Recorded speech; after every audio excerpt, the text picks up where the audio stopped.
Marcus Cato. Marcus Cato, we are told, was born at Tusculum, though, till he betook himself to civil and military affairs, he lived and was bred up in the country of the Sabines, where his father's estate lay. His ancestors seeming almost entirely unknown, he himself praises his father Marcus, as a worthy man and a brave soldier, and Cato, his great-grandfather too, as one who had often obtained military prizes, and who, having lost 5 horses under him, received, on the account of his valor, the worth of them out of the public exchequer. Now it being the custom among the Romans to call those who, having no repute by birth, made themselves eminent by their own exertions, new men or upstarts, they called even Cato himself so. And so he confessed himself to be as to any public distinction or employment, but yet asserted that in the exploits and virtues of his ancestors he was very ancient.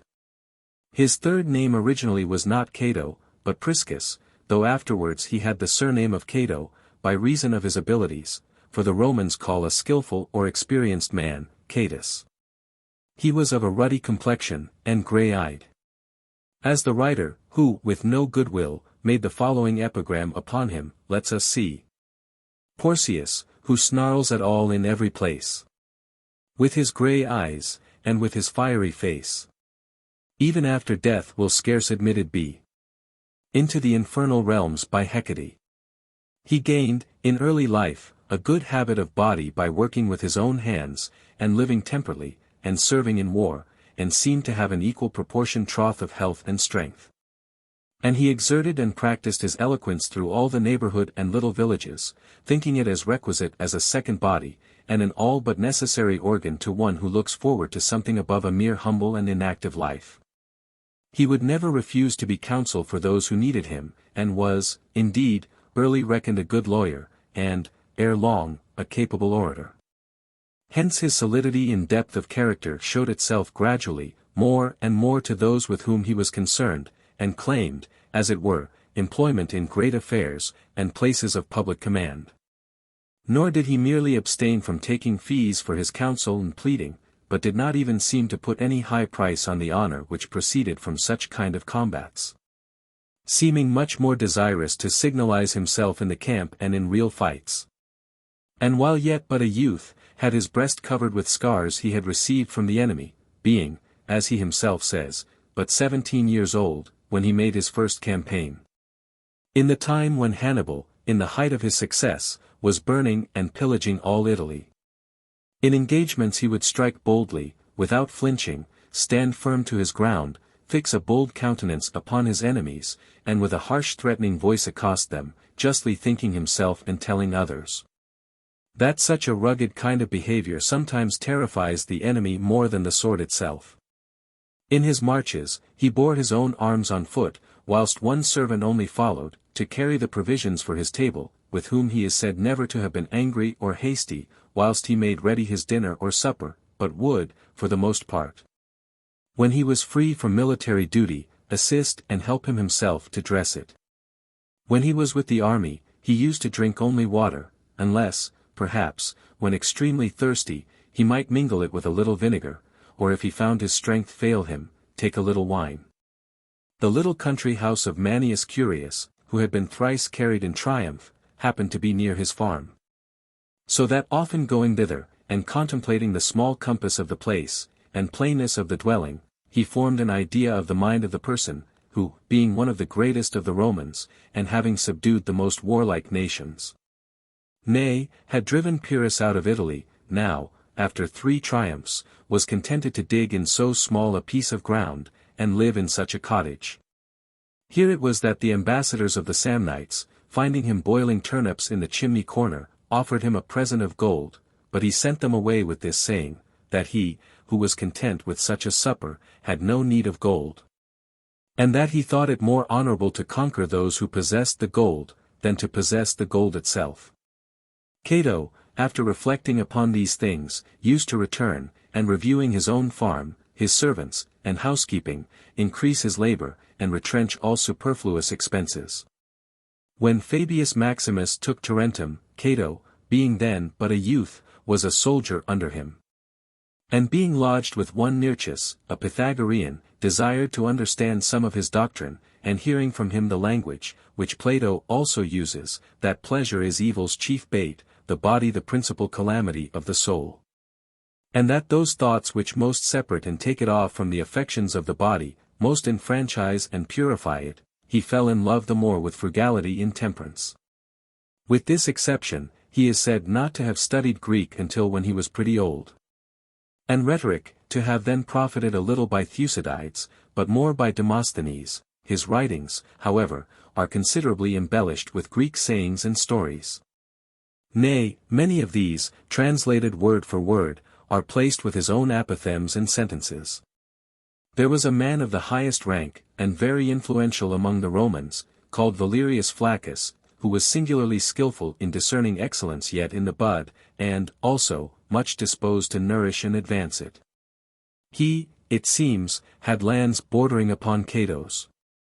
Nor could he but admire, when he understood from his servants the manner of his living, how he labored with his own hands, went on foot betimes in the morning to the courts to assist those who wanted his counsel. How, returning home again, when it was winter, he would throw a loose frock over his shoulders, and in the summer time would work without anything on among his domestics, sit down with them, eat of the same bread, and drink of the same wine. When they spoke, also, of other good qualities, his fair dealing and moderation, mentioning also some of his wise sayings, he ordered, that he should be invited to supper.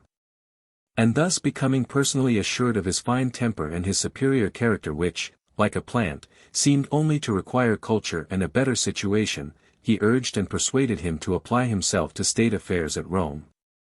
Thither, therefore, he went, and by his pleading soon gained many friends and admirers, but, Valerius chiefly assisting his promotion, he first of all got appointed tribune in the army, and afterwards was made quaestor, or treasurer. And now becoming eminent and noted, he passed, with Valerius himself, through the greatest commands, being first his colleague as consul, and then censor. But among all the ancient senators, he most attached himself to Fabius Maximus. Not so much for the honor of his person, and greatness of his power, as that he might have before him his habit and manner of life, as the best examples to follow, and so he did not hesitate to oppose Scipio the Great, who, being then but a young man, seemed to set himself against the power of Fabius, and to be envied by him. For being sent together with him as treasurer, when he saw him, according to his natural custom, make great expenses, and distribute among the soldiers without sparing, he freely told him that the expense in itself was not the greatest thing to be considered, but that he was corrupting the ancient frugality of the soldiers, by giving them the means to abandon themselves to unnecessary pleasures and luxuries. Scipio answered, that he had no need for so accurate a treasurer, bearing on as he was, so to say, full sail to the war, and that he owed the people an account of his actions, and not of the money he spent. Hereupon Cato returned from Sicily, and, together with Fabius, made loud complaints in the open senate of Scipio's lavishing unspeakable sums, and childishly loitering away his time in wrestling matches and comedies, as if he were not to make war, but holiday. And thus succeeded in getting some of the tribunes of the people sent to call him back to Rome, in case the accusations should prove true. But Scipio demonstrating, as it were, to them, by his preparations, the coming victory, and, being found merely to be living pleasantly with his friends, when there was nothing else to do, but in no respect because of that easiness and liberality at all the more negligent in things of consequence and moment, without impediment, set sail towards the war. Cato grew more and more powerful by his eloquence, so that he was commonly called the Roman Demosthenes, but his manner of life was yet more famous and talked of.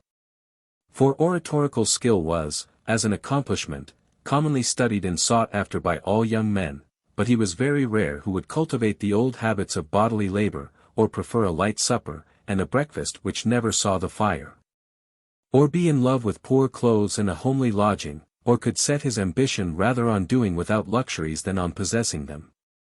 For now the state, unable to keep its purity by reason of its greatness, and having so many affairs, and people from all parts under its government, was fain to admit many mixed customs, and new examples of living. With reason, therefore, everybody admired Cato, when they saw others sink under labors, and grow effeminate by pleasures. And yet beheld him unconquered by either, and that not only when he was young and desirous of honor, but also when old and grey-headed, after a consulship and triumph. Like some famous victor in the games, persevering in his exercise and maintaining his character to the very last. He himself says, that he never wore a suit of clothes which cost more than 100 drachmas. And that, when he was general and consul, he drank the same wine which his workmen did, and that the meat or fish which was bought in the market for his dinner, did not cost above 30 asses. All which was for the sake of the commonwealth, that so his body might be the hardier for the war. Having a piece of embroidered Babylonian tapestry left him, he sold it, because none of his farmhouses were so much as plastered. Nor did he ever buy a slave for above 1,500 drachmas. As he did not seek for effeminate and handsome ones, but able, sturdy workmen, horsekeepers and cowherds, and these he thought ought to be sold again, when they grew old, and no useless servants fed in a house. In short, he reckoned nothing a good bargain, which was superfluous, but whatever it was, though sold for a farthing, he would think it a great price, if you had no need of it. And was for the purchase of lands for sowing and feeding, rather than grounds for sweeping and watering. Some imputed these things to petty avarice, but others approved of him, as if he had only the more strictly denied himself for the rectifying and amending of others. Yet certainly, in my judgment, it marks an over-rigid temper, for a man to take the work out of his servants as out of brute beasts, turning them off and selling them in their old age. And thinking there ought to be no further commerce between man and man, than whilst there arises some profit by it. We see that kindness or humanity has a larger field than bare justice to exercise itself in. Law and justice we cannot, in the nature of things, employ on others than men, but we may extend our goodness and charity even to irrational creatures. And such acts flow from a gentle nature, as water from an abundant spring. It is doubtless the part of a kind-natured man to keep even worn-out horses and dogs, and not only take care of them when they are foals and whelps, but also when they are grown old. The Athenians, when they built their Hecatompedon, turned those mules loose to feed freely, which they had observed to have done the hardest labor. One of these, they say, came once of itself to offer its service, and ran along with, nay, and went before, the teams which drew the wagons up to the Acropolis, as if it would incite and encourage them to draw more stoutly. Upon which there passed a vote, that the creature should be kept at the public charge even till it died. The graves of Cimon's horses, which thrice won the Olympian races, are yet to be seen close by his own monument. Old Xanthippus, too, amongst many others who buried the dogs they had bred up, entombed his which swam after his galley to Salamis, when the people fled from Athens, on the top of a cliff, which they call the dog's tomb to this day. Nor are we to use living creatures like old shoes or dishes, and throw them away when they are worn out or broken with service. But if it were for nothing else, but by way of study and practice in humanity, a man ought always to prehabituate himself in these things to be of a kind and sweet disposition. As to myself, I would not so much as sell my draft ox on the account of his age, much less for a small piece of money sell a poor old man, and so chase him, as it were, from his own country. By turning him not only out of the place where he has lived a long while, but also out of the manner of living he has been accustomed to, and that more especially when he would be as useless to the buyer as to the seller. Yet Cato for all this glories that he left that very horse in Spain, which he used in the wars when he was consul, only because he would not put the public to the charge of his freight.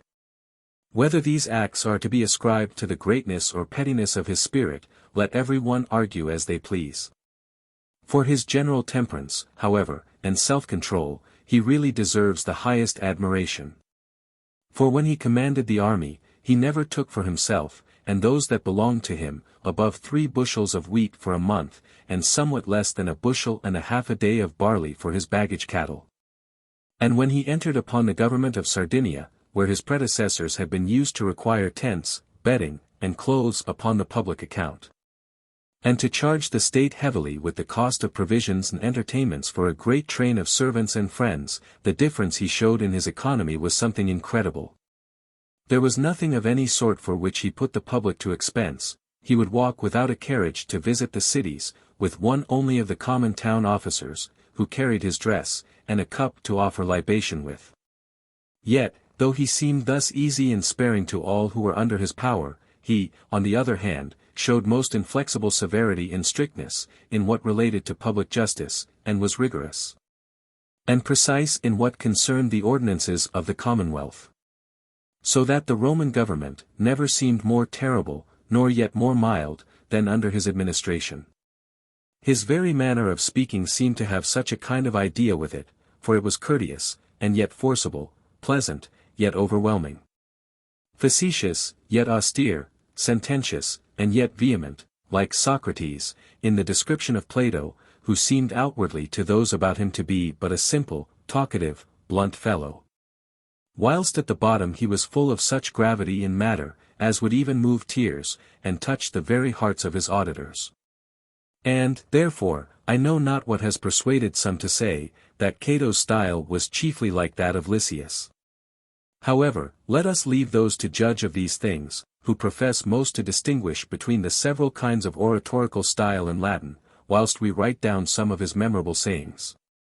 Being of the opinion that a man's character appears much more by his words, than, as some think it does, by his looks. Being once desirous to dissuade the common people of Rome, from their unseasonable and impetuous clamor for largesses and distributions of corn, he began thus to harangue them: "It is a difficult task, O citizens, to make speeches to the belly, which has no ears." Reproving, also, their sumptuous habits, he said, it was hard to preserve a city, where a fish sold for more than an ox. He had a saying, also, that the Roman people were like sheep. For they, when single, do not obey, but when altogether in a flock, they follow their leaders. So you, said he, when you have got together in a body, let yourselves be guided by those whom singly you would never think of being advised by. Discoursing of the power of women, men, said he, usually command women, but we command all men, and the women command us. But this, indeed, is borrowed from the sayings of Themistocles, who, when his son was making many demands of him by means of the mother, said, "O woman, the Athenians govern the Greeks. I govern the Athenians, but you govern me, and your son governs you, so let him use his power sparingly, since, simple as he is, he can do more than all the Greeks together." Another saying of Cato's was, that the Roman people did not only fix the value of such and such purple dyes, but also of such and such habits of life, for, said he, as dyers most of all dye such colors as they see to be most agreeable. So the young men learn, and zealously affect what is most popular with you.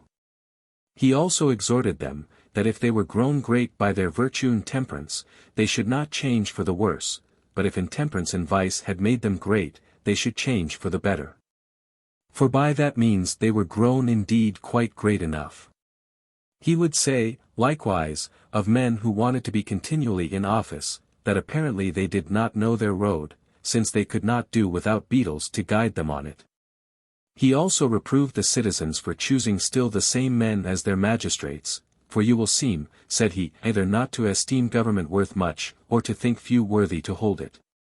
Speaking, too, of a certain enemy of his, who lived a very base and discreditable life, it is considered, he said, rather as a curse than a blessing on him, that this fellow's mother prays that she may leave him behind her. Pointing at one who had sold the land which his father had left him, and which lay near the seaside, he pretended to express his wonder at his being stronger even than the sea itself. For what it washed away with a great deal of labor, he with a great deal of ease drank away. When the Senate, with a great deal of splendor, received King Eumenes on his visit to Rome, and the chief citizens strove who should be most about him, Cato appeared to regard him with suspicion and apprehension. And when one that stood by, too, took occasion to say, that he was a very good prince, and a great lover of the Romans, it may be so, said Cato, but by nature this same animal of a king, is a kind of man-eater. Nor, indeed, were there ever kings who deserved to be compared with Epaminondas, Pericles, Themistocles, Manius Curius, or Hamilcar, surnamed Barcas. He used to say, too, that his enemies envied him, because he had to get up every day before light, and neglect his own business to follow that of the public. He would also tell you, that he had rather be deprived of the reward for doing well, than not to suffer the punishment for doing ill. And that he could pardon all offenders but himself.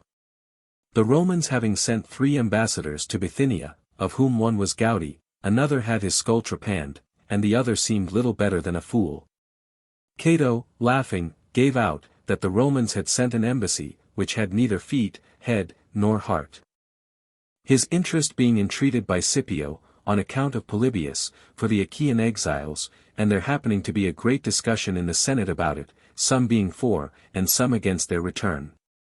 Cato, standing up, thus delivered himself, "Here do we sit all day long, as if we had nothing to do, but beat our brains whether these old Greeks should be carried to their graves by the bearers here or by those in Achaea."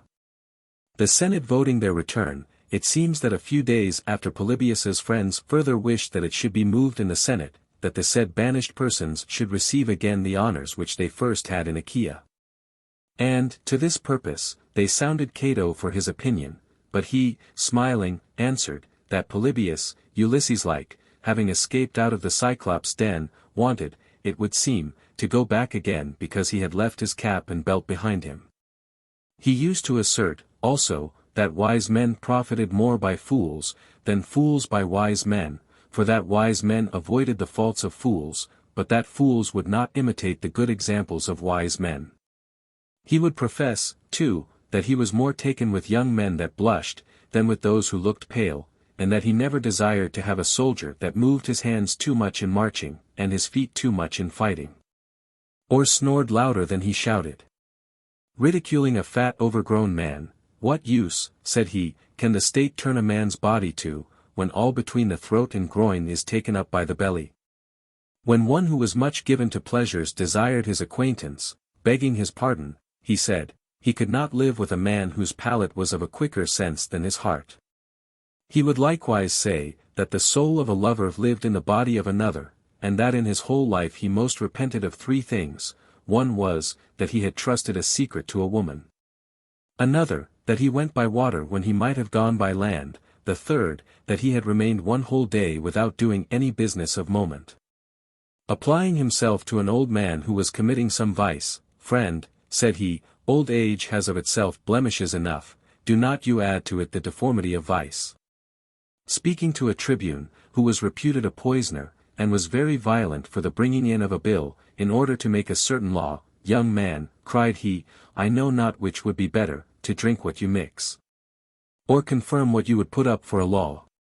Being reviled by a fellow who lived a profligate and wicked life, "A contest," replied he, "is unequal between you and me, for you can hear ill words easily, and can as easily give them. But it is unpleasant to me to give such, and unusual to hear them." Such was his manner of expressing himself in his memorable sayings. Being chosen consul, with his friend and familiar Valerius Flaccus, the government of that part of Spain which the Romans call the Hither Spain, fell to his lot. Here, as he was engaged in reducing some of the tribes by force, and bringing over others by good words, a large army of barbarians fell upon him, so that there was danger of being disgracefully forced out again. He therefore called upon his neighbors, the Celtiberians, for help, and on their demanding 200 talents for their assistance, everybody else thought it intolerable, that ever the Romans should promise barbarians a reward for their aid. But Cato said, there was no discredit or harm in it, for if they overcame, they would pay them out of the enemy's purse, and not out of their own, but if they were overcome, there would be nobody left either to demand the reward or to pay it. However, he won that battle completely, and after that, all his other affairs succeeded splendidly. Polybius says, that by his command the walls of all the cities, on this side the river Baetis, were in 1 day's time demolished, and yet there were a great many of them full of brave and warlike men. Cato himself says, that he took more cities than he stayed days in Spain. Neither is this a mere rhodomantade, if it be true, that the number was 400. And though the soldiers themselves had got much in the fights, yet he distributed a pound of silver to every man of them, saying, it was better, that many of the Romans should return home with silver, rather than a few with gold. For himself he affirms, that of all the things that were taken, nothing came to him beyond what he ate and drank. Neither do I find fault, continued he, with those that seek to profit by these spoils, but I had rather compete in valor with the best, than in wealth with the richest, or with the most covetous in love of money. Nor did he merely keep himself clear from taking anything, but even all those who more immediately belonged to him. He had 5 servants with him in the army, one of whom called Pacus, bought 3 boys, out of those who were taken captive. Which Cato coming to understand, the man rather than venture into his presence, hanged himself. Cato sold the boys, and carried the price he got for them into the public exchequer. Scipio the Great, being his enemy, and desiring, whiles he was carrying all things so successfully, to obstruct him, and take the affairs of Spain into his own hands, succeeded in getting himself appointed his successor in the government, and, making all possible haste, put a term to Cato's authority. But he, taking with him a convoy of 5 cohorts of foot, and 500 horse to attend him home, overthrew by the way the Lusitanians, and salting from them 600 deserters, caused them all to be beheaded. Upon which Scipio seemed to be in indignation, but Cato, in mock disparagement of himself, said, Rome would become great indeed, if the most honorable and great men would not yield up the first place of valor to those who were more obscure. And when they who were of the commonalty, as he himself was, would contend in valor with those who were most eminent in birth and honor. The Senate having voted to change nothing of what had been established by Cato, the government passed away under Scipio to no manner of purpose, in idleness and doing nothing, and so diminished his credit much more than Cato's.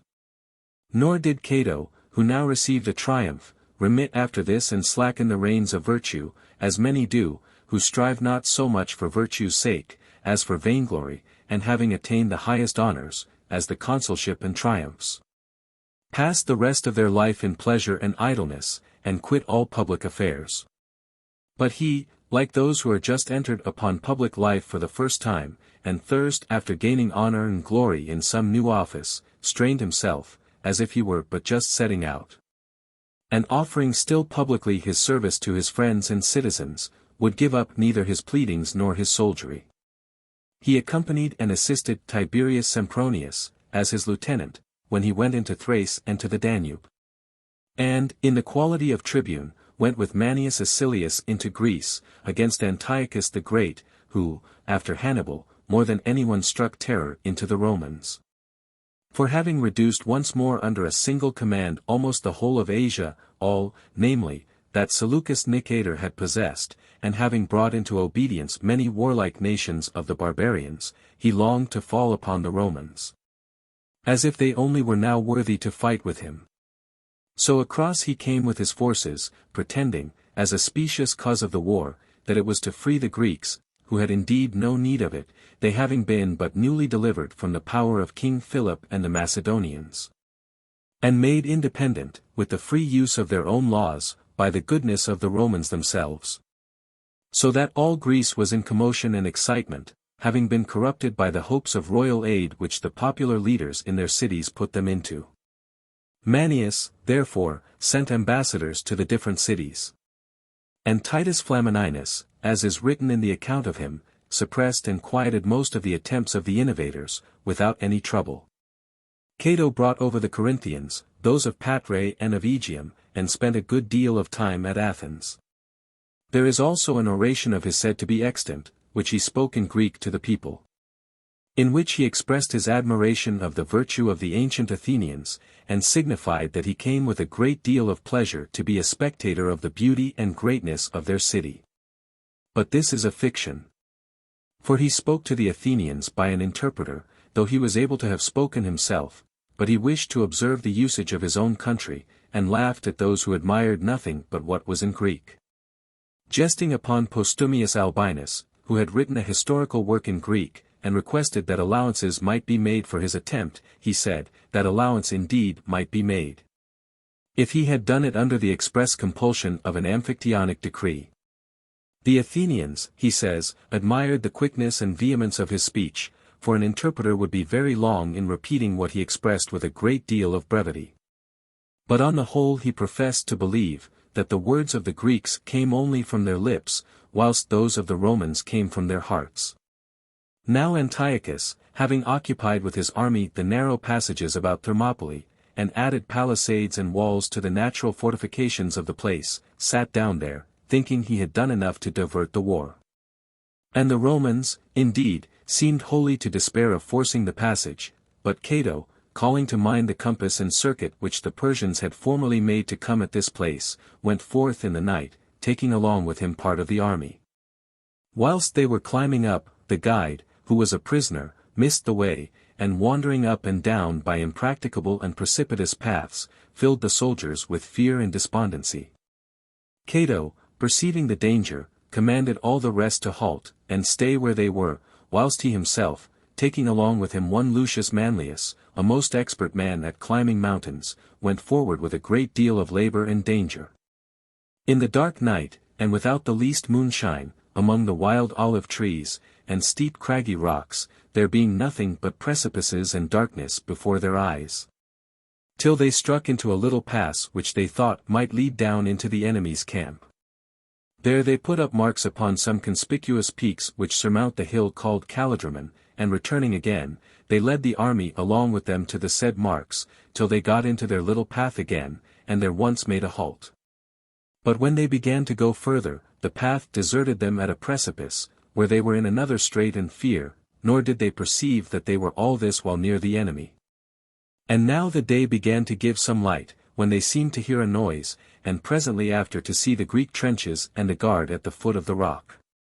Here, therefore, Cato halted his forces, and commanded the troops from Firmum only, without the rest, to stick by him, as he had always found them faithful and ready. And when they came up and formed around him in close order, he thus spoke to them. I desire, he said, to take one of the enemy alive, that so I may understand what men these are who guard the passage, their number, and with what discipline, order, and preparation they expect us. But this feat, continued he, must be an act of a great deal of quickness and boldness, such as that of lions, when they dart upon some timorous animal. Cato had no sooner thus expressed himself, but the Firmans forthwith rushed down the mountain, just as they were, upon the guard, and, falling unexpectedly upon them, affrighted and dispersed them all. One armed man they took, and brought to Cato, who quickly learned from him, that the rest of the forces lay in the narrow passage about the king, that those who kept the tops of the rocks were 600 choice Aetolians. Cato, therefore, despising the smallness of their number and carelessness, forthwith drawing his sword, fell upon them with a great noise of trumpets and shouting. The enemy, perceiving them thus tumbling, as it were, upon them from the precipices, flew to the main body, and put all things into disorder there. In the meantime, whilst Manius was forcing the works below, and pouring the thickest of his forces into the narrow passages, Antiochus was hit in the mouth with a stone, so that his teeth being beaten out by it, he felt such excessive pain, that he was fain to turn away with his horse. Nor did any part of his army stand the shock of the Romans. Yet, though there seemed no reasonable hope of flight, where all paths were so difficult, and where there were deep marshes and steep rocks, which looked as if they were ready to receive those who should stumble, the fugitives, nevertheless, crowding and pressing together in the narrow passages, destroyed even one another in their terror of the swords and blows of the enemy. Cato, as it plainly appears, was never oversparing of his own praises, and seldom shunned boasting of any exploit. Which quality, indeed, he seems to have thought the natural accompaniment of great actions, and with these particular exploits he was highly puffed up. He says, that those who saw him that day pursuing and slaying the enemies, were ready to assert, that Cato owed not so much to the public, as the public did to Cato. Nay, he adds, that Manius the consul, coming hot from the fight, embraced him for a great while, when both were all in a sweat. And then cried out with joy, that neither he himself, no, nor all the people together, could make him a recompense equal to his actions. After the fight he was sent to Rome, that he himself might be the messenger of it. And so, with a favourable wind, he sailed to Brundusium, and in one day got from thence to Tarentum. And having travelled 4 days more, upon the 5th, counting from the time of his landing, he arrived at Rome, and so brought the first news of the victory himself. And filled the whole city with joy and sacrifices, and the people with the belief, that they were able to conquer every sea and every land. These are pretty nearly all the eminent actions of Cato, relating to military affairs. In civil policy, he was of opinion, that one chief duty consisted in accusing and indicting criminals. He himself prosecuted many, and he would also assist others who prosecuted them, nay would even procure such, as he did the Patilii against Scipio. But not being able to destroy him, by reason of the nobleness of his family, and the real greatness of his mind, which enabled him to trample all calumnies underfoot, Cato at last would meddle no more with him. Yet joining with the accusers against Scipio's brother Lucius, he succeeded in obtaining a sentence against him, which condemned him to the payment of a large sum of money to the state. And being insolvent, and in danger of being thrown into jail, he was, by the interposition of the tribunes of the people, with much ado dismissed. It is also said of Cato, that when he met a certain youth, who had effected the disgrace of one of his father's enemies, walking in the marketplace, he shook him by the hand, telling him that this was what we ought to sacrifice to our dead parents, not lambs and goats, but the tears and condemnations of their adversaries. But neither did he himself escape with impunity in his management of affairs, for if he gave his enemies but the least hold, he was still in danger, and exposed to be brought to justice. He is reported to have escaped at least 50 indictments. And one above the rest, which was the last, when he was 86 years old, about which time he uttered the well-known saying, that it was hard for him who had lived with one generation of men, to plead now before another. Neither did he make this the last of his lawsuits, for years after, when he was 80, he accused Servilius Galba, so that his life and actions extended, we may say, as Nestor's did, over 3 ordinary ages of man. For, having had many contests, as we have related, with Scipio the Great, about affairs of state, he continued them down even to Scipio the Younger, who was the adopted grandson of the former, and the son of that Paulus, who overthrew Pyrrhus and the Macedonians.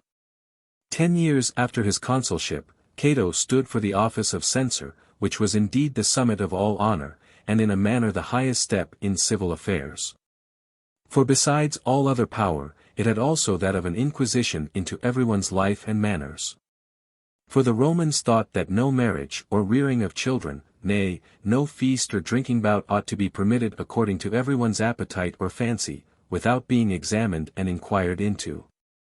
Being indeed of opinion, that a man's character was much sooner perceived in things of this sort, than in what is done publicly and in open day.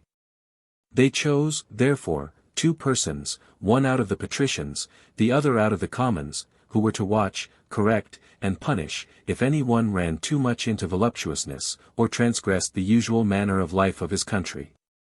And these they called censors. They had power to take away a horse, or expel out of the Senate anyone who lived intemperately and out of order. It was also their business to take an estimate of what everyone was worth, and to put down in registers everybody's birth and quality, besides many other prerogatives.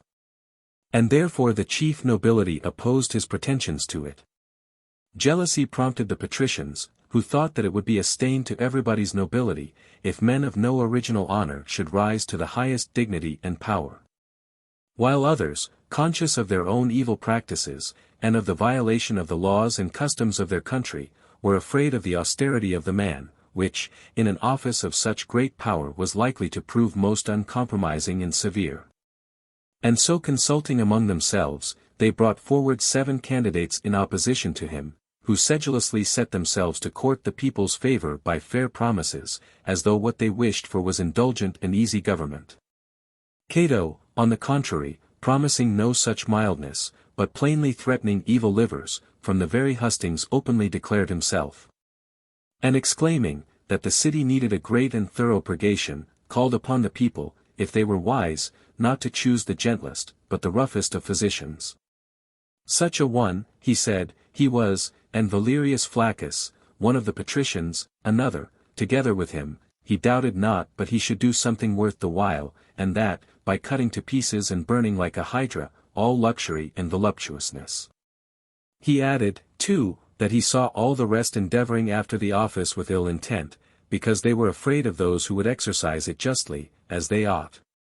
And so truly great and so worthy of great men to be its leaders was, it would seem, the Roman people, that they did not fear the severity and grim countenance of Cato. But rejecting those smooth promisers who were ready to do all things to ingratiate themselves, they took him, together with Flaccus. Obeying his recommendations not as though he were a candidate, but as if he had had the actual power of commanding and governing already.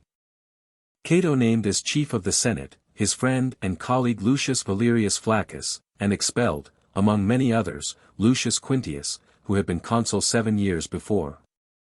And, which was greater honor to him than the consulship, brother to that Titus Flamininus, who overthrew King Philip. The reason he had for his expulsion was this. Lucius, it seems, took along with him in all his commands, a youth, whom he had kept as his companion from the flower of his age, and to whom he gave as much power and respect as to the chiefest of his friends and relations. Now it happened that Lucius being consular governor of one of the provinces, the youth setting himself down by him, as he used to do, among other flatteries with which he played upon him, when he we in his cups, told him he loved him so dearly that, though there was a show of gladiators to be seen at Rome, and I, he said, had never beheld one in my life. And though I, as it were, longed to see a man killed, yet I made all possible haste to come to you. Upon this Lucius, returning his fondness, replied, Do not be melancholy on that account, I can remedy that. Ordering therefore, forthwith, one of those condemned to die to be brought to the feast, together with the headsman and axe, he asked the youth if he wished to see him executed. The boy answering that he did, Lucius commanded the executioner to cut off his neck, and this several historians mention, in Cicero, indeed, in his dialogue De Senectute, introduces Cato relating it himself. But Livy says, that he that was killed was a Gaulish deserter, and that Lucius did not execute him by the stroke of the executioner, but with his own hand, and that it is so stated in Cato's speech. Lucius being thus expelled out of the Senate by Cato, his brother took it very ill, and appealing to the people, desired that Cato should declare his reasons, and when he began to relate this transaction of the feast, Lucius endeavored to deny it. But Cato challenging him to a formal investigation, he fell off and refused it, so that he was then acknowledged to suffer deservedly. Afterwards, however, when there was some show at the theatre, he passed by the seats where those who had been consuls used to be placed, and taking his seat a great way off, excited the compassion of the common people, who presently with a great noise made him go forward, and as much as they could, tried to set right and salve over what had happened. Manilius, also, who, according to the public expectation, would have been next consul, he threw out of the Senate, because, in the presence of his daughter, and in open day, he had kissed his wife. He said, that as for himself, his wife never came into his arms except when there was great thunder, so that it was a jest with him, that it was a pleasure for him, when Jupiter thundered. His treatment of Lucius, likewise, the brother of Scipio, and one who had been honored with a triumph, occasioned some odium against Cato. For he took his horse from him, and was thought to do it with a design of putting an affront on Scipio Africanus, now dead. But he gave most general annoyance, by retrenching people's luxury. For though, most of the youth being thereby already corrupted, it seemed almost impossible to take it away with an open hand and directly, yet going, as it were, obliquely around, he caused all dress, carriages, women's ornaments, household furniture, whose price exceeded 1,500 drachmas, to be rated at 10 times as much as they were worth. Intending by thus making the assessments greater, to increase the taxes paid upon them. He also ordained that upon every 1,000 asses of property of this kind, 3 should be paid, so that people, burdened with these extra charges, and seeing others of as good estates, but more frugal and sparing, paying less into the public exchequer, might be tired out of their prodigality. And thus, on the one side, not only those were disgusted at Cato, who bore the taxes for the sake of their luxury, but those, too, who on the other side laid by their luxury for fear of the taxes. For people in general reckon, that in order not to display their riches, is equivalent to the taking away their riches, because riches are seen much more in superfluous, than in necessary, things. Indeed, this was what excited the wonder of Aristides the philosopher, that we account those who possess superfluous things more happy than those who abound with what is necessary and useful. But when one of his friends asked Scopas, the rich Thessalian, to give him some article of no great utility, saying that it was not a thing that he had any great need or use for himself, in truth, replied he, it is just these useless and unnecessary things that make my wealth and happiness. Thus the desire of riches does not proceed from a natural passion within us, but arises rather from vulgar out-of-doors opinion of other people. Cato, notwithstanding, being little solicitous as to those who exclaimed against him, increased his austerity. He caused the pipes, through which some persons brought the public water into their own houses and gardens, to be cut, and threw down all buildings which jutted out into the common streets. He beat down also the price in contracts for public works to the lowest, and raised it in contracts for farming the taxes to the highest sum, by which proceedings he drew a great deal of hatred on himself. Those who were of Titus Flamininus's party cancelled in the Senate all the bargains and contracts made by him for the repairing and carrying on of the sacred and public buildings, as unadvantageous to the commonwealth. They incited also the boldest of the tribunes of the people to accuse him, and to fine him 2 talents. They likewise much opposed him in building the court or basilica, which he caused to be erected at the common charge, just by the Senate house, in the marketplace, and called by his own name, the Portion. However, the people, it seems, liked his censorship wondrously well. For, setting up a statue for him in the temple of the goddess of health, they put an inscription under it, not recording his commands in war or his triumph, but to the effect, that this was Cato the censor, who, by his good discipline and wise and temperate ordinances, reclaimed the Roman commonwealth when it was declining and sinking down into vice. Before this honor was done to himself, he used to laugh at those who loved such kind of things, saying, that they did not see that they were taking pride in the workmanship of brass founders and painters. Whereas the citizens bore about his best likeness in their breasts. And when any seemed to wonder, that he should have never a statue, while many ordinary persons had one. I would, said he, much rather be asked, why I have not one, than why I have one. In short, he would not have any honest citizen endure to be praised, except it might prove advantageous to the commonwealth. Yet still he had passed the highest commendation on himself, for he tells us that those who did anything wrong, and were found fault with, used to say, it was not worth while to blame them, for they were not Catos. He also adds, that they who awkwardly mimicked some of his actions, were called left-handed Catos. And that the Senate in perilous times would cast their eyes on him, as upon a pilot in a ship, and that often when he was not present they put off affairs of greatest consequence. These things are indeed also testified of him by others. For he had a great authority in the city, alike for his life, his eloquence, and his age. He was also a good father, an excellent husband to his wife, and an extraordinary economist. And as he did not manage his affairs of this kind carelessly, and as things of little moment, I think I ought to record a little further whatever was commendable in him in these points. He married a wife more noble than rich. Being of opinion that the rich and the high-born are equally haughty and proud, but that those of noble blood, would be more ashamed of base things, and consequently more obedient to their husbands in all that was fit and right. A man who beat his wife or child, laid violent hands, he said, on what was most sacred, and a good husband he reckoned worthy of more praise than a great senator. And he admired the ancient Socrates for nothing so much as for having lived a temperate and contented life with a wife who was a scold, and children who were half-witted. As soon as he had a son born, though he had never such urgent business upon his hands, unless it were some public matter, he would be by when his wife washed it, and dressed it in its swaddling clothes. For she herself suckled it, nay, she often too gave her breast to her servants' children, to produce, by sucking the same milk, a kind of natural love in them to her son. When he began to come to years of discretion, Cato himself would teach him to read, although he had a servant, a very good grammarian, called Chilo, who taught many others. But he thought not fit, as he himself said, to have his son reprimanded by a slave, or pulled, it may be, by the ears when found tardy in his lesson, nor would he have him owe to a servant the obligation of so great a thing as his learning. He himself, therefore, as we were saying, taught him his grammar, law, and his gymnastic exercises. Nor did he only show him, too, how to throw a dart, to fight in armor, and to ride, but to box also and to endure both heat and cold, and to swim over the most rapid and rough rivers.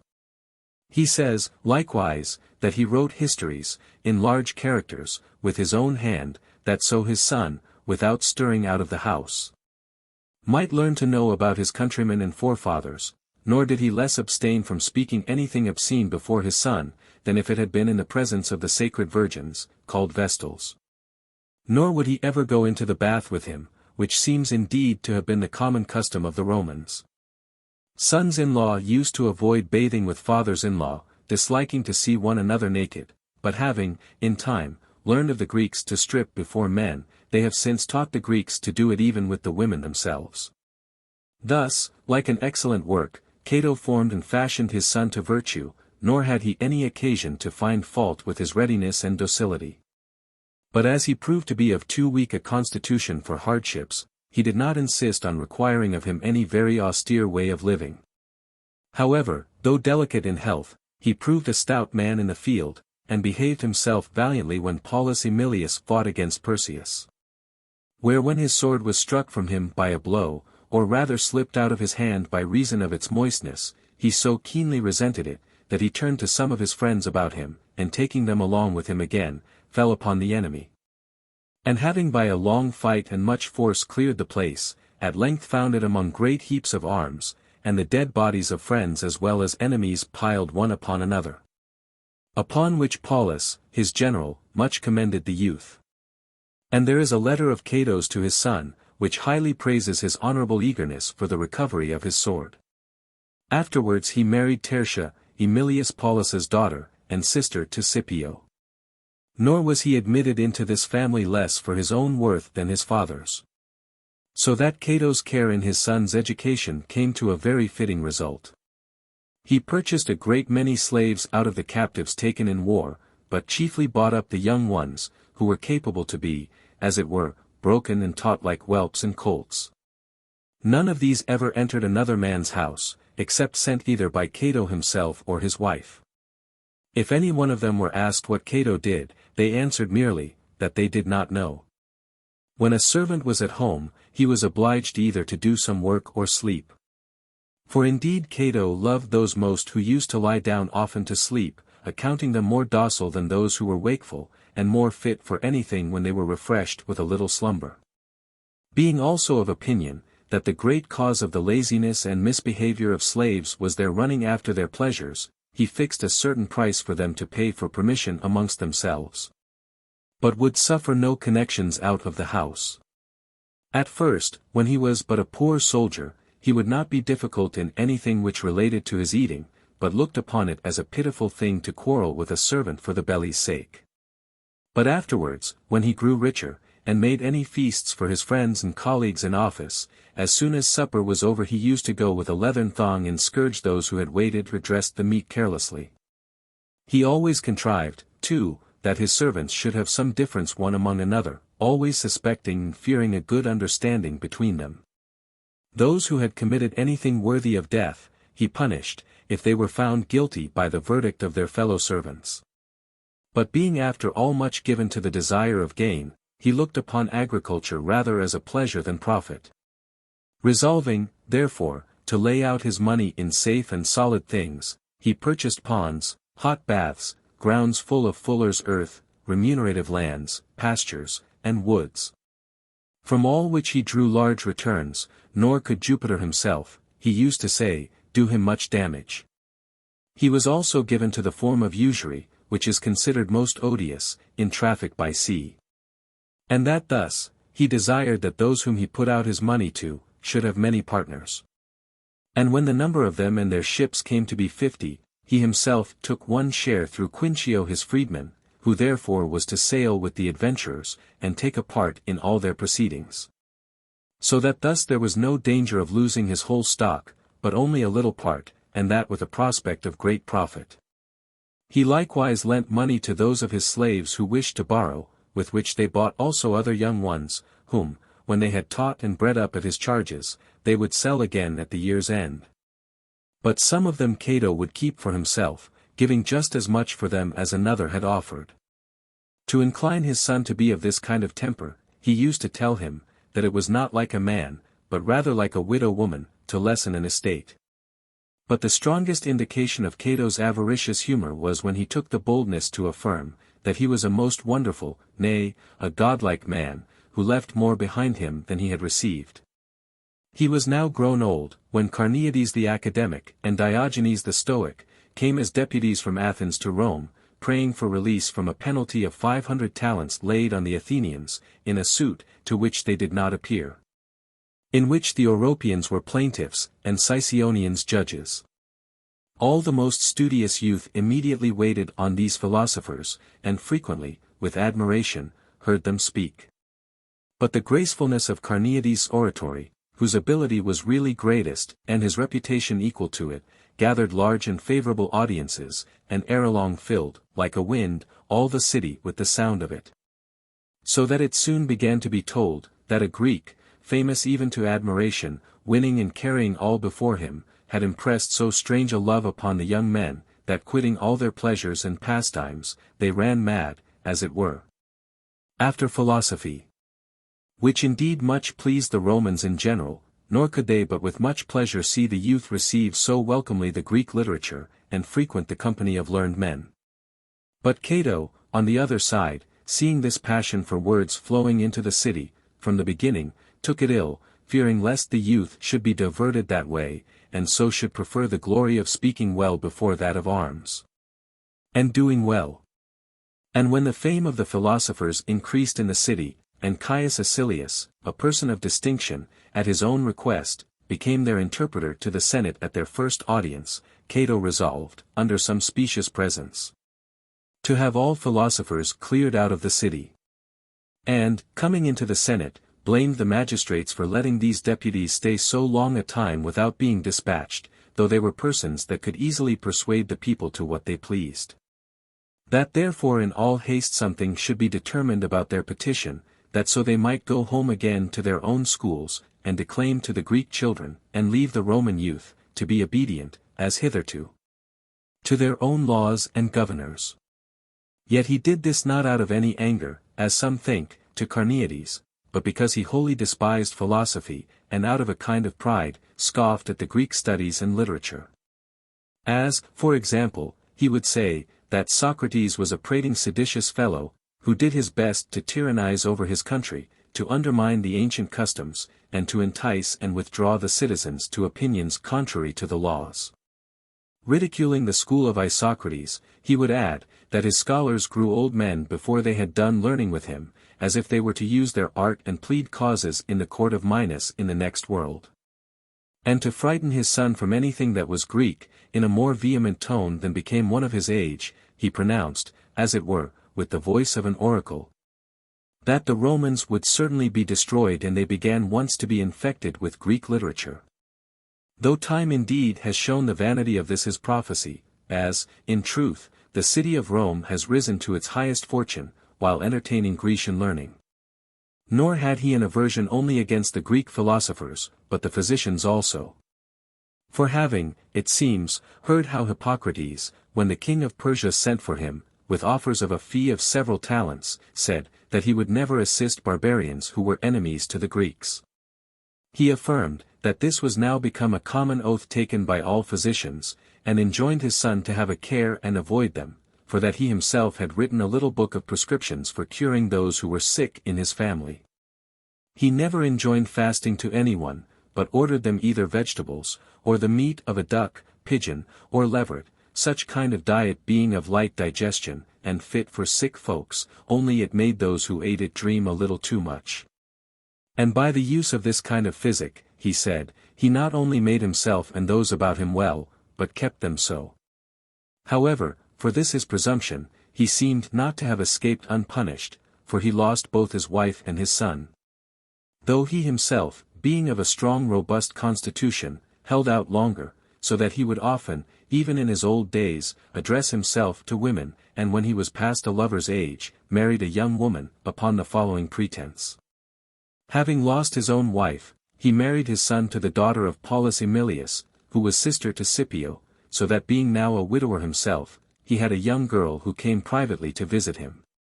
But the house being very small, and a daughter-in-law also in it, this practice was quickly discovered. For the young woman seeming once to pass through it a little too boldly, the youth, his son, though he said nothing, seemed to look somewhat indignantly upon her.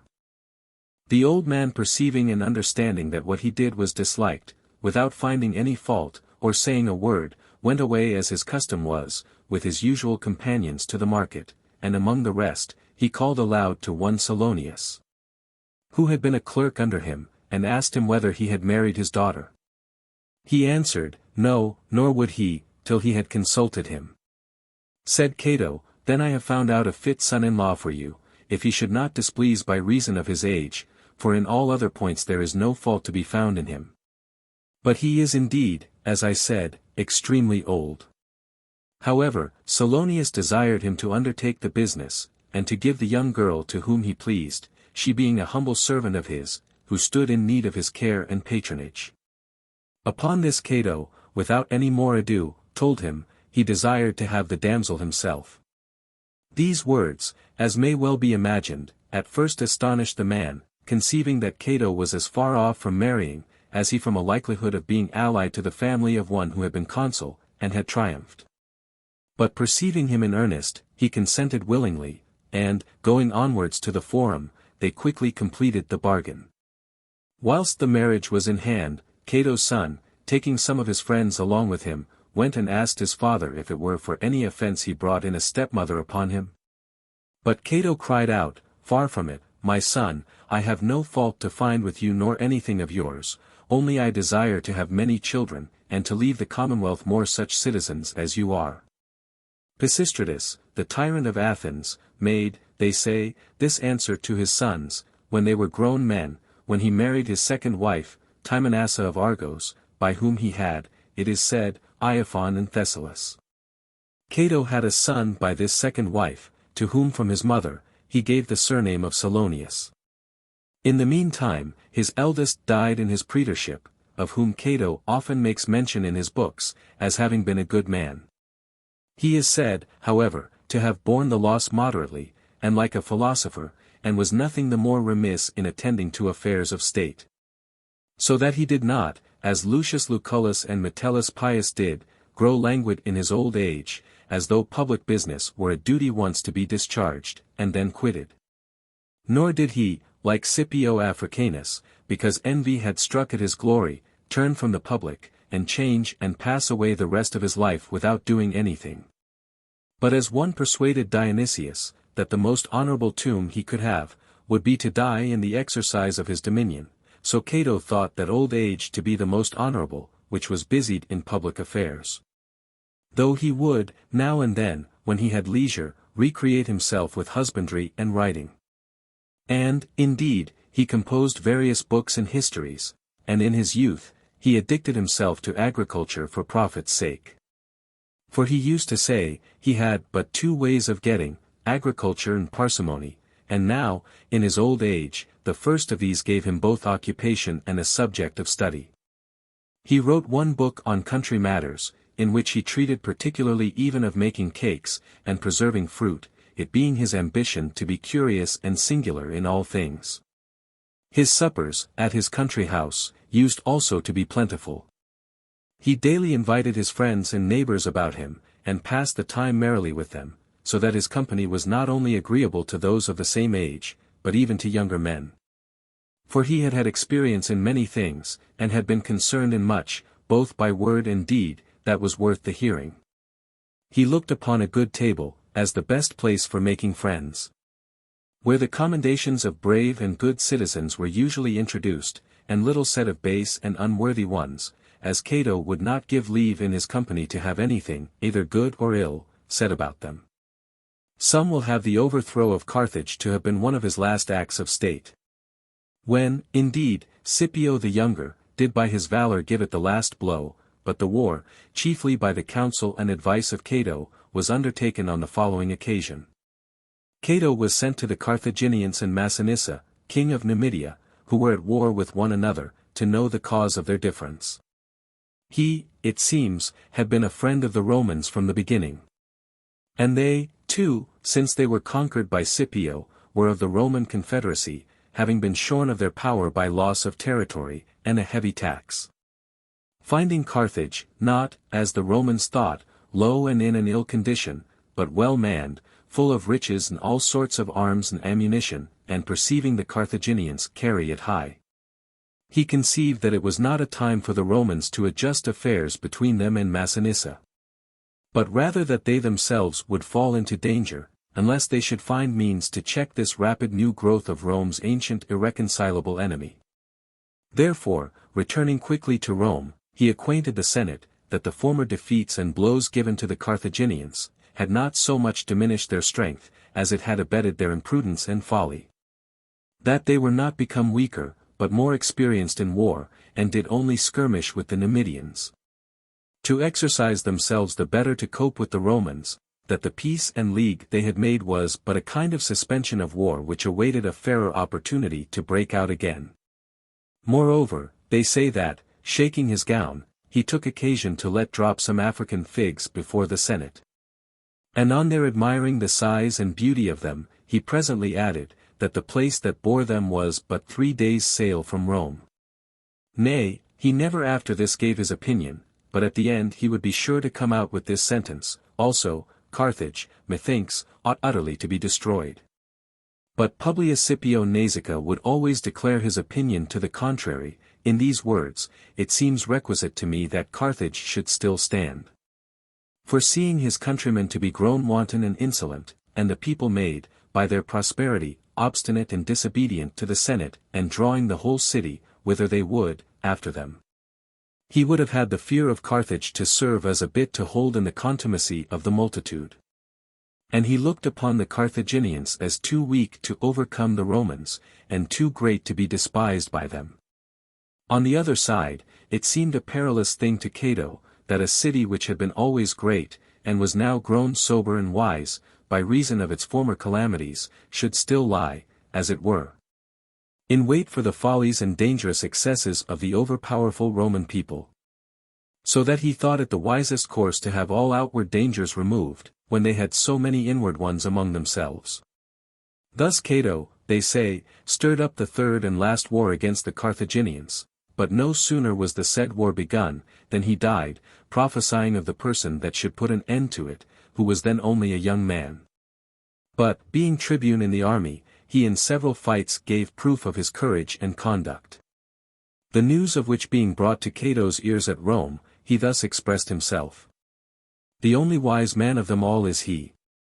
The others e'en as shadows flit and flee. This prophecy Scipio soon confirmed by his actions. Cato left no posterity, except one son by his second wife, who was named, as we said, Cato Salonius, and a grandson by his eldest son, who died. Cato Salonius died when he was praetor, but his son Marcus was afterwards consul, and he was grandfather of Cato the philosopher, who for virtue and renown was one of the most eminent personages of his time. Comparison of Aristides with Marcus Cato. Having mentioned the most memorable actions of these great men, if we now compare the whole life of the one with that of the other, it will not be easy to discern the difference between them. Lost as it is amongst such a number of circumstances in which they resemble each other. If, however, we examine them in detail as we might some piece of poetry, or some picture, we shall find this common to them both, that they advanced themselves to great honor and dignity in the commonwealth, by no other means than their own virtue and industry. But it seems when Aristides appeared, Athens was not at its height of grandeur and plenty, the chief magistrates and officers of his time being men only of moderate and equal fortunes among themselves. The estimate of the greatest estates then, was 500 medems, that of the second, or knights, 300, of the third and last called Zeugitai, 200. But Cato, out of a petty village from a country life, leaped into the commonwealth, as it were into a vast ocean, at a time when there were no such governors as the Curiae, Fabricii, and Hostilii. Poor laboring men were not then advanced from the plough and spade to be governors and magistrates, but greatness of family, riches, profuse gifts, distributions, and personal application were what the city looked to. Keeping a high hand, and, in a manner, insulting over those that courted preferment. It was not as great a matter to have Themistocles for an adversary, a person of mean extraction and small fortune, for he was not worth, it is said, more than 4 or 5 talents when he first applied himself to public affairs. As to contest with a Scipio Africanus, a Servius Galba, and a Quintius Flamininus, having no other aid but a tongue free to assert right. Besides, Aristides at Marathon, and again at Plataea, was but one commander out of 10. Whereas Cato was chosen consul with a single colleague, having many competitors, and with a single colleague, also, was preferred before 7 most noble and eminent pretenders to be censor. But Aristides was never principal in any action. For Miltiades carried the day at Marathon, at Salamis Themistocles, and at Plataea, Herodotus tells us, Pausanias got the glory of that noble victory, and men like Sophanes, and Aminias, Callimachus, and Cynaegirus behaved themselves so well in all those engagements, as to contest it with Aristides even for the second place. But Cato not only in his consulship was esteemed the chief in courage and conduct in the Spanish war, but even whilst he was only serving as tribune at Thermopylae, under another's command, he gained the glory of the victory, for having, as it were, opened a wide gate for the Romans to rush in upon Antiochus, and for having brought the war on his back, whilst he only minded what was before his face. For that victory, which was beyond dispute all Cato's own work, cleared Asia out of Greece, and by that means made way afterwards for Scipio into Asia. Both of them, indeed, were always victorious in war. But at home Aristides stumbled, being banished and oppressed by the faction of Themistocles. Yet Cato, notwithstanding he had almost all the chief and most powerful of Rome for his adversaries, and wrestled with them even to his old age, kept still his footing. Engaging also in many public suits, sometimes plaintiff, sometimes defendant, he cast the most, and came off clear with all. Thanks to his eloquence, that bulwark and powerful instrument to which more truly, than to chance or his fortune, he owed it, that he sustained himself unhurt to the last. Antipater justly gives it as a high commendation to Aristotle the philosopher, writing of him after his death, that among his other virtues, he was endowed with a faculty of persuading people which way he pleased. Questionless, there is no perfecter endowment in man than political virtue, and of this economics is commonly esteemed not the least part. For a city, which is a collection of private households, grows into a stable commonwealth by the private means of prosperous citizens that compose it. Lycurgus by prohibiting gold and silver in Sparta, and making iron, spoiled by the fire, the only currency, did not by these measures discharge them from minding their household affairs, but cutting off luxury, the corruption and tumor of riches. He provided there should be an abundant supply of all necessary and useful things for all persons, as much as any other lawmaker ever did. Being more apprehensive of a poor, needy, and indigent member of a community, than of the rich and haughty. And in this management of domestic concerns, Cato was as great as in the government of public affairs. For he increased his estate, and became a master to others in economy and husbandry, upon which subjects he collected in his writings many useful observations. On the contrary Aristides, by his poverty, made justice odious, as if it were the pest and impoverisher of a family and beneficial to all, rather than to those that were endowed with it. Yet Hesiod urges us alike to just dealing and to care of our households, and inveighs against idleness as the origin of injustice, and Homer admirably says, "Work was not dear, nor household cares to me, whose increase rears the thriving family. But well-rigged ships were always my delight, and wars, and darts, and arrows of the fight." As if the same characters carelessly neglected their own estates, and lived by injustice and rapine from others. For it is not as the physicians say of oil, that outwardly applied, it is very wholesome, but taken inwardly detrimental, that thus a just man provides carefully for others, and is heedless of himself and his own affairs, but in this Aristides's political virtues seem to be defective. Since, according to most authors, he took no care to leave his daughters a portion, or himself enough to defray his funeral charges, whereas Cato's family produced senators and generals to the 4th generation. His grandchildren, and their children, came to the highest preferments. But Aristides, who was the principal man of Greece, through extreme poverty reduced some of his to get their living by jugglers' tricks, others, for want, to hold out their hands for public alms. Leaving none means to perform any noble action, or worthy his dignity. Yet why should this needs follow? Since poverty is dishonorable not in itself, but when it is a proof of laziness, intemperance, luxury, and carelessness. Whereas in a person that is temperate, industrious, just, and valiant, and who uses all his virtues for the public good, it shows a great and lofty mind. For he has no time for great matters, who concerns himself with petty ones. Nor can he relieve many needs of others, who himself has many needs of his own. What most of all enables a man to serve the public is not wealth, but content and independence. Which, requiring no superfluity at home, distracts not the mind from the common good. God alone is entirely exempt from all want, of human virtues, that which needs least, is the most absolute and most divine. For as a body bred to a good habit requires nothing exquisite either in clothes or food, so a sound man and a sound household keep themselves up with a small matter. Riches ought to be proportioned to the use we have of them.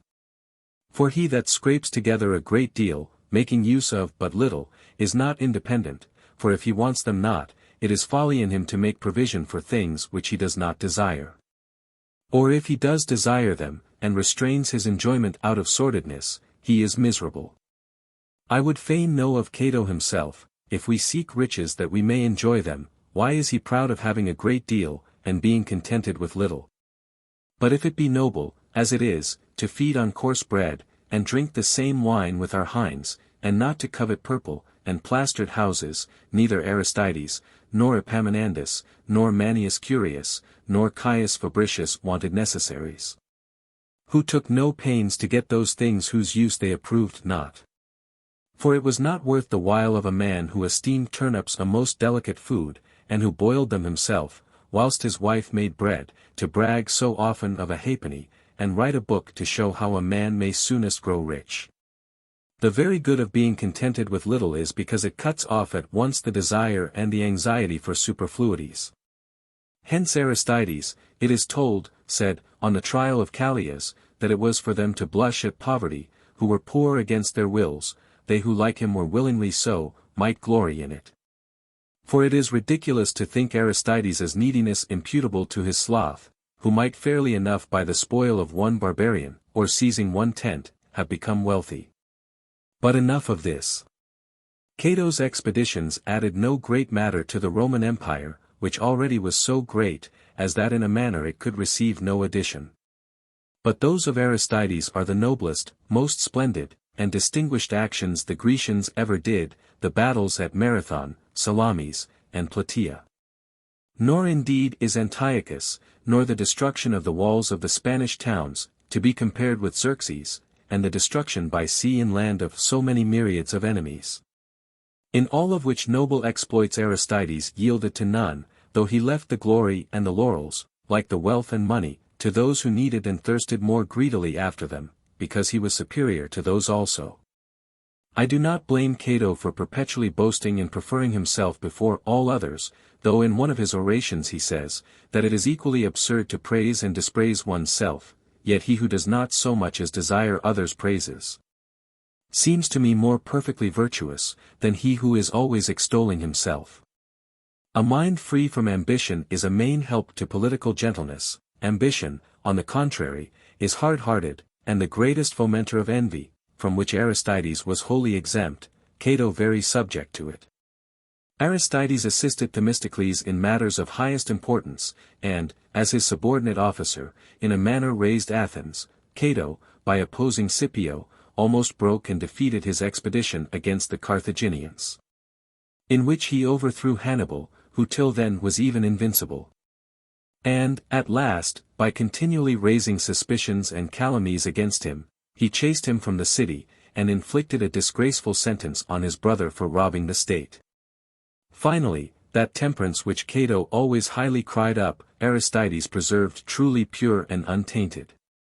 But Cato's marriage, unbecoming his dignity and age, is a considerable disparagement, in this respect, to his character.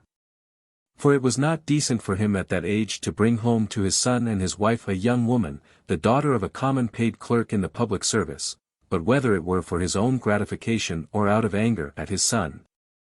Both the fact and the presence were unworthy. For the reason he pretended to his son was false, for if he desired to get more as worthy children, he ought to have married a well-born wife, not to have contented himself, so long as it was unnoticed, with a woman to whom he was not married. And, when it was discovered, he ought not to have chosen such a father-in-law as was easiest to be got, instead of one whose affinity might be honorable to him. Philopoemen. Cleander was a man of high birth and great power in the city of Mantinia, but by the chances of the time happened to be driven from thence. There being an intimate friendship betwixt him and Crogys, the father of Philopoemen, who was a person of great distinction, he settled at Megalopolis, where, while his friend lived, he had all he could desire. When Crogys died, he repaid the father's hospitable kindness in the care of the orphan son, by which means Philopoemen was educated by him, as Homer says Achilles was by Phoenix, and from his infancy moulded to lofty and noble inclinations. But Ecdemus and Demosthenes had the principal tuition of him, after he was past the years of childhood. They were both megalopolitans. They had been scholars in the academic philosophy, and friends to Arcesilaus, and had, more than any of their contemporaries, brought philosophy to bear upon action and state affairs. They had freed their country from tyranny by the death of Aristides, whom they caused to be killed. They had assisted Aratus in driving out the tyrant Nicocles from Sicyon. And, at the request of the Cyrenians, whose city was in a state of extreme disorder and confusion, went thither by sea, and succeeded in establishing good government and happily settling their commonwealth. And among their best actions they themselves counted the education of Philopoemen, thinking they had done a general good to Greece, by giving him the nurture of philosophy. And indeed all Greece, which looked upon him as a kind of latter birth brought forth, after so many noble leaders, in her decrepit age, loved him wonderfully, and, as his glory grew, increased his power. And one of the Romans, to praise him, calls him the last of the Greeks, as if after him Greece had produced no great man, nor who deserved the name of Greek. His person was not, as some fancy, deformed, for his likeness is yet to be seen at Delphi. The mistake of the hostess of Megara was occasioned, it would seem, merely by his easiness of temper and his plain manners. This hostess having word brought her, that the general of the Achaeans was coming to her house in the absence of her husband, was all in a hurry about providing his supper. Philopoemen, in an ordinary cloak, arriving in this point of time, she took him for one of his own train who had been sent on before, and bid him lend her his hand in her household work. He forthwith threw off his cloak, and fell to cutting up the firewood. The husband returning, and seeing him at it, "What," says he, "may this mean, O Philopoemen?" "I am," replied he in his Doric dialect, "paying the penalty of my ugly looks." Titus Flamininus, jesting with him upon his figure, told him one day, he had well-shaped hands and feet, but no belly, and he was indeed slender in the waist. But this raillery was meant to the poverty of his fortune. For he had good horse and foot, but often wanted money to entertain and pay them. These are the common anecdotes told of Philopoemen. The love of honor and distinction was, in his character, not unalloyed with feelings of personal rivalry and resentment. He made Epaminondas his great example, and came not far behind him in activity, sagacity, and incorruptible integrity. But his hot contentious temper continually carried him out of the bounds of that gentleness, composure, and humanity which had marked Epaminondas, and this made him thought a pattern rather of military than of civil virtue. He was strongly inclined to the life of a soldier even from his childhood, and he studied and practiced all that belonged to it, taking great delight in managing of horses, and handling of weapons. Because he was naturally fitted to excel in wrestling, some of his friends and tutors recommended his attention to athletic exercises. But he would first be satisfied whether it would not interfere with his becoming a good soldier. They told him, as was the truth, that the one life was directly opposite to the other.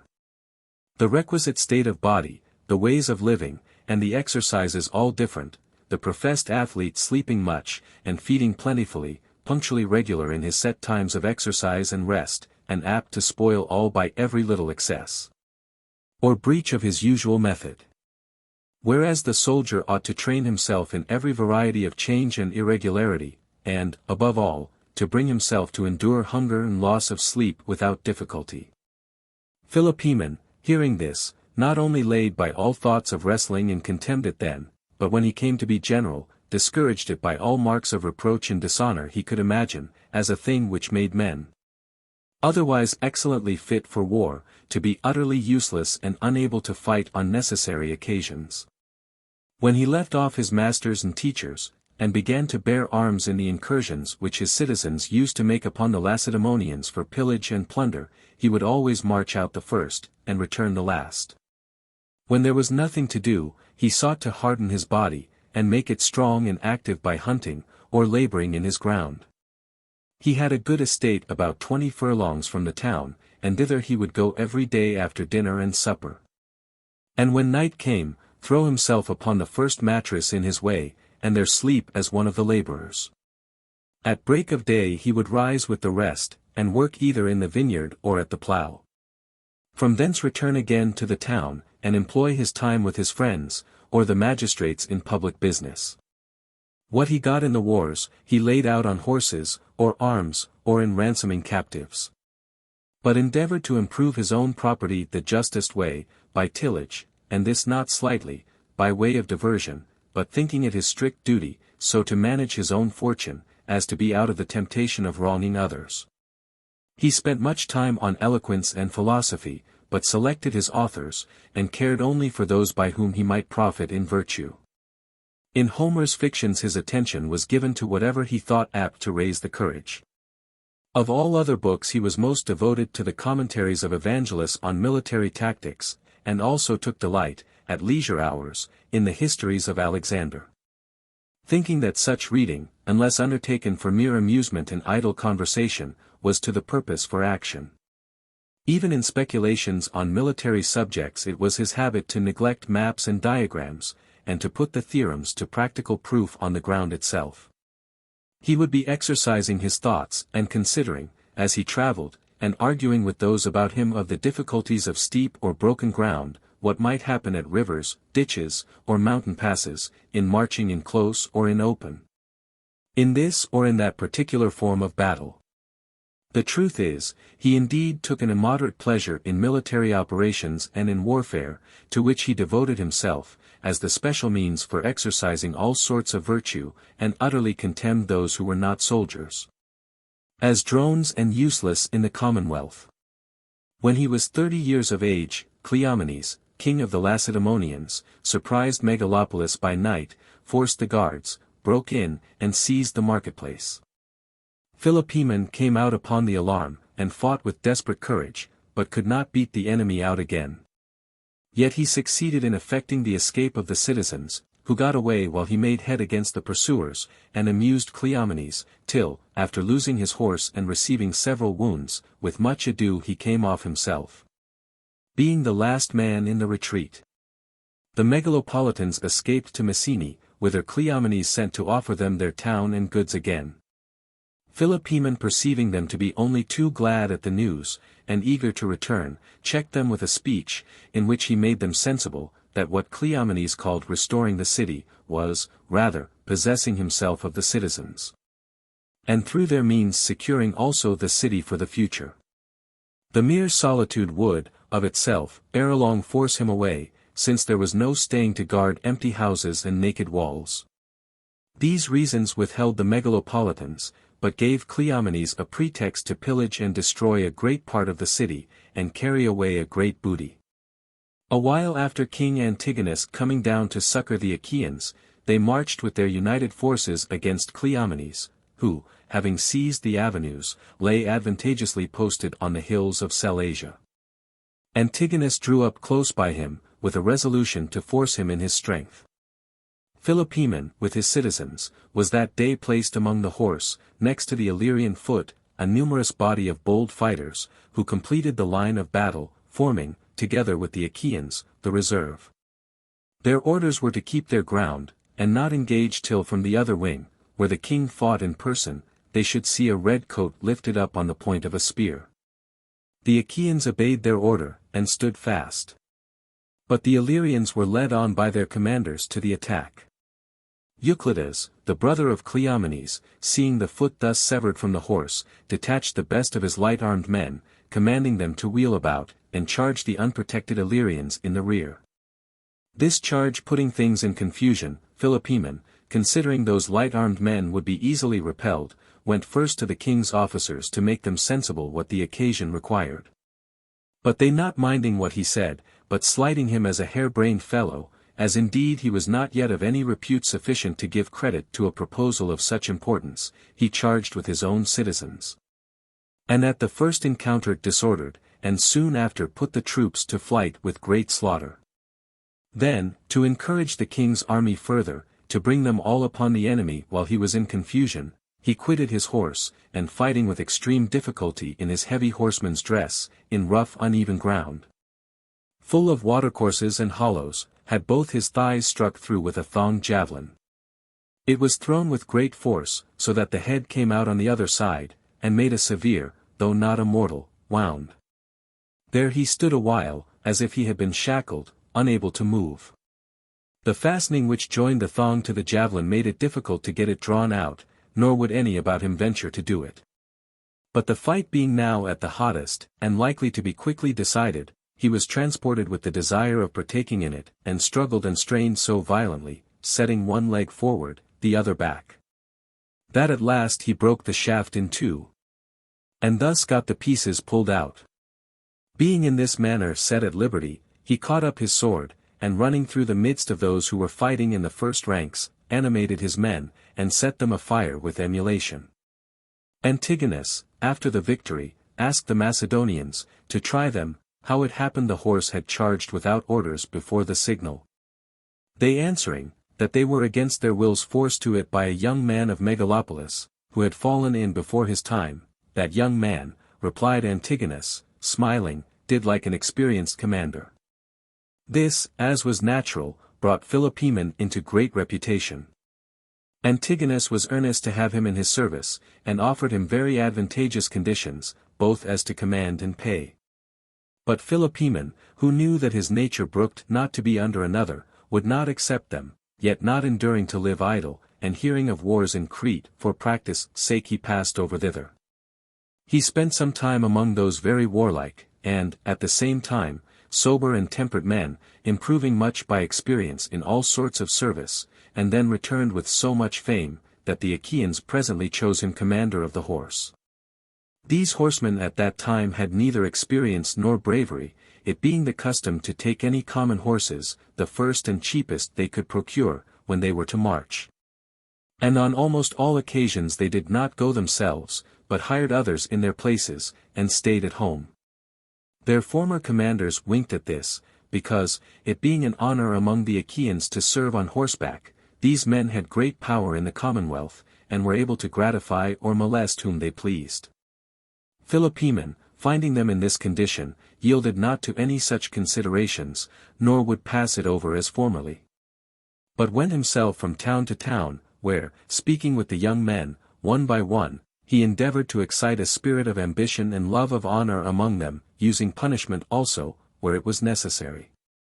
And then by public exercises, reviews, and contests in the presence of numerous spectators, in a little time he made them wonderfully strong and bold, and, which is reckoned of greatest consequence in military service, light and agile.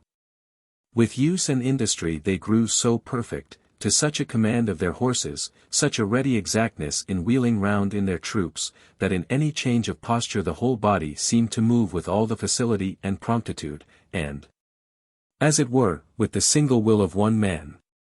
In the great battle, which they fought with the Aetolians and Hellenes by the river Larissus, he set them an example himself. Damophantus, general of the Aelian horse, singled out Philopoemen, and rode with full speed at him. Philopoemen awaited his charge, and, before receiving the stroke, with a violent blow of his spear threw him dead to the ground, upon whose fall the enemy fled immediately. And now Philopoemen was in everybody's mouth, as a man who in actual fighting with his own hand yielded not to the youngest, nor in good conduct to the oldest, and than whom there came not into the field any better soldier or commander. Aratus, indeed, was the first who raised the Achaeans, inconsiderable till then, into reputation and power, by uniting their divided cities into one commonwealth, and establishing amongst them a humane and truly Grecian form of government.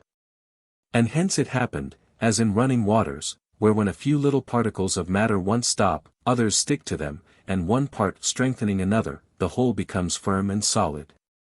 So in a general weakness, when every city relying only on itself, all Greece was giving way to an easy dissolution, the Achaeans, first forming themselves into a body, then drawing in their neighbors round about, some by protection, delivering them from their tyrants, others by peaceful consent and by naturalization, designed at last to bring all Peloponnesus into one community.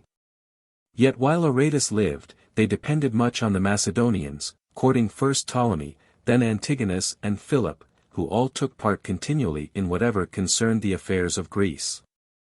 But when Philopoemen came to command, the Achaeans, feeling themselves a match for the most powerful of their enemies, declined foreign support. The truth is, Aratus, as we have written in his life, was not of so warlike a temper, but did most by policy and gentleness, and friendships with foreign princes. But Philopoemen being a man both of execution and command, a great soldier, and fortunate in his first attempts, wonderfully heightened both the power and courage of the Achaeans, accustomed to victory under his conduct. But first he altered what he found amiss in their arms, and form of battle. Hitherto they had used light, thin bucklers, too narrow to cover the body, and javelins much shorter than pikes. By which means they were skillful in skirmishing at a distance, but in a close fight had much the disadvantage. Then in drawing their forces up for battle, they were never accustomed to form in regular divisions. And their line being unprotected either by the thick array of projecting spears or by their shields, as in the Macedonian phalanx, where the soldiers shoulder close and their shields touch, they were easily opened, and broken. Philopoemen reformed all this, persuading them to change the narrow target and short javelin, into a large shield and long pike, to arm their heads, bodies, thighs, and legs, and instead of loose skirmishing, fight firmly in foot to foot. After he had brought them all to wear full armor, and by that means into the confidence of thinking themselves now invincible, he turned what before had been idle profusion and luxury into an honorable expense. For being long used to vie with each other in their dress, the furniture of their houses, and service of their tables, and to glory in outdoing one another, the disease by custom was grown incurable. And there was no possibility of removing it altogether. But he diverted the passion, and brought them, instead of these superfluities, to love useful and more manly display, and, reducing their other expenses, to take delight in appearing magnificent in their equipage of war. Nothing then was to be seen in the shops but plate breaking up, or melting down, gilding of breastplates, and studding bucklers and bits with silver, nothing in the places of exercise, but horses managing, and young men exercising their arms. Nothing in the hands of the women, but helmets and crests of feathers to be dyed, and military cloaks and riding frocks to be embroidered. The very sight of all which quickening and raising their spirits, made them contemn dangers, and feel ready to venture on any honorable dangers. Other kinds of sumptuosity give us pleasure, but make us effeminate. The tickling of the sense slackening the vigor of the mind, but magnificence of this kind strengthens and heightens the courage, as Homer makes Achilles at the sight of his new arms exulting with joy, and on fire to use them. When Philopoemen had obtained of them to arm, and set themselves out in this manner, he proceeded to train them, mustering and exercising them perpetually, in which they obeyed him with great zeal and eagerness. For they were wonderfully pleased with their new form of battle, which, being so knit and cemented together, seemed almost incapable of being broken. And then their arms, which for their riches and beauty they wore with pleasure, becoming light and easy to them with constant use, they longed for nothing more than to try them with an enemy, and fight in earnest. The Achaeans at that time were at war with Mechanidas, the tyrant of Lacedaemon, who, having a strong army, watched all opportunities of becoming entire master of Peloponnesus. When intelligence came that he was fallen upon the Mantineans, Philopoemen forthwith took the field, and marched towards him. They met near Mantinea, and drew up in sight of the city. Both, besides the whole strength of their several cities, had a good number of mercenaries in pay. When they came to fall on, Machanidas, with his hired soldiers, beat the spearmen and the Tarentines whom Philopoemen had placed in the front. But when he should have charged immediately into the main battle, which stood close and firm, he hotly followed the chase, and instead of attacking the Achaeans, passed on beyond them, while they remained drawn up in their place. With so untoward a beginning the rest of the confederates gave themselves up for lost. But Philopoemen, professing to make it a matter of small consequence, and observing the enemy's oversight, who had thus left an opening in their main body, and exposed their own phalanx, made no sort of motion to oppose them, but let them pursue the chase freely, till they had placed themselves at a great distance from him. Then seeing the Lacedaemonians before him deserted by their horse, with their flanks quite bare, he charged suddenly, and surprised them without a commander, and not so much as expecting an encounter, as when they saw Machanidas driving the beaten enemy before him, they thought the victory already gained. He overthrew them with great slaughter, they report above 4,000 killed in the place, and then faced about against Machanidas, who was returning with his mercenaries from the pursuit. There happened to be a broad deep ditch between them, alongside of which both rode their horses for a while, the one trying to get over and fly, the other to hinder him. It looked less like the contest between two generals than like the last defense of some wild beast, brought to bay by the keen huntsman Philopoemen, and forced to fight for his life. The tyrant's horse was mettled and strong, and feeling the bloody spurs in his sides, ventured to take the ditch. He had already so far reached the other side, as to have planted his 4 feet upon it, and was struggling to raise himself with these, when Simmias and Polyaenus, who used to fight by the side of Philopoemen, came up on horseback to his assistance. But Philopoemen, before either of them, himself met Machanidas. And perceiving that the horse with his head high reared, covered his master's body, he turned his own a little, and holding his javelin by the middle, drove it against the tyrant with all his force, and tumbled him dead into the ditch. Such is the precise posture in which he stands at Delphi in the brazen statue which the Achaeans set up of him, in admiration of his valor in this single combat, and conduct during the whole day. We are told that at the Nemean games, a little after this victory, Philopoemen being then general the second time, and at leisure on the occasion of the solemnity, first showed the Greeks his army drawn up in full array as if they were to fight, and executed with it all the maneuvers of a battle with wonderful order, strength, and celerity. After which he went into the theatre, while the musicians were singing for the prize, followed by the young soldiers in their military cloaks and their scarlet frocks under their armor, all in the very height of bodily vigor, and much alike in age, showing a high respect to their general, yet breathing at the same time a noble confidence in themselves, raised by success in many glorious encounters. Just at their coming in, it so happened, that the musician Pylades, with a voice well suited to the lofty style of the poet, was in the act of commencing the Persians of Timotheus. Under his conduct Greece was glorious and was free. The whole theatre at once turned to look at Philopoemen, and clapped with delight, their hopes venturing once more to return to their country's former reputation, and their feelings almost rising to the height of their ancient spirit. It was with the Achaeans as with young horses, which go quietly with their usual riders, but grow unruly and restive under strangers. The soldiers, when any service was in hand, and Philopoemen not at their head, grew dejected and looked about for him. But if he once appeared, came presently to themselves, and recovered their confidence and courage, being sensible that this was the only one of their commanders whom the enemy could not endure to face. But, as appeared in several occasions, were fright with his very name. Thus we find that Philip, king of Macedon, thinking to terrify the Achaeans into subjection again, if he could rid his hands of Philopoemen, employed some persons privately to assassinate him. But the treachery coming to light, he became infamous, and lost his character through Greece.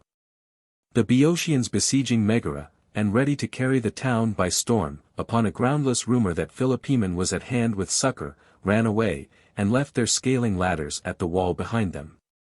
Nabis, who was tyrant of Lacedaemon after Machanidas, had surprised Messene at a time when Philopoemen was out of command. He tried to persuade Lysippus, then general of the Achaeans, to succor Messene, but not prevailing with him, because, he said, the enemy being now within it, the place was irrecoverably lost, he resolved to go himself, without order or commission. Followed merely by his own immediate fellow citizens who went with him as their general by commission from nature, which had made him fittest to command. Nabis, hearing of his coming, though his army quartered within the town, thought it not convenient to stay. But stealing out of the furthest gate with his men, marched away with all the speed he could, thinking himself a happy man if he could get off with safety. And he did escape, but Messene was rescued. All hitherto makes for the praise and honor of Philopoemen. But when at the request of the Gortynians he went away into Crete to command for them, at a time when his own country was distressed by Nabis, he exposed himself to the charge of either cowardice or unseasonable ambition of honor amongst foreigners. For the megalopolitans were then so pressed, that, the enemy being master of the field and encamping almost at their gates, they were forced to keep themselves within their walls, and so their very streets. And he in the meantime, across the seas, waging war and commanding in chief in a foreign nation, furnished his ill-wishers with matter enough for their reproaches. Some said he took the offer of the Gortynians, because the Achaeans chose other generals, and left him but a private man. For he could not endure to sit still, but looking upon war and command in it as his great business, always coveted to be employed. And this agrees with what he once aptly said of King Ptolemy. Somebody was praising him for keeping his army and himself in an admirable state of discipline and exercise, and what praise, replied Philopoemen, for a king of his years, to be always preparing, and never performing. However, the megalopolitans, thinking themselves betrayed, took it so ill, that they were about to banish him. But the Achaeans put an end to that design, by sending their general, Aristides, to Megalopolis, who, though he were at difference with Philopoemen about affairs of the commonwealth, yet would not suffer him to be banished. Philopoemen, finding himself upon this account out of favor with his citizens, induced divers of the little neighboring places to renounce obedience to them, suggesting to them to urge that from the beginning they were not subject to their taxes, or laws, or any way under their command. In these pretenses he openly took their part, and fomented seditious movements amongst the Achaeans in general against Megalopolis. But these things happened a while after. While he stayed in Crete, in the service of the Gortynians, he made war not like a Peloponnesian and Arcadian, fairly in the open field, but fought with them at their own weapon, and turning their stratagems and tricks against themselves, showed them they played craft against skill, and were but children to an experienced soldier. Having acted here with great bravery, and great reputation to himself, he returned into Peloponnesus, where he found Philip beaten by Titus Quintius, and Nabis at war both with the Romans and Achaeans. He was at once chosen general against Nabis, but venturing to fight by sea, met, like Epaminondas, with a result very contrary to the general expectation, and his own former reputation. Epaminondas, however, according to some statements, was backward by design, unwilling to give his countrymen an appetite for the advantages of the sea, lest from good soldiers, they should by little and little turn, as Plato says, to ill mariners. And therefore he returned from Asia and the islands without doing anything, on purpose. Whereas Philopoemen, thinking his skill in land service would equally avail at sea, learned how great a part of valor experience is, and how much it imports in the management of things to be accustomed to them. For he was not only put to the worst in the fight for want of skill, but having rigged up an old ship, which had been a famous vessel 40 years before, and shipped his citizens in her, she foundering, he was in danger of losing them all. But finding the enemy, as if he had been driven out of the sea, had, in contempt of him, besieged Gythium, he presently set sail again, and, taking them unexpectedly, dispersed and careless after their victory, landed in the night, burnt their camp, and killed a great number. A few days after, as he was marching through a rough country, Nabis came suddenly upon him. The Achaeans were dismayed, and in such difficult ground where the enemy had secured the advantage, despaired to get off with safety. Philopoemen made a little halt, and, viewing the ground, soon made it appear, that the one important thing in war is skill in drawing up an army.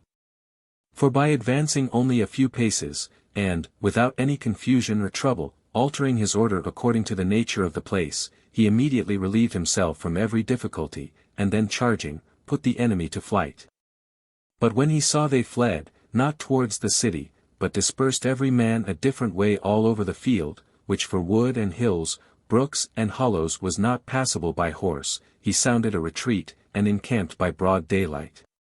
Then foreseeing the enemy would endeavor to steal scatteringly into the city in the dark, he posted strong parties of the Achaeans all along the watercourses and sloping ground near the walls.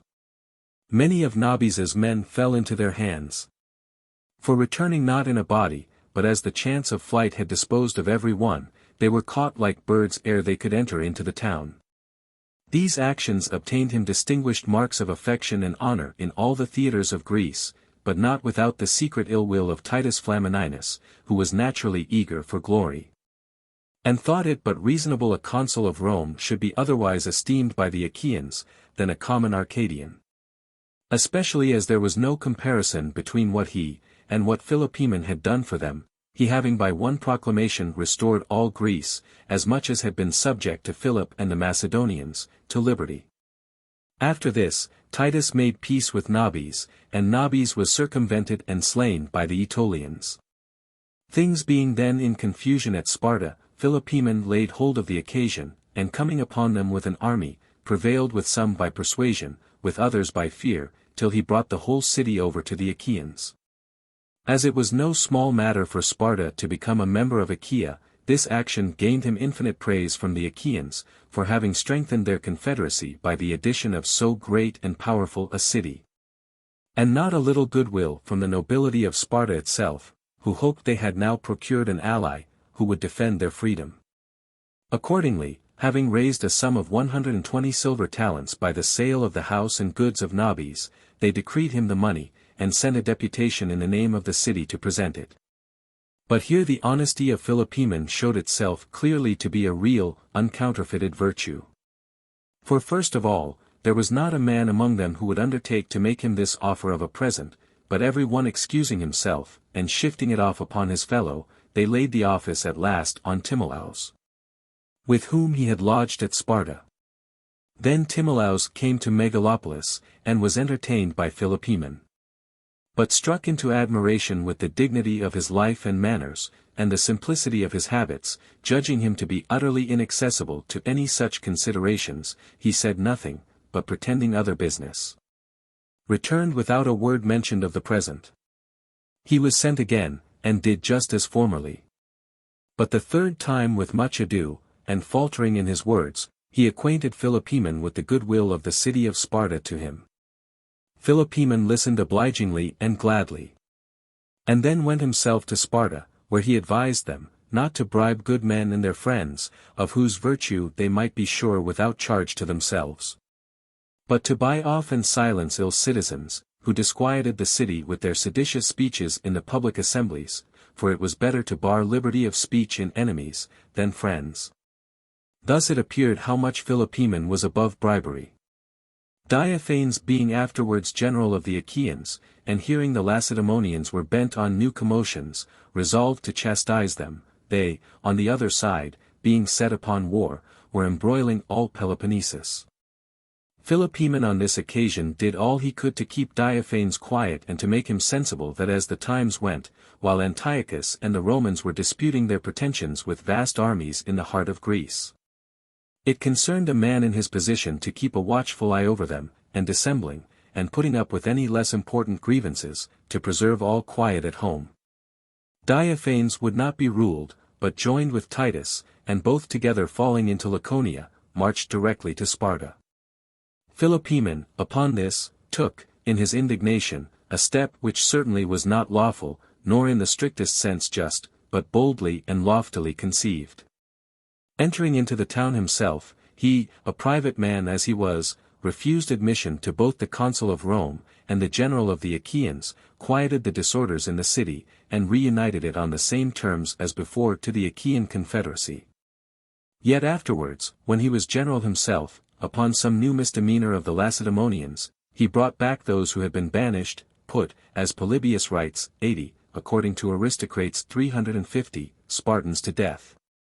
razed the walls, took away a good part of their territory and transferred it to the megalopolitans, forced out of the country and carried into Achaea all who had been made citizens of Sparta by tyrants. Except 3,000 who would not submit to banishment. These he sold for slaves, and with the money, as if to insult over them, built a colonnade at Megalopolis. Lastly, unworthily trampling upon the Lacedaemonians in their calamities, and gratifying his hostility by a most oppressive and arbitrary action, he abolished the laws of Lycurgus, and forced them to educate their children, and live after the manner of the Achaeans.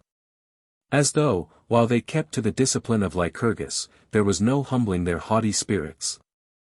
In their present distress and adversity they allowed Philopoemen thus to cut the sinews of their commonwealth asunder, and behaved themselves humbly and submissively. But afterwards in no long time, obtaining the support of the Romans, they abandoned their new Achaean citizenship, and as much as in so miserable and ruined a condition they could, re-establish their ancient discipline. When the war betwixt Antiochus and the Romans broke out in Greece, Philopoemen was a private man. He repined grievously, when he saw Antiochus lay idle at Chalcis, spending his time in unseasonable courtship and weddings, while his men lay dispersed in several towns, without order or commanders, and minding nothing but their pleasures. He complained much that he was not himself in office, and said he envied the Romans their victory, and that if he had had the fortune to be then in command, he would have surprised and killed the whole army in the taverns. When Antiochus was overcome, the Romans pressed harder upon Greece, and encompassed the Achaeans with their power. The popular leaders in the several cities yielded before them. And their power speedily, under the divine guidance, advanced to the consummation due to it in the revolutions of fortune. Philopoemen, in this conjuncture, carried himself like a good pilot in a high sea, sometimes shifting sail, and sometimes yielding, but still steering steady, and omitting no opportunity nor effort to keep all who were considerable, whether for eloquence or riches, fast to the defense of their common liberty.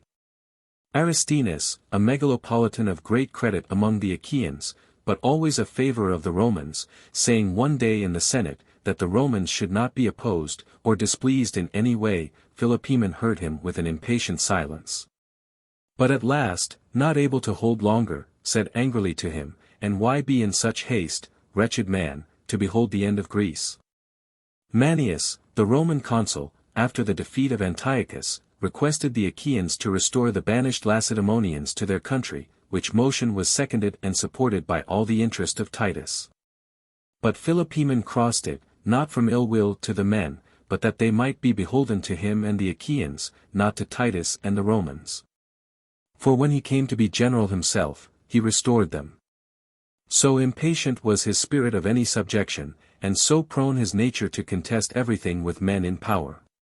Being now 70, and the 8th time general, he was in hope to pass in quiet, not only the year of his magistracy, but his remaining life. For as our diseases decline, as it is supposed, with our declining bodily strength, so the quarreling humor of the Greeks abetted much with their failing political greatness. But fortune or some divine retributive power threw him down the enclose of his life, like a successful runner who stumbles at the goal. It is reported, that being in company where one was praised for a great commander, he replied, there was no great account to be made of a man, who had suffered himself to be taken alive by his enemies. A few days after, news came that Dinocrates the Messenian, a particular enemy to Philopoemen, and for his wickedness and villainies generally hated, had induced Messene to revolt from the Achaeans, and was about to seize upon a little place called Colonies. Philopoemen lay then sick of a fever at Argos. Upon the news he hasted away, and reached Megalopolis, which was distant above 400 furlongs, in a day. From thence he immediately led out the horse, the noblest of the city, young men in the vigor of their age, and eager to proffer their service, both from attachment to Philopoemen and zeal for the cause. As they marched towards Messene, they met with Dinocrates, near the hill of Evander, charged and routed him. But 500 fresh men, who, being left for a guard to the country, came in late, happening to appear, the flying enemy rallied again about the hills. Philopoemen, fearing to be enclosed, and solicitous for his men, retreated over ground extremely disadvantageous, bringing up the rear himself. As he often faced, and made charges upon the enemy, he drew them upon himself. Though they merely made movements at a distance, and shouted about him, nobody daring to approach him. In his care to save every single man, he left his main body so often, that at last he found himself alone among the thickest of his enemies. Yet even then none durst come up to him, but being pelted at a distance, and driven to stony steep places, he had great difficulty, with much spurring, to guide his horse aright. His age was no hindrance to him, for with perpetual exercise it was both strong and active. But being weakened with sickness, and tired with his long journey, his horse stumbling, he fell encumbered with his arms, and faint, upon a hard and rugged piece of ground. His head received such a shock with the fall, that he lay a while speechless, so that the enemy, thinking him dead, began to turn and strip him. But when they saw him lift up his head and open his eyes, they threw themselves all together upon him, bound his hands behind him, and carried him off.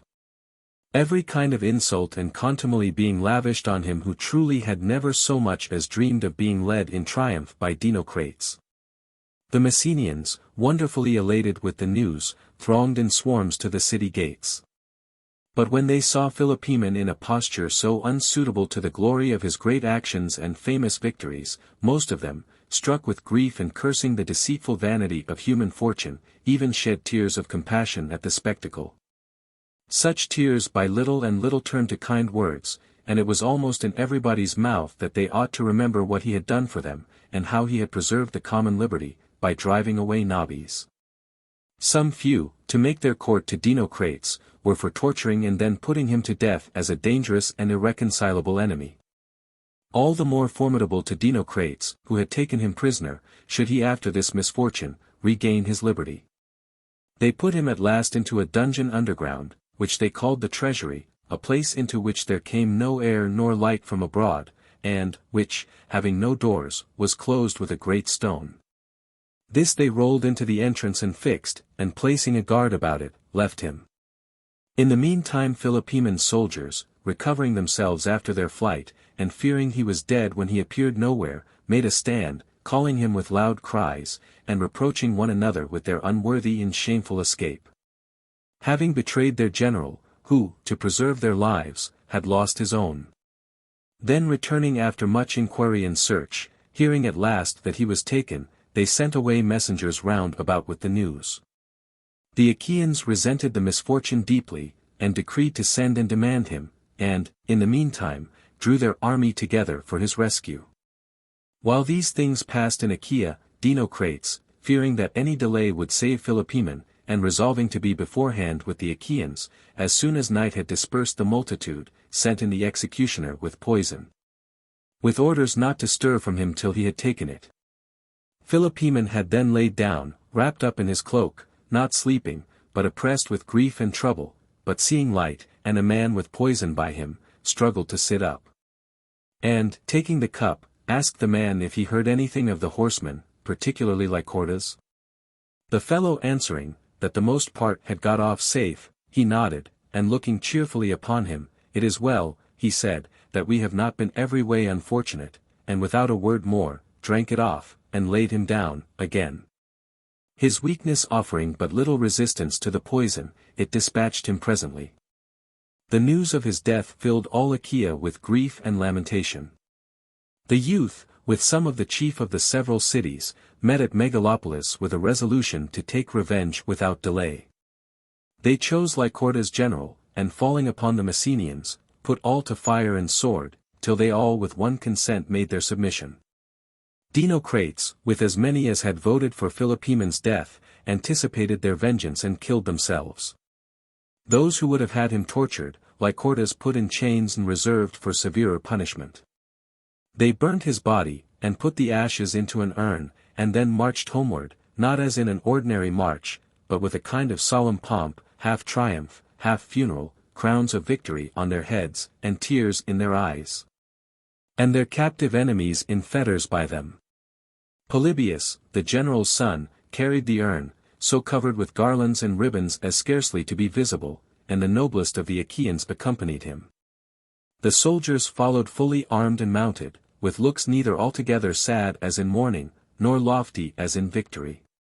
The people from all towns and villages in their way, flocked out to meet him, as at his return from conquest, and, saluting the urn, fell in with the company, and followed on to Megalopolis. Where, when the old men, the women and children were mingled with the rest, the whole city was filled with sighs, complaints, and cries, the loss of Philopoemen seeming to them the loss of their own greatness, and of their rank among the Achaeans. Thus he was honorably buried according to his worth, and the prisoners were stoned about his tomb. Many statues were set up, and many honors decreed to him by the several cities. One of the Romans in the time of Greece's affliction, after the destruction of Corinth, publicly accusing Philopoemen, as if he had been still alive, of having been the enemy of Rome, proposed that these memorials should all be removed. A discussion ensued, speeches were made, and Polybius answered the sycophant at large. And neither Mummius nor the lieutenants would suffer the honorable monuments of so great a man to be defaced, though he had often crossed both Titus and Manius. They justly distinguished, and as became honest men, betwixt usefulness and virtue, what is good in itself, and what is profitable to particular parties, judging thanks and reward due to him who does a benefit, from him who receives it. And honor never to be denied by the good to the good. And so much concerning Philopoemen. Flamininus. What Titus Quintius Flamininus, whom we select as a parallel to Philopoemen, was in personal appearance, those who are curious may see by the brazen statue of him, which stands in Rome near that of the great Apollo. Brought from Carthage, opposite to the Circus Maximus, with a Greek inscription upon it. The temper of his mind is said to have been of the warmest both in anger and in kindness, not indeed equally so in both respects, as in punishing, he was ever moderate, never inflexible. But whatever courtesy or good turn he set about, he went through with it, and was as perpetually kind and obliging to those on whom he had poured his favors, as if they, not he, had been the benefactors, exerting himself for the security and preservation of what he seemed to consider his noblest possessions, those to whom he had done good. But being ever thirsty after honor, and passionate for glory, if anything of a greater and more extraordinary nature were to be done, he was eager to be the doer of it himself. And took more pleasure in those that needed, than in those that were capable of conferring favors, looking on the former as objects for his virtue, and on the latter as competitors in glory. Rome had then many sharp contests going on, and her youth betaking themselves early to the wars, learned betimes the art of commanding. And Flamininus, having passed through the rudiments of soldiery, received his first charge in the war against Hannibal, as tribune under Marcellus, then consul. Marcellus, indeed, falling into an ambuscade, was cut off. But Titus, receiving the appointment of governor, as well of Tarentum, then retaken, as of the country about it, grew no less famous for his administration of justice, than for his military skill. This obtained him the office of leader and founder of 2 colonies which were sent into the cities of Narnia and Casa. Which filled him with loftier hopes, and made him aspire to step over those previous honors which it was usual first to pass through, the offices of tribune of the people, praetor and aedile, and to level his aim immediately at the consulship. Having these colonies, and all their interest ready at his service, he offered himself as candidate, but the tribunes of the people, Fulvius and Manius, and their party, strongly opposed him. Alleging how unbecoming a thing it was, that a man of such raw years, one who was yet, as it were, untrained, uninitiated in the first sacred rites and mysteries of government, should, in contempt of the laws, intrude and force himself into the sovereignty. However, the Senate remitted it to the people's choice and suffrage, who elected him, though not then arrived at his 30th year, consul with Sextus Aelius. The war against Philip and the Macedonians fell to Titus by lot, and some kind fortune, propitious at that time to the Romans, seems to have so determined it. As neither the people nor the state of things which were now to be dealt with, were such as to require a general who would always be upon the point of force and mere blows, but rather were accessible to persuasion and gentle usage.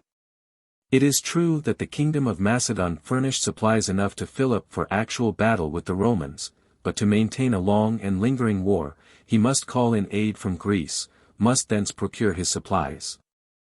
there find his means of retreat. Greece, in a word, would be his resource for all the requisites of his army. Unless, therefore, the Greeks could be withdrawn from siding with Philip, this war with him must not expect its decision from a single battle. Now Greece, which had not hitherto held much correspondence with the Romans, but first began an intercourse on this occasion, would not so soon have embraced a foreign authority, instead of the commanders she had been inured to. Had not the general of these strangers been of a kind gentle nature, one who worked rather by fair means than force, of a persuasive address in all applications to others, and no less courteous, and open to all addresses of others to him, and above all bent and determined on justice. But the story of his actions will best illustrate these particulars. Titus observed that both Sulpicius and Publius, who had been his predecessors in that command, had not taken the field against the Macedonians till late in the year. And then, too, had not set their hands properly to the war, but had kept skirmishing and scouting here and there for passes and provisions, and never came to close fighting with Philip. He resolved not to trifle away a year, as they had done, at home in ostentation of the honor, and in domestic administration, and only then to join the army, with the pitiful hope of protracting the term of office through a second year. Acting as consul in the first, and as general in the latter.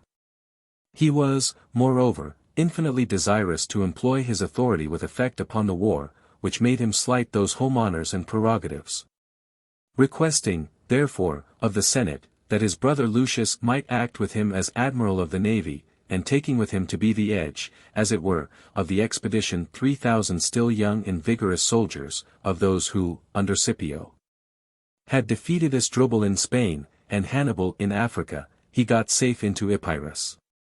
And found Publius encamped with his army, over against Philip, who had long made good the pass over the river Opsus, and the straits there, Publius not having been able, for the natural strength of the place, to effect anything against him. Titus therefore took upon himself the conduct of the army, and, having dismissed Publius, examined the ground. The place is in strength not inferior to Tempe, though it lacks the trees and green woods, and the pleasant meadows and walks that adorn Tempe. The Opsus, making its way between vast and lofty mountains which all but meet above a single deep ravine in the midst, is not unlike the river Peneus, in the rapidity of its current, and in its general appearance.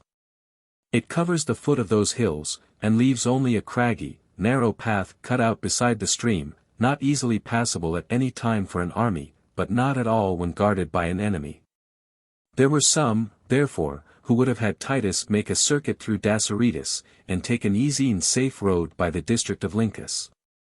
But he, fearing that if he should engage himself too far from the sea in barren and untilled countries, and Philip should decline fighting, he might, through want of provisions, be constrained to march back again to the seaside without effecting anything, as his predecessor had done before him, embraced the resolution of forcing his way over the mountains. But Philip, having possessed himself of them with his army, showered down his darts and arrows from all parts upon the Romans. Sharp encounters took place, and many fell wounded and slain on both sides, and there seemed but little likelihood of thus ending the war. When some of the men, who fed their cattle thereabouts, came to Titus with a discovery, that there was a roundabout way which the enemy neglected to guard, through which they undertook to conduct his army, and to bring it within 3 days at furthest, to the top of the hills. To gain the surer credit with him, they said that Charops, son of Machadas, a leading man in Epirus, who was friendly to the Romans, and aided them, though, for fear of Philip, secretly, was privy to the design. Titus gave their information belief, and sent a captain with 4,000 foot, and 300 horse, these herdsmen being their guides, but kept in bonds. In the daytime they lay still under the covert of the hollow and woody places, but in the night they marched by moonlight, the moon being then at the full. Titus, having detached this party, lay quiet with his main body, merely keeping up the attention of the enemy by some slight skirmishing. But when the day arrived, that those who stole round, were expected upon the top of the hill, he drew up his forces early in the morning, as well the light-armed as the heavy, and, dividing them into 3 parts, himself led the van. Marching his men up the narrow passage along the bank, darted at by the Macedonians, and engaging, in this difficult ground, hand to hand with his assailants. Whilst the other two divisions on either side of him, threw themselves with great alacrity among the rocks. Whilst they were struggling forward, the sun rose, and a thin smoke, like a mist, hanging on the hills, was seen rising at a distance, unperceived by the enemy, being behind them, as they stood on the heights. And the Romans, also, as yet under suspense, in the toil and difficulty they were in, could only doubtfully construe the sight according to their desires. But as it grew thicker and thicker, blackening the air, and mounting to a greater height, they no longer doubted but it was the fire signal of their companions. And, raising a triumphant shout, forcing their way onwards, they drove the enemy back into the roughest ground, while the other party echoed back their acclamations from the top of the mountain.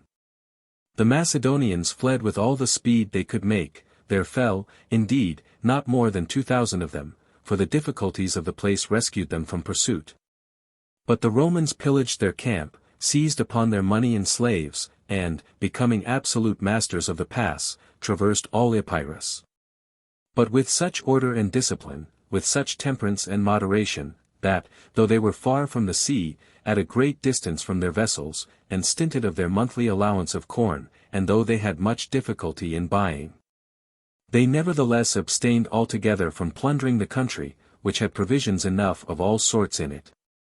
For intelligence being received that Philip making a flight, rather than a march, through Thessaly, forced the inhabitants from the towns to take shelter in the mountains, burnt down the towns themselves, and gave up as spoil to his soldiers all the property which it had been found impossible to remove, abandoning, as it would seem, the whole country to the Romans.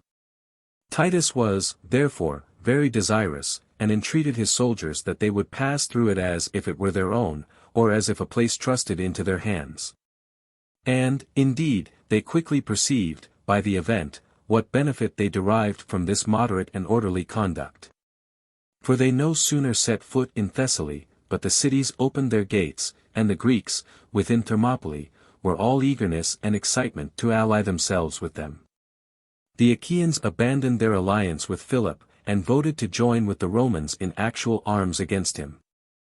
And the Opuntians, though the Aetolians, who were zealous allies of the Romans, were willing and desirous to undertake the protection of the city, would not listen to proposals from them, but, sending for Titus, entrusted and committed themselves to his charge.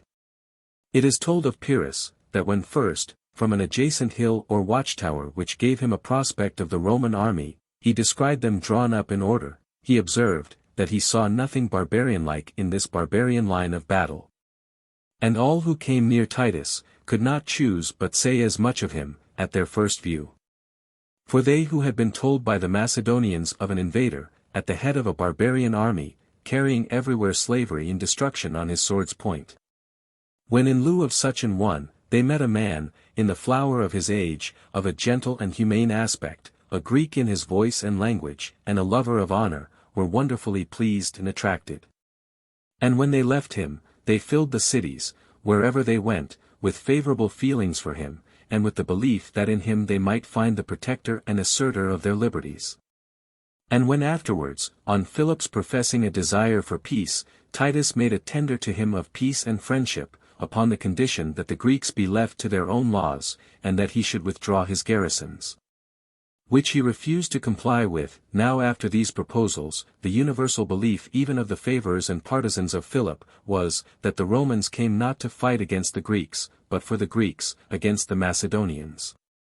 Accordingly, all the rest of Greece came to peaceable terms with him. But as he marched into Boeotia, without committing the least act of hostility, the nobility and chief men of Thebes came out of their city to meet him, devoted under the influence of Brachyls to the Macedonian alliance, but desirous at the same time to show honor and deference to Titus. As they were, they conceived, in amity with both parties. Titus received them in the most obliging and courteous manner, but kept going gently on, questioning and inquiring of them, and sometimes entertaining them with narratives of his own, till his soldiers might a little recover from the weariness of their journey. Thus passing on, he and the Thebans came together into their city not much to their satisfaction, but yet they could not well deny him entrance, as a good number of his men attended him in. Titus, however, now he was within, as if he had not had the city at his mercy, came forward and addressed them, urging them to join the Roman interest. King Attalus followed to the same effect. And he, indeed, trying to play the advocate, beyond what it seems his age could bear, was seized, in the midst of his speech, with a sudden flux or dizziness, and swooned away, and, not long after, was conveyed by ship into Asia, and died there. The Boeotians joined the Roman alliance.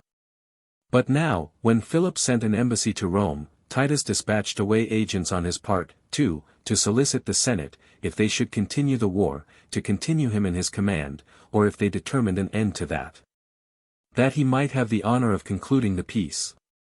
Having a great passion for distinction, his fear was, that if another general were commissioned to carry on the war, the honor even of what was past, would be lost to him. And his friends transacted matters so well on his behalf, that Philip was unsuccessful in his proposals, and the management of the war was confirmed in his hands. He no sooner received the Senate's determination, but, big with hopes, he marches directly into Thessaly, to engage Philip. His army consisting of 26,000 men, out of which the Aetolians furnished 6,000 foot and 400 horse. The forces of Philip were much about the same number. In this eagerness to encounter, they advanced against each other, till both were near Scotussa, where they resolved to hazard a battle. Nor had the approach of these two formidable armies the effect that might have been supposed, to strike into the generals a mutual terror of each other. It rather inspired them with ardor and ambition. On the Romans' part, to be the conquerors of Macedon, a name which Alexander had made famous amongst them for strength and valor. Whilst the Macedonians, on the other hand, esteeming of the Romans as an enemy very different from the Persians, hoped, if victory stood on their side, to make the name of Philip more glorious than that of Alexander. Titus, therefore, called upon his soldiers to play the part of valiant men, because they were now to act their parts upon the most illustrious theatre of the world, Greece, and to contend with the bravest antagonists. And Philip, on the other side, commenced an harangue to his men, as usual before an engagement, and to be the better heard, whether it were merely a mischance, or the result of unseasonable haste, not observing what he did, mounted an eminence outside their camp, which proved to be a burying-place. And much disturbed by the despondency that seized his army at the unluckiness of the omen, all that day kept in his camp, and declined fighting. But on the morrow, as day came on, after a soft and rainy night, the clouds changing into a mist filled all the plain with thick darkness. And a dense foggy air descending, by the time it was full day, from the adjacent mountains into the ground betwixt the two camps, concealed them from each other's view. The parties sent out on either side, some for ambuscade, some for discovery, falling in upon one another quickly after they were thus detached, began the fight at what are called the cynocephali. A number of sharp tops of hills that stand close to one another, and have the name from some resemblance in their shape. Now many vicissitudes and changes happening, as may well be expected, in such an uneven field of battle, sometimes hot pursuit, and sometimes as rapid a flight, the generals on both sides kept sending in succors from the main bodies. As they saw their men pressed were giving ground, till at length the heavens clearing up, let them see what was going on, upon which the whole armies engaged. Philip, who was in the right wing, from the advantage of the higher ground which he had, threw on the Romans the whole weight of his phalanx, with a force which they were unable to sustain. The dense array of spears, and the pressure of the compact mass overpowering them. But the king's left wing being broken up by the hilliness of the place, Titus observing it, and cherishing little or no hopes on that side where his own gave ground, makes in all haste to the other, and there charges in upon the Macedonians, who, in consequence of the inequality and roughness of the ground, could not keep their phalanx entire, nor line their ranks to any great depth, which is the great point of their strength, but were forced to fight man for man under heavy and unwieldy armor. For the Macedonian phalanx is like some single powerful animal, irresistible so long as it is embodied into one, and keeps its order, shield touching shield, all as in a piece. But if it be once broken, not only is the joint force lost, but the individual soldiers also who composed it, lose each one his own single strength, because of the nature of their armor. And because each of them is strong, rather, as he makes a part of the whole, than in himself. When these were routed, some gave chase to the flyers, others charged the flanks of those Macedonians who were still fighting, so that the conquering wing, also, was quickly disordered, took to flight, and threw down its arms. There were then slain no less than 8,000, and about 5,000 were taken prisoners, and the Aetolians were blamed as having been the main occasion that Philip himself got safe off. For whilst the Romans were in pursuit, they fell to ravaging and plundering the camp, and did it so completely, that when the others returned, they found no booty in it. This bred at first hard words, quarrels, and misunderstandings betwixt them. But, afterwards, they galled Titus more, by ascribing the victory to themselves, and prepossessing the Greeks with reports to that effect. Insomuch that poets, and people in general in the songs that were sung or written in honor of the action, still ranked the Aetolians foremost. One of the pieces most current was the following epigram. Naked and tombless see, O passer-by, the 30,000 men of Thessaly, slain by the Aetolians and the Latin band, that came with Titus from Italia's land. Alas for mighty Macedon! That day, swift as a roe, King Philip fled away. This was composed by Alcaeus in mockery of Philip, exaggerating the number of the slain. However, being everywhere repeated, and by almost everybody, Titus was more nettled at it than Philip. The latter merely retorted upon Alcaeus with some elegiac verses of his own. Naked and leafless see, O passer-by, the cross that shall Alcaeus crucify. But such little matters extremely fretted Titus, who was ambitious of a reputation among the Greeks, and he, therefore, acted in all after occurrences by himself, paying but very slight regard to the Aetolians. This offended them in their turn. And when Titus listened to terms of accommodation, and admitted an embassy upon the proffers of the Macedonian king, the Aetolians made it their business to publish through all the cities of Greece, that this was the conclusion of all. That he was selling Philip a peace, at a time when it was in his hand to destroy the very roots of the war, and to overthrow the power which had first inflicted servitude upon Greece. But whilst with these and the like rumors, the Aetolians labored to shake the Roman confederates, Philip, making overtures of submission of himself and his kingdom to the discretion of Titus and the Romans, puts an end to those jealousies. As Titus by accepting them, did to the war.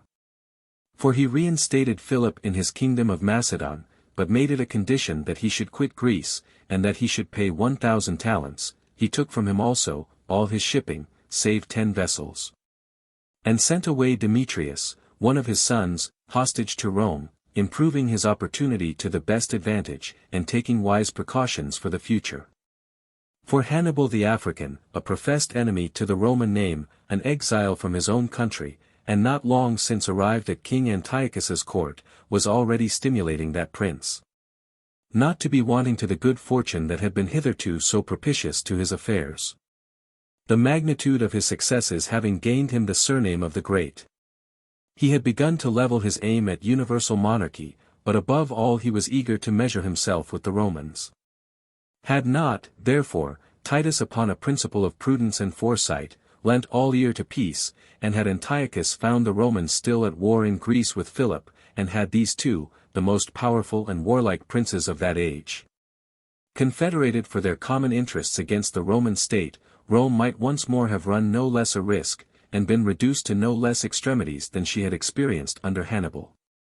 But now, Titus opportunely introducing this peace between the wars, dispatching the present danger before the new one had arrived, at once disappointed Antiochus of his first hopes, and Philip of his last. When the 10 commissioners, delegated to Titus from the Senate, advised him to restore the rest of Greece to their liberty, but that Corinth, Chalcis, and Demetrius should be kept garrisoned for security against Antiochus. The Aetolians, on this, breaking out into loud accusations, agitated all the cities, calling upon Titus to strike off the shackles of Greece, so Philip used to term those 3 cities, and asking the Greeks, whether it were not matter of much consolation to them, that, though their chains weighed heavier, yet they were now smoother and better polished than formerly, and whether Titus were not deservedly admired by them as their benefactor. who had unshackled the feet of Greece, and tied her up by the neck. Titus, vexed and angry at this, made it his request to the Senate, and at last prevailed in it, that the garrisons in these cities should be dismissed, that so the Greeks might be no longer debtors to him for a partial, but for an entire, favor. It was now the time of the celebration of the Isthmian Games, and the seats around the racecourse were crowded with an unusual multitude of spectators. Greece, after long wars, having regained not only peace, but hopes of liberty, and being able once more to keep holiday in safety. A trumpet sounded to command silence.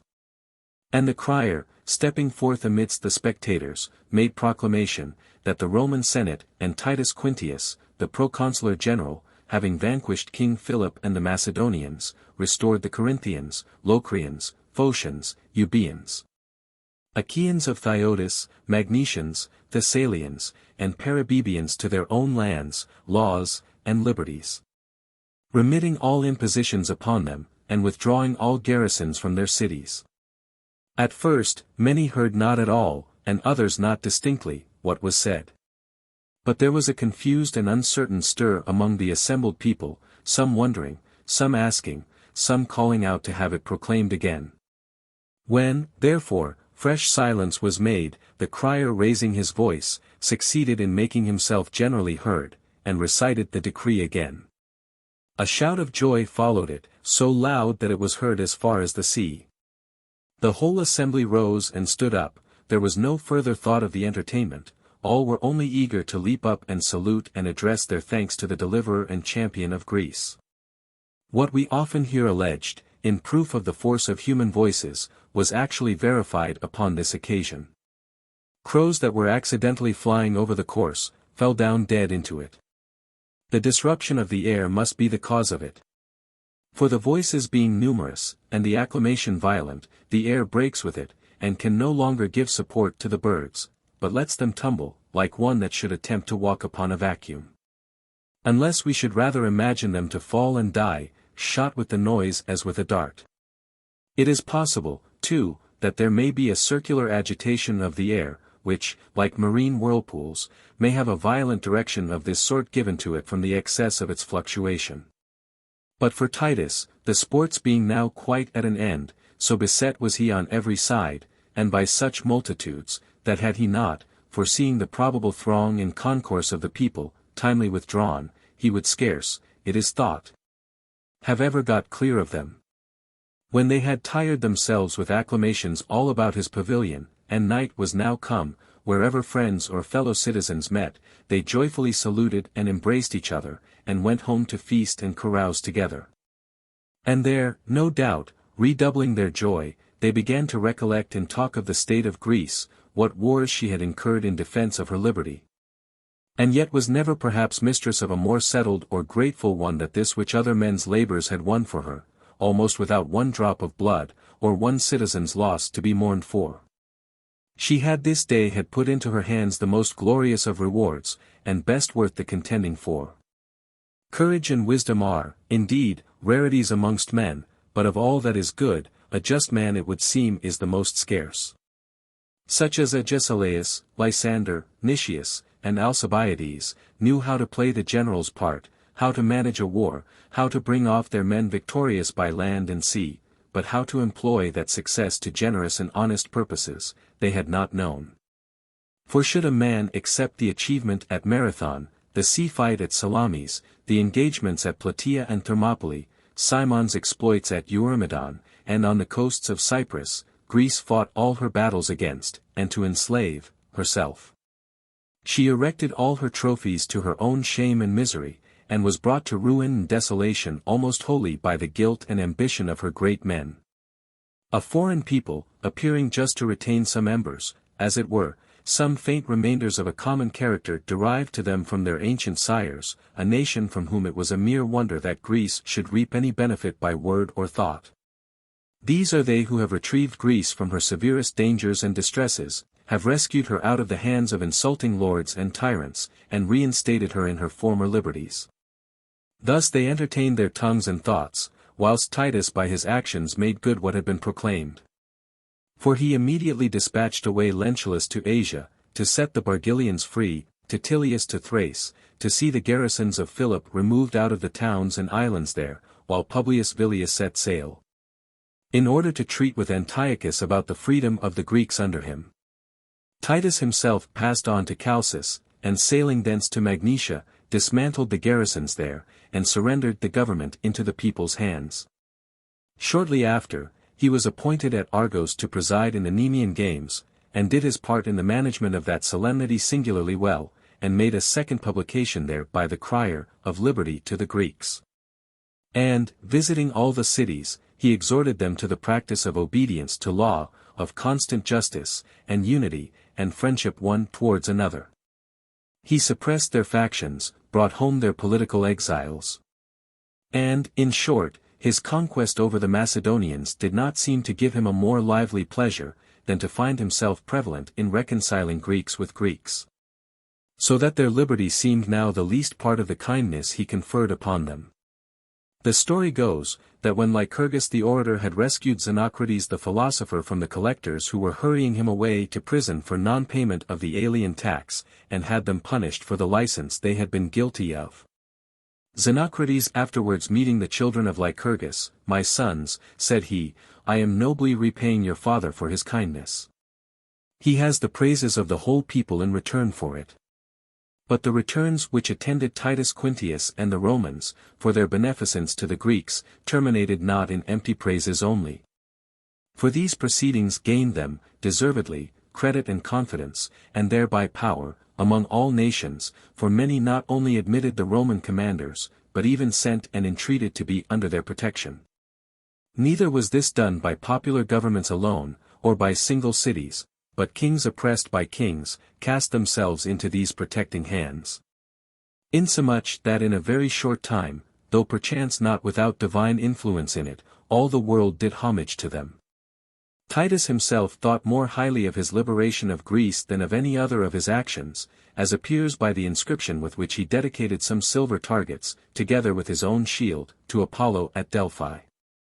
Ye Spartan Tindarids, twin sons of Jove, who in swift horsemanship have placed your love.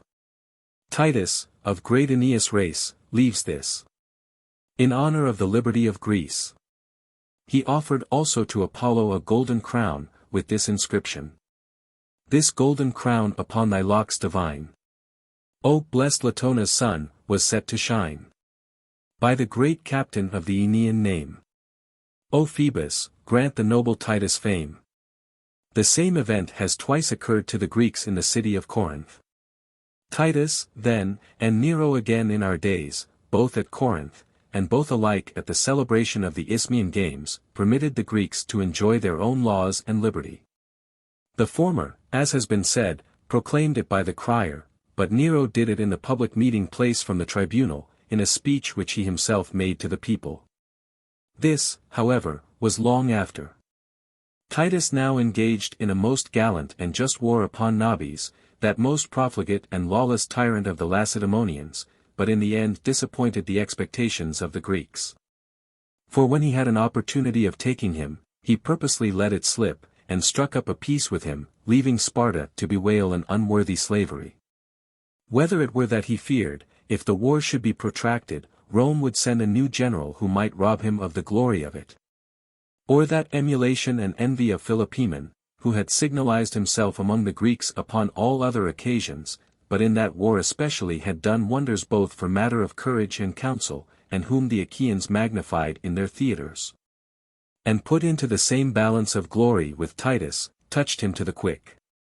And that he scorned that an ordinary Arcadian, who had but commanded in a few re-encounters upon the confines of his native district, should be spoken of in terms of equality with a Roman consul, waging war as the protector of Greece in general. But, besides, Titus was not without an apology too for what he did, namely, that he put an end to the war only when he foresaw that the tyrant's destruction must have been attended with the ruin of the other Spartans. The Achaeans, by various decrees, did much to show Titus honor. None of these returns, however, seemed to come up to the height of the actions that merited them, unless it were one present they made him, which affected and pleased him beyond all the rest. Which was this: The Romans, who in the war with Hannibal had the misfortune to be taken captives, were sold about here and there, and dispersed into slavery. 1,200 in number were at that time in Greece. The reverse of their fortune always rendered them objects of compassion, but more particularly, as well might be, when they now met, some with their sons, some with their brothers, others with their acquaintance. Slaves with their free, and captives with their victorious countrymen. Titus, though deeply concerned on their behalf, yet took none of them from their masters by constraint. But the Achaeans, redeeming them at £5 a man, brought them all together into one place, and made a present of them to him, as he was just going on shipboard, so that he now sailed away with the fullest satisfaction. His generous actions having procured him as generous returns, worthy a brave man and a lover of his country. This seemed the most glorious part of all his succeeding triumph. For these redeemed Romans, as it is the custom for slaves, upon their manumission, to shave their heads and wear felt hats, followed in that habit in the procession. To add to the glory of this show, there were the Grecian helmets, the Macedonian targets and long spears, borne with the rest of the spoils in public view, besides vast sums of money.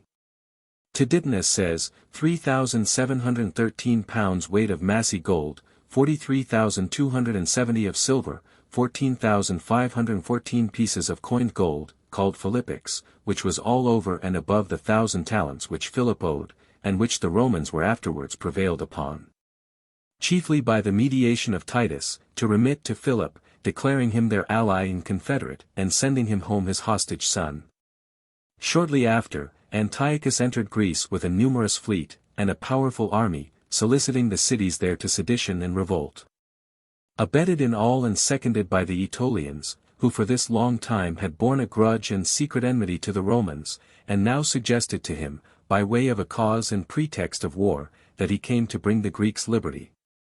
When, indeed, they never wanted it less, as they were free already, but, in lack of really honorable grounds, he was instructed to employ these lofty professions. The Romans, in the interim, in great apprehension of revolutions and revolt in Greece, and of his great reputation for military strength, dispatched the consul Manius Acilius to take the charge of the war, and Titus, as his lieutenant. Out of regard to the Greeks, some of whom he no sooner saw, but he confirmed them in the Roman interests. Others, who began to falter, like a timely physician, by the use of the strong remedy of their own affection for himself, he was able to arrest in the first stage of the disease, before they had committed themselves to any great error. Some few there were whom the Aetolians were beforehand with, and had so wholly perverted that he could do no good with them, yet these, however angry and exasperated before, he saved and protected when the engagement was over. For Antiochus, receiving a defeat at Thermopylae, not only fled the field, but hoisted sail instantly for Asia. Manius, the consul, himself invaded and besieged a part of the Aetolians, while King Philip had permission to reduce the rest. Thus while, for instance, the Dolops and Magnesians on the one hand, the Athamanes and Apparantians on the other, were ransacked by the Macedonians, and while Manius laid Heraclea waste and besieged Naupactus, then in the Aetolians' hands, Titus, still with a compassionate care for Greece, sailed across from Peloponnesus to the consul, and began first of all to chide him, that the victory should be owing alone to his arms, and yet he should suffer Philip to bear away the prize and profit of the war, and sit wreaking his anger upon a single town, whilst the Macedonians overran several nations and kingdoms. But as he happened to stand then in view of the besieged, they no sooner spied him out, but they call to him from their wall, they stretch forth their hands, they supplicate and entreat him. At the time, he said not a word more, but turning about with tears in his eyes, went his way. Some little while after, he discussed the matter so effectually with Manius, that he won him over from his passion, and prevailed with him to give a truce and time to the Aetolians, to send deputies to Rome to petition the Senate for terms of moderation. But the hardest task, and that which put Titus to the greatest difficulty was, to entreat with Manius for the Chalcidians, who had incensed him on account of a marriage which Antiochus had made in their city, even whilst the war was on foot. A match no ways suitable in point of age, he an elderly man being enamoured with a mere girl, and as little proper for the time, in the midst of a war. She was the daughter of one Cleoptolemus, and is said to have been wonderfully beautiful. The Chalcidians, in consequence, embraced the king's interests with zeal and alacrity, and let him make their city the basis of his operations during the war. Thither, therefore, he made with all speed, when he was routed, and fled. And reaching Chalcis, without making any stay, taking this young lady, and his money and friends with him, away he sails to Asia. And now Manius' indignation carrying him in all haste against the Chalcidians, Titus hurried after him, endeavoring to pacify and to entreat him, and, at length, succeeded both with him and the chief men among the Romans. The Chalcidians, thus owing their lives to Titus, dedicated to him all the best and most magnificent of their sacred buildings. Inscriptions upon which may be seen to run thus to this day, the people dedicate this gymnasium to Titus and to Hercules.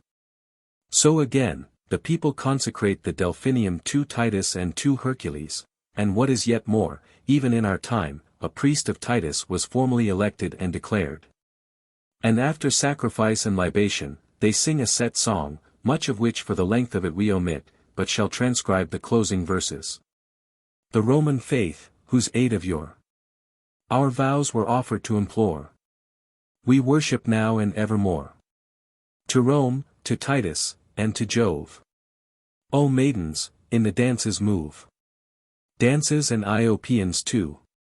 Unto the Roman faith are due. O Saviour Titus, and to you.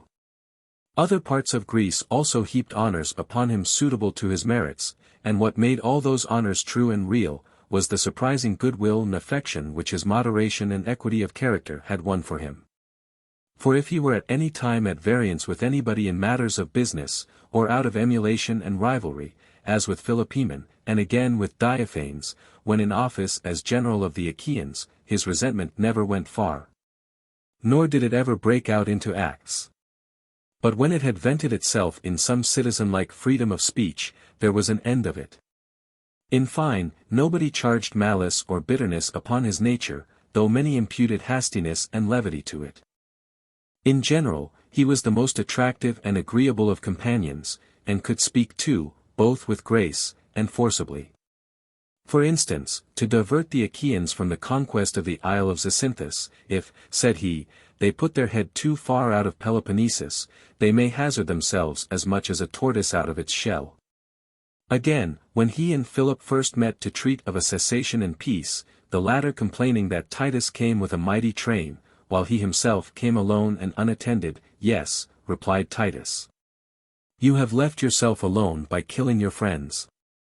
At another time, Dinocrates the Messenian, having drunk too much at a merry meeting in Rome, danced there in woman's clothes, and the next day addressed himself to Titus for assistance in his design to get Messene out of the hands of the Achaeans. This, replied Titus, will be matter for consideration. My only surprise is that a man with such purposes on his hands should be able to dance and sing at drinking parties. When, again, the ambassadors of Antiochus were recounting to those of Achaea, the various multitudes composing their royal master's forces, and ran over a long catalogue of hard names, I supped once, said Titus, with a friend, and could not forbear expostulating with him at the number of dishes he had provided, and said I wondered where he had furnished himself with such a variety. Sir, replied he, to confess the truth, it is all hog's flesh differently cooked. And so, men of Achaea, when you are told of Antiochus's lancers, and pikemen, and foot guards, I advise you not to be surprised. Since in fact they are all Syrians differently armed. After his achievements in Greece, and when the war with Antiochus was at an end, Titus was created censor, the most eminent office, and, in a manner, the highest preferment in the commonwealth. The son of Marcellus, who had been 5 times consul, was his colleague. These, by virtue of their office, cashiered 4 senators of no great distinction, and admitted to the roll of citizens all freeborn residents. But this was more by constraint than their own choice, for Terentius Cullio, then tribune of the people, to spite the nobility, spurred on the populace to order it to be done. At this time, the 2 greatest and most eminent persons in the city, Africanus Scipio and Marcus Cato, were at variance. Titus named Scipio first member of the Senate, and involved himself in a quarrel with Cato, on the following unhappy occasion. Titus had a brother, Lucius Flamininus, very unlike him in all points of character, and, in particular, low and dissolute in his pleasures, and flagrantly regardless of all decency. He kept as a companion a boy whom he used to carry about with him, not only when he had troops under his charge, but even when the care of a province was committed to him. One day at a drinking bout, when the youngster was wantoning with Lucius, "I love you, sir, so dearly," said he, "that, preferring your satisfaction to my own, I came away without seeing the gladiators. Though I have never seen a man killed in my life." Lucius, delighted with what the boy said, answered, "Let not that trouble you. I can satisfy that longing," and with that, orders a condemned man to be fetched out of the prison, and the executioner to be sent for, and commands him to strike off the man's head, before they rose from table. Valerius Antius only so far varies the story as to make it woman for whom he did it. But Livy says that in Cato's own speech the statement is, that a Gaulish deserter coming with his wife and children to the door, Lucius took him into the banqueting room, and killed him with his own hand, to gratify his paramour. Cato, it is probable, might say this by way of aggravation of the crime. But that the slain was no such fugitive, but a prisoner, and one condemned to die, not to mention other authorities, Cicero tells us in his treatise on old age, where he brings in Cato, himself, giving that account of the matter. However, this is certain. Cato during his censorship, made a severe scrutiny into the senators' lives in order to the purging and reforming the house, and expelled Lucius, though he had been once consul before. And though the punishment seemed to reflect dishonor on his brother also. Both of them presented themselves to the assembly of the people in a suppliant manner, not without tears in their eyes, requesting that Cato might show the reason and cause of his fixing such a stain upon so honorable a family. The citizens thought it a modest and moderate request. Cato, however, without any retraction or reserve, at once came forward, and standing up with his colleague interrogated Titus, as to whether he knew the story of the supper. Titus answering in the negative, Cato related it, and challenged Lucius to a formal denial of it. Lucius made no reply, whereupon the people adjudged the disgrace just and suitable, and waited upon Cato home from the tribunal in great state. But Titus still so deeply resented his brother's degradation, that he allied himself with those who had long borne a grudge against Cato. And winning over a major part of the Senate, he revoked and made void all the contracts, leases, and bargains made by Cato, relating to the public revenues, and also got numerous actions and accusations brought against him. Carrying on against a lawful magistrate and excellent citizen, for the sake of one who was indeed his relation, but was unworthy to be so, and had but gotten his deserts, a course of bitter and violent attacks. Which it would be hard to say were either right or patriotic. Afterwards, however, at a public spectacle in the theatre, at which the senators appeared as usual, sitting, as became their rank, in the first seats, when Lucius was spied at the lower end, seated in a mean, dishonorable place. It made a great impression upon the people, nor could they endure the sight, but kept calling out to him to move, until he did move, and went in among those of consular dignity, who received him into their seats. This natural ambition of Titus was well enough looked upon by the world, whilst the wars we have given a relation of afforded competent fuel to feed it. As, for instance, when after the expiration of his consulship, he had a command as military tribune, which nobody pressed upon him. But being now out of all employ in the government, and advanced in years, he showed his defects more plainly. Allowing himself, in this inactive remainder of life, to be carried away with the passion for reputation, as uncontrollably as any youth. Some such transport, it is thought, betrayed him into a proceeding against Hannibal, which lost him the regard of many. For Hannibal, having fled his country, first took sanctuary with Antiochus. But he having been glad to obtain a peace, after the battle in Phrygia, Hannibal was put to shift for himself, by a second flight, and, after wandering through many countries, fixed at length in Bithynia, proffering his service to King Pyrrhus. Every one at Rome knew where he was, but looked upon him, now in his weakness and old age, with no sort of apprehension, as one whom fortune had quite cast off. Titus, however, coming thither as ambassador, though he was sent from the Senate to Pyrrhus upon another errand, yet, seeing Hannibal resident there, it stirred up resentment in him to find that he was yet alive. And though Pyrrhus used much intercession and entreaties in favor of him, as his suppliant and familiar friend, Titus was not to be entreated. There was an ancient oracle, it seems, which prophesied thus of Hannibal's end. Libicin shall Hannibal enclose. He interpreted this to be meant of the African Libya, and that he should be buried in Carthage. As if he might yet expect to return and end his life there. But there is a sandy place in Bithynia, bordering on the sea, and near it a little village called Libissa.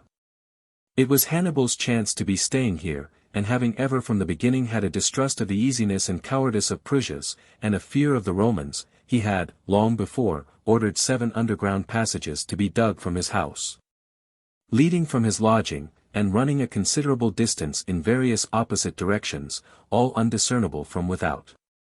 As soon, therefore, as he heard what Titus had ordered, he attempted to make his escape through these mines, but finding them beset with the king's guards, he resolved upon making away with himself.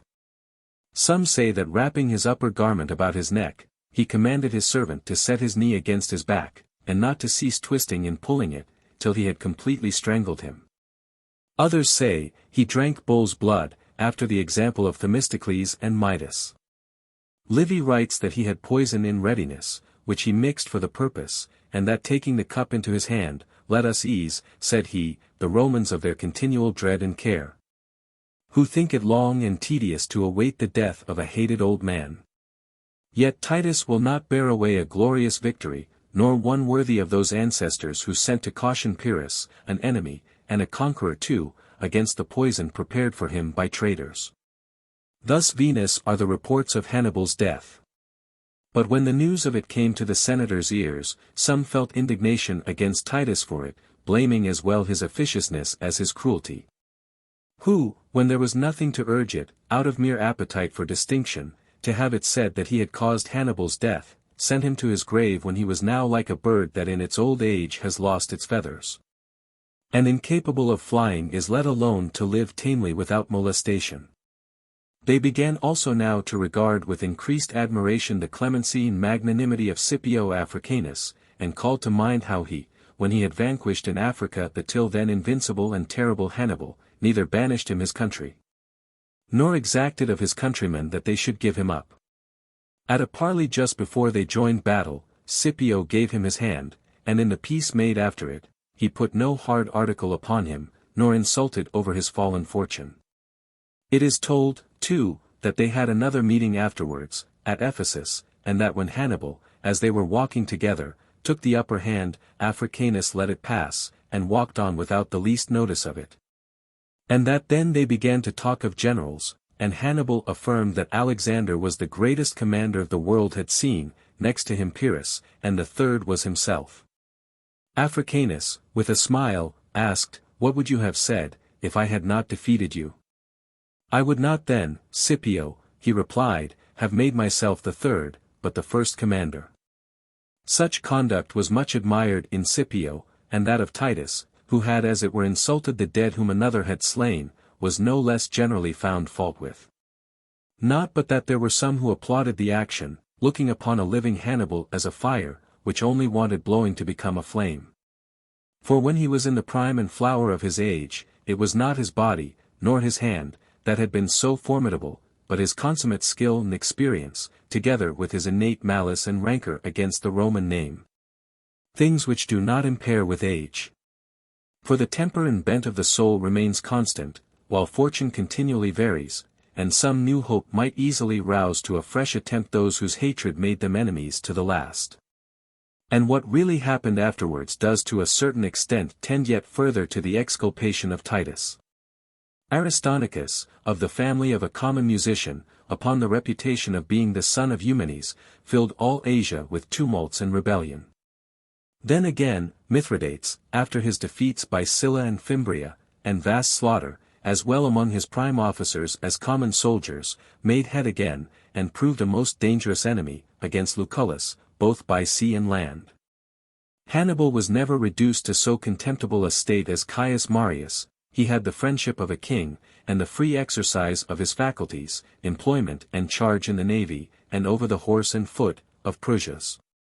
Whereas those who but now were laughing to hear of Marius wandering about Africa, destitute and begging, in no long time after were seen entreating his mercy in Rome, with his rods at their backs, and his axes at their necks. So true it is, that looking to the possible future, we can call nothing that we see either great or small, as nothing puts an end to the mutability and vicissitude of things, but what puts an end to their very being. Some authors accordingly tell us, that Titus did not do this of his own head, but that he was joined in commission with Lucius Scipio, and that the whole object of the embassy was, to effect Hannibal's death. And now, as we find no further mention in history of anything done by Titus, either in war or in the administration of the government, but simply that he died in peace, it is time to look upon him as he stands in comparison with Philopoemen. Comparison of Philopoemen with Flamininus. First, then, as for the greatness of the benefits which Titus conferred on Greece, neither Philopoemen, nor many braver men than he, can make good the parallel. They were Greeks fighting against Greeks, but Titus, a stranger to Greece, fought for her. And at the very time when Philopoemen went over into Crete, destitute of means to succor his besieged countrymen, Titus, by a defeat given to Philip in the heart of Greece, set them and their cities free. Again, if we examine the battles they fought, Philopoemen, whilst he was the Achaeans' general, slew more Greeks than Titus, in aiding the Greeks, slew Macedonians. As to their failings, ambition was Titus's weak side, and obstinacy Philopoemen's. In the former, anger was easily kindled, in the latter, it was as hardly quenched. Titus reserved to Philip the royal dignity, he pardoned the Aetolians, and stood their friend. But Philopoemen, exasperated against his country, deprived it of its supremacy over the adjacent villages. Titus was ever constant to those he had once befriended, the other, upon any offense, as prone to cancel kindnesses. He who had once been a benefactor to the Lacedaemonians, afterwards laid their walls level with the ground, wasted their country, and in the end changed and destroyed the whole frame of their government. He seems, in truth, to have prodigaled away his own life, through passion and perverseness, for he fell upon the Messenians, not with that conduct and caution that characterized the movements of Titus, but with unnecessary and unreasonable haste. The many battles he fought, and the many trophies he won, may make us ascribe to Philopoemen the more thorough knowledge of war. Titus decided the matter betwixt Philip and himself in 2 engagements. But Philopoemen came off victorious in 10,000 encounters, to all which fortune had scarcely any presence, so much were they owing to his skill. Besides, Titus got his renown, assisted by the power of a flourishing Rome. The other flourished under a declined Greece, so that his successes may be accounted his own, in Titus's glory Rome claims a share. The one had brave men under him, the other made his brave, by being over them. And though Philopoemen was unfortunate certainly, in always being opposed to his countrymen, yet this misfortune is at the same time a proof of his merit. Where the circumstances are the same, superior success can only be ascribed to superior merit. And he had, indeed, to do with the 2 most warlike nations of all Greece, the Cretans on the one hand, and the Lacedaemonians on the other, and he mastered the craftiest of them by art and the bravest of them by valor.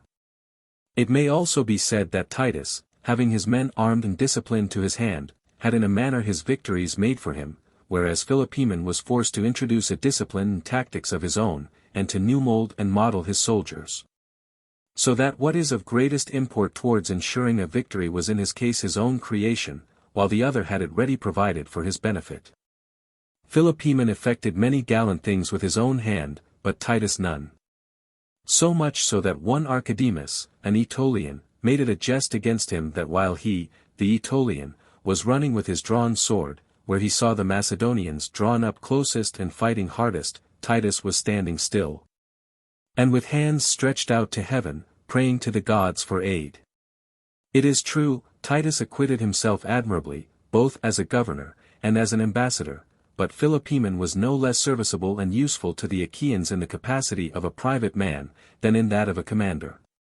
He was a private citizen when he restored the Messenians to their liberty, and delivered their city from Nabis. He was also a private citizen when he rescued the Lacedaemonians, and shut the gates of Sparta against the general Diophanes, and Titus. He had a nature so truly formed for command that he could govern even the laws themselves for the public good. He did not need to wait for the formality of being elected into command by the governed, but employed their service, if occasion required, at his own discretion. Judging that he who understood their real interests, was more truly their supreme magistrate, than he whom they had elected to the office. The equity, clemency, and humanity of Titus towards the Greeks, display a great and generous nature. But the actions of Philopoemen, full of courage, and forward to assert his country's liberty against the Romans, have something yet greater and nobler in them. For it is not as hard a task to gratify the indigent and distressed, as to bear up against, and to dare to incur the anger of the powerful. To conclude, since it does not appear to be easy, by any review or discussion, to establish the true difference of their merits, and decide to which a preference is due, will it be an unfair award in the case. If we let the Greek bear away the crown for military conduct and warlike skill, and the Roman for justice and clemency. Pyrrhus. Of the Thesprotians and Molossians after the great inundation, the first king, according to some historians, was Phaeton, one of those who came into Epirus with Pelasgus. Others tell us that Deucalion and Pyrrhus, having set up the worship of Jupiter at Dodona, settled there among the Molossians. In after time, Neoptolemus, Achilles' son, planting a colony, possessed these parts himself, and left a succession of kings, who, after him, were named Pyrrhidi. As he in his youth was called Pyrrhus, and of his legitimate children, one born of Lanassa, daughter of Cleodius, Hylas' son, had also that name. From him, Achilles came to have divine honors in Epirus, under the name of Aspidus, in the language of the country. After these first kings, those of the following intervening times becoming barbarous, and insignificant both in their power and their lives, Therippus is said to have been the first, who by introducing Greek manners and learning, and humane laws into his cities, left any fame of himself. Alcidas was the son of Therippus, Aribas of Alcidas, and of Aribas and Troas his queen, Iacides. He married Thaia, the daughter of Menon, the Thessalian, a man of note at the time of the Lamiac War, and of highest command in the Confederate army next to Leosthenes.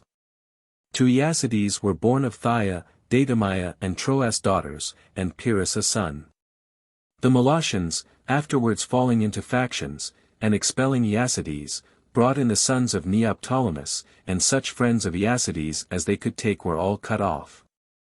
Pyrrhus, yet an infant, and searched for by the enemy, had been stolen away and carried off by Androclides and Angelus, who, however, being obliged to take with them a few servants, and women to nurse the child, were much impeded and retarded in their flight, and when they were now overtaken, they delivered the infant to Androcleon, Hippias, and Neander, faithful and able young fellows, giving them in charge to make for Megara, a town of Macedon, with all their might, while they themselves, partly by entreaty, and partly by force, stopped the course of the pursuers till late in the evening. At last, having hardly forced them back, they joined those who had the care of Pyrrhus, but the sun being already set, at the point of attaining their object they suddenly found themselves cut off from it. For on reaching the river that runs by the city they found it looking formidable and rough, and endeavoring to pass over, they discovered it was not fordable, late rains having heightened the water, and made the current violent. The darkness of the night added to the horror of all, so that they durst not venture of themselves to carry over the child and the women that attended it. But, perceiving some of the country people on the other side, they desired them to assist their passage, and showed them Pyrrhus, calling out aloud, and importuning them. They, however, could not hear for the noise and roaring of the water. Thus time was spent while those called out, and the others did not understand what was said, till one recollecting himself, stripped off a piece of bark from an oak, and wrote on it with the tongue of a buckle, stating the necessities and the fortunes of the child, and then rolling it about a stone, which was made use of to give force to the motion, threw it over to the other side, or, as some say, fastened it to the end of a javelin, and darted it over. When the men on the other shore read what was on the bark, and saw how time pressed, without delay they cut down some trees, and lashing them together, came over to them. And it so fell out, that he who first got ashore, and took Pyrrhus in his arms, was named Achilles, the rest being helped over by others as they came to hand.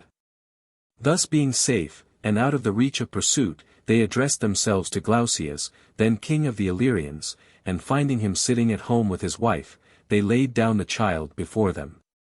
The king began to weigh the matter, fearing Lysander, who was a mortal enemy of Aristides, and, being in deep consideration, said nothing for a long time. While Pyrrhus, crawling about on the ground, gradually got near and laid hold with his hand upon the king's robe, and so helping himself upon his feet against the knees of Glaucias, first moved laughter, and then pity, as a little humble crying petitioner.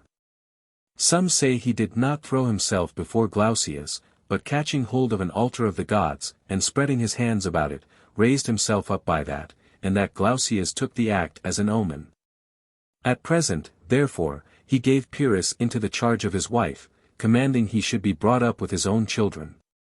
And a little after, the enemies sending to demand him, and Lysander himself offering 200 talents, he would not deliver him up, but when he was 12 years old, bringing him with an army into Epirus, made him king. Pyrrhus in the air of his face had something more of the terrors, than of the augustness of kingly power. He had not a regular set of upper teeth, but in the place of them one continued bone, with small lines marked on it, resembling the divisions of a row of teeth. It was a general belief he could cure the spleen, by sacrificing a white cock, and gently pressing with his right foot on the spleen of the persons as they lay down on their backs, nor was any one so poor or inconsiderable as not to be welcome, if he desired it, to the benefit of his touch. He accepted the cock for the sacrifice as a reward, and was always much pleased with the present. The large toe of that foot was said to have a divine virtue. For after his death, the rest of the body being consumed, this was found unhurt and untouched by the fire. But of these things hereafter. Being now about 17 years old, and the government in appearance well settled, he took a journey out of the kingdom to attend the marriage of one of Glaucias's sons, with whom he was brought up. Upon which opportunity the Molossians again rebelling, turned out all of his party, plundered his property, and gave themselves up to Neoptolemus. Pyrrhus, having thus lost the kingdom, and being in want of all things, applied to Demetrius the son of Antigonus, the husband of his sister Datimia, who, while she was but a child, had been in name the wife of Alexander, son of Roxana. But their affairs afterwards proving unfortunate, when she came to age, Demetrius married her. At the great battle of Ipsus, where so many kings were engaged, Pyrrhus, taking part with Demetrius, though yet but a youth, routed those that encountered him, and highly signalized himself among all the soldiery. And afterwards, when Demetrius's fortunes were low, he did not forsake him then, but secured for him the cities of Greece with which he was entrusted. And upon articles of agreement being made between Demetrius and Ptolemy, he went over as an hostage for him into Egypt, where both in hunting and other exercises, he gave Ptolemy an ample proof of his courage and strength. Here observing Berenice in greatest power, and of all Ptolemy's wives highest in esteem for virtue and understanding, he made his court principally to her. He had a particular art of gaining over the great to his own interest, as on the other hand he readily overlooked such as were below him. And being also well behaved and temperate in his life, among all the young princes then at court, he was thought most fit to have Antigone for his wife, one of the daughters of Berenice by Philip, before she married Ptolemy. After this match, advancing in honor, and Antigone being a very good wife to him, having procured a sum of money, and raised an army, he so ordered matters as to be sent into his kingdom of Epirus.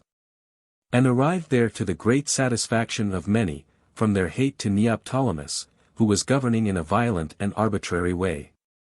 But fearing lest Neoptolemus should enter into alliance with some neighboring princes, he came to terms and friendship with him, agreeing that they should share the government between them. There were people, however, who, as time went on, secretly exasperated them, and fomented jealousies between them. The cause chiefly moving Pyrrhus is said to have had this beginning. It was customary for the kings to offer sacrifice to Mars, at Passaro, a place in the Molossian country, and that done to enter into a solemn covenant with the Epirots. They to govern according to law, these to preserve the government as by law established. This was performed in the presence of both kings, who were there with their immediate friends, giving and receiving many presents. Here Gelo, one of the friends of Neoptolemus, taking Pyrrhus by the hand, presented him with 2 pair of draught oxen. Myrtilus, his cupbearer, being then by, begged these of Pyrrhus, who not giving them to him, but to another, Myrtilus extremely resented it, which Gelo took notice of, and, inviting him to a banquet, amidst drinking and other excesses. As some relate, Myrtilus being then in the flower of his youth, he entered into discourse, persuading him to adhere to Neoptolemus, and destroy Pyrrhus by poison. Myrtilus received the design, appearing to approve and consent to it, but privately discovered it to Pyrrhus, by whose command he recommended Alexicrates, his chief cupbearer, to Gelo, as a fit instrument for their design. Pyrrhus being very desirous to have proof of the plot by several evidences. So Gelo being deceived, Neoptolemus, who was no less deceived, imagining the design went prosperously on, could not forbear, but in his joy spoke of it among his friends, and once at an entertainment at his sister Cadmea's, talked openly of it. Thinking none heard but themselves. Nor was anyone there but Phaenarete the wife of Cimon, who had the care of Neoptolemus's flocks and herds. She, turning her face towards the wall upon a couch, seemed fast asleep, and having heard all that passed, unsuspected, next day came to Antigone, Pyrrhus's wife, and told her what she had heard Neoptolemus say to his sister. On understanding which Pyrrhus for the present said little, but on a sacrifice day, making an invitation for Neoptolemus, killed him. Being satisfied before that the great men of the Epirots were his friends, and that they were eager for him to rid himself of Neoptolemus, and not to content himself with a mere petty share of the government, but to follow his own natural vocation to great designs, and now when just ground of suspicion appeared, to anticipate Neoptolemus by taking him off first. In memory of Berenice and Ptolemy, he named his son by Antigone, Ptolemy, and having built a city in the peninsula of Epirus, called it Berenices. From this time he began to revolve many and vast projects in his thoughts. But his first special hope and design lay near home, and he found means to engage himself in the Macedonian affairs under the following pretext. Of Cassander's sons, Antipater, the eldest, killed Thessalonica his mother, and expelled his brother Alexander, who sent to Demetrius entreating his assistance, and also called in Pyrrhus. But Demetrius being retarded by multitude of business, Pyrrhus, coming first, demanded in reward of his service the districts called Tymphia and Paraoea in Macedon itself, and, of their new conquests, Ambracia, Acarnania, and Amphilochia. The young prince giving way, he took possession of these countries, and secured them with good garrisons, and proceeded to reduce for Alexander himself other parts of the kingdom which he gained from Antipater. Lysimachus, designing to send aid to Antipater, was involved in much other business, but knowing Pyrrhus would not disoblige Ptolemy, or deny him anything, sent pretended letters to him as from Ptolemy, desiring him to give up his expedition, upon the payment of 300 talents to him by Antipater. Pyrrhus, opening the letter, quickly discovered the fraud of Lysimachus, for it had not the accustomed style of salutation, the father to the son, health, but King Ptolemy to Pyrrhus, the king, health. And reproaching Lysimachus, he notwithstanding made a peace, and they all met to confirm it by a solemn oath upon sacrifice. A goat, a bull, and a ram being brought out, the ram on a sudden fell dead. The others laughed, but Theodotus the prophet forbade Pyrrhus to swear, declaring that heaven by that portended the death of one of the 3 kings, upon which he refused to ratify the peace. The affairs of Alexander being now in some kind of settlement, Demetrius arrived, contrary, as soon appeared, to the desire and indeed not without the alarm of Alexander. After they had been a few days together, their mutual jealousy led them to conspire against each other, and Demetrius taking advantage of the first occasion, was beforehand with the young king, and slew him, and proclaimed himself king of Macedon. There had been formerly no very good understanding between him and Pyrrhus. For besides the inroads he made into Thessaly, the innate disease of princes, ambition of greater empire, had rendered them formidable and suspected neighbors to each other, especially since Deidamius' death. And both having seized Macedon, they came into conflict for the same object, and the difference between them had the stronger motives. Demetrius having first attacked the Aetolians and subdued them, left Pantachus there with a considerable army, and marched direct against Pyrrhus, and Pyrrhus, as he thought, against him. But by mistake of the ways they passed by one another, and Demetrius falling into Epirus wasted the country, and Pyrrhus, meeting with Pantachus, prepared for an engagement. The soldiers fell to, and there was a sharp and terrible conflict, especially where the generals were. Pantachus, in courage, dexterity, and strength of body, being confessedly the best of all Demetrius's captains, and having both resolution and high spirit, challenged Pyrrhus to fight hand to hand. On the other side Pyrrhus, professing not to yield to any king in valor and glory, and esteeming the fame of Achilles more truly to belong to him for his courage than for his blood, advanced against Pantachus through the front of the army. First they used their lances, then came to a close fight, and managed their swords both with art and force. Pyrrhus receiving one wound, but returning two for it, one in the thigh, the other near the neck, repulsed and overthrew Pantachus, but did not kill him outright, as he was rescued by his friends. But the Epirots exulting in the victory of their king, and admiring his courage, forced through and cut in pieces the phalanx of the Macedonians, and pursuing those that fled, killed many, and took 5,000 prisoners. This fight did not so much exasperate the Macedonians with anger for their loss, or with hatred to Pyrrhus, as it caused esteem, and admiration of his valor, and great discourse of him among those that saw what he did, and were engaged against him in the action. They thought his countenance, his swiftness, and his motions expressed those of the great Alexander, and that they beheld here an image and resemblance of his rapidity and strength in fight. Other kings merely by their purple and their guards, by the formal bending of their necks, and lofty tone of speech, Pyrrhus only by arms, and in action, represented Alexander. Of his knowledge of military tactics and the art of a general, and his great ability that way, we have the best information from the commentaries he left behind him. Antigonus, also, we are told, being asked who was the greatest soldier, said, Pyrrhus, if he lives to be old, referring only to those of his own time. But Hannibal of all great commanders esteemed Pyrrhus for skill and conduct the first, Scipio the second, and himself the third, as is related in the life of Scipio. In a word, he seemed ever to make this all his thought and philosophy, as the most kingly part of learning, other curiosities he held in no account. He is reported, when asked at a feast whether he thought Python or Caphysias the best musician, to have said, Polysperchon was the best soldier, as though it became a king to examine and understand only such things. Towards his familiars he was mild, and not easily incensed, zealous, and even vehement in returning kindnesses.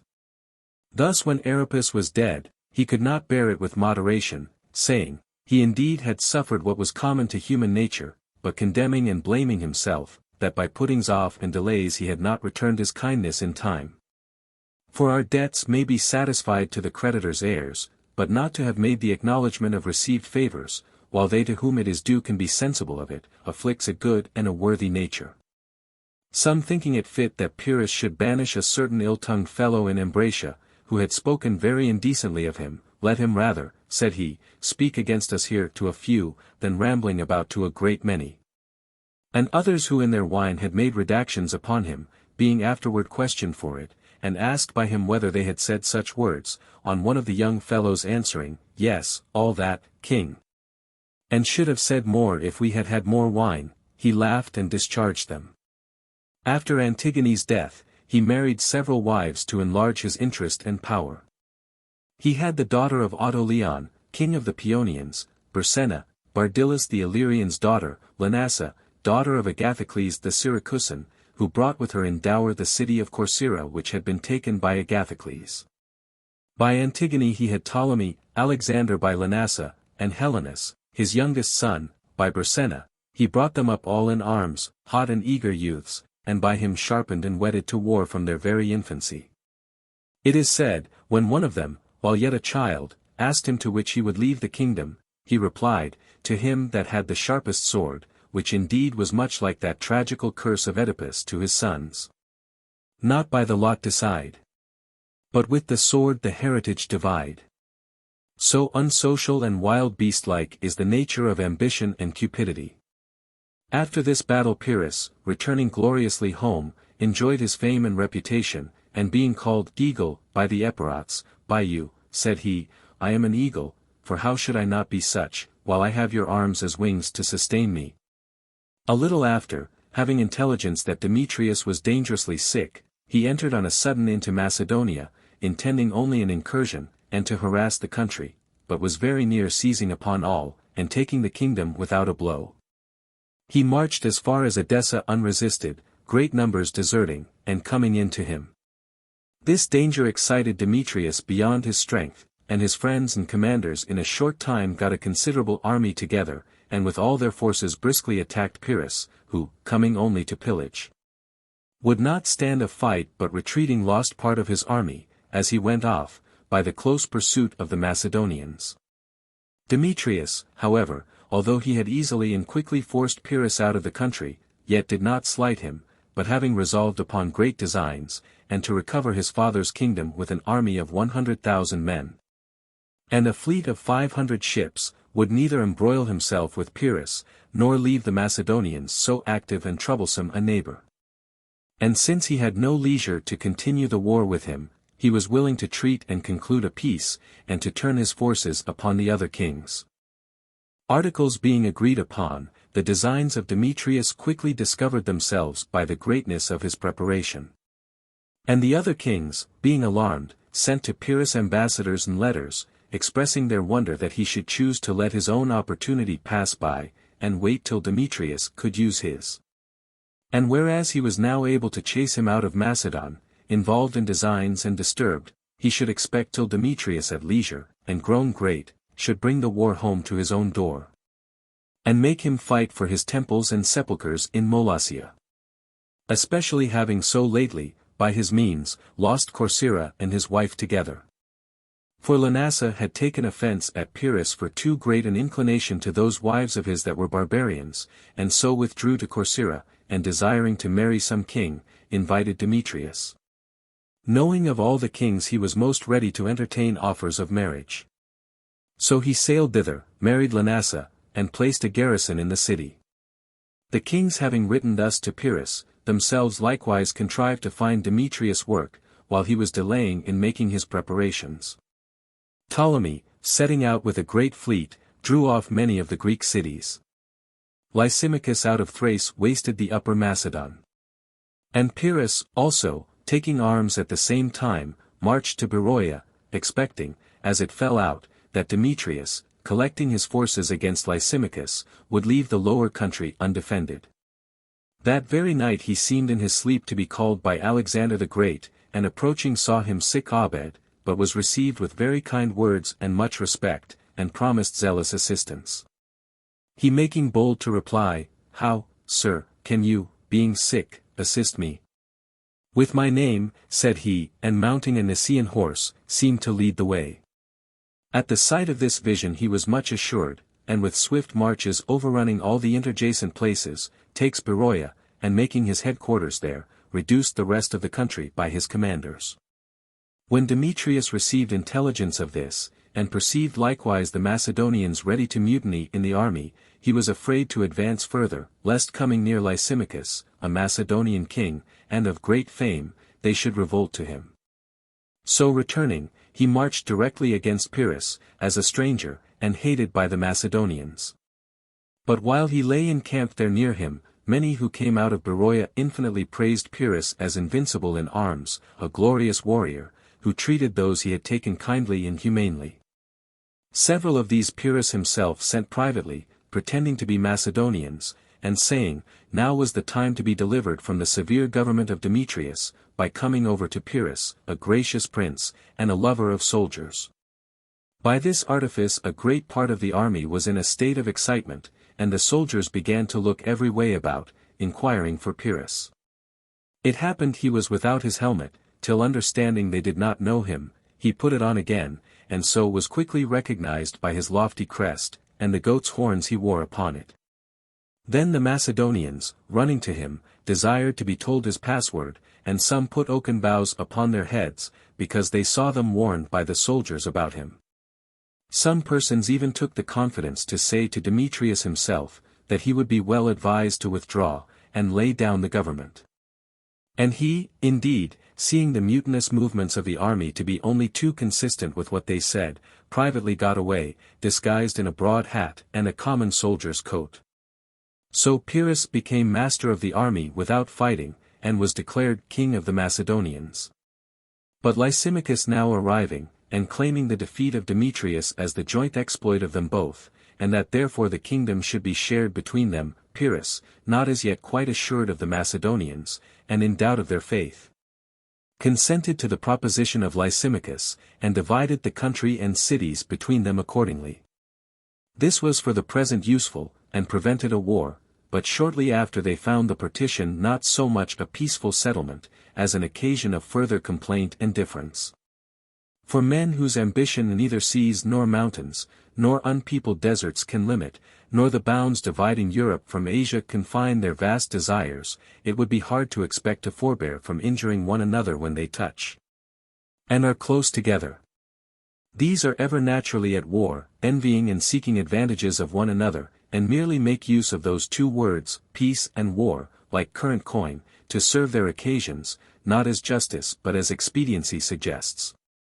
And are really better men when they openly enter on a war, than when they give to the mere forbearance from doing wrong, for want of opportunity, the sacred names of justice and friendship. Pyrrhus was an instance of this.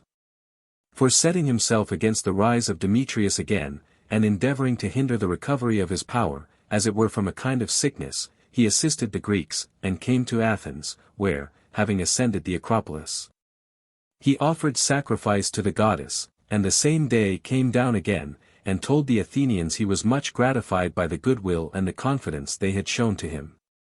But if they were wise, he advised them never to let any king come thither again, or open their city gates to him. He concluded also a peace with Demetrius, but shortly after he was gone into Asia, at the persuasion of Lysimachus, he tampered with the Thessalians to revolt, and besieged his cities in Greece. Finding he could better preserve the attachment of the Macedonians in war than in peace, and being of his own inclination not much given to rest. At last, after Demetrius had been overthrown in Syria, Lysimachus, who had secured his affairs, and had nothing to do, immediately turned his whole forces upon Pyrrhus, who was in quarters at Edessa. And falling upon and seizing his convoy of provisions, brought first a great scarcity into the army.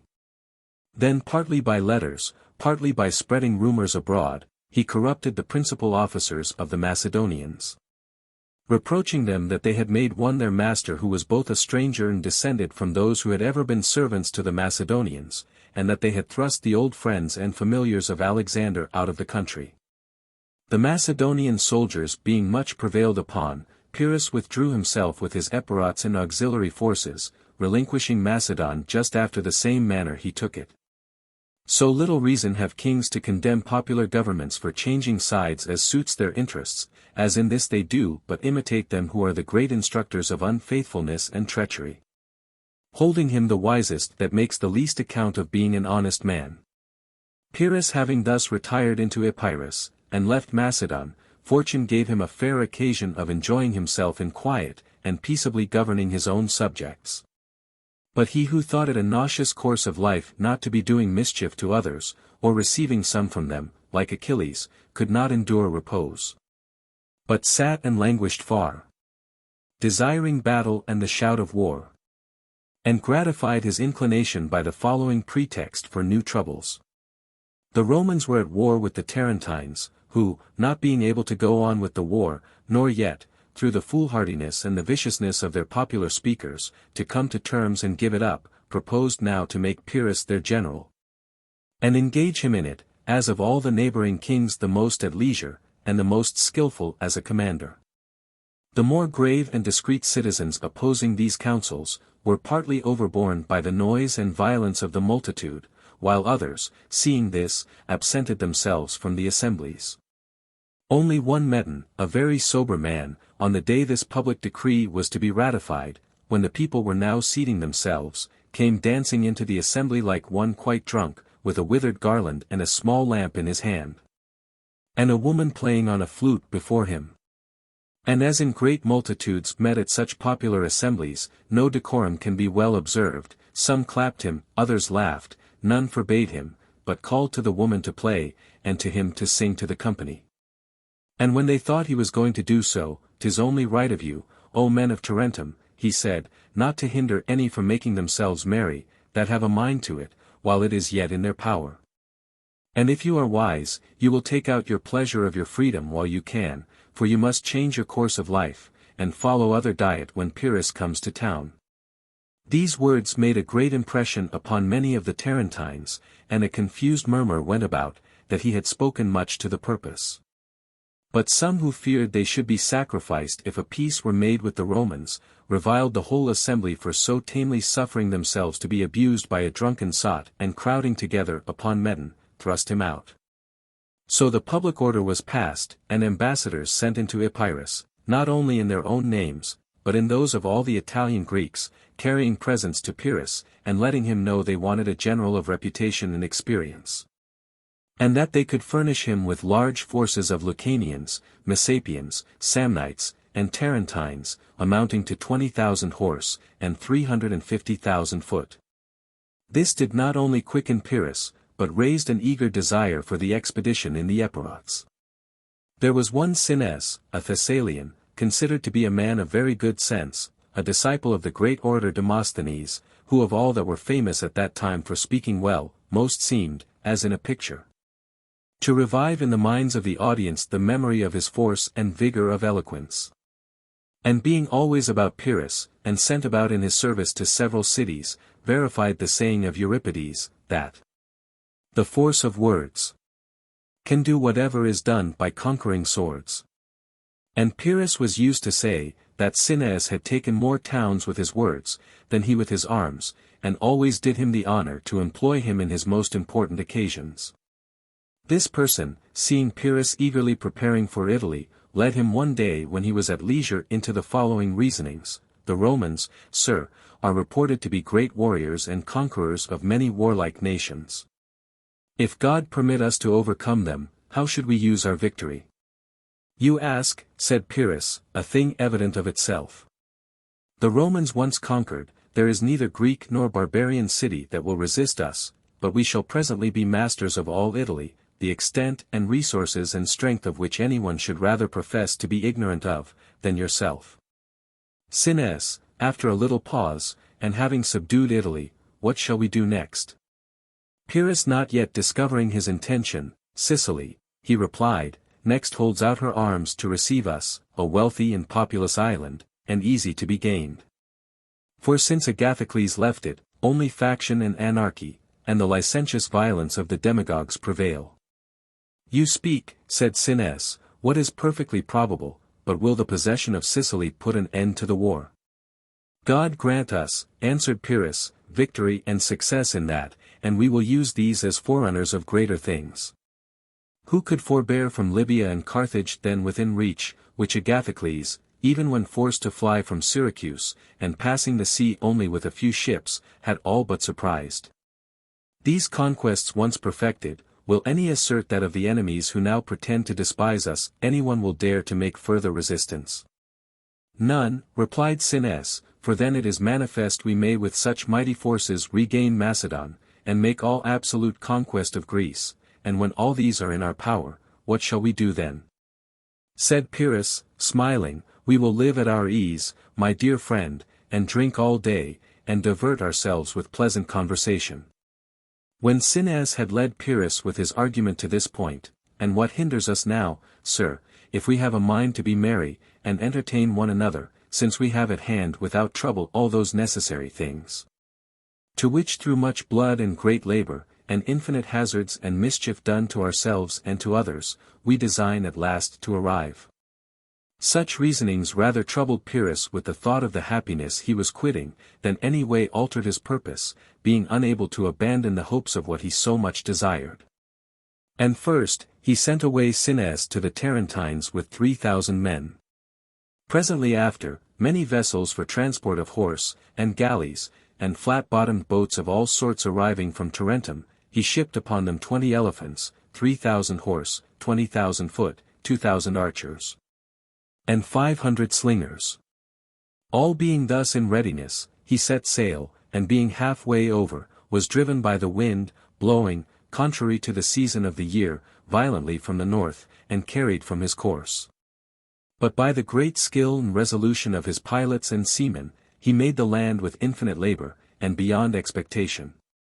The rest of the fleet could not get up, and some of the dispersed ships, losing the coast of Italy, were driven into the Libyan and Sicilian sea, others not able to double the Cape of Japigium, were overtaken by the night. And with a boisterous and heavy sea, throwing them upon a dangerous and rocky shore, they were all very much disabled except the royal galley. She, while the sea bore upon her sides, resisted with her bulk and strength, and avoided the force of it, till the wind coming about, blew directly in their teeth from the shore, and the vessel keeping up with her head against it, was in danger of going to pieces. Yet on the other hand, to suffer themselves to be driven off to sea again, which was thus raging and tempestuous, with the wind shifting about every way, seemed to them the most dreadful of all their present evils. Pyrrhus, rising up, threw himself overboard. His friends and guards strove eagerly who should be most ready to help him, but night and the sea with its noise and violent surge, made it extremely difficult to do this. So that hardly, when with the morning the wind began to subside, he got ashore, breathless, and weakened in body, but with high courage and strength of mind resisting his hard fortune. The Messapians, upon whose shore they were thrown by the tempest, came up eagerly to help them in the best manner they could, and some of the straggling vessels that had escaped the storm arrived, in which were a very few horse, and not quite 2,000 foot, and 2 elephants. With these Pyrrhus marched straight to Tarentum, where Cinnaeus, being informed of his arrival, led out the troops to meet him. Entering the town, he did nothing unpleasing to the Tarentines, nor put any force upon them, till his ships were all in harbour, and the greatest part of the army got together. But then perceiving that the people, unless some strong compulsion was used to them, were not capable either of saving others or being saved themselves, and were rather intending, while he engaged for them in the field, to remain at home bathing and feasting themselves, he first shut up the places of public exercise, and the walks where, in their idle way, they fought their country's battles and conducted her campaigns in their talk. He prohibited likewise all festivals, revels, and drinking parties, as unseasonable, and summoning them to arms, showed himself rigorous and inflexible in carrying out the conscription for service in the war. So that many, not understanding what it was to be commanded, left the town, calling it mere slavery not to do as they pleased. He now received intelligence that Lavinus, the Roman consul, was upon his march with a great army, and plundering Lucania as he went. The Confederate forces were not come up to him, yet he thought it impossible to suffer so near an approach of an enemy, and drew out with his army. But first sent an herald to the Romans to know if before the war they would decide the differences between them and the Italian Greeks by his arbitrament and mediation. But Lavinus returning answer, that the Romans neither accepted him as arbitrator, nor feared him as an enemy, Pyrrhus advanced, and encamped in the plain between the cities of Pandosia and Heraclea, and having noticed the Romans were near, and lay on the other side of the river Cyrus, he rode up to take a view of them.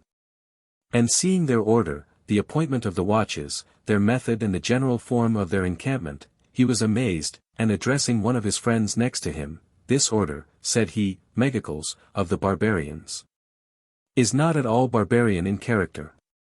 We shall see presently what they can do," and, growing a little more thoughtful of the event, resolved to expect the arriving of the Confederate troops, and to hinder the Romans, if in the meantime they should endeavor to pass the river. He planted men all along the bank to oppose them.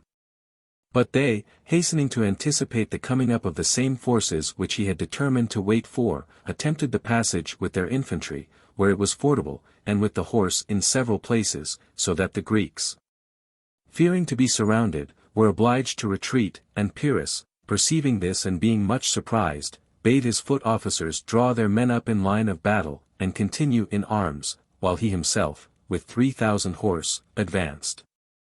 hoping to attack the Romans as they were coming over, scattered and disordered.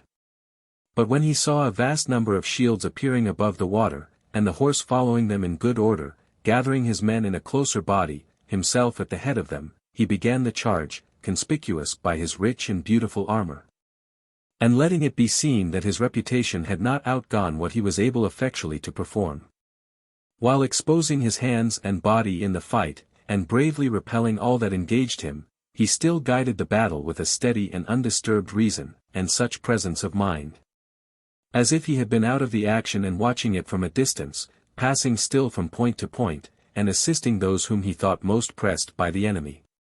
Here Leonidas the Macedonian, observing one of the Italians very intent upon Pyrrhus, riding up towards him, and changing places as he did, and moving as he moved, "Do you see, sir," said he, "that barbarian on the black horse with white feet?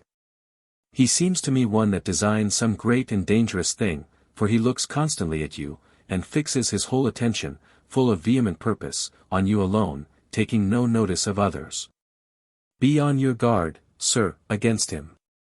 "Leonidas," said Pyrrhus, "it is impossible for any man to avoid his fate, but neither he nor any other Italian shall have much satisfaction in engaging with me." While they were in this discourse, the Italian, lowering his spear and quickening his horse, rode furiously at Pyrrhus, and run his horse through with his lance. At the same instant Leonidas ran his through.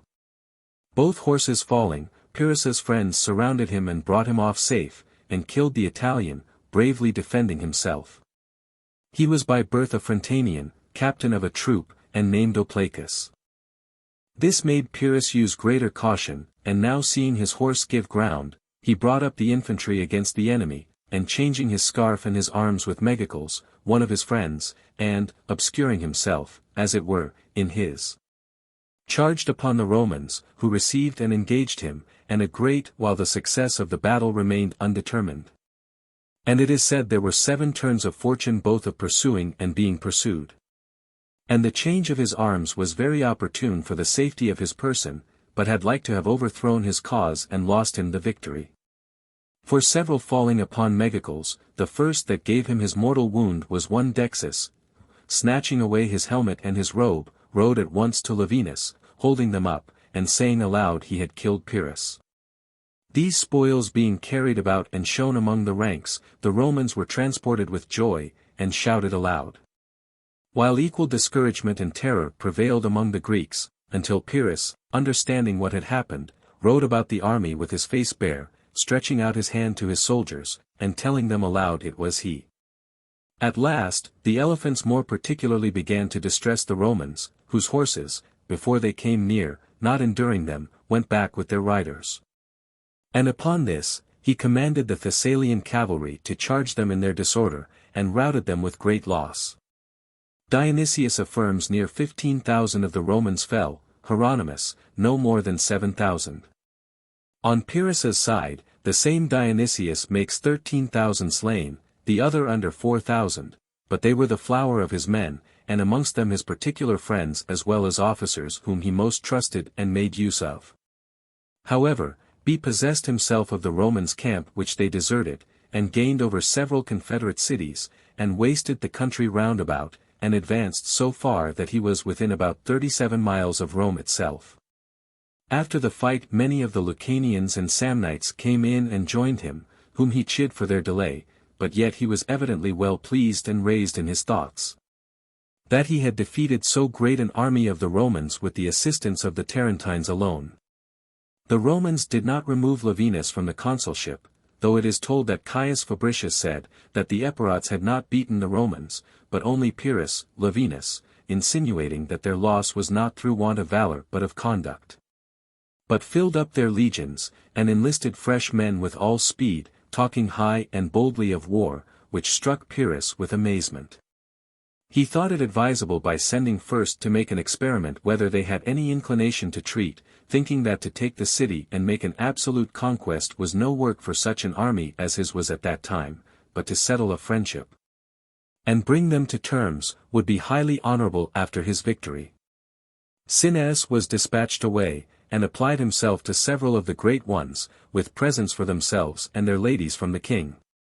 But not a person would receive any, and answered, as well men as women, that if an agreement were publicly concluded, they also should be ready, for their parts, to express their regard to the king.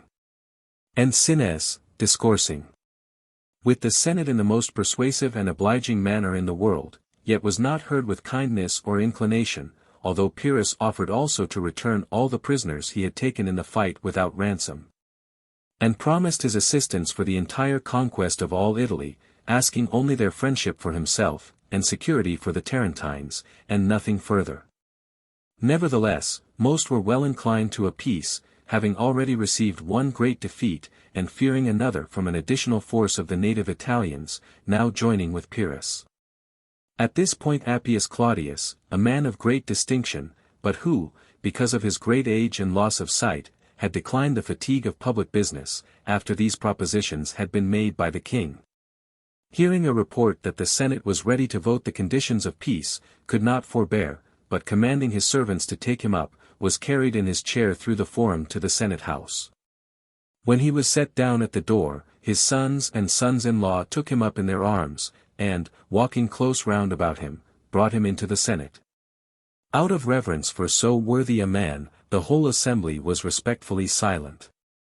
And a little after raising up himself, I bore, said he, until this time, the misfortune of my eyes with some impatience, but now while I hear of these dishonorable motions and resolves of yours, destructive to the glory of Rome, it is my affliction, that being already blind, I am not deaf too.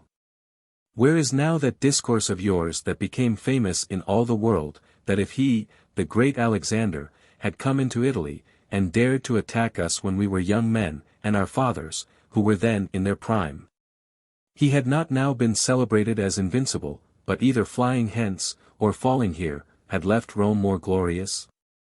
You demonstrate now that all that was but foolish arrogance and vanity, by fearing Molossians and Chaonians, ever the Macedonians' prey, and by trembling at Pyrrhus who was himself but a humble servant to one of Alexander's lifeguard, and comes here, not so much to assist the Greeks that inhabit among us, as to escape from his enemies at home, a wanderer about Italy, and yet dares to promise you the conquest of it all by that army which has not been able to preserve for him a little part of Macedon. Do not persuade yourselves that making him your friend is the way to send him back, it is the way rather to bring over other invaders from thence, contemning you as easy to be reduced, if Pyrrhus goes off without punishment for his outrages on you. But, on the contrary, with the reward of having enabled the Tarentines and Samnites to laugh at the Romans. When Appius had done, eagerness for the war seized on every man, and Cinnaeus was dismissed with this answer, that when Pyrrhus had withdrawn his forces out of Italy, then, if he pleased, they would treat with him about friendship and alliance. But while he stayed there in arms, they were resolved to prosecute the war against him with all their force, though he should have defeated 1,000 Levinuses. It is said that Cinnaeus, while he was managing this affair, made it his business carefully to inspect the manners of the Romans, and to understand their methods of government, and having conversed with their noblest citizens, he afterwards told Pyrrhus, among other things, that the Senate seemed to him an assembly of kings, and as for the people, he feared lest it might prove that they were fighting with a Lernaean hydra. For the consul had already raised twice as large an army as the former, and there were many times over the same number of Romans able to bear arms. Then Caius Fabricius came in embassy from the Romans to treat about the prisoners that were taken, one whom Cinnaeus had reported to be a man of highest consideration among them as an honest man and a good soldier, but extremely poor. Pyrrhus received him with much kindness, and privately would have persuaded him to accept of his gold, not for any evil purpose, but calling it a mark of respect and hospitable kindness. Upon Fabricius's refusal, he pressed him no further, but the next day, having a mind to discompose him, as he had never seen an elephant before, he commanded one of the largest, completely armed, to be placed behind the hangings, as they were talking together. Which being done, upon a sign given the hanging was drawn aside, and the elephant, raising his trunk over the head of Fabricius, made an horrid and ugly noise. He, gently turning about and smiling, said to Pyrrhus, "Neither your money yesterday, nor this beast today make any impression upon me." At supper, amongst all sorts of things that were discoursed of, but more particularly Greece and the philosophers there, Cines, by accident, had occasion to speak of Epicurus. And explained the opinions his followers hold about the gods and the commonwealth, and the object of life, placing the chief happiness of man in pleasure, and declining public affairs as an injury and disturbance of a happy life. Removing the gods afar off both from kindness or anger, or any concern for us at all, to a life wholly without business and flowing in pleasures. Before he had done speaking, O Hercules! Fabricius cried out to Pyrrhus, May Pyrrhus and the Samnites entertain themselves with this sort of opinions as long as they are in war with us. Pyrrhus, admiring the wisdom and gravity of the man, was the more transported with desire of making friendship instead of war with the city, and entreated him, personally, after the peace should be concluded, to accept of living with him as the chief of his ministers and generals. Fabricius answered quietly, Sir, this will not be for your advantage, for they who now honor and admire you, when they have had experience of me, will rather choose to be governed by me, than by you. Such was Fabricius. And Pyrrhus received his answer without any resentment or tyrannic passion. Nay, among his friends he highly commended the great mind of Fabricius, and entrusted the prisoners to him alone, on condition that if the Senate should not vote a peace, after they had conversed with their friends and celebrated the festival of Saturn, they should be remanded. And, accordingly, they were sent back after the holidays, it being decreed pain of death for any that stayed behind. After this, Fabricius taking the consulate, a person came with a letter to the camp written by the king's principal physician, offering to take off Pyrrhus by poison, and so end the war without further hazard to the Romans, if he might have a reward proportionable to his service. Fabricius, hating the villainy of the man, and disposing the other consul to the same opinion, sent dispatches immediately to Pyrrhus to caution him against the treason. His letter was to this effect: Caius Fabricius and Quintus Aemilius, consuls of the Romans, to Pyrrhus the king, health. You seem to have made an ill judgment both of your friends and enemies. You will understand by reading this letter sent to us, that you are at war with honest men, and trust villains and knaves. Nor do we disclose this to you out of any favor to you, but lest your ruin might bring a reproach upon us, as if we had ended the war by treachery, as not able to do it by force. When Pyrrhus had read the letter, and made inquiry into the treason, he punished the physician, and as an acknowledgment to the Romans sent to Rome the prisoners without ransom, and again employed Cines to negotiate a peace for him. But they, regarding it as at once too great a kindness from an enemy, and too great a reward of not doing an ill thing to accept their prisoners so, released in return an equal number of the Tarentines and Samnites. But would admit of no debate of alliance or peace until he had removed his arms and forces out of Italy, and sailed back to Epirus with the same ships that brought him over. Afterwards, his affairs demanding a second fight, when he had refreshed his men, he decamped, and met the Romans about the city Asculum, where, however, he was much incommoded by a woody country unfit for his horse, and a swift river, so that the elephants, for want of sure treading, could not get up with the infantry. After many wounded and many killed, night put an end to the engagement. Next day, designing to make the fight on even ground, and have the elephants among the thickest of the enemy, he caused a detachment to possess themselves of those incommodious grounds, and, mixing slingers and archers among the elephants, with full strength and courage, he advanced in a close and well-ordered body.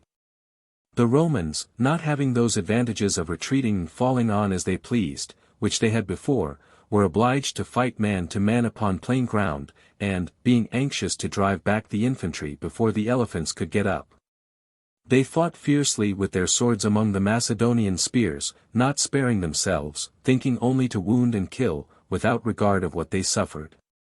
After a long and obstinate fight, the first giving ground is reported to have been where Pyrrhus himself engaged with extraordinary courage. But they were most carried away by the overwhelming force of the elephants, not being able to make use of their valor, but overthrown as it were by the eruption of a sea or an earthquake, before which it seemed better to give way than to die without doing anything, and not gain the least advantage by suffering the utmost extremity, the retreat to their camp not being far. Hieronymus says, there fell 6,000 of the Romans, and of Pyrrhus's men, the king's own commentaries reported 3,550 lost in this action. Dionysius, however, neither gives any account of 2 engagements at Asculum, nor allows the Romans to have been certainly beaten, stating that once only, after they had fought till sunset, both armies were unwillingly separated by the night. Pyrrhus being wounded by a javelin in the arm, and his baggage plundered by the Samnites, that in all there died of Pyrrhus's men and the Romans above 15,000.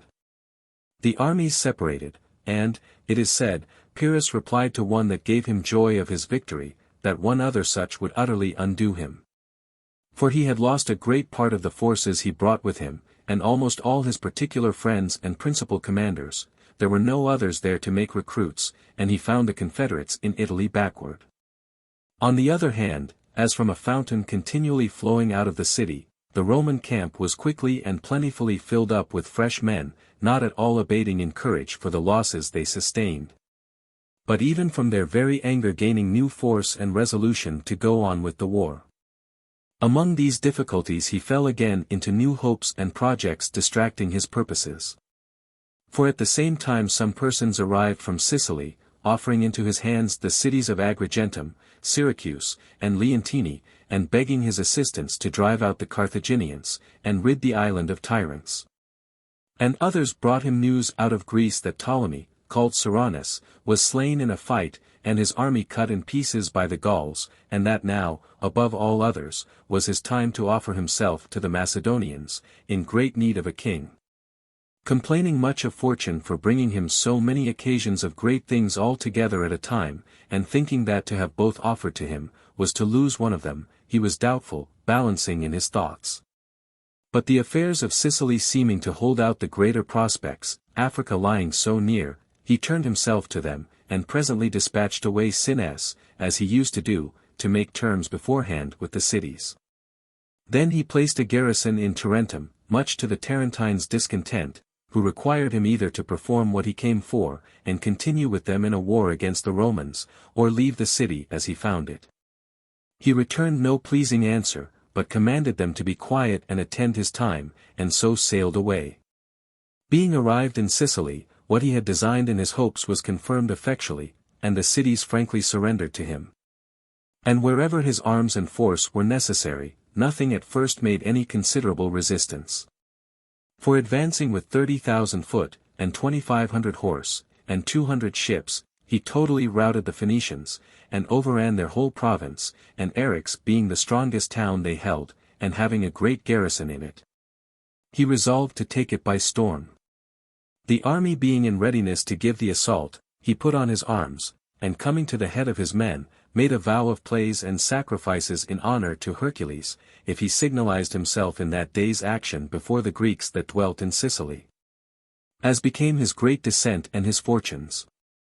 The sign being given by sound of trumpet, he first scattered the barbarians with his shot, and then brought his ladders to the wall, and was the first that mounted upon it himself, and, the enemy appearing in great numbers, he beat them back. Some he threw down from the walls on each side, others he laid dead in a heap round about him with his sword, nor did he receive the least wound, but by his very aspect inspired terror in the enemy, and gave a clear demonstration that Homer was in the right, and pronounced according to the truth of fact, that fortitude alone, of all the virtues, is wont to display itself in divine transports and frenzies.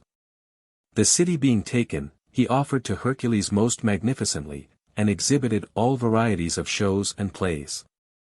A sort of barbarous people about Messina, called Mamertines, gave much trouble to the Greeks, and put several of them under contribution. These being numerous and valiant, from whence they had their name, equivalent in the Latin tongue to warlike, he first intercepted the collectors of the contribution money, and cut them off, then beat them in open fight, and destroyed many of their places of strength.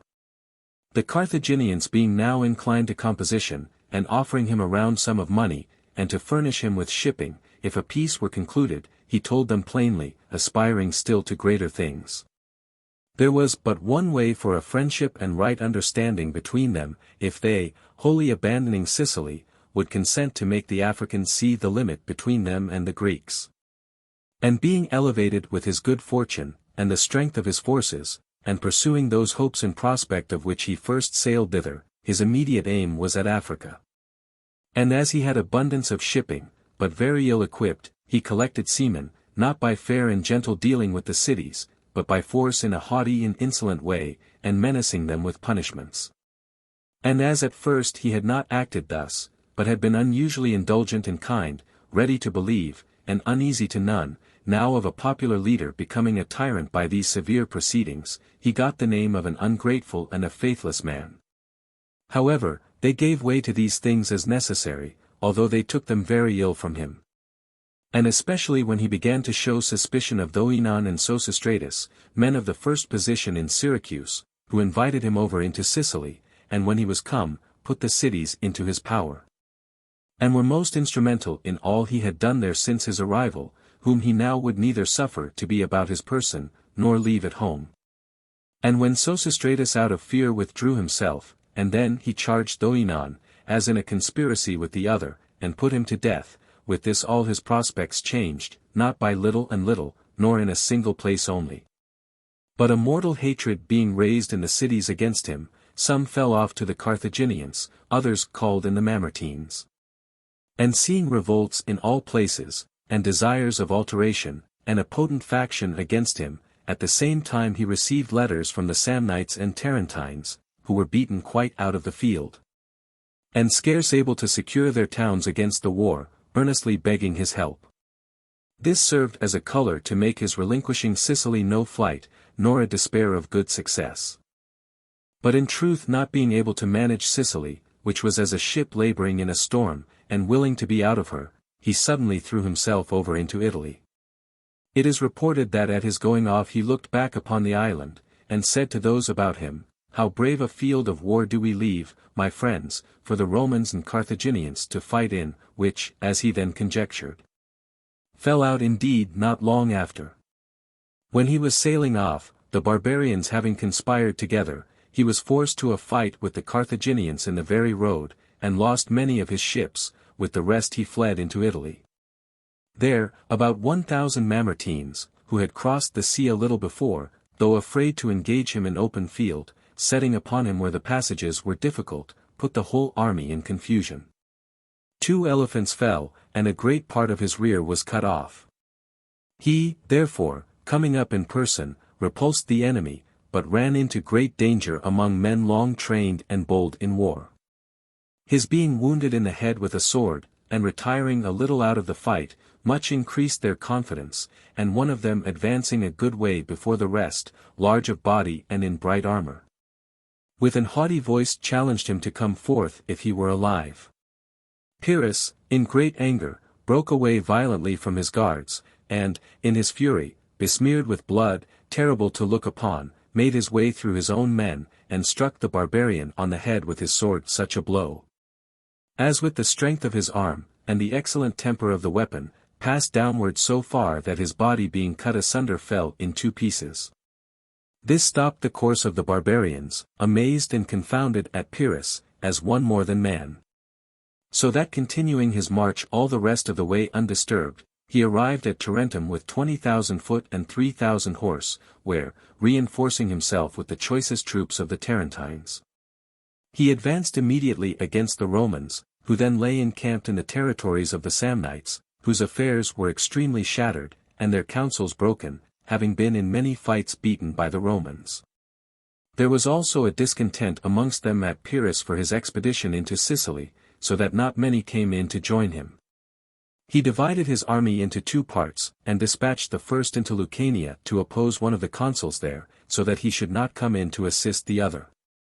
The rest he led against Manius Curius, who had posted himself very advantageously near Beneventum, and expected the other consul's forces, and partly because the priests had dissuaded him by unfavorable omens, was resolved to remain inactive. Pyrrhus, hastening to attack these before the other could arrive, with his best men, and the most serviceable elephants, marched in the night toward their camp. But being forced to go round about, and through a very woody country, their lights failed them, and the soldiers lost their way. A council of war being called, while they were in debate, the night was spent, and, at the break of day, his approach, as he came down the hills, was discovered by the enemy, and put the whole camp into disorder and tumult. But the sacrifices being auspicious, and the time absolutely obliging them to fight, Manius drew his troops out of the trenches, and attacked the vanguard, and, having routed them all, put the whole army into consternation. So that many were cut off, and some of the elephants taken. This success drew on Manius into the level plain, and here, in open battle, he defeated part of the enemy. But, in other quarters, finding himself overpowered by the elephants and forced back to his trenches, he commanded out those who were left to guard them, a numerous body, standing thick at the ramparts, all in arms and fresh. These coming down from their strong position, and charging the elephants, forced them to retire. And they in the flight turning back upon their own men, caused great disorder and confusion, and gave into the hands of the Romans the victory, and the future supremacy. Having obtained from these efforts and these contests the feeling, as well as the fame of invincible strength, they at once reduced Italy under their power, and not long after Sicily too. Thus fell Pyrrhus from his Italian and Sicilian hopes, after he had consumed 6 years in these wars, and though unsuccessful in his affairs, yet preserved his courage unconquerable among all these misfortunes, and was held for military experience, and personal valor and enterprise much the bravest of all the princes of his time. Only what he got by great actions he lost again by vain hopes, and by new desires of what he had not, kept nothing of what he had. So that Antigonus used to compare him to a player with dice, who had excellent throws, but knew not how to use them. He returned into Epirus with 8,000 foot and 500 horse, and for want of money to pay them, was fain to look out for a new war to maintain the army. Some of the Gauls joining him, he invaded Macedonia, where Antigonus, son of Demetrius, governed, designing merely to plunder and waste the country. But after he had made himself master of several towns, and 2,000 men came over to him, he began to hope for something greater, and adventured upon Antigonus himself, and meeting him at a narrow passage, put the whole army in disorder. The Gauls, who brought up Antigonus's rear, were very numerous and stood firm, but after a sharp encounter, the greatest part of them were cut off, and they who had the charge of the elephants being surrounded every way, delivered up both themselves and the beasts. Pyrrhus, taking this advantage, and advising more with his good fortune than his reason, boldly set upon the main body of the Macedonian foot, already surprised with fear, and troubled at the former loss. They declined any action or engagement with him. And he, holding out his hand and calling aloud both to the superior and under officers by name, brought over the foot from Antigonus, who, flying away secretly, was only able to retain some of the seaport towns. Pyrrhus, among all these kindnesses of fortune, thinking what he had effected against the Gauls the most advantageous for his glory, hung up their richest and goodliest spoils in the temple of Minerva Itones, with this inscription: Pyrrhus, descendant of Molossian kings, these shields to thee, Itonian goddess, brings. One from the valiant Gauls when in the fight Antigonus and all his host took flight. 'Tis not today nor yesterday alone that for brave deeds the Aeacidi are known. After this victory in the field, he proceeded to secure the cities, and having possessed himself of Aegae, beside other hardships put upon the people there, he left in the town a garrison of Gauls, some of those in his own army, who, being insatiably desirous of wealth, instantly dug up the tombs of the kings that lay buried there, and took away the riches, and insolently scattered about their bones. Pyrrhus, in appearance, made no great matter of it, either deferring it on account of the pressure of other business, or wholly passing it by, out of a fear of punishing those barbarians. But this made him very ill spoken of among the Macedonians, and his affairs being yet unsettled and brought to no firm consistence, he began to entertain new hopes and projects, and in raillery called Antigonus a shameless man, for still wearing his purple and not changing it for an ordinary dress. But upon Cleonymus, the Spartan, arriving and inviting him to Lacedaemon, he frankly embraced the overture.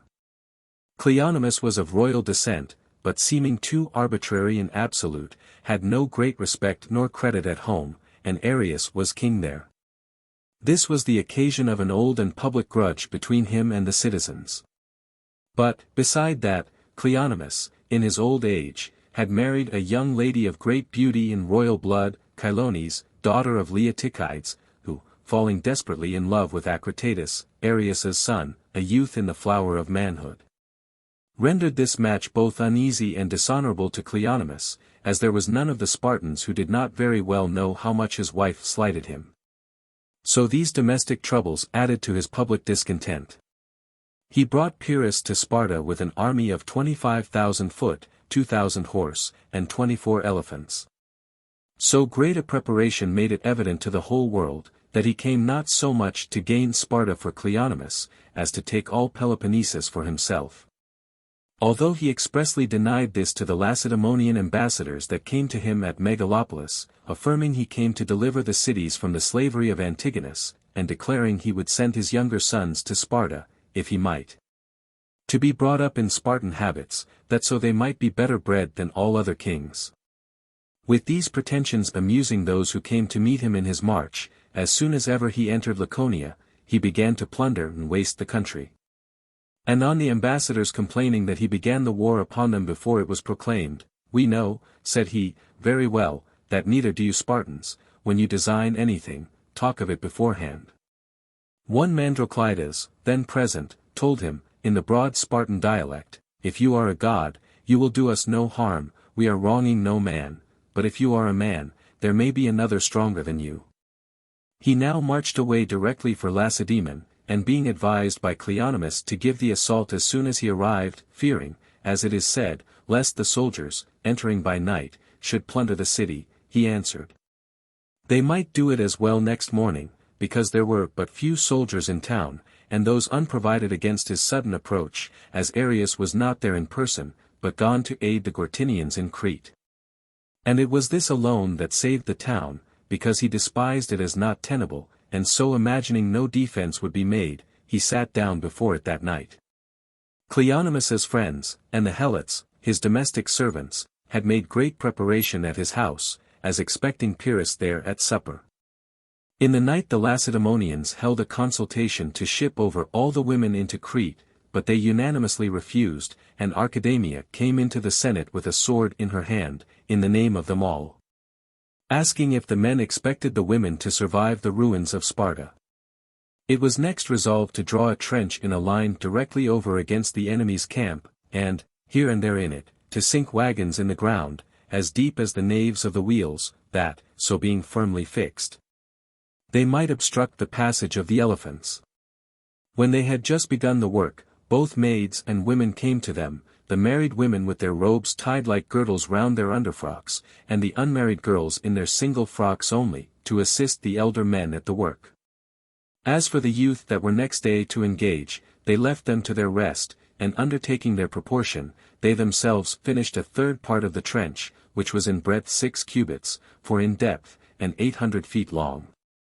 As Phylarchus says, Hieronymus makes it somewhat less. The enemy beginning to move by break of day, they brought their arms to the young men, and giving them also in charge the trench, exhorted them to defend and keep it bravely, as it would be happy for them to conquer in the view of their whole country, and glorious to die in the arms of their mothers and wives, falling as became Spartans. As for Chilones, she retired with a halter about her neck, resolving to die so rather than fall into the hands of Cleonymus, if the city were taken. Pyrrhus himself, in person, advanced with his foot to force through the shields of the Spartans ranged against him, and to get over the trench, which was scarce passable, because the looseness of the fresh earth afforded no firm footing for the soldiers. Ptolemy, his son, with 2,000 Gauls, and some choice men of the Chaonians, went around the trench, and endeavored to get over where the wagons were. But they, being so deep in the ground, and placed close together, not only made his passage, but also the defense of the Lacedaemonians very troublesome. Yet now the Gauls had got the wheels out of the ground, and were drawing off the wagons toward the river, when young Acritatus, seeing the danger, passing through the town with 300 men, surrounded Ptolemy undiscerned, taking the advantage of some slopes of the ground, until he fell upon his rear, and forced him to wheel about. And thrusting one another into the ditch, and falling among the wagons, at last with much loss, not without difficulty, they withdrew. The elderly men and all the women saw this brave action of Acritatus, and when he returned back into the town to his first post, all covered with blood, and fierce and elate with victory. He seemed to the Spartan women to have become taller and more beautiful than before, and they envied Chilones so worthy a lover. And some of the old men followed him, crying aloud, "Go on, Acritatus, be happy with Chilones, and beget brave sons for Sparta." Where Pyrrhus himself fought was the hottest of the action, and many of the Spartans did gallantly, but in particular one Philius signalized himself, made the best resistance, and killed most assailants. And when he found himself ready to sink with the many wounds he had received, retiring a little out of his place behind another, he fell down among his fellow soldiers, that the enemy might not carry off his body. The fight ended with the day, and Pyrrhus, in his sleep, dreamed that he threw thunderbolts upon Lacedaemon, and set it all on fire, and rejoiced at the sight. And waking, in this transport of joy, he commanded his officers to get all things ready for a second assault, and relating his dream among his friends, supposing it to mean that he should take the town by storm. The rest assented to it with admiration, but Lysimachus was not pleased with the dream, and told him he feared, lest as places struck with lightning are held sacred, and not to be trodden upon. So the gods might by this let him know the city should not be taken. Pyrrhus replied, that all these things were but idle talk, full of uncertainty, and only fit to amuse the vulgar. Their thought, with their swords in their hands, should always be. The one good omen is King Pyrrhus' cause. And so got up, and drew out his army to the walls by break of day. The Lacedaemonians, in resolution and courage, made a defense even beyond their power, the women were all by, helping them to arms, and bringing bread and drink to those that desired it, and taking care of the wounded. The Macedonians attempted to fill up the trench, bringing huge quantities of materials and throwing them upon the arms and dead bodies, that lay there and were covered over. While the Lacedaemonians opposed this with all their force, Pyrrhus, in person, appeared on their side of the trench and the wagons, pressing on horseback toward the city, at which the men who had that post calling out. And the women shrieking and running about, while Pyrrhus violently pushed on, and beat down all that disputed his way, his horse received a shot in the belly from a Cretan arrow, and, in his convulsions as he died, threw off Pyrrhus on slippery and steep ground. And all about him being in confusion at this, the Spartans came boldly up, and making good use of their missiles, forced them off again. After this Pyrrhus, in other quarters also, put an end to the combat, imagining the Lacedaemonians would be inclined to yield, as almost all of them were wounded, and very great numbers killed outright. But the good fortune of the city, either satisfied with the experiment upon the bravery of the citizens, or willing to prove how much even in the last extremities such interposition may effect, brought. When the Lacedaemonians had now but very slender hopes left, Aminias, the Phocian, one of Antigonus's commanders, from Corinth to their assistance, with a force of mercenaries. And they were no sooner received into the town, but Arius, their king, arrived there himself, too, from Crete, with 2,000 men more. The women upon this went all home to their houses, finding it no longer necessary for them to meddle with the business of the war. And they also were sent back, who, though not of military age, were by necessity forced to take arms, while the rest prepared to fight Pyrrhus. He, upon the coming of these additional forces, was indeed possessed with a more eager desire and ambition than before, to make himself master of the town. But his designs not succeeding, and receiving fresh losses every day, he gave over the siege, and fell to plundering the country, determining to winter thereabout. But fate is unavoidable, and a great feud happening at Argos between Aristides and Aristippus, two principal citizens, after Aristippus had resolved to make use of the friendship of Antigonus, Aristides, to anticipate him, invited Pyrrhus thither. And he always revolving hopes upon hopes, and treating all his successes as occasions of more, and his reverses as defects to be amended by new enterprises, allowed neither losses nor victories to limit him in his receiving or giving trouble. And so presently went for Argos. Arius, by frequent ambushes, and seizing positions where the ways were most unpracticable, harassed the Gauls and Molossians that brought up the rear. It had been told Pyrrhus by one of the priests that found the liver of the sacrificed beast imperfect, that some of his near relations would be lost. In this tumult and disorder of his rear, forgetting the prediction, he commanded out his son Ptolemy with some of his guards to their assistance, while he himself led on the main body rapidly out of the pass. And the fight being very warm where Ptolemy was, for the most select men of the Lacedaemonians, commanded by Evalcus, were there engaged, one Orisus of Aptera in Crete, a stout man and swift of foot, running on one side of the young prince. As he was fighting bravely, gave him a mortal wound and slew him. On his fall those about him turned their backs, and the Lacedaemonian horse, pursuing and cutting off many, got into the open plain, and found themselves engaged with the enemy before they were aware, without their infantry. Pyrrhus, who had received the ill news of his son, and was in great affliction, drew out his Molossian horse against them, and charging at the head of his men, satiated himself with the blood and slaughter of the Lacedaemonians. As indeed he always showed himself a terrible and invincible hero in actual fight, but now he exceeded all he had ever done before in courage and force. On his riding his horse up to Evalcus, he, by declining a little to one side, had almost cut off Pyrrhus's hand in which he held the reins, but lighting on the reins, only cut them. At the same instant Pyrrhus, running him through with his spear, fell from his horse, and there on foot as he was, proceeded to slaughter all those choice men that fought about the body of Evalcus. A severe additional loss to Sparta, incurred after the war itself was now at an end, by the mere animosity of the commanders. Pyrrhus having thus offered, as it were, a sacrifice to the ghost of his son, and fought a glorious battle in honor of his obsequies, and having vented much of his pain in action against the enemy, marched away to Argos. And having intelligence that Antigonus was already in possession of the high grounds, he encamped about Nauplia, and the next day dispatched a herald to Antigonus, calling him a villain, and challenging him to descend into the plain field and fight with him for the kingdom. He answered, that his conduct should be measured by times as well as by arms, and that if Pyrrhus had no leisure to live, there were ways enough open to death. To both the kings, also, came ambassadors from Argos, desiring each party to retreat, and to allow the city to remain in friendship with both, without falling into the hands of either. Antigonus was persuaded, and sent his son as a hostage to the Argives, but Pyrrhus, although he consented to retire, yet, as he sent no hostage, was suspected. A remarkable portent happened at this time to Pyrrhus. The heads of the sacrificed oxen, lying apart from the bodies, were seen to thrust out their tongues and lick up their own gore. And in the city of Argos, the priestess of Apollo Lysias rushed out of the temple, crying she saw the city full of carcasses and slaughter, and an eagle coming out to fight and presently vanishing again.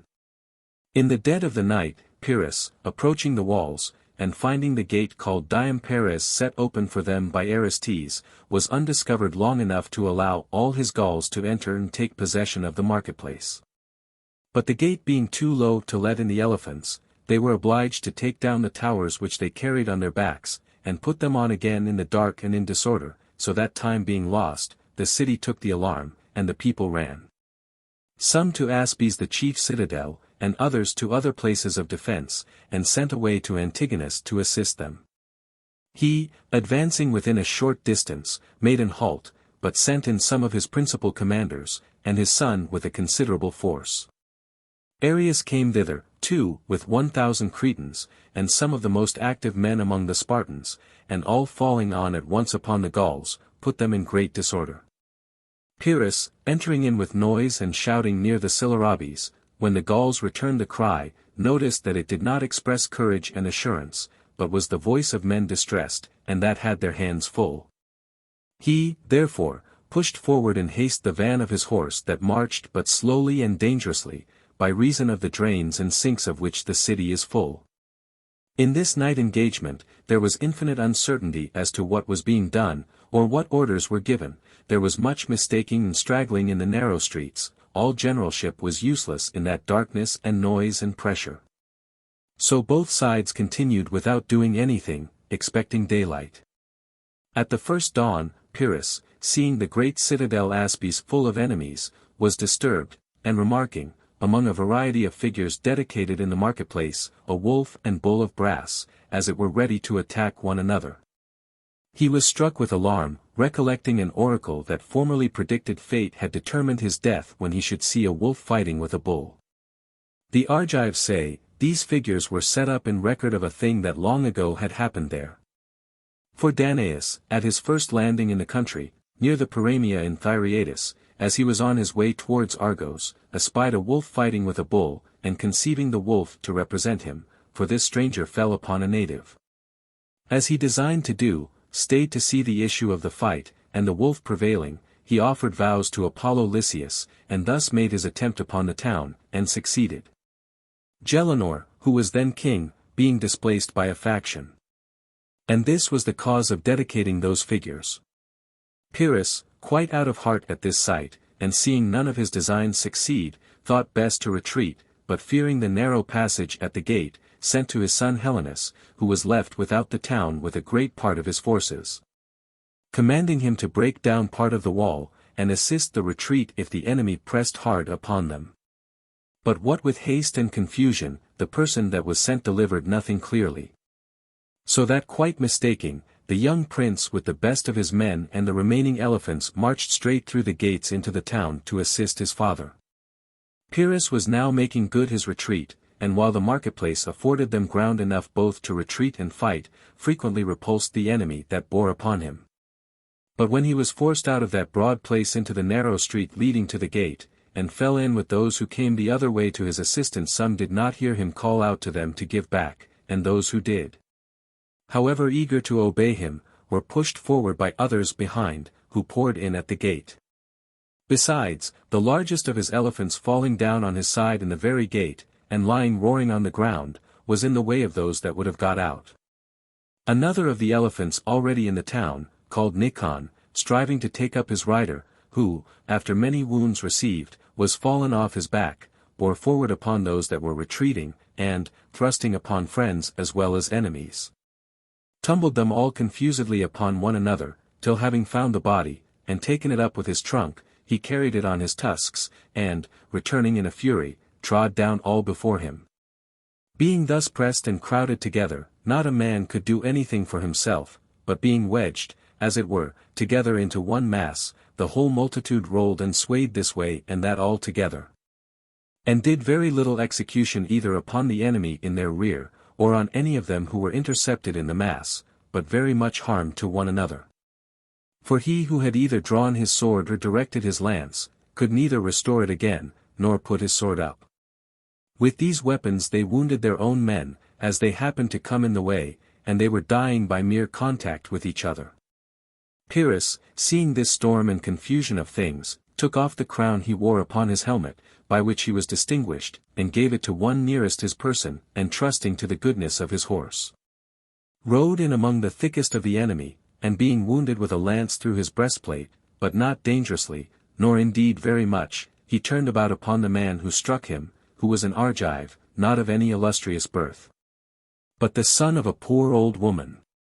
She was looking upon the fight among other women from the top of a house, and perceiving her son engaged with Pyrrhus, and affrighted at the danger he was in, took up a tile with both hands, and threw it at Pyrrhus. This falling on his head below the helmet, and bruising the vertebrae of the lower part of the neck, stunned and blinded him, his hands let go the reins, and sinking down from his horse, he fell just by the tomb of Lysimnius. The common soldiers knew not who it was, but one Zopyrus, who served under Antigonus, and 2 or 3 others running thither, and knowing it was Pyrrhus, dragged him to a doorway hard by, just as he was recovering a little from the blow.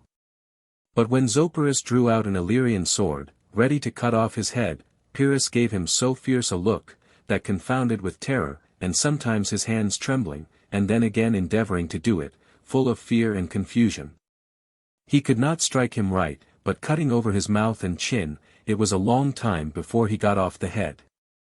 By this time what had happened was known to a great many, and Alcyonius hastening to the place, desired to look upon the head, and see whether he knew it, and taking it in his hand rode away to his father, and threw it at his feet, while he was sitting with some of his particular favorites.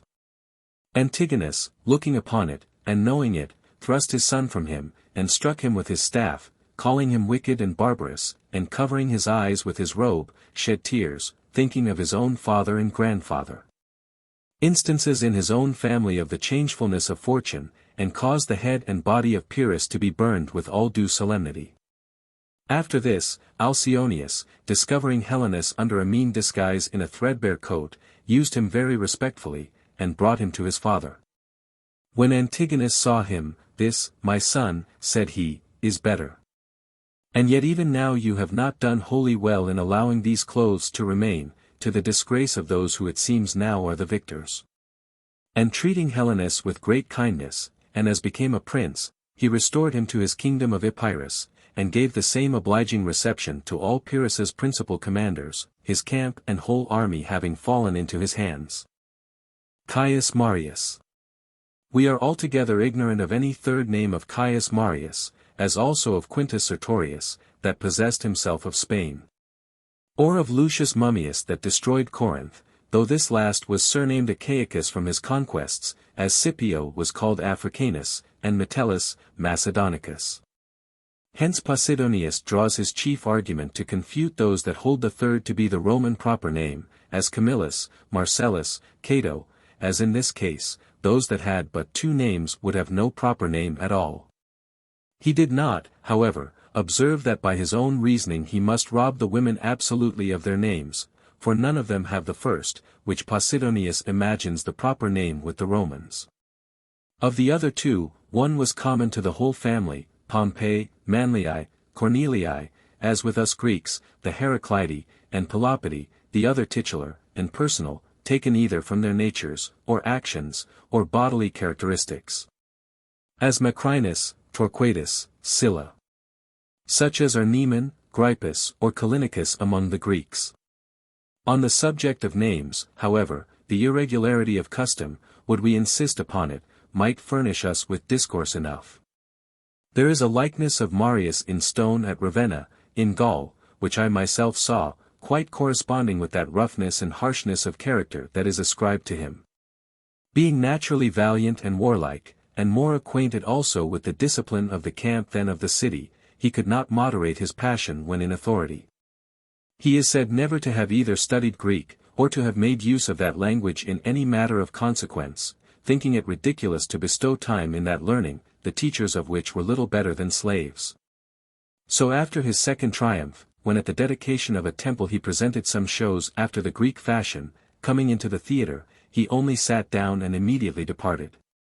And, accordingly, as Plato often used to say to Xenocrates the philosopher, who was thought to show more than ordinary harshness of disposition, "I pray you, good Xenocrates, sacrifice to the Graces."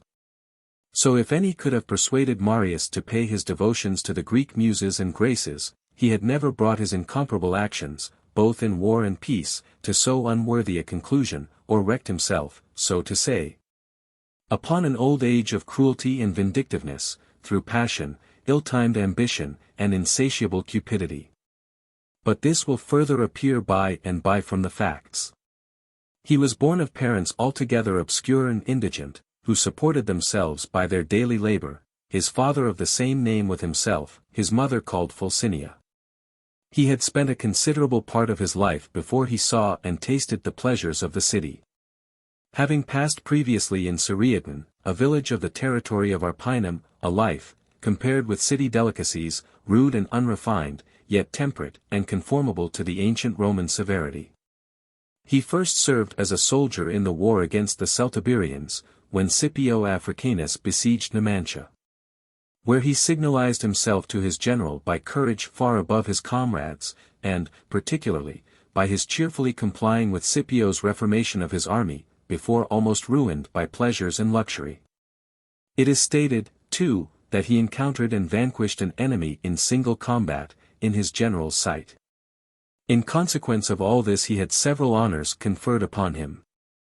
And once when at an entertainment a question arose about commanders, and one of the company, whether really desirous to know, or only in complaisance, asked Scipio where the Romans, after him, should obtain such another general. Scipio, gently clapping Marius on the shoulder as he sat next him, replied, "Here, perhaps." So promising was his early youth of his future greatness, and so discerning was Scipio to detect the distant future in the present first beginnings. It was this speech of Scipio, we are told, which, like a divine admonition, chiefly emboldened Marius to aspire to a political career. He sought, and by the assistance of Caecilius Metellus, of whose family he as well as his father were dependents, obtained the office of tribune of the people. In which place, when he brought forward a bill for the regulation of voting, which seemed likely to lessen the authority of the great men in the courts of justice, the consul Cato opposed him, and persuaded the Senate to declare against the law, and call Marius to account for it. He, however, when this decree was prepared, coming into the Senate, did not behave like a young man newly and undeservedly advanced to authority, but, assuming all the courage that his future actions would have warranted, threatened Cato unless he recalled the decree, to throw him into prison. And on his turning to Metellus, and asking his vote, and Metellus rising up to concur with the consul, Marius, calling for the officer outside, commanded him to take Metellus into custody. He appealed to the other tribunes, but not one of them assisted him, so that the Senate, immediately complying, withdrew the decree.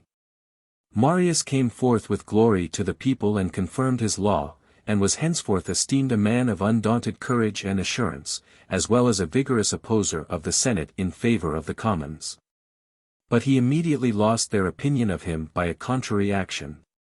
For when a law for the distribution of corn was proposed, he vigorously and successfully resisted it, making himself equally honored by both parties, in gratifying neither, contrary to the public interest. After his tribuneship, he was candidate for the office of chief aedile, there being two orders of them, one the curules, from the stool with crooked feet on which they sat when they performed their duty. The other an inferior, called aediles of the people.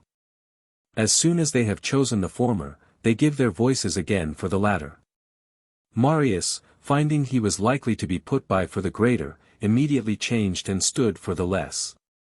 But because he seemed too forward and hot, he was disappointed of that also. And yet though he was in one day twice frustrated of his desired preferment, which never happened to any before, yet he was not at all discouraged, but a little while after sought for the praetorship, and was nearly suffering a repulse, and then, too, though he was returned last of all, was nevertheless accused of bribery. Cassius Sabaco's servant, who was observed within the rails among those that voted, chiefly occasioned the suspicion, as Sabaco was an intimate friend of Marius. But on being called to appear before the judges, he alleged, that being thirsty by reason of the heat, he called for cold water, and that his servant brought him a cup, and as soon as he had drunk, departed. He was, however, excluded from the Senate by the succeeding censors, and not undeservedly either, as was thought, whether it might be for his false evidence, or his want of temperance. Caius Herennius was also cited to appear as evidence, but pleaded that it was not customary for a patron, the Roman word for protector, to witness against his clients, and that the law excused them from that harsh duty. And both Marius and his parents had always been clients to the family of the Herennii. And when the judges would have accepted of this plea, Marius himself opposed it, and told Herennius, that when he was first created magistrate he ceased to be his client, which was not altogether true.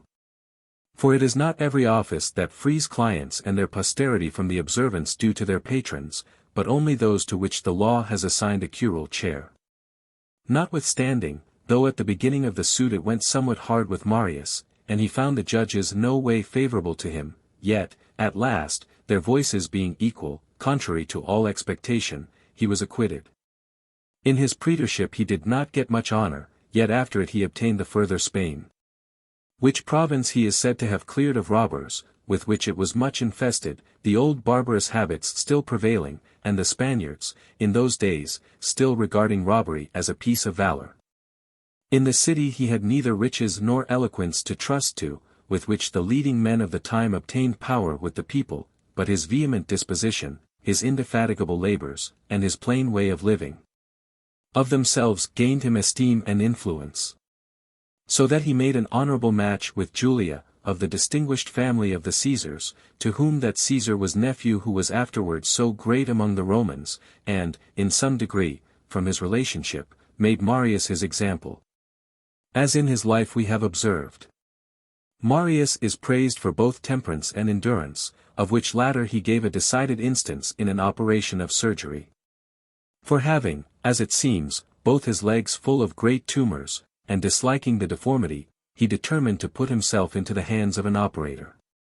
When, without being tied, he stretched out one of his legs, and silently, without changing countenance, endured most excessive torments in the cutting, never either flinching or complaining.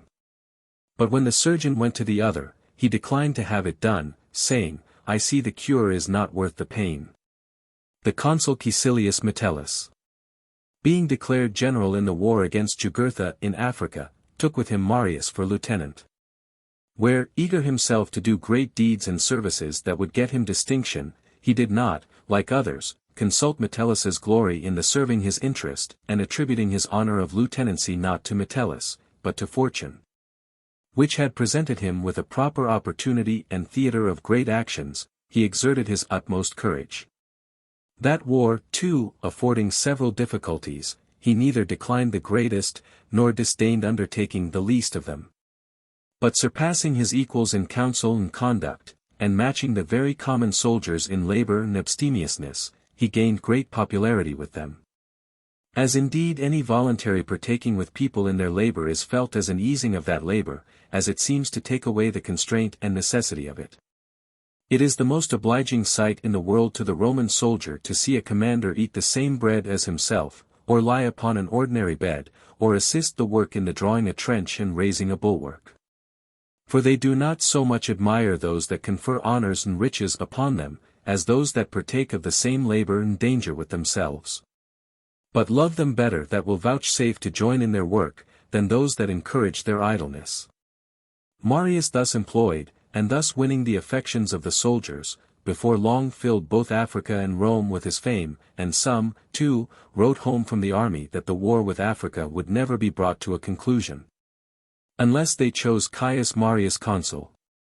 All which was evidently unpleasing to Metellus, but what more especially grieved him was the calamity of Turpilius. This Turpilius had, from his ancestors, been a friend of Metellus, and kept up constant hospitality with him, and was now serving in the war, in command of the smiths and carpenters of the army. Having the charge of a garrison in Vaga, a considerable city, and trusting too much to the inhabitants, because he treated them civilly and kindly, he unawares fell into the enemy's hands. They received Jugurtha into the city. Yet, nevertheless, at their request, Turpilius was dismissed safe and without receiving any injury, whereupon he was accused of betraying it to the enemy. Marius, being one of the council of war, was not only violent against him himself, but also incensed most of the others, so that Metellus was forced, much against his will, to put him to death. Not long after the accusation proved false, and when others were comforting Metellus, who took heavily the loss of his friend, Marius, rather insulting and arrogating it to himself, boasted in all companies that he had involved Metellus in the guilt of putting his friend to death. Henceforward they were at open variance. And it is reported that Metellus once, when Marius was present, said, insultingly, You, sir, design to leave us to go home and stand for the consulship, and will not be content to wait and be consul with this boy of mine. Metellus's son being a mere boy at the time. Yet for all this Marius being very importunate to be gone, after several delays, he was dismissed about 12 days before the election of consuls, and performed that long journey from the camp to the seaport of Utica, in 2 days and a night, and there doing sacrifice before he went on shipboard, it is said the augur told him, that heaven promised him some incredible good fortune, and such as was beyond all expectation. Marius, not a little elated with this good omen, began his voyage, and in 4 days, with a favorable wind, passed the sea. He was welcomed with great joy by the people, and being brought into the assembly by one of the tribunes, sued for the consulship, inveighing in all ways against Metellus, and promising either to slay Jugurtha or take him alive. He was elected triumphantly, and at once proceeded to levy soldiers, contrary both to law and custom, enlisting slaves and poor people. Whereas former commanders never accepted of such, but bestowed arms, like other favors, as a matter of distinction, on persons who had the proper qualification, a man's property being thus a sort of security for his good behavior.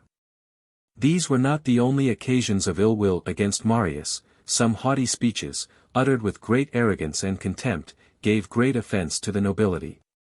As, for example, his saying that he had carried off the consulship as a spoil from the effeminacy of the wealthy and high-born citizens, and telling the people that he gloried in wounds he had himself received for them, as much as others did in the monuments of dead men and images of their ancestors.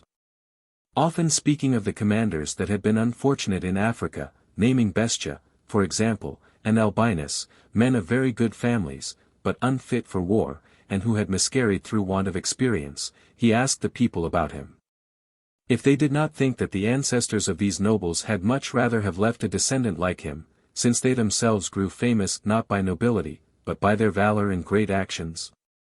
This he did not say merely out of vanity and arrogance, or that he were willing, without any advantage, to offend the nobility.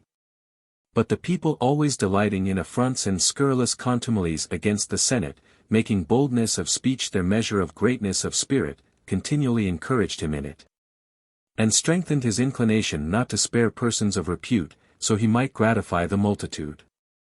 As soon as he arrived again in Africa, Metellus, no longer able to control his feelings of jealousy, and his indignation that now when he had really finished the war, and nothing was left but to secure the person of Jugurtha, Marius, grown great merely through his ingratitude to him, should come to bereave him both of his victory and triumph, could not bear to have any interview with him, but retired himself, whilst Rutilius, his lieutenant, surrendered up the army to Marius, whose conduct, however, in the end of the war, met with some sort of retribution, as Sylla deprived him of the glory of the action, as he had done Metellus.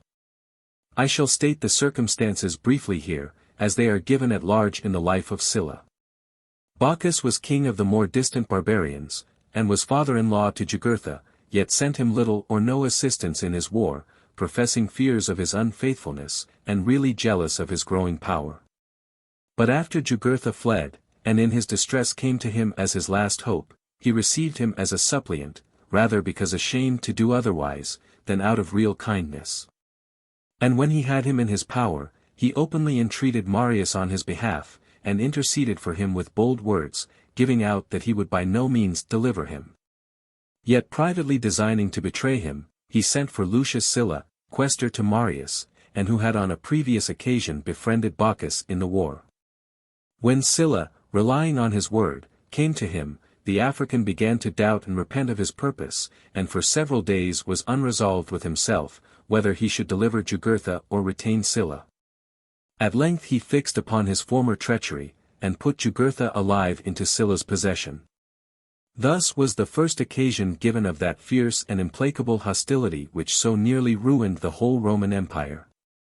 For many that envied Marius, attributed the success wholly to Sylla. And Sylla himself got a seal made on which was engraved Bocchus betraying Jugurtha to him, and constantly used it, irritating the hot and jealous temper of Marius, who was naturally greedy of distinction, and quick to resent any claim to share in his glory, and whose enemies took care to promote the quarrel, ascribing the beginning and chief business of the war to Metellus, and its conclusion to Sylla. That so the people might give over admiring and esteeming Marius as the worthiest person. But these envyings and calumnies were soon dispersed and cleared away from Marius, by the danger that threatened Italy from the west.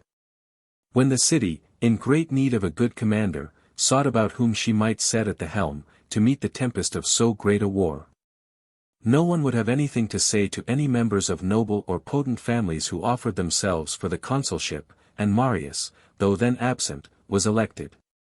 Jugurtha's apprehension was only just known, when the news of the invasion of the Teutons and Cimbri began. The accounts at first exceeded all credit, as to the number and strength of the approaching army. But in the end, report proved much inferior to the truth, as they were 300,000 effective fighting men, besides a far greater number of women and children.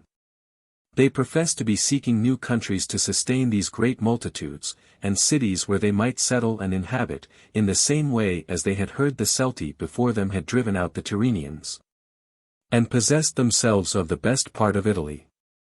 Having had no commerce with the southern nations, and travelling over a wide extent of country, no man knew what people they were, or whence they came, that thus like a cloud burst over Gaul and Italy. Yet by their grey eyes and the largeness of their stature, they were conjectured to be some of the German races dwelling by the northern sea, besides that, the Germans call plunderers Cimbri. There are some that say, that the country of the Celti, in its vast size and extent, reaches from the furthest sea and the Arctic regions to the lake Maeotis eastward, and to that part of Scythia which is near Pontus. And that there the nations mingle together. That they did not swarm out of their country all at once, or on a sudden, but advancing by force of arms, in the summer season, every year, in the course of time they crossed the whole continent. And thus, though each party had several appellations, yet the whole army was called by the common name of Celto-Scythians. Others say that the Cimmeriae, anciently known to the Greeks, were only a small part of the nation, who were driven out upon some quarrel among the Scythians, and passed all along from the lake Maeotis to Asia, under the conduct of one Lygdamis. And that the greater and more warlike part of them still inhabit the remotest regions lying upon the outer ocean. These, they say, live in a dark and woody country hardly penetrable by the sunbeams, the trees are so close and thick, extending into the interior as far as the Hercynian forest. And their position on the earth is under that part of heaven, where the pole is so elevated, that by the declination of the parallels, the zenith of the inhabitants seems to be but little distant from it. And that their days and nights being almost of an equal length, they divide their year into one of each. This was Homer's occasion for the story of Ulysses calling up the dead, and from this region the people, anciently called Cimmeriae, and afterwards, by an easy change, Cimbri, came into Italy. All this, however, is rather conjecture than an authentic history. Their numbers, most writers agree, were not less, but rather greater than was reported. They were of invincible strength and fierceness in their wars, and hurried into battle with the violence of a devouring flame. None could withstand them, all they assaulted became their prey. Several of the greatest Roman commanders with their whole armies, that advanced for the defense of Transalpine Gaul, were ingloriously overthrown, and, indeed, by their faint resistance, chiefly gave them the impulse of marching towards Rome. Having vanquished all they had met, and found abundance of plunder, they resolved to settle themselves nowhere till they should have razed the city, and wasted all Italy. The Romans, being from all parts alarmed with this news, sent for Marius to undertake the war, and nominated him the second time consul, though the law did not permit any one that was absent, or that had not waited a certain time after his first consulship, to be again created. But the people rejected all opposers, for they considered this was not the first time that the law gave place to the common interest, nor the present occasion less urgent than that when, contrary to law, they made Scipio consul, not in fear for the destruction of their own city, but desiring the ruin of that of the Carthaginians. Thus it was decided. And Marius, bringing over his legions out of Africa on the very first day of January, which the Romans count the beginning of the year, received the consulship, and then, also, entered in triumph, showing Jugurtha a prisoner to the people. A sight they had despaired of ever beholding, nor could any, so long as he lived, hope to reduce the enemy in Africa. So fertile in expedients was he to adapt himself to every turn of fortune, and so bold as well as subtle. When, however, he was led in triumph, it is said that he fell distracted, and when he was afterwards thrown into prison, where some tore off his clothes by force, and others, whilst they struggled for his golden earring, with it pulled off the tip of his ear, and when he was, after this, cast naked into the dungeon, in his amazement and confusion, with a ghastly laugh, he cried out, "O Hercules! How cold your bath is!" Here for 6 days struggling with hunger, and to the very last minute desirous of life, he was overtaken by the just reward of his villainies. In this triumph was brought, as is stated, of gold 3,007 pounds weight, of silver bullion 5,775, of money in gold and silver coin 287,000 drachmas. After the solemnity, Marius called together the Senate in the Capitol, and entered, whether through inadvertency or unbecoming exultation with his good fortune, in his triumphal habit. But presently observing the Senate offended at it, went out, and returned in his ordinary purple-bordered robe. On the expedition he carefully disciplined and trained his army whilst on their way, giving them practice in long marches, and running of every sort, and compelling every man to carry his own baggage and prepare his own victuals. Insomuch that thenceforward laborious soldiers, who did their work silently without grumbling, had the name of Marius's mules. Some, however, think the proverb had a different occasion. That when Scipio besieged Numantia, and was careful to inspect not only their horses and arms, but their mules and carriages too, and see how well equipped and in what readiness each one's was.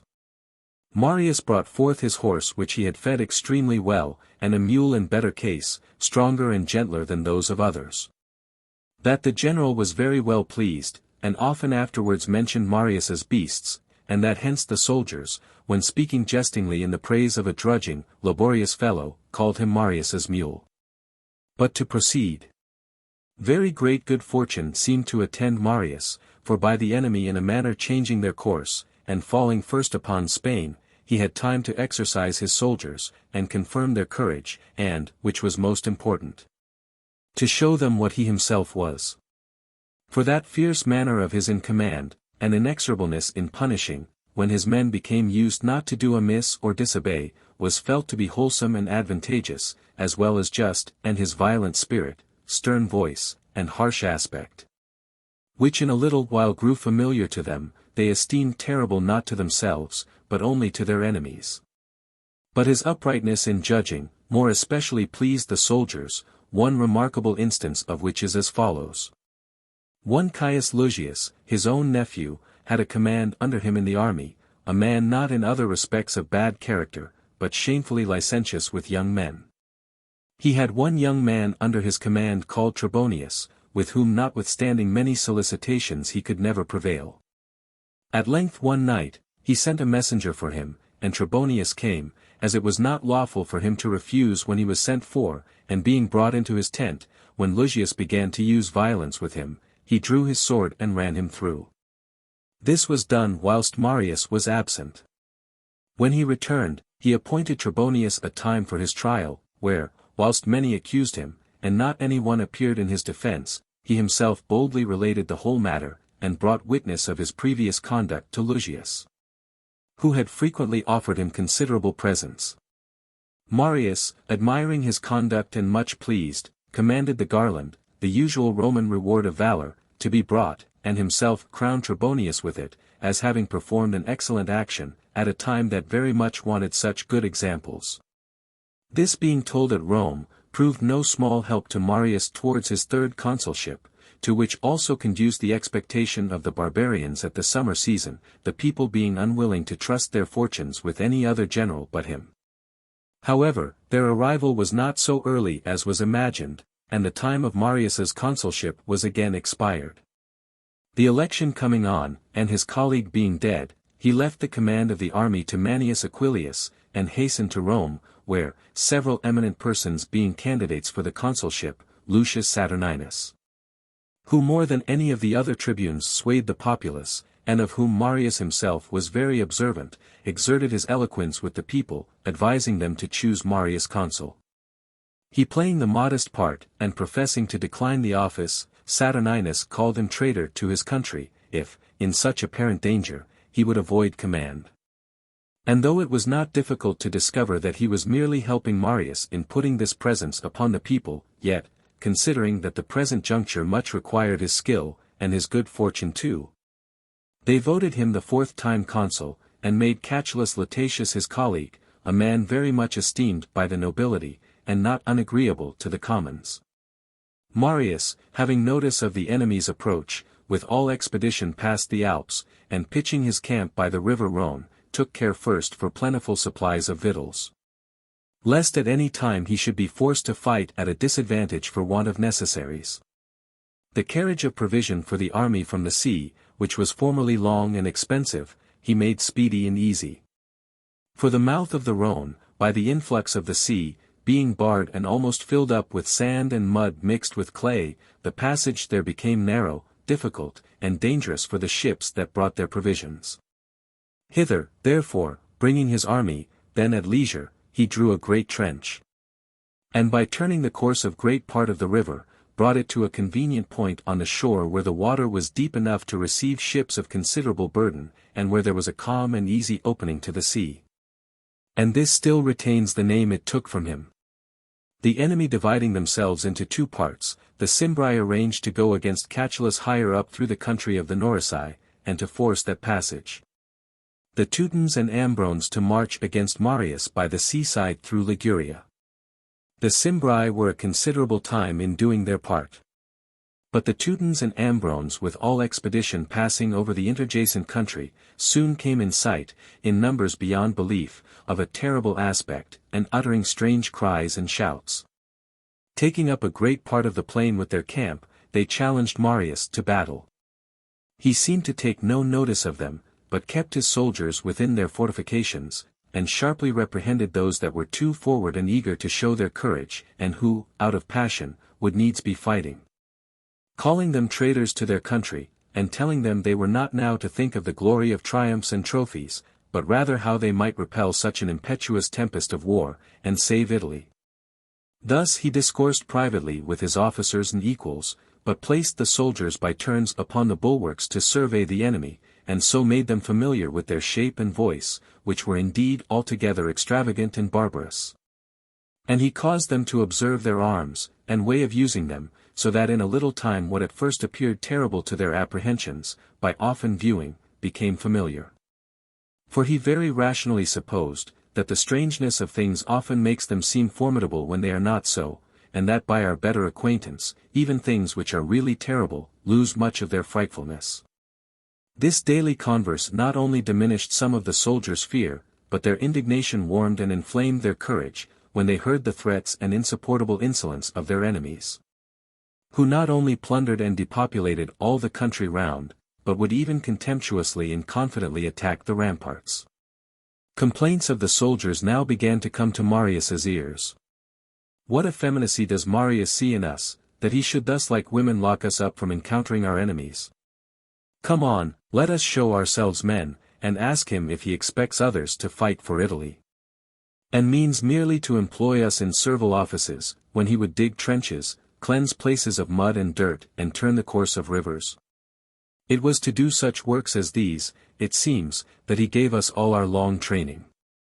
He will return home, and boast of these great performances of his consulships to the people. Does the defeat of Carbo and Scipio, who were vanquished by the enemy, affright him? Surely they were much inferior to Marius both in glory and valor, and commanded a much weaker army. At the worst it is better to be in action, though we suffer for it like them, than to sit idle spectators of the destruction of our allies and companions. Marius, not a little pleased to hear this, gently appeased them, pretending that he did not distrust their valor, but that he took his measures as to the time and place of victory from some certain oracles. And, in fact, he used solemnly to carry about in a litter, a Syrian woman, called Martha, a supposed prophetess, and to do sacrifice by her directions. She had formerly been driven away by the Senate, to whom she addressed herself, offering to inform them about these affairs, and to foretell future events. And after this betook herself to the women, and gave them proofs of her skill, especially Marius's wife, at whose feet she sat when she was viewing a contest of gladiators, and correctly foretold which of them should overcome. She was for this and the like predicting sent by her to Marius and the army, where she was very much looked up to, and, for the most part, carried about in a litter. When she went to sacrifice, she wore a purple robe lined and buckled up, and had in her hand a little spear trimmed with ribbons and garlands. This theatrical show made many question, whether Marius really gave any credit to her himself, or only played the counterfeit, when he showed her publicly, to impose upon the soldiers. What, however, Alexander the Myndian relates about the vultures, does really deserve admiration. That always before Marius's victories there appeared two of them, and accompanied the army, which were known by their brazen collars, the soldiers having caught them and put these about their necks, and so let them go. From which time they in a manner knew and saluted the soldiers, and whenever these appeared in their marches, they used to rejoice at it, and thought themselves sure of some success.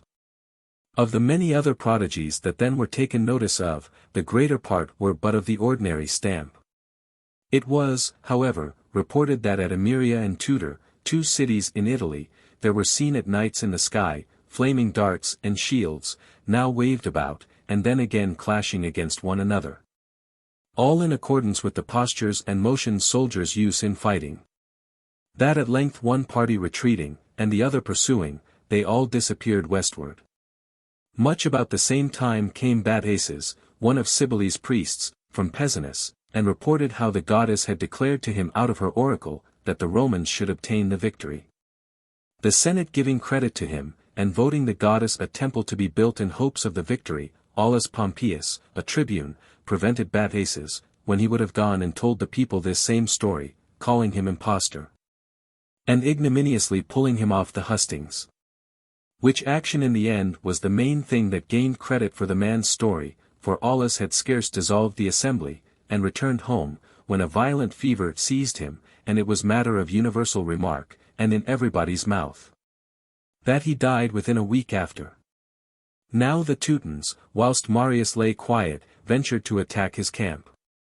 From whence, however, being encountered with showers of darts, and losing several of their men, they determined to march forward, hoping to reach the other side of the Alps without opposition, and, packing up their baggage, passed securely by the Roman camp, where the greatness of their number was especially made evident by the long time they took in their march, for they were said to be 6 days continually going on in passing Marius's fortifications.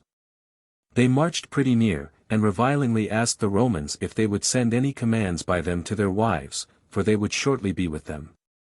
As soon as they were past and had gone on a little distance ahead, Marius began to move, and follow them at his leisure, always encamping at some small distance from them, choosing also strong positions, and carefully fortifying them, that he might quarter with safety. Thus they marched till they came to the place called Sextilius's Waters, from whence it was but a short way before being amidst the Alps, and here Marius put himself in readiness for the encounter. He chose a place for his camp of considerable strength, but where there was a scarcity of water, designing, it is said, by this means, also, to put an edge on his soldiers' courage. And when several were not a little distressed, and complained of thirst, pointing to a river that ran near the enemy's camp, there, said he, you may have drink, if you will buy it with your blood. Why, then, replied they, do you not lead us to them, before our blood is dried up in us? He answered, in a softer tone, let us first fortify our camp, and the soldiers, though not without repining, proceeded to obey. Now a great company of their boys and camp followers, having neither drink for themselves nor for their horses, went down to that river. Some taking axes and hatchets, and some, too, swords and darts with their pitchers, resolving to have water though they fought for it. These were first encountered by a small party of the enemies. For most of them had just finished bathing, and were eating and drinking, and several were still bathing, the country thereabouts abounding in hot springs. So that the Romans partly fell upon them whilst they were enjoying themselves, and occupied with the novel sights and pleasantness of the place. Upon hearing the shouts, greater numbers still joining in the fight, it was not a little difficult for Marius to contain his soldiers, who were afraid of losing the camp servants. And the more warlike part of the enemies, who had overthrown Manlius and Scipio, they were called Ambrones, and were in number, one with another, above 30,000, taking the alarm, leaped up and hurried to arms. These, though they had just been gorging themselves with food, and were excited and disordered with drink, nevertheless did not advance with an unruly step, or in mere senseless fury, nor were their shouts mere inarticulate cries. But clashing their arms in concert, and keeping time as they leapt and bounded onward, they continually repeated their own name, Ambrones, either to encourage one another, or to strike the greater terror into their enemies. Of all the Italians in Marius's army, the Ligurians were the first that charged. And when they caught the word of the enemy's confused shout, they, too, returned the same, as it was an ancient name also in their country, the Ligurians always using it when speaking of their descent. This acclamation, bandied from one army to the other before they joined, served to rouse and heighten their fury, while the men on either side strove, with all possible vehemence, the one to overshout the other. The river disordered the Ambrones. Before they could draw up all their army on the other side of it, the Ligurians presently fell upon the van, and began to charge them hand to hand. The Romans, too, coming to their assistance, and from the higher ground pouring upon the enemy, forcibly repelled them, and the most of them, one thrusting another into the river, were there slain, and filled it with their blood and dead bodies. Those that got safe over, not daring to make head, were slain by the Romans, as they fled to their camp and wagons. Where the women meeting them with swords and hatchets, and making a hideous outcry, set upon those that fled as well as those that pursued, the one as traitors, the other as enemies. And, mixing themselves with the combatants, with their bare arms pulling away the Roman shields, and laying hold on their swords, endured the wounds and slashing of their bodies to the very last, with undaunted resolution. Thus the battle seems to have happened at that river rather by accident than by the design of the general. After the Romans were retired from the great slaughter of the Ambrones, night came on.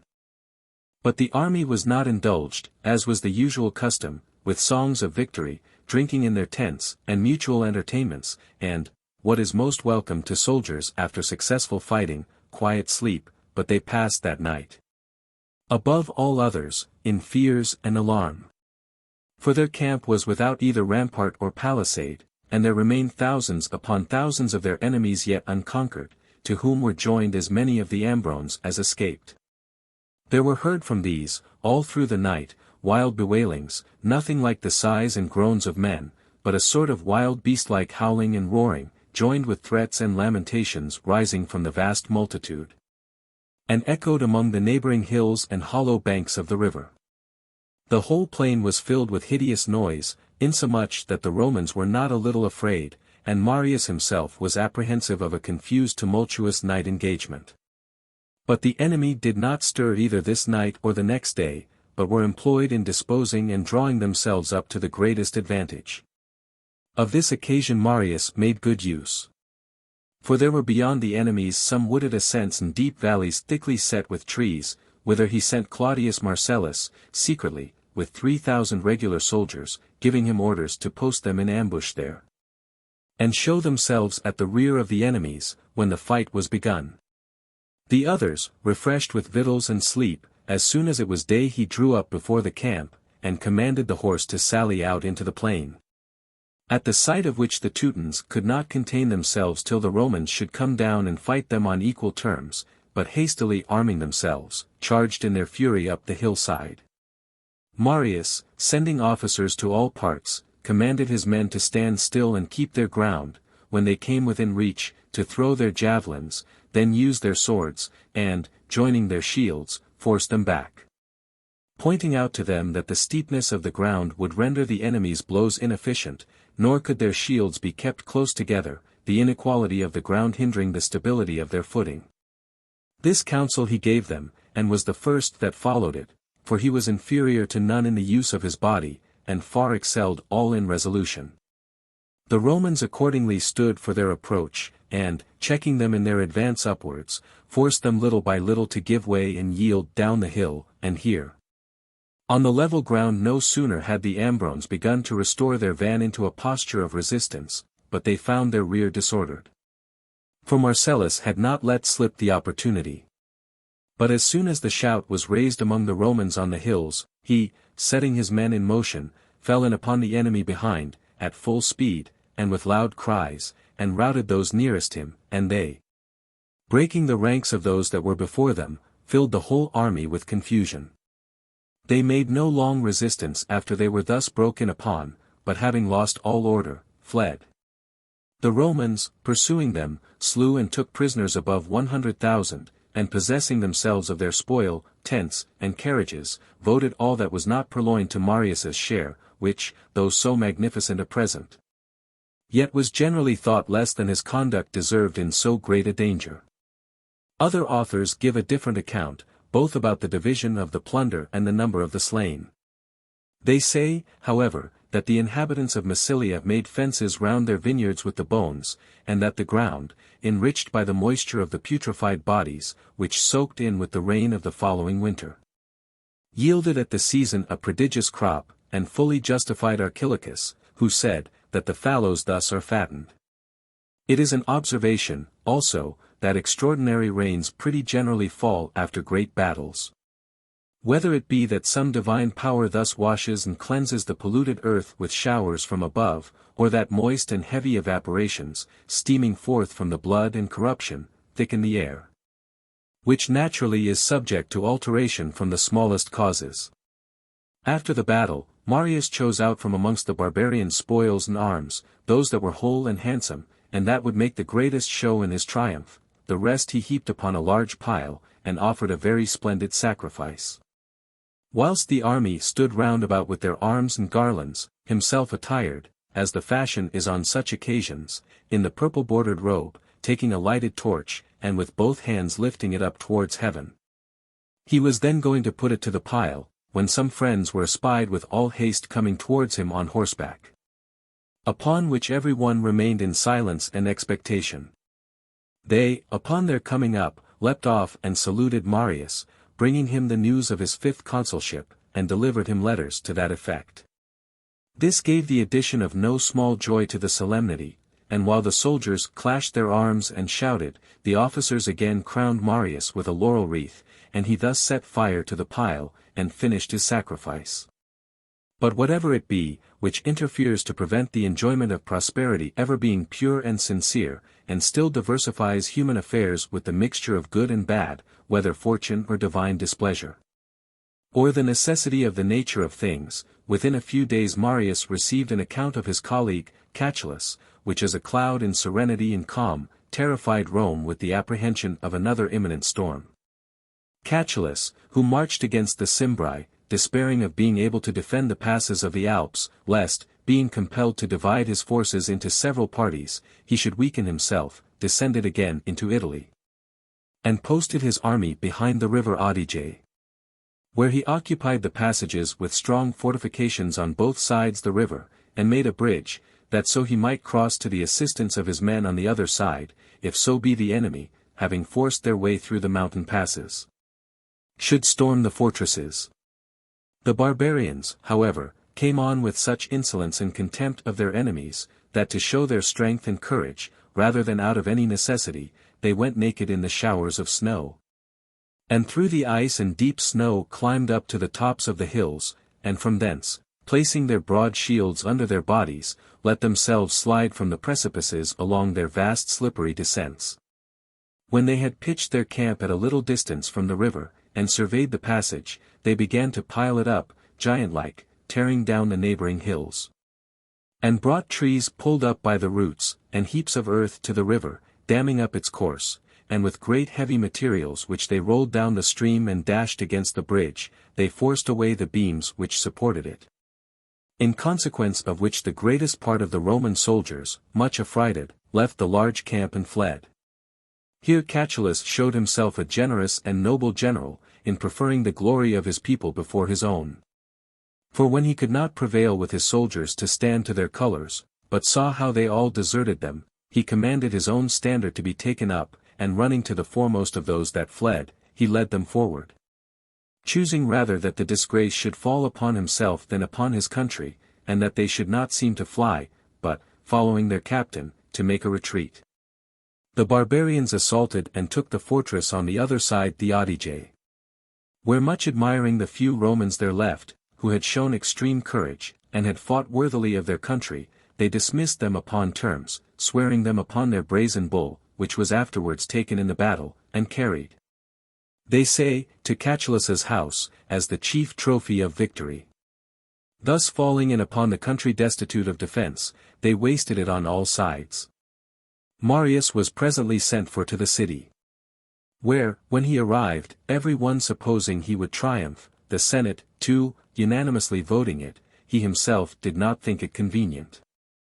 Whether that he were not willing to deprive his soldiers and officers of their share of the glory, or that to encourage the people in this juncture, he would leave the honor due to his past victory on trust, as it were, in the hands of the city and its future fortune, deferring it now, to receive it afterwards with the greater splendor.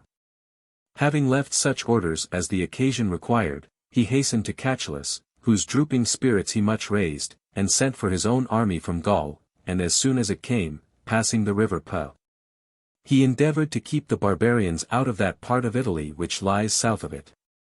They professed they were in expectation of the Teutons, and, saying they wondered they were so long in coming, deferred the battle, either that they were really ignorant of their defeat, or were willing to seem so.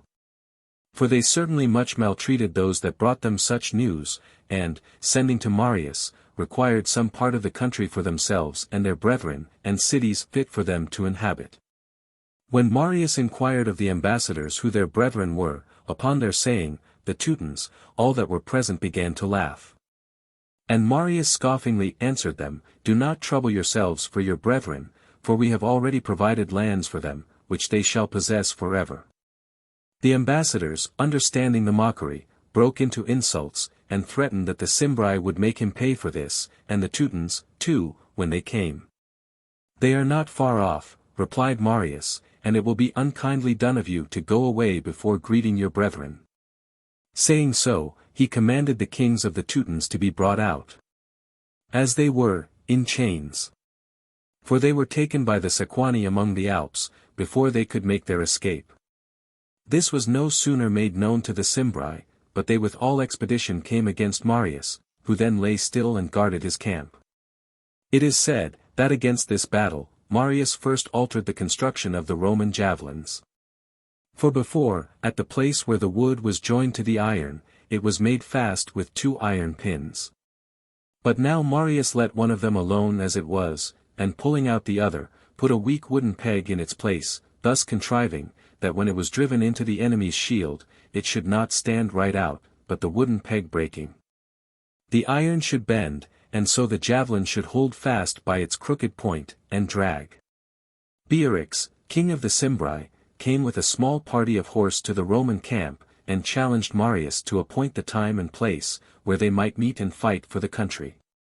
Marius answered, that the Romans never consulted their enemies when to fight, however, he would gratify the Cimbri so far. And so they fixed upon the 3rd day after, and for the place, the plain near Vercelli, which was convenient enough for the Roman horse, and afforded room for the enemy to display their numbers. They observed the time appointed, and drew out their forces against each other. Catulus commanded 20,300, and Marius 32,000, who were placed in the 2 wings, leaving Catulus the center. Sylla, who was present at the fight, gives this account. Saying, also, that Marius drew up his army in this order, because he expected that the armies would meet on the wings, since it generally happens that in such extensive fronts the center falls back. And thus he would have the whole victory to himself and his soldiers, and Catulus would not be even engaged. They tell us, also, that Catulus himself alleged this in vindication of his honor, accusing, in various ways, the enviousness of Marius. The infantry of the Cimbri marched quietly out of their fortifications, having their flanks equal to their front, every side of the army taking up 30 furlongs. Their horse, that were in number 15,000, made a very splendid appearance. They wore helmets, made to resemble the heads and jaws of wild beasts, and other strange shapes, and heightening these with plumes of feathers, they made themselves appear taller than they were. They had breastplates of iron, and white glittering shields, and for their offensive arms, every one had 2 darts, and when they came hand to hand, they used large and heavy swords. The cavalry did not fall directly upon the front of the Romans, but, turning to the right, they endeavored to draw them on in that direction by little and little, so as to get them between themselves and their infantry, who were placed in the left wing. The Roman commanders soon perceived the design, but could not contain the soldiers, for one happening to shout out that the enemy fled, they all rushed to pursue them, while the whole barbarian foot came on, moving like a great ocean. Here Marius, having washed his hands, and lifting them up towards heaven, vowed an hecatomb to the gods, and Catulus, too, in the same posture, solemnly promised to consecrate a temple to the fortune of that day.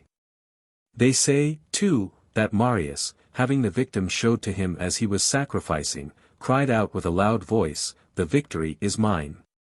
However, in the engagement, according to the accounts of Sylla and his friends, Marius met with what might be called a mark of divine displeasure. For a great dust being raised, which, as it might very probably happen, almost covered both the armies, he, leading on his forces to the pursuit, missed the enemy, and having passed by their array, moved, for a good space, up and down the field.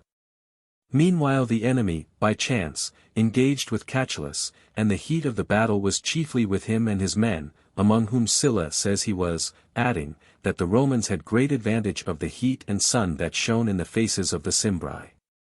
For they, well able to endure cold, and having been bred up, as we observed before, in cold and shady countries, were overcome with the excessive heat.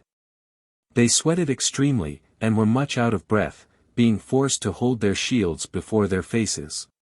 For the battle was fought not long after the summer solstice, or, as the Romans reckon, upon the 3rd day before the new moon of the month now called August, and then Sextilis.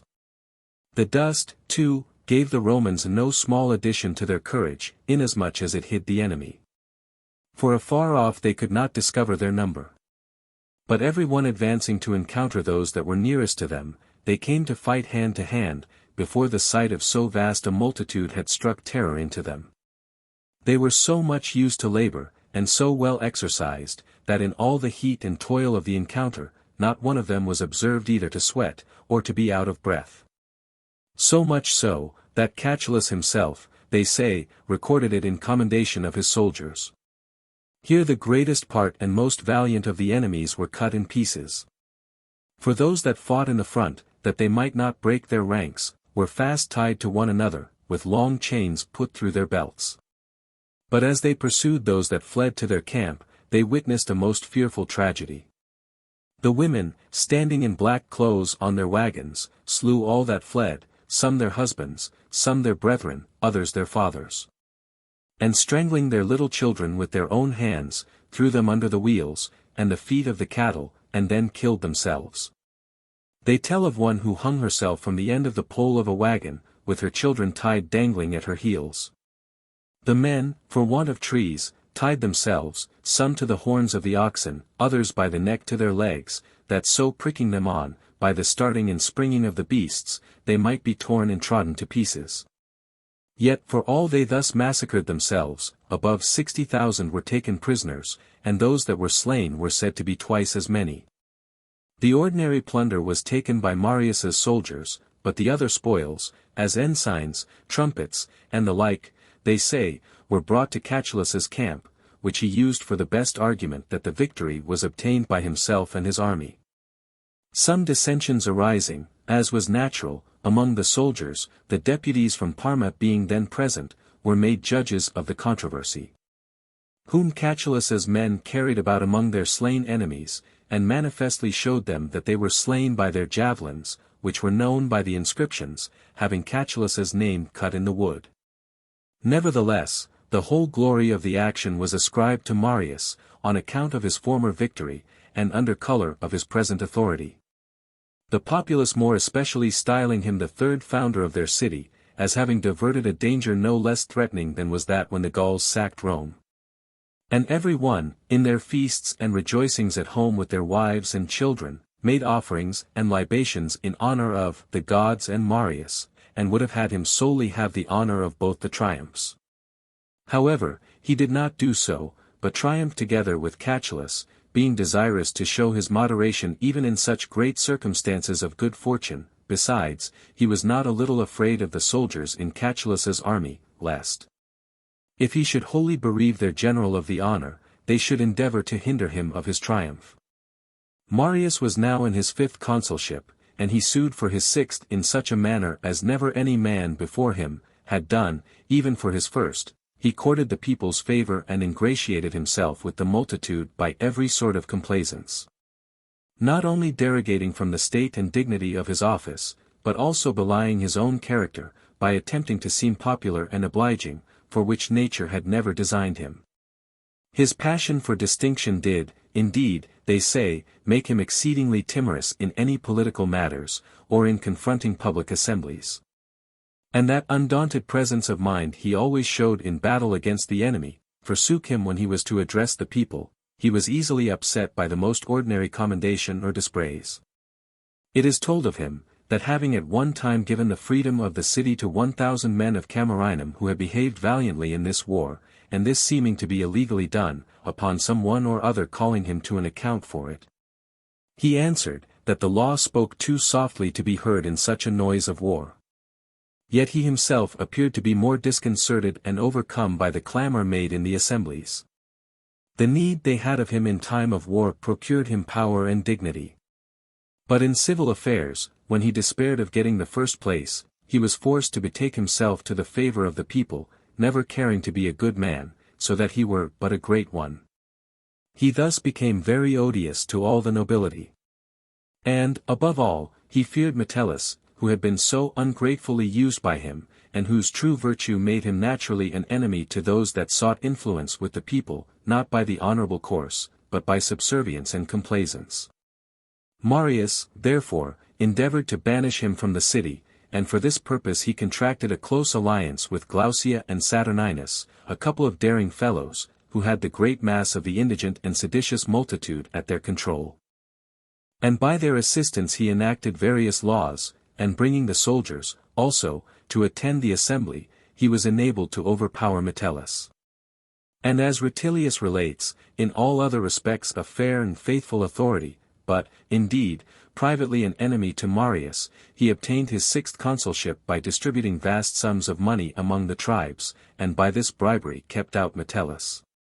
And had Valerius Flaccus given him as his instrument, rather than his colleague, in the consulship. The people had never before bestowed so many consulships on any one man, except on Valerius Corvinus only, and he, too, they say, was 45 years between his first and last. But Marius, from his first, ran through 5 more, with one current of good fortune. In the last, especially, he contracted a great deal of hatred, by committing several gross misdemeanors in compliance with the desires of Saturninus. Among which was the murder of Nonius, whom Saturninus slew, because he stood in competition with him for the tribuneship. And when, afterwards, Saturninus, on becoming tribune, brought forward his law for the division of lands, with a clause enacting that the Senate should publicly swear to confirm whatever the people should vote, and not to oppose them in anything. Marius, in the Senate, cunningly feigned to be against this provision, and said that he would not take any such oath, nor would any man, he thought, who was wise. For if there were no ill design in the law, still it would be an affront to the Senate, to be compelled to give their approbation, and not to do it willingly and upon persuasion. This he said, not that it was agreeable to his own sentiments, but that he might entrap Metellus beyond any possibility of escape. For Marius, in whose ideas virtue and capacity consisted largely in deceit, made very little account of what he had openly professed to the Senate. And knowing that Metellus was one of a fixed resolution, and, as Pindar has it, esteemed truth the first principle of heroic virtue, he hoped to ensnare him into a declaration before the Senate, and on his refusing, as he was sure to do, afterwards to take the oath, he expected to bring him into such odium with the people, as should never be wiped off. The design succeeded to his wish.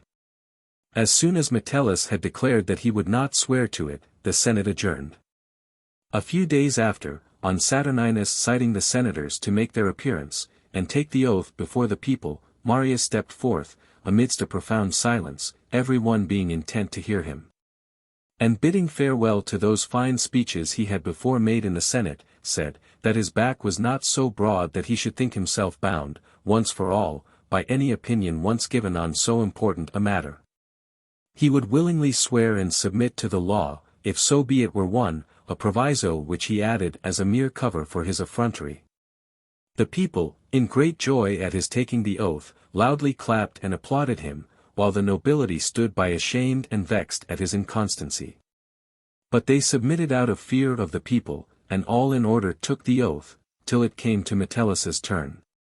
But he, though his friends begged and entreated him to take it, and not to plunge himself irrecoverably into the penalties which Saturninus had provided for those that should refuse it, would not flinch from his resolution, nor swear. But, according to his fixed custom, being ready to suffer anything rather than do a base, unworthy action, he left the forum, telling those that were with him, that to do a wrong thing is base, and to do well where there is no danger, common. The good man's characteristic is to do so, where there is danger. Hereupon Saturninus put it to the vote, that the consuls should place Metellus under their interdict, and forbid him fire, water, and lodging. There were enough, too, of the basest of people ready to kill him. Nevertheless, when many of the better sort were extremely concerned, and gathered about Metellus, he would not suffer them to raise a sedition upon his account, but with this calm reflection left the city. Either when the posture of affairs is mended and the people repent, I shall be recalled, or if things remain in their present condition, it will be best to be absent. But what great favor and honor Metellus received in his banishment, and in what manner he spent his time at Rhodes, in philosophy, will be more fitly our subject, when we write his life. Marius, in return for this piece of service, was forced to connive at Saturninus, now proceeding to the very height of insolence and violence, and was, without knowing it, the instrument of mischief beyond endurance. The only course of which was through outrages and massacres to tyranny and the subversion of the government. Standing in some awe of the nobility, and, at the same time, eager to court the commonalty, he was guilty of a most mean and dishonest action. When some of the great men came to him at night to stir him up against Saturninus, at the other door, unknown to them, he let him in. Then making the same presence of some disorder of body to both, he ran from one party to the other, and staying at one time with them and another with him, he instigated and exasperated them one against another. At length when the Senate and equestrian order concerted measures together, and openly manifested their resentment, he did bring his soldiers into the forum, and driving the insurgents into the Capitol, and then cutting off the conduits, forced them to surrender by want of water. They, in this distress, addressing themselves to him, surrendered, as it is termed, on the public faith. He did his utmost to save their lives, but so wholly in vain, that when they came down into the forum, they were all basely murdered. Thus he had made himself equally odious both to the nobility and commons, and when the time was come to create censors, though he was the most obvious man, yet he did not petition for it. But fearing the disgrace of being repulsed, permitted others, his inferiors, to be elected, though he pleased himself by giving out, that he was not willing to disoblige too many by undertaking a severe inspection into their lives and conduct. There was now an edict preferred to recall Metellus from banishment. This he vigorously, but in vain, opposed both by word and deed, and was at length obliged to desist. The people unanimously voted for it. And he, not able to endure the sight of Metellus's return, made a voyage to Cappadocia and Galatia, giving out that he had to perform the sacrifices, which he had vowed to Cybele, but actuated really by other less apparent reasons. For, in fact, being a man altogether ignorant of civil life and ordinary politics, he received all his advancement from war. And supposing his power and glory would by little and little decrease by his lying quietly out of action, he was eager by every means to excite some new commotions, and hoped that by setting at variance some of the kings, and by exasperating Mithridates, especially, who was then apparently making preparations for war, he himself should be chosen general against him, and so furnish the city with new matter of triumph, and his own house with the plunder of Pontus, and the riches of its king. Therefore, though Mithridates entertained him with all imaginable attention and respect, yet he was not at all wrought upon or softened by it, but said, O king, either endeavor to be stronger than the Romans, or else quietly submit to their commands. With which he left Mithridates astonished, as he indeed had often heard the fame of the bold speaking of the Romans, but now for the first time experienced it. When Marius returned again to Rome, he built a house close by the Forum, either, as he himself gave out, that he was not willing his clients should be tired with going far, or that he imagined distance was the reason why more did not come. This, however, was not so. The real reason was, that being inferior to others in agreeableness of conversation and the arts of political life, like a mere tool and implement of war, he was thrown aside in time of peace. Amongst all those whose brightness eclipsed his glory, he was most incensed against Sylla, who had owed his rise to the hatred which the nobility bore Marius, and had made his disagreement with him the one principle of his political life. When Bacchus, king of Numidia, who was styled the associate of the Romans, dedicated some figures of victory in the Capitol, and with them a representation in gold, of himself delivering Jugurtha to Sylla. Marius upon this was almost distracted with rage and ambition, as though Sylla had arrogated this honor to himself, and endeavored forcibly to pull down these presents. Sylla, on the other side, as vigorously resisted him, but the social war then on a sudden threatening the city, put a stop to this sedition, when just ready to break out. For the most warlike and best-peopled countries of all Italy formed a confederacy together against Rome, and were within a little of subverting the empire. As they were indeed strong, not only in their weapons and the valor of their soldiers, but stood nearly upon equal terms with the Romans, as to the skill and daring of their commanders. As much glory and power as this war, so various in its events and so uncertain as to its success, conferred upon Sylla, so much it took away from Marius, who was thought tardy, unenterprising, and timid. Whether it were that his age was now quenching his former heat and vigor, for he was above 65 years old, or that having, as he himself said, some distemper that affected his muscles, and his body being unfit for action, he did service above his strength. Yet, for all this, he came off victor in a considerable battle, wherein he slew 6,000 of the enemies, and never once gave them any advantage over him. And when he was surrounded by the works of the enemy, he contained himself, and though insulted over, and challenged, did not yield to the provocation. The story is told that when Publius Silo, a man of the greatest repute and authority among the enemies, said to him, "If you are indeed a great general, Marius, leave your camp and fight a battle," he replied, "If you are one, make me do so."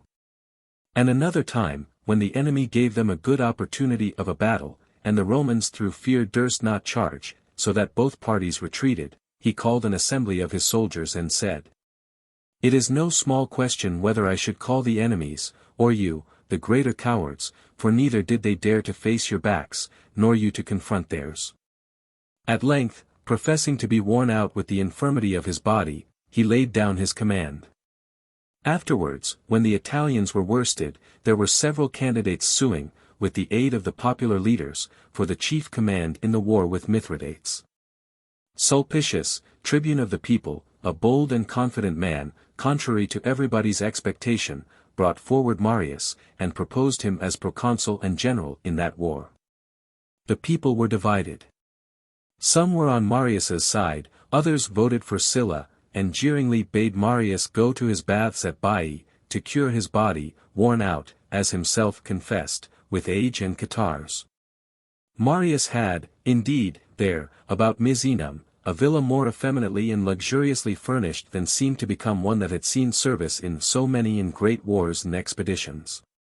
This same house Cornelia bought for 75,000 drachmas, and not long after Lucius Lucullus, for 2,500,000, so rapid and so great was the growth of Roman sumptuosity.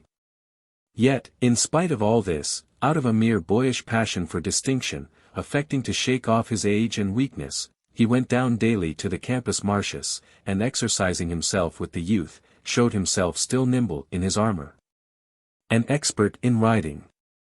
Though he was undoubtedly grown bulky in his old age, and inclining to excessive fatness and corpulency.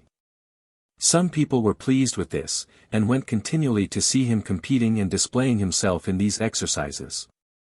But the better sort that saw him, pitied the cupidity and ambition that made one who had risen from utter poverty to extreme wealth, and out of nothing into greatness, unwilling to admit any limit to his high fortune. Or to be content with being admired, and quietly enjoying what he had already got, why, as if he still were indigent, should he at so great an age leave his glory and his triumphs to go into Cappadocia and the Euxine Sea, to fight Archelaus and Neoptolemus, Mithridates' generals? Marius's pretenses for this action of his seemed very ridiculous, for he said he wanted to go and teach his son to be a general. The condition of the city, which had long been unsound and diseased, became hopeless now that Marius found so opportune an instrument for the public destruction as Sulpicius's insolence. This man professed, in all other respects, to admire and imitate Saturninus, only he found fault with him for backwardness and want of spirit in his designs. He, therefore, to avoid this fault, got 600 of the equestrian order about him as his guard, whom he named antisenators. And with these confederates he set upon the consuls, whilst they were at the assembly, and took the son of one of them, who fled from the forum, and slew him. Sylla, being hotly pursued, took refuge in Marius's house, which none could suspect, by that means escaping those that sought him, who hastily passed by there, and, it is said, was safely conveyed by Marius himself out at the other door, and came to the camp. Yet Sylla, in his memoirs, positively denies that he fled to Marius, saying he was carried thither to consult upon the matters to which Sulpicius would have forced him, against his will, to consent. That he, surrounding him with drawn swords, hurried him to Marius, and constrained him thus, till he went thence to the forum and removed, as they required him to do, the interdict on business. Sulpicius, having thus obtained the mastery, decreed the command of the army to Marius, who proceeded to make preparations for his march, and sent 2 tribunes to receive the charge of the army from Sylla. Sylla hereupon exasperating his soldiers, who were about 35,000 full-armed men, led them towards Rome. First falling upon the tribunes Marius had sent, they slew them. Marius having done as much for several of Sylla's friends in Rome, and now offering their freedom to the slaves on condition of their assistance in the war, of whom, however, they say, there were but 3 who accepted his proposal. For some small time he made head against Sylla's assault, but was soon overpowered and fled. Those that were with him, as soon as he had escaped out of the city, were dispersed, and night coming on, he hastened to a country house of his, called Salonium. Hence he sent his son to some neighboring farms of his father-in-law, Mucius, to provide necessaries. He went himself to Ostia, where his friend Numerius had prepared him a ship, and hence, not staying for his son, he took with him his son-in-law Granius, and weighed anchor. Young Marius, coming to Mucius's farms, made his preparations. And the day breaking, was almost discovered by the enemy. For there came thither a party of horse that suspected some such matter. But the farm steward, foreseeing their approach, hid Marius in a cart full of beans, then yoking in his team and driving toward the city, met those that were in search of him. Marius, thus conveyed home to his wife, took with him some necessaries, and came at night to the seaside, where, going on board a ship that was bound for Africa, he went away thither. Marius, the father, when he had put to sea, with a strong gale passing along the coast of Italy, was in no small apprehension of one Geminius, a great man at Terracina, and his enemy, and therefore bade the seamen hold off from that place. They were, indeed, willing to gratify him, but the wind now blowing in from the sea, and making the waves swell to a great height, they were afraid the ship would not be able to weather out the storm, and Marius, too, being indisposed and seasick. They made for land, and not without some difficulty reached the shore near Circeum. The storm now increasing and their victuals failing, they left their ship and wandered up and down without any certain purpose, simply as in great distresses people shun the present as the greatest evil, and rely upon the hopes of uncertainties. For the land and sea were both equally unsafe for them, it was dangerous to meet with people, and it was no less so to meet with none, on account of their want of necessaries. At length, though late, they lighted upon a few poor shepherds, that had not anything to relieve them. But knowing Marius, advised him to depart as soon as might be, for they had seen a little beyond that place a party of horse that were gone in search of him. Finding himself in a great strait, especially because those that attended him were not able to go further, being spent with their long fasting, for the present he turned aside out of the road, and hid himself in a thick wood, where he passed the night in great wretchedness. The next day, pinched with hunger, and willing to make use of the little strength he had, before it were all exhausted, he travelled by the seaside, encouraging his companions not to fall away from him before the fulfillment of his final hopes. For which, in reliance on some old predictions, he professed to be sustaining himself. For when he was yet but very young, and lived in the country, he caught in the skirt of his garment an eagle's nest, as it was falling, in which were 7 young ones, which his parents seeing and much admiring, consulted the augurs about it, who told them that he should become the greatest man in the world, and that the fates had decreed he should 7 times be possessed of the supreme power and authority. Some are of opinion that this really happened to Marius, as we have related it. Others say, that those who then and through the rest of his exile heard him tell these stories, and believed him, have merely repeated a story that is altogether fabulous, for an eagle never hatches more than 2. And even Musaeus was deceived, who, speaking of the eagle, says that she lays 3 eggs, hatches 2, and rears 1. However this be, it is certain Marius, in his exile and greatest extremities, would often say, that he should attain a 7th consulship. When Marius and his company were now about 20 furlongs distant from Minturni, a city in Italy, they espied a troop of horse making up toward them with all speed, and by chance, also, at the same time, 2 ships under sail. Accordingly, they ran every one with what speed and strength they could to the sea, and plunging into it, swam to the ships. Those that were with Granius, reaching one of them, passed over to an island opposite, called Inaria.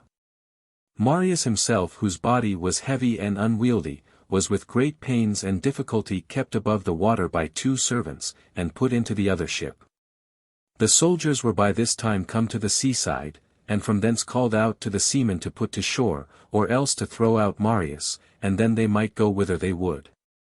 Marius besought them with tears to the contrary, and the masters of the ship, after frequent changes, in a short space of time, of their purpose, inclining, first to one, then to the other side, resolved at length to answer the soldiers, that they would not give up Marius.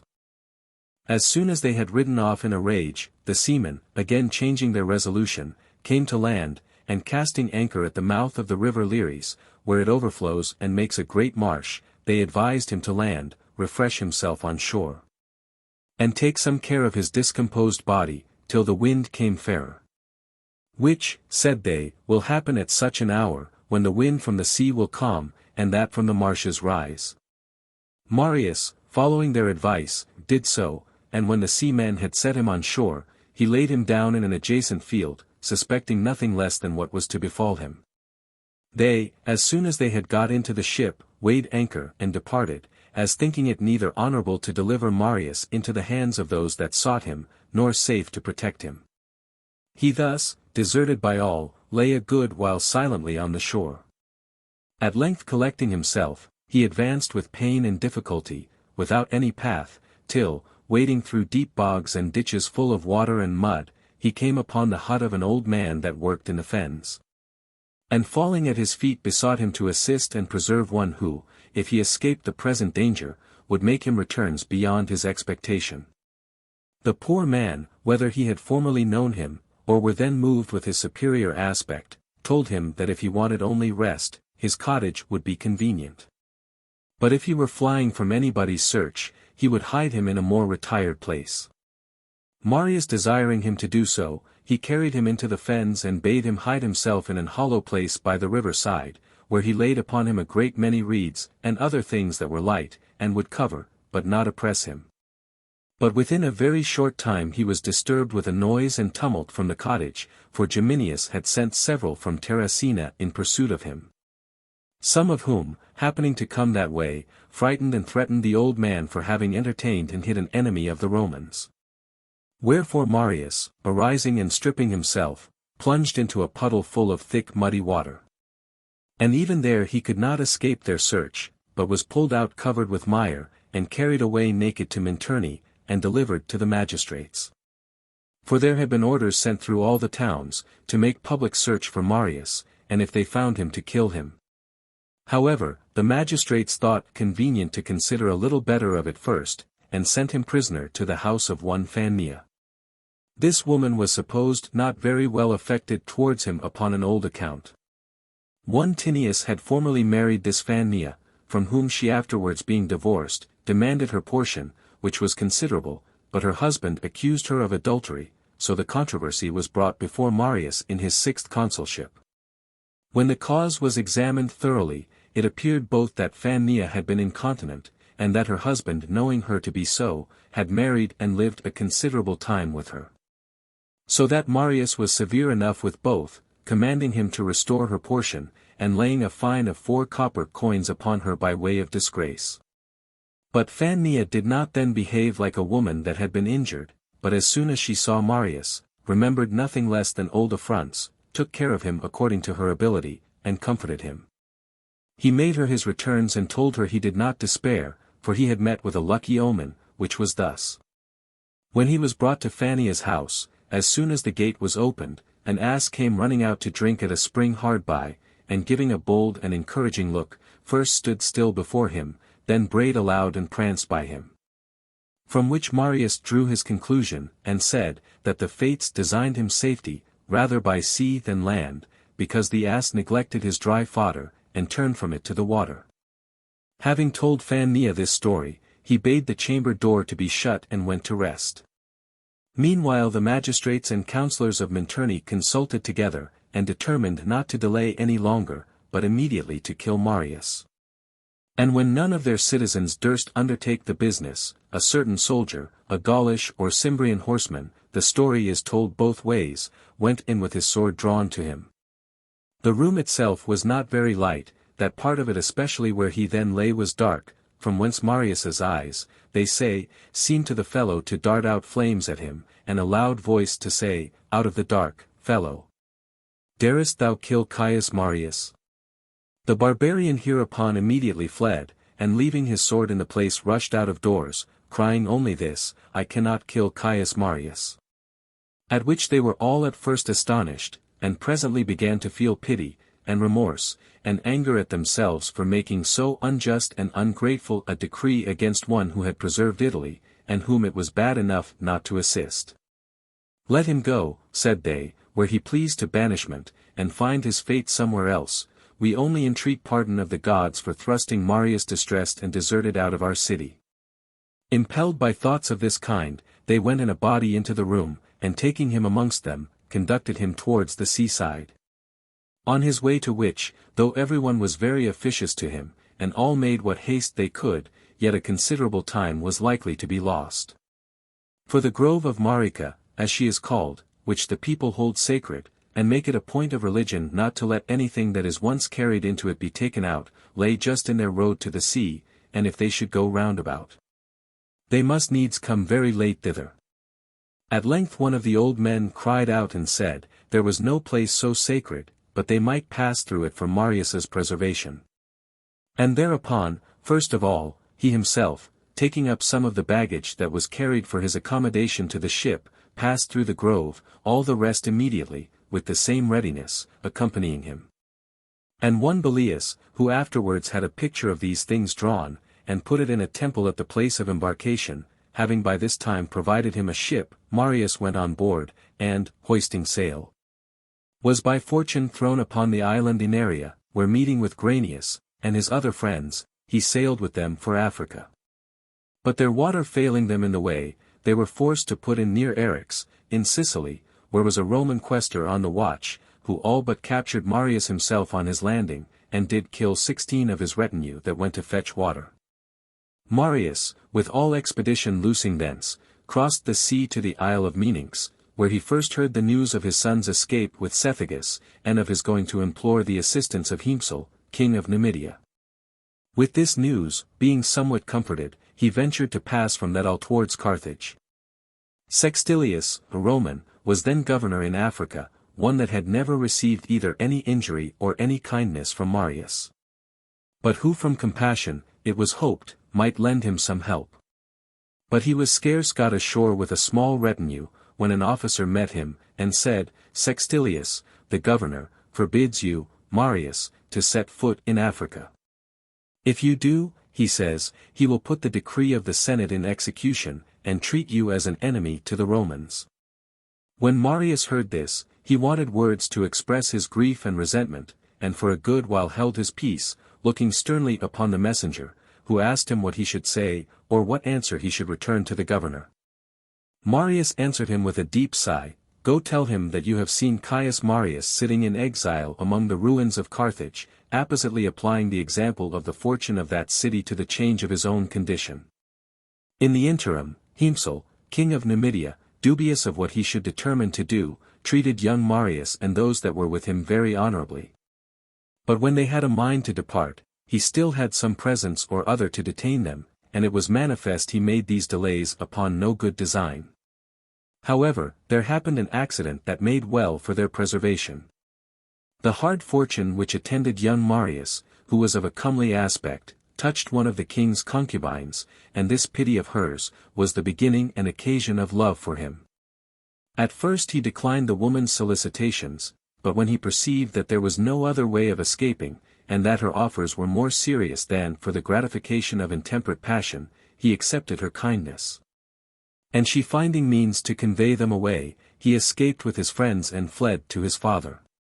As soon as they had saluted each other, and were going by the seaside, they saw some scorpions fighting, which Marius took for an ill omen, whereupon they immediately went on board a little fisher boat, and made toward Cercina, an island not far distant from the continent. They had scarce put off from shore when they espied some horse, sent after them by the king, with all speed making toward that very place from which they were just retired. And Marius thus escaped a danger, it might be said, as great as any he ever incurred. At Rome news came that Sylla was engaged with Mithridates's generals in Boeotia. The consuls, from factious opposition, were fallen to downright fighting, wherein Octavius prevailing, drove Cinna out of the city for attempting despotic government, and made Cornelius Merilla consul in his stead. While Cinna, raising forces in other parts of Italy, carried the war against them. As soon as Marius heard of this, he resolved, with all expedition, to put to sea again, and taking with him from Africa some Mauritanian horse, and a few of the refugees out of Italy, altogether not above 1,000, he, with this handful, began his voyage. Arriving at Telamon, in Etruria, and coming ashore, he proclaimed freedom for the slaves, and many of the countrymen, also, and shepherds thereabouts, who were already freemen, at the hearing his name flocked to him to the seaside.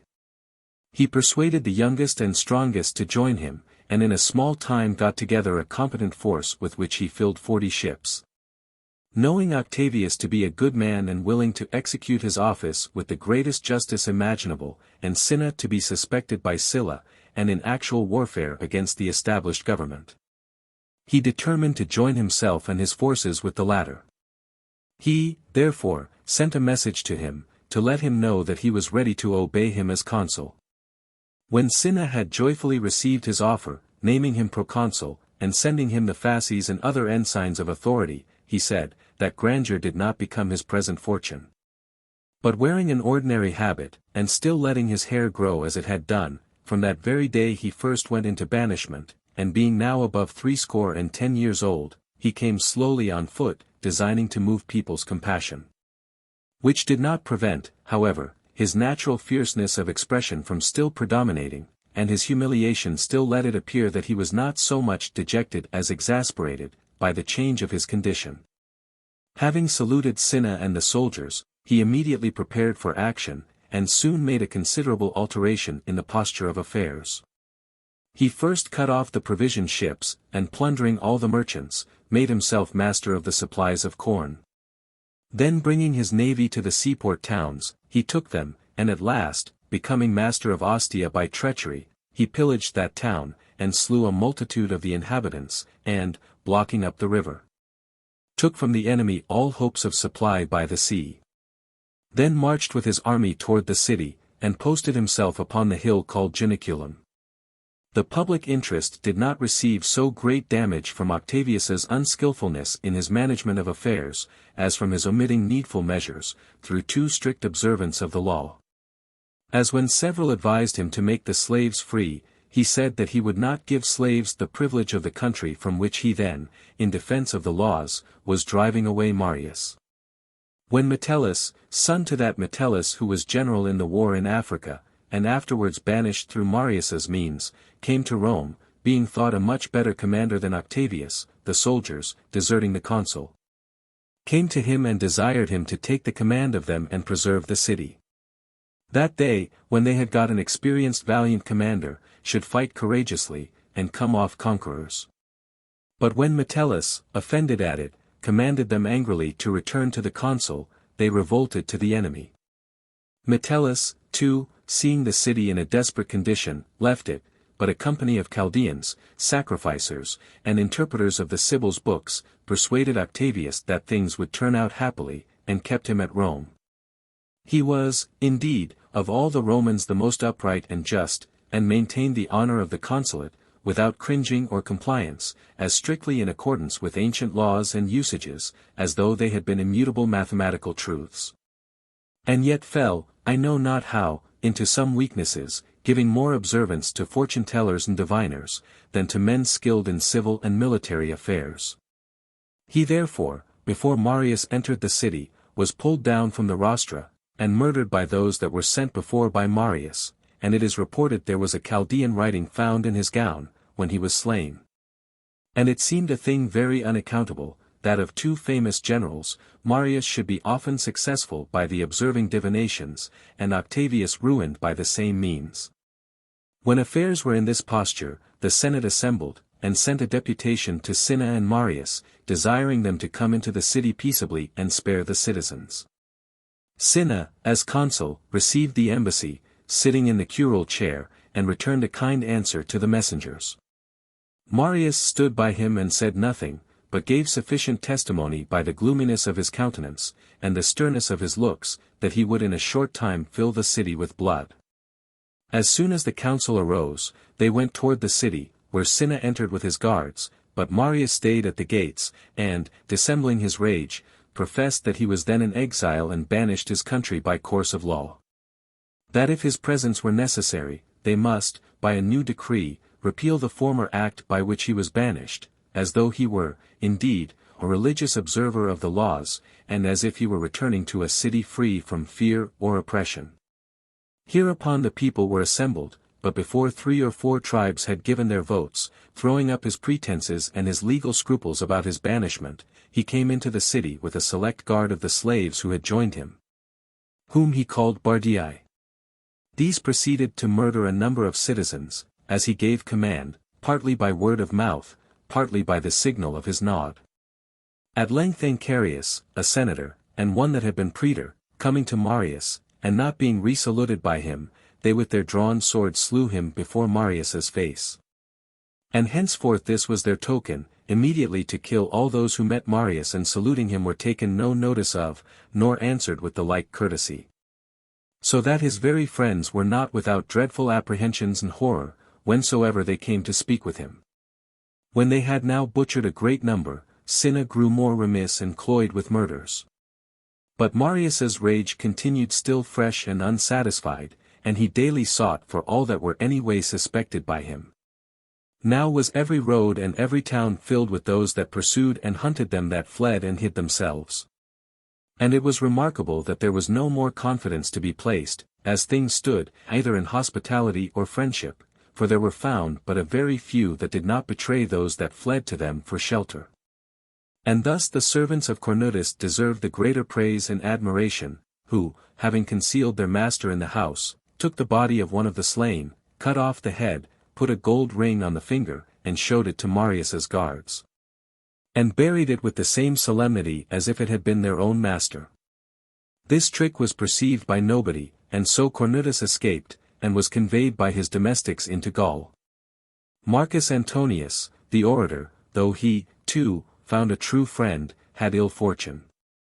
The man was but poor and a plebeian, and as he was entertaining a man of the greatest rank in Rome, trying to provide for him with the best he could, he sent his servant to get some wine of neighboring vintner. The servant carefully tasting it and bidding him draw better, the fellow asked him what was the matter, that he did not buy new and ordinary wine as he used to do, but richer and of a greater price. He, without any design, told him as his old friend and acquaintance, that his master entertained Marcus Antonius, who was concealed with him. The villainous vintner, as soon as the servant was gone, went himself to Marius, then at supper, and being brought into his presence, told him, he would deliver Antonius into his hands. As soon as he heard it, it is said he gave a great shout, and clapped his hands for joy, and had very nearly risen up and gone to the place himself. But being detained by his friends, he sent Annius, and some soldiers with him, and commanded him to bring Antonius's head to him with all speed.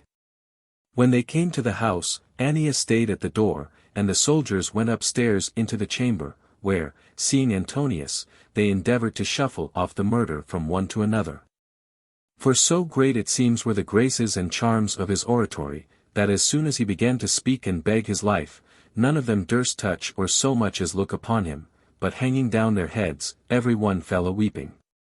When their stay seemed something tedious, Annius came up himself and found Antonius discoursing, and the soldiers astonished and quite softened by it, and calling them cowards, went himself and cut off his head. Catulus Lutatius, who was colleague with Marius, and his partner in the triumph over the Cimbri, when Marius replied to those that interceded for him and begged his life, merely with the words, "He must die," shut himself up in a room. And making a great fire, smothered himself. When maimed and headless carcasses were now frequently thrown about and trampled upon in the streets, people were not so much moved with compassion at the sight, as struck into a kind of horror and consternation. The outrages of those that were called Bardii, was the greatest grievance. These murdered the masters of families in their own houses, abused their children, and ravished their wives, and were uncontrollable in their rapine and murders, till those of Cinna's and Sertorius's party, taking counsel together, fell upon them in the camp and killed them every man. In the interim, as if a change of wind was coming on, there came news from all parts that Sylla, having put an end to the war with Mithridates, and taken possession of the provinces, was returning into Italy with a great army. This gave some small respite and intermission to these unspeakable calamities. Marius and his friends believing war to be close at hand, Marius was chosen consul the 7th time, and appearing on the very calends of January, the beginning of the year, through one Sextus Lucanus, from the Tarpeian precipice. An omen, as it seemed, portending the renewed misfortunes both of their party and of the city. Marius, himself now worn out with labor and sinking under the burden of anxieties, could not sustain his spirits, which shook within him with the apprehension of a new war and fresh encounters and dangers, the formidable character of which he knew by his own experience.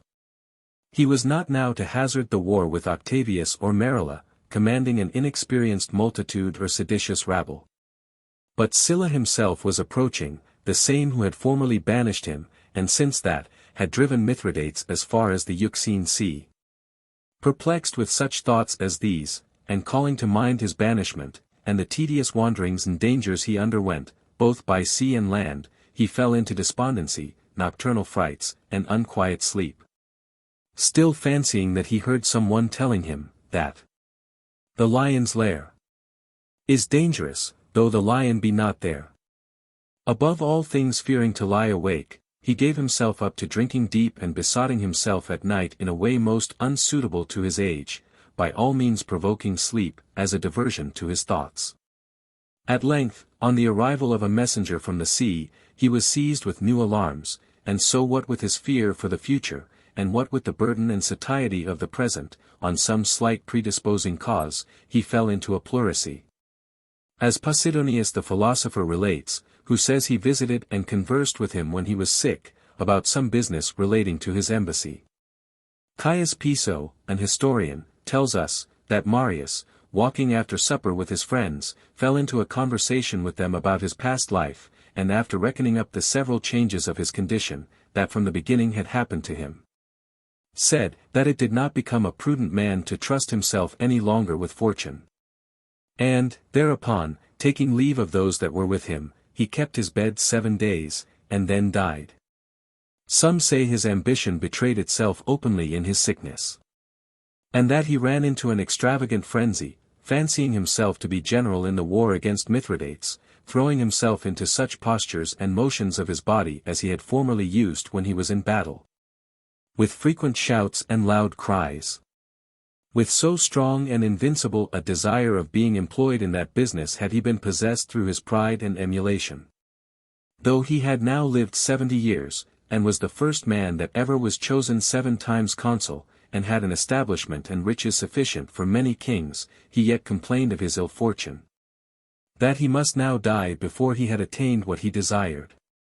Plato, when he saw his death approaching, thanked the guiding providence and fortune of his life, first, that he was born a man and a Grecian, not a barbarian or a brute, and next, that he happened to live in Socrates' age.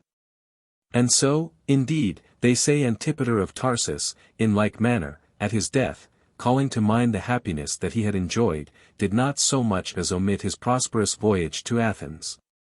Thus recognizing every favor of his indulgent fortune with the greatest acknowledgments, and carefully saving all to the last in that safest of human treasure chambers, the memory Unmindful and thoughtless persons, on the contrary, let all that occurs to them slip away from them as time passes on. Retaining and preserving nothing, they lose the enjoyment of their present prosperity by fancying something better to come. Whereas by fortune we may be prevented of this, but that cannot be taken from us. Yet they reject their present success, as though it did not concern them, and do nothing but dream of future uncertainties, not indeed unnaturally. As till men have by reason and education laid good foundation for external superstructures, in the seeking after and gathering them they can never satisfy the unlimited desires of their mind. Thus died Marius on the 17th day of his 7th consulship, to the great joy and content of Rome, which thereby was in good hopes to be delivered from the calamity of a cruel tyranny. But in a small time they found, that they had only changed their old and worn-out master for another young and vigorous. So much cruelty and savageness did his son Marius show in murdering the noblest and most approved citizens. At first, being esteemed resolute and daring against his enemies, he was named the son of Mars, but afterwards, his actions betraying his contrary disposition, he was called the son of Venus. At last, besieged by Sylla in Praeneste, where he endeavored in many ways, but in vain, to save his life, when on the capture of the city there was no hope of escape, he killed himself with his own hand. Lysander. The treasure chamber of the Acanthians at Delphi has this inscription: the spoils which Brasidas and the Acanthians took from the Athenians. And, accordingly, many take the marble statue, which stands within the building by the gates, to be Brasidas's, but, indeed, it is Lysander's, representing him with his hair at full length, after the old fashion, and with an ample beard. Neither is it true, as some give out, that because the Argives, after their great defeat, shaved themselves for sorrow, that the Spartans contrariwise triumphing in their achievements, suffered their hair to grow. Neither did the Spartans come to be ambitious of wearing long hair, because the Bacchiati, who fled from Corinth to Lacedaemon, looked mean and unsightly, having their heads all close cut. But this, also, is indeed one of the ordinances of Lycurgus, who, as it is reported, was used to say, that long hair made good-looking men more beautiful, and ill-looking men more terrible. Lysander's father is said to have been Aristoclitus, who was not indeed of the royal family, but yet of the stock of the Heraclidi. He was brought up in poverty, and showed himself obedient and conformable, as ever anyone did, to the customs of his country. Of a manly spirit, also, and superior to all pleasures, excepting only that which their good actions bring to those who are honored and successful. And it is accounted no base thing in Sparta for their young men to be overcome with this kind of pleasure. For they are desirous, from the very first, to have their youth susceptible to good and bad repute, to feel pain at disgrace, and exultation at being commended. And anyone who is insensible and unaffected in these respects is thought poor-spirited and of no capacity for virtue. Ambition and the passion for distinction were thus implanted in his character by his Laconian education, nor, if they continued there, must we blame his natural disposition much for this. But he was submissive to great men, beyond what seems agreeable to the Spartan temper, and could easily bear the haughtiness of those who were in power, when it was any way for his advantage. Which some are of opinion is no small part of political discretion. Aristotle, who says all great characters are more or less atrabilious, as Socrates and Plato and Hercules were, writes, that Lysander, not indeed early in life, but when he was old, became thus affected. What is singular in his character is that he endured poverty very well, and that he was not at all enslaved or corrupted by wealth, and yet he filled his country with riches and the love of them, and took away from them the glory of not admiring money, importing amongst them an abundance of gold and silver after the Athenian war, though keeping not one drachma for himself. When Dionysius, the tyrant, sent his daughters some costly gowns of Sicilian manufacture, he would not receive them, saying he was afraid they would make them look more unhandsome. But a while after, being sent ambassador from the same city to the same tyrant, when he had sent him a couple of robes, and bade him choose which of them he would, and carry to his daughter, she, said he, will be able to choose best for herself. And taking both of them, went his way. The Peloponnesian War having now been carried on a long time, and it being expected, after the disaster of the Athenians in Sicily, that they would at once lose the mastery of the sea, and ere long be routed everywhere. Alcibiades, returning from banishment, and taking the command, produced a great change, and made the Athenians again a match for their opponents by sea. And the Lacedaemonians, in great alarm at this, and calling up fresh courage and zeal for the conflict, feeling the want of an able commander and of a powerful armament, sent out Lysander to be admiral of the seas. Being at Ephesus, and finding the city well affected towards him, and favorable to the Lacedaemonian party, but in ill condition, and in danger to become barbarized by adopting the manners of the Persians, who were much mingled among them. The country of Lydia bordering upon them, and the king's generals being quartered there a long time, he pitched his camp there, and commanded the merchant ships all about to put in thither, and proceeded to build ships of war there.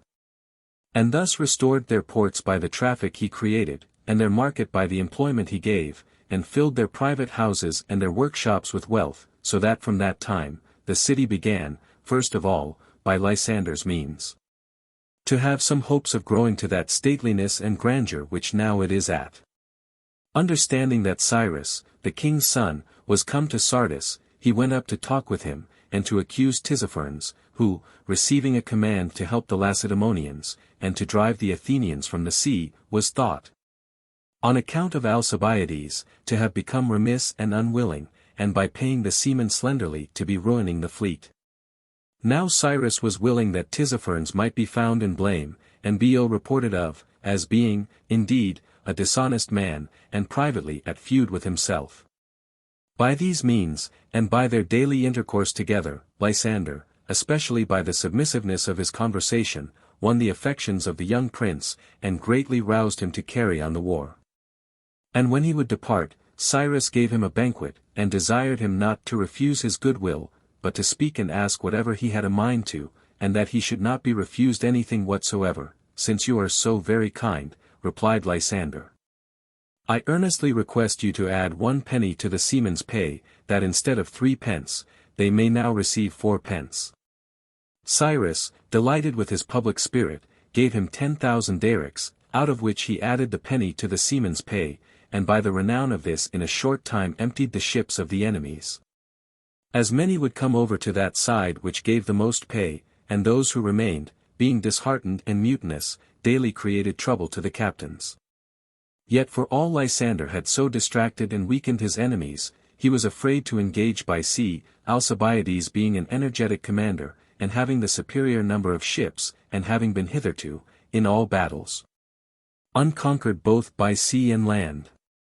But afterwards, when Alcibiades sailed from Samos to Phocea, leaving Antiochus, the pilot, in command of all his forces, this Antiochus, to insult Lysander, sailed with 2 galleys into the port of the Ephesians.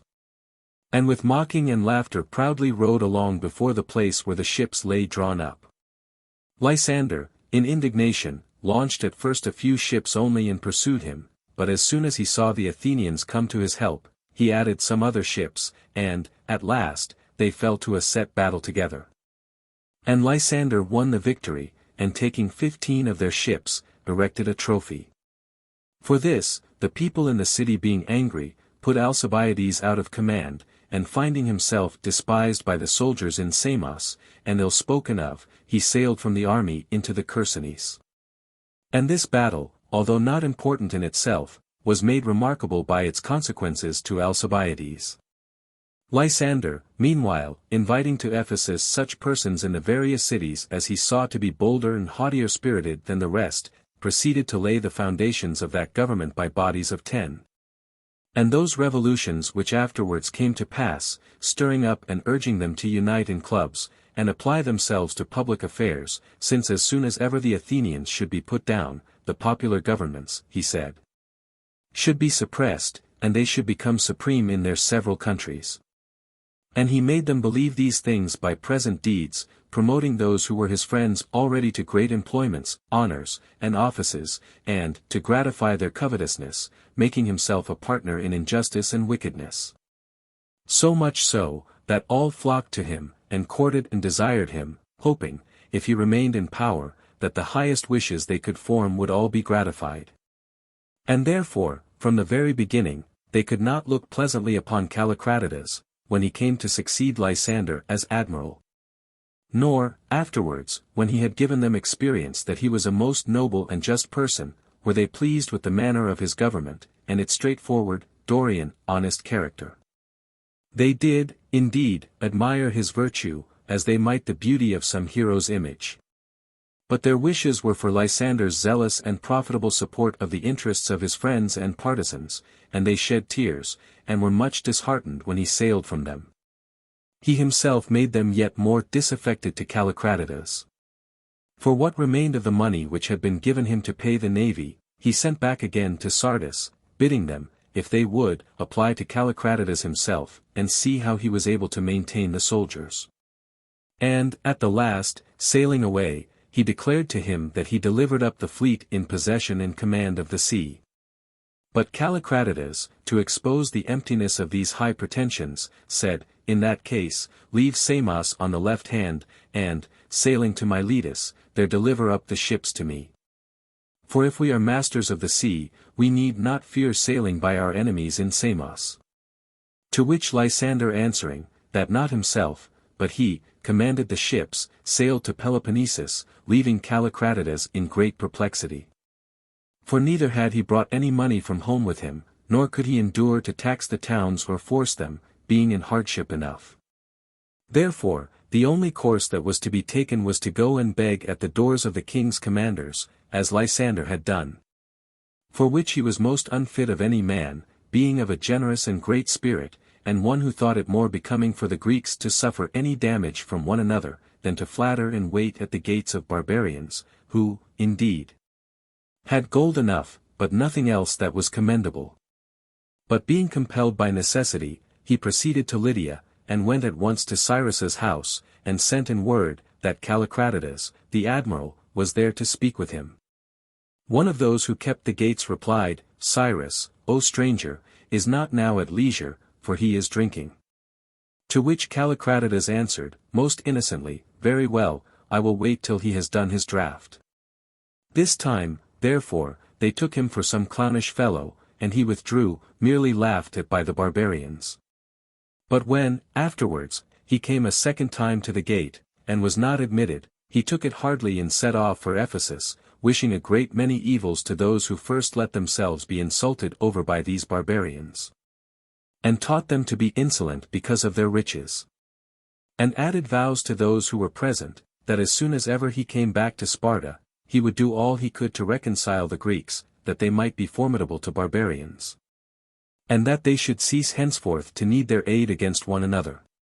But Callicratidas, who entertained purposes worthy a Lacedaemonian, and showed himself worthy to compete with the very best of Greece, for his justice, his greatness of mind and courage, not long after, having been beaten in a sea fight at Arginusi, died. And now affairs going backwards, the associates in the war sent an embassy to Sparta, requiring Lysander to be their admiral, professing themselves ready to undertake the business much more zealously, if he was commander. And Cyrus, also, sent to request the same thing. But because they had a law which would not suffer any one to be admiral twice, and wished, nevertheless, to gratify their allies, they gave the title of admiral to one Arechus, and sent Lysander nominally as vice-admiral, but, indeed, with full powers. So he came out, long wished for by the greatest part of the chief persons and leaders in the towns, who hoped to grow to greater power still by his means, when the popular governments should be everywhere destroyed. But to those who loved honest and noble behavior in their commanders, Lysander, compared with Callicratidas, seemed cunning and subtle, managing most things in the war by deceit, extolling what was just when it was profitable, and when it was not, using that which was convenient, instead of that which was good, and not judging truth to be in nature better than falsehood, but setting a value upon both according to interest. He would laugh at those who thought that Hercules's posterity ought not to use deceit in war, for where the lion's skin will not reach, you must patch it out with the fox's. Such is the conduct recorded of him in the business about Miletus.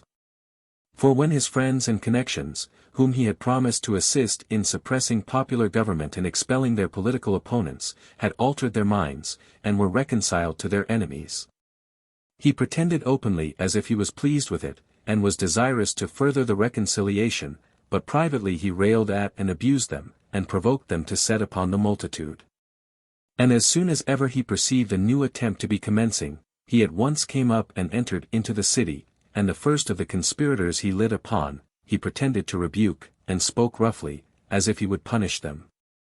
But the others, meantime, he bade be courageous, and to fear nothing now he was with them. And all this acting and dissembling was with the object that the most considerable men of the popular party might not fly away, but might stay in the city and be killed, which so fell out, for all who believed him were put to death. There is a saying, also, recorded by Androclides, which makes him guilty of great indifference to the obligations of an oath.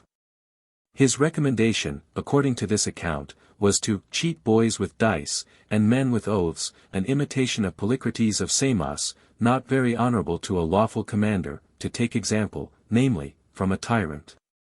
Nor in character with Laconian usages, to treat gods as ill as enemies, or, indeed, even more injuriously, since he who overreaches by an oath admits that he fears his enemy, while he despises his god. Cyrus now sent for Lysander to Sardis, and gave him some money, and promised him some more, youthfully protesting in favor to him, that if his father gave him nothing, he would supply him of his own. And if he himself should be destitute of all, he would cut up, he said, to make money, the very throne upon which he sat to do justice, it being made of gold and silver. And, at last, on going up into Media to his father, he ordered that he should receive the tribute of the towns, and committed his government to him, and so taking his leave, and desiring him not to fight by sea before he returned. For he would come back with a great many ships out of Phoenicia and Cilicia, departed to visit the king. Lysander's ships were too few for him to venture to fight, and yet too many to allow of his remaining idle. He set out, therefore, and reduced some of the islands, and wasted Aegina and Salamis. And from thence landing in Attica, and saluting Agis, who came from Decelia to meet him, he made a display to the land forces of the strength of the fleet, as though he could sail where he pleased, and were absolute master by sea. But hearing the Athenians pursued him, he fled another way through the islands into Asia. And finding the Hellespont without any defense, he attacked Lampsacus with his ships by sea. While Thorax, acting in concert with him with the land army, made an assault on the walls, and so, having taken the city by storm, he gave it up to his soldiers to plunder. The fleet of the Athenians, 180 ships, had just arrived at Elias in the Chersonese, and hearing the news, that Lampsacus was destroyed, they presently sailed to Cestus. Where, taking in victuals, they advanced to Aegos Potami, over against their enemies, who were still stationed about Lampsacus. Amongst other Athenian captains who were now in command was Philocles, he who persuaded the people to pass a decree to cut off the right thumb of the captives in the war, that they should not be able to hold the spear, though they might the oar. Then they all rested themselves, hoping they should have battle the next morning. But Lysander had other things in his head. He commanded the mariners and pilots to go on board at dawn, as if there should be a battle as soon as it was day, and to sit there in order, and without any noise, expecting what should be commanded. And in like manner that the land army should remain quietly in their ranks by the sea. But the sun rising, and the Athenians sailing up with their whole fleet in line, and challenging them to battle, he, though he had had his ships all drawn up and manned before daybreak, nevertheless did not stir. He merely sent some small boats to those who lay foremost, and bade them keep still and stay in their order, not to be disturbed, and none of them to sail out and offer battle. So about evening, the Athenians sailing back, he would not let the seamen go out of the ships before 2 or 3, which he had sent to Espy, were returned, after seeing the enemies disembark. And thus they did the next day, and the third, and so to the fourth. So that the Athenians grew extremely confident, and disdained their enemies, as if they had been afraid and daunted. At this time, Alcibiades, who was in his castle in the Chersonese, came on horseback to the Athenian army, and found fault with their captains, first of all that they had pitched their camp neither well nor safely, on an exposed and open beach. A very bad landing for the ships, and, secondly, that where they were, they had to fetch all they wanted from Cestus, some considerable way off. Whereas if they sailed round a little way to the town and harbour of Cestus, they would be at a safer distance from an enemy, who lay watching their movements, at the command of a single general, terror of whom made every order rapidly executed. This advice, however, they would not listen to, and Titius angered disdainfully, that not he, but others, were in office now. So Alcibiades, who even suspected there must be treachery, departed. But on the 5th day, the Athenians having sailed towards them, and gone back again as they were used to do, very proudly and full of contempt, Lysander sending some ships, as usual, to look out, commanded the masters of them that when they saw the Athenians go to land, they should row back again with all their speed, and that when they were about halfway across, they should lift up a brazen shield from the foredeck, as the sign of battle. And he himself sailing round, encouraged the pilots and masters of the ships, and exhorted them to keep all their men to their places, seamen and soldiers alike, and as soon as ever the sign should be given, to row up boldly to their enemies. Accordingly when the shield had been lifted up from the ships, and the trumpet from the admiral's vessel had sounded for battle, the ships rowed up, and the foot soldiers strove to get along by the shore to the promontory. The distance there between the two continents is 15 furlongs, which, by the zeal and eagerness of the rowers, was quickly traversed. Conon, one of the Athenian commanders, was the first who saw from the land the fleet advancing, and shouted out to embark, and in the greatest distress bade some and entreated others, and some he forced to man the ships. But all his diligence signified nothing, because the men were scattered about. For as soon as they came out of the ships, expecting no such matter, some went to market, others walked about the country, or went to sleep in their tents, or got their dinners ready, being, through their commander's want of skill, as far as possible from any thought of what was to happen. And the enemy now coming up with shouts and noise, Conon, with 8 ships, sailed out, and making his escape, passed from thence to Cyprus, to Evagores. The Peloponnesians falling upon the rest, some they took quite empty, and some they destroyed while they were filling. The men, meantime, coming unarmed and scattered to help, died at their ships, or, flying by land, were slain, their enemies disembarking and pursuing them. Lysander took 3,000 prisoners, with the generals, and the whole fleet, excepting the sacred ship Pyrrhus, and those which fled with Conon.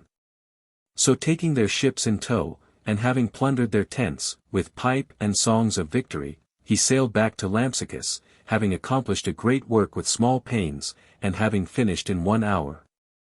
A war which had been protracted in its continuance, and diversified in its incidents and its fortunes to a degree exceeding belief, compared with all before it. After altering its shape and character 1,000 times, and after having been the destruction of more commanders than all the previous wars of Greece put together, it was now put an end to by the good counsel and ready conduct of one man. Some, therefore, looked upon the result as a divine intervention, and there were certain who affirmed that the stars of Castor and Pollux were seen on each side of Lysander's ship, when he first set sail from the haven toward his enemies, shining about the helm. And some say the stone which fell down was a sign of this slaughter. For a stone of a great size did fall, according to the common belief, from heaven, at Aegos Potami, which is shown to this day, and had in great esteem by the Chersonites. And it is said that Anaxagoras foretold, that the occurrence of a slip or shake among the bodies fixed in the heavens, dislodging any one of them, would be followed by the fall of the whole of them.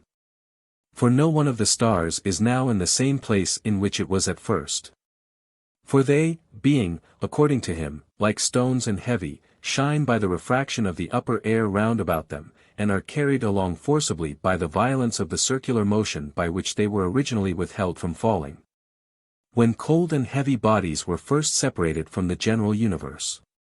But there is a more probable opinion than this maintained by some, who say that falling stars are no effluxes, nor discharges of ethereal fire, extinguished almost at the instant of its igniting by the lower air. Neither are they the sudden combustion and blazing up of a quantity of the lower air let loose in great abundance into the upper region. But the heavenly bodies, by a relaxation of the force of their circular movement, are carried by an irregular course, not in general into the inhabited part of the earth, but for the most part into the wide sea. Which is the cause of their not being observed. Dimachus, in his treatise on religion, supports the view of Anaxagoras. He says, that before this stone fell, for 75 days continually, there was seen in the heavens a vast fiery body, as if it had been a flaming cloud, not resting, but carried about with several intricate and broken movements. So that the flaming pieces, which were broken off by this commotion and running about, were carried in all directions, shining as falling stars do. But when it afterwards came down to the ground in this district, and the people of the place recovering from their fear and astonishment came together, there was no fire to be seen, neither any sign of it. There was only a stone lying, big indeed, but which bore no proportion, to speak of, to that fiery compass. It is manifest that Dimachus needs to have indulgent hearers. But if what he says be true, he altogether proves those to be wrong who say that a rock broken off from the top of some mountain, by winds and tempests, and caught and whirled about like a top, as soon as this impetus began to slacken and cease, was precipitated and fell to the ground. Unless, indeed, we choose to say that the phenomenon which was observed for so many days was really fire, and that the change in the atmosphere ensuing on its extinction was attended with violent winds and agitations, which might be the cause of this stone being carried off. The exacter treatment of this subject belongs, however, to a different kind of writing. Lysander, after the 3,000 Athenians whom he had taken prisoners were condemned by the commissioners to die, called Philocles the general, and asked him what punishment he considered himself to deserve, for having advised the citizens as he had done, against the Greeks. But he, being nothing cast down at his calamity, bade him not accuse him of matters of which nobody was a judge, but to do to him, now he was a conqueror, as he would have suffered, had he been overcome. Then washing himself, and putting on a fine cloak, he led the citizens the way to the slaughter, as Theophrastus writes in his history. After this Lysander, sailing about to the various cities, bade all the Athenians he met go into Athens, declaring that he would spare none, but kill every man whom he found out of the city, intending thus to cause immediate famine and scarcity there, that they might not make the siege laborious to him, having provisions sufficient to endure it. And suppressing the popular governments and all other constitutions, he left one Lacedaemonian chief officer in every city, with 10 rulers to act with him, selected out of the societies which he had previously formed in the different towns. And doing thus as well in the cities of his enemies, as of his associates, he sailed leisurely on, establishing, in a manner, for himself supremacy over the whole of Greece. Neither did he make choice of rulers by birth or by wealth, but bestowed the offices on his own friends and partisans, doing everything to please them, and putting absolute power of reward and punishment into their hands. And thus, personally appearing on many occasions of bloodshed and massacre, and aiding his friends to expel their opponents, he did not give the Greeks a favorable specimen of the Lacedaemonian government. And the expression of Theopompus, the comic poet, seemed but poor, when he compared the Lacedaemonians to tavern women, because when the Greeks had first tasted the sweet wine of liberty, they then poured vinegar into the cup. For from the very first it had a rough and bitter taste, all government by the people being suppressed by Lysander, and the boldest and least scrupulous of the oligarchical party selected to rule the cities. Having spent some little time about these things, and sent some before to Lacedaemon to tell them he was arriving with 200 ships, he united his forces in Attica with those of the 2 kings Agis and Pausanias, hoping to take the city without delay. But when the Athenians defended themselves, he with his fleet passed again to Asia, and in like manner destroyed the forms of government in all the other cities, and placed them under the rule of 10 chief persons, many in every one being killed, and many driven into exile. And in Samos, he expelled the whole people, and gave their cities to the exiles whom he brought back. And the Athenians still possessing Cestus, he took it from them, and suffered not the Sestians themselves to dwell in it, but gave the city and country to be divided out among the pilots and masters of the ships under him. Which was his first act that was disallowed by the Lacedaemonians, who brought the Sestians back again into their country. All Greece, however, rejoiced to see the Aeginetans, by Lysander's aid, now again, after a long time, receiving back their cities, and the Melians and Cyaneans restored, while the Athenians were driven out, and delivered up the cities.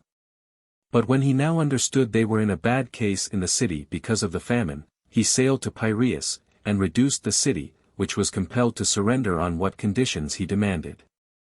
One hears it said by Lacedaemonians that Lysander wrote to the ephors thus, Athens is taken, and that these magistrates wrote back to Lysander, taken is enough.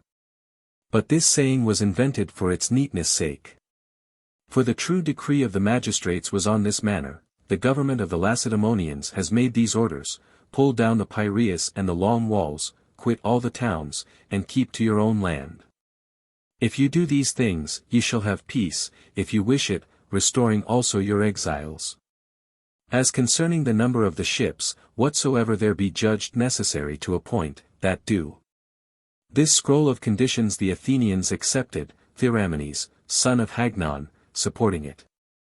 At which time, too, they say that when Cleomenes, one of the young orators, asked him how he durst act and speak contrary to Themistocles, delivering up the walls to the Lacedaemonians, which he had built against the will of the Lacedaemonians. He said, O young man, I do nothing contrary to Themistocles. For he raised these walls for the safety of the citizens, and we pull them down for their safety, and if walls make a city happy, then Sparta must be the most wretched of all, as it has none. Lysander, as soon as he had taken all the ships except 12, and the walls of the Athenians, on the 16th day of the month Munician, the same on which they had overcome the barbarians at Salamis, then proceeded to take measures for altering the government. But the Athenians taking that very unwillingly, and resisting, he sent to the people and informed them, that he found that the city had broken the terms.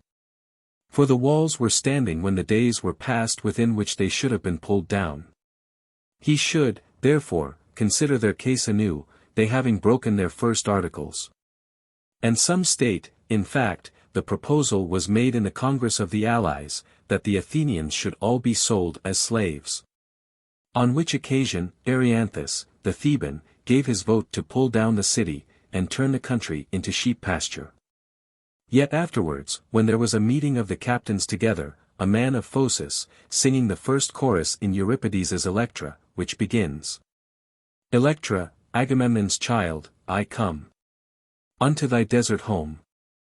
They were all melted with compassion. And it seemed to be a cruel deed to destroy and pull down a city which had been so famous, and produced such men. Accordingly Lysander, the Athenians yielding up everything, sent for a number of flute women out of the city, and collected together all that were in the camp, and pulled down the walls, and burnt the ships to the sound of the flute. The allies being crowned with garlands, and making merry together, as counting that day the beginning of their liberty. He proceeded also at once to alter the government, placing 30 rulers in the city, and 10 in the Pyrrhus. He put, also, a garrison into the Acropolis, and made Calybius, a Spartan, the governor of it. Who afterwards taking up his staff to strike Autolycus, the athlete, about whom Xenophon wrote his Banquet, on his tripping up his heels and throwing him to the ground, Lysander was not vexed at it, but chid Calybius, telling him he did not know how to govern freemen. The 30 rulers, however, to gain Calybius's favor, a little after killed Autolycus. Lysander, after this, sails out to Thrace, and what remained of the public money, and the gifts and crowns which he had himself received, numbers of people, as might be expected, being anxious to make presents to a man of such great power, who was, in a manner, the lord of Greece, he sends to Lacedaemon by Gylippus, who had commanded formerly in Sicily. But he, it is reported, unsewed the sacks at the bottom, took a considerable amount of silver out of every one of them, and sewed them up again, not knowing there was a writing in every one stating how much there was. And coming into Sparta, what he had thus stolen away he hid under the tiles of his house, and delivered up the sacks to the magistrates, and showed the seals were upon them. But afterwards, on their opening the sacks and counting it, the quantity of the silver differed from what the writing expressed. And the matter causing some perplexity to the magistrates, Gylippus' servant tells them in a riddle, that under the tiles lay many owls, for, as it seems, the greatest part of the money then current, bore the Athenian stamp of the owl. Gylippus having committed so foul and base a deed, after such great and distinguished exploits before, removed himself from Lacedaemon. But the wisest of the Spartans, very much on account of this occurrence, dreading the influence of money, as being what had corrupted the greatest citizens, exclaimed against Lysander's conduct, and declared to the ephors that all the silver and gold should be sent away, as mere alien mischiefs. These consulted about it, and Theopompus says, it was Syraphidas, but Ephorus, that it was Phlogidus, who declared they ought not to receive any gold or silver into the city, but to use their own country coin, which was iron, and was first of all dipped in vinegar when it was red hot, that it might not be worked up anew, but because of the dipping might be hard and unpliable. It was also, of course, very heavy and troublesome to carry, and a great deal of it in quantity and weight was but a little in value. And perhaps all the old money was so, coin consisting of iron, or in some countries, copper skewers, whence it comes that we still find a great number of small pieces of money retain the name of obolus, and the drachma is 6 of these. Because so much may be grasped in one's hand. But Lysander's friends being against it, and endeavoring to keep the money in the city, it was resolved to bring in this sort of money to be used publicly, enacting, at the same time, that if anyone was found in possession of any privately, he should be put to death, as if Lycurgus had feared the coin, and not the covetousness resulting from it, which they did not repress by letting no private man keep any, so much as they encouraged it, by allowing the state to possess it, attaching thereby a sort of dignity to it, over and above its ordinary utility. Neither was it possible, that what they saw was so much esteemed publicly, they should privately despise as unprofitable. And that everyone should think that thing could be nothing worth for his own personal use, which was so extremely valued and desired for the use of the state. And moral habits, induced by public practices, are far quicker in making their way into men's private lives, than the failings and faults of individuals are in infecting the city at large. For it is probable that the parts will be rather corrupted by the whole if that grows bad, while the vices which flow from a part into the whole, find many correctives and remedies from that which remains sound. Terror and the law were now to keep guard over the citizens' houses, to prevent any money entering into them. But their minds could no longer be expected to remain superior to the desire of it, when wealth in general was thus set up to be striven after, as a high and noble object. On this point, however, we have given our censure of the Lacedaemonians in one of our other writings. Lysander erected out of the spoils brazen statues at Delphi of himself, and of every one of the masters of the ships, as also figures of the golden stars of Castor and Pollux, which vanished before the battle at Leuctra. In the treasury of Brasidas and the Acanthians, there was a trireme made of gold and ivory, of 2 cubits, which Cyrus sent Lysander in honor of his victory. But Alexandrides of Delphi writes in his history, that there was also a deposit of Lysander's, a talent of silver, and 52 minas, besides 11 staters, a statement not consistent with the generally received account of his poverty. And at that time, Lysander, being in fact of greater power than any Greek before, was yet thought to show a pride, and to affect a superiority greater even than his power warranted. He was the first, as Julius says in his history, among the Greeks, to whom the cities reared altars as to a god, and sacrificed. To him were songs of triumph first sung, the beginning of one of which still remains recorded. Great Greece's general from spacious Sparta we will celebrate with songs of victory. And the Samians decreed that their solemnities of Juno should be called the Lysandria, and out of the poets he had Coerulus always with him, to extol his achievements in verse. And to Antilochus, who had made some verses in his commendation, being pleased with them, he gave a hat full of silver. And when Antimachus of Colophon, and one Niceratus of Heraclea, competed with each other in a poem on the deeds of Lysander, he gave the garland to Niceratus, at which Antimachus, in vexation, suppressed his poem. But Plato, being then a young man, and admiring Antimachus for his poetry, consoled him for his defeat by telling him that it is the ignorant who are the sufferers by ignorance, as truly as the blind by want of sight. Afterwards, when Aristides, the musician, who had been a conqueror 6 times at the Pythian games, told him as a piece of flattery, that if he were successful again, he would proclaim himself in the name of Lysander, that is, he answered, as his slave. This ambitious temper was indeed only burdensome to the highest personages and to his equals, but through having so many people devoted to serve him, an extreme haughtiness and contemptuousness grew up, together with ambition, in his character. He observed no sort of moderation, such as befitted a private man, either in rewarding or in punishing. The recompense of his friends and guests was absolute power over cities, and irresponsible authority, and the only satisfaction of his wrath was the destruction of his enemy. Banishment would not suffice. As for example, at a later period, fearing lest the popular leaders of the Milesians should fly, and desiring also to discover those who lay hid, he swore he would do them no harm, and on their believing him and coming forth, he delivered them up to the oligarchical leaders to be slain, being in all no less than 800. And, indeed, the slaughter in general of those of the popular party in the towns exceeded all computation. As he did not kill only for offences against himself, but granted these favours without sparing, and joined in the execution of them, to gratify the many hatreds, and the much cupidity of his friends everywhere round about him. From whence the saying of Eteocles, the Lacedaemonian, came to be famous, that Greece could not have borne two Lysanders. Theophrastus says, that Archestratus said the same thing concerning Alcibiades. But in his case what had given most offence was a certain licentious and wanton self-will. Lysander's power was feared and hated because of his unmerciful disposition.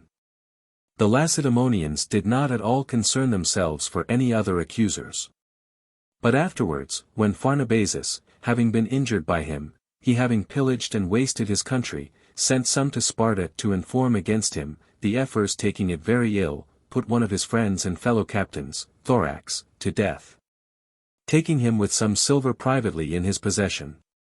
And they sent him a scroll, commanding him to return home. This scroll is made up thus: when the ephors send an admiral or general on his way, they take 2 round pieces of wood, both exactly of a length and thickness, and cut even to one another. They keep one themselves, and the other they give to the person they send forth, and these pieces of wood they call scytales. When, therefore, they have occasion to communicate any secret or important matter, making a scroll of parchment long and narrow like a leathern thong, they roll it about their own staff of wood, leaving no space void between, but covering the surface of the staff with the scroll all over. When they have done this, they write what they please on the scroll, as it is wrapped about the staff, and when they have written, they take off the scroll, and send it to the general without the wood. He, when he has received it, can read nothing of the writing, because the words and letters are not connected, but all broken up. But taking his own staff, he winds the slip of the scroll about it, so that this folding, restoring all the parts into the same order that they were in before, and putting what comes first into connection with what follows, brings the whole consecutive contents to view round the outside. And this scroll is called a staff, after the name of the wood, as a thing measured is by the name of the measure. But Lysander, when the staff came to him to the Hellespont, was troubled, and fearing Pharnabazus's accusations most, made haste to confer with him, hoping to end the difference by a meeting together. When they met, he desired him to write another letter to the magistrates, stating that he had not been wronged, and had no complaint to prefer. But he was ignorant that Pharnabazus, as it is in the proverb, played Cretan against Cretan. For pretending to do all that was desired, openly he wrote such a letter as Lysander wanted, but kept by him another, written privately. And when they came to put on the seals, changed the tablets, which differed not at all to look upon, and gave him the letter which had been written privately. Lysander, accordingly, coming to Lacedaemon, and going, as the custom is, to the magistrate's office, gave Pharnabazus's letter to the ephors, being persuaded that the greatest accusation against him was now withdrawn. For Pharnabazus was beloved by the Lacedaemonians, having been the most zealous on their side in the war of all the king's captains. But after the magistrates had read the letter they showed it him, and he understanding now that others beside Ulysses deep can be, not the one wise man of the world is he, in extreme confusion, left them at the time. But a few days after, meeting the ephors, he said he must go to the temple of Ammon, and offer the god the sacrifices which he had vowed in war. For some state it as a truth, that when he was besieging the city of Aphyde in Thrace, Ammon stood by him in his sleep. Whereupon raising the siege, supposing the god had commanded it, he bade the Aphytians sacrifice to Ammon, and resolved to make a journey into Libya to propitiate the god. But most were of opinion that the god was but the presence, and that in reality he was afraid of the Ephors, and that impatience of the yoke at home, and dislike of living under authority, made him long for some travel and wandering. Like a horse just brought in from open feeding and pasture to the stable, and put again to his ordinary work. For that which Ephors states to have been the cause of this travelling about, I shall relate by and by. And having hardly and with difficulty obtained leave of the magistrates to depart, he set sail. But the kings, while he was on his voyage, considering that keeping, as he did, the cities in possession by his own friends and partisans, he was in fact their sovereign and the lord of Greece, took measures for restoring the power to the people, and for throwing his friends out. Disturbances commencing again about these things, and, first of all, the Athenians from Phyle setting upon their 30 rulers and overpowering them, Lysander, coming home in haste, persuaded the Lacedaemonians to support the oligarchies and to put down the popular governments, and to the 30 in Athens, first of all, they sent 100 talents for the war, and Lysander himself, as general, to assist them. But the kings envying him, and fearing lest he should take Athens again, resolved that one of themselves should take the command. Accordingly Pausanias went, and in words, indeed, professed as if he had been for the tyrants against the people, but in reality exerted himself for peace, that Lysander might not by the means of his friends become lord of Athens again. This he brought easily to pass. For, reconciling the Athenians, and quieting the tumults, he defeated the ambitious hopes of Lysander, though shortly after, on the Athenians rebelling again, he was censured for having thus taken, as it were, the bit out of the mouth of the people, which, being freed from the oligarchy, would now break out again into affronts and insolence. And Lysander regained the reputation of a person who employed his command not in gratification of others, nor for applause, but strictly for the good of Sparta. His speech, also, was bold and daunting to such as opposed him. The Argives, for example, contended about the bounds of their land, and thought they brought juster pleas than the Lacedaemonians. Holding out his sword, he, said Lysander, that is master of this, brings the best argument about the bounds of territory. A man of Megara, at some conference, taking freedom with him, this language, my friend, said he, should come from a city.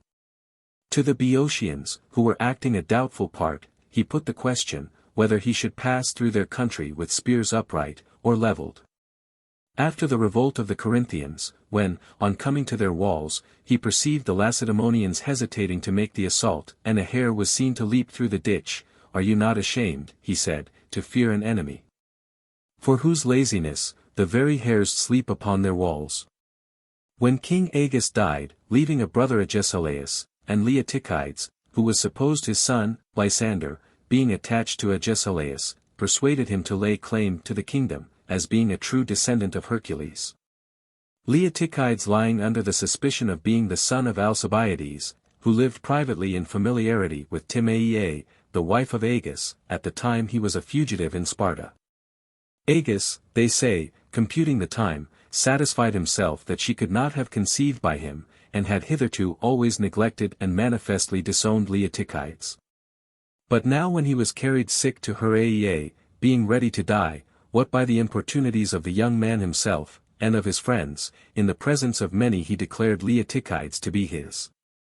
And desiring those who were present to bear witness of this to the Lacedaemonians, died. They accordingly did so testify in favor of Leotychides. And Agesilaus, being otherwise highly reputed of, and strong in the support of Lysander, was, on the other hand, prejudiced by Diopiths, a man famous for his knowledge of oracles, who adduced this prophecy in reference to Agesilaus' lameness. Beware, great Sparta, lest there come of thee, though sound thyself, an halting sovereignty, troubles, both long and unexpected too, and storms of deadly warfare shall ensue. When many, therefore, yielded to the oracle, and inclined to Leotychides, Lysander said that Diopiths did not take the prophecy rightly. For it was not that the god would be offended if any lame person ruled over the Lacedaemonians, but that the kingdom would be a lame one, if bastards and falseborn should govern with the posterity of Hercules. By this argument, and by his great influence among them, he prevailed, and Agesilaus was made king.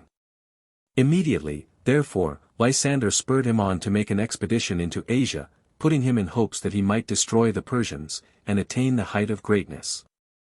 And he wrote to his friends in Asia, bidding them request to have Agesilaus appointed to command them in the war against the barbarians, which they were persuaded to, and sent ambassadors to Lacedaemon to entreat it.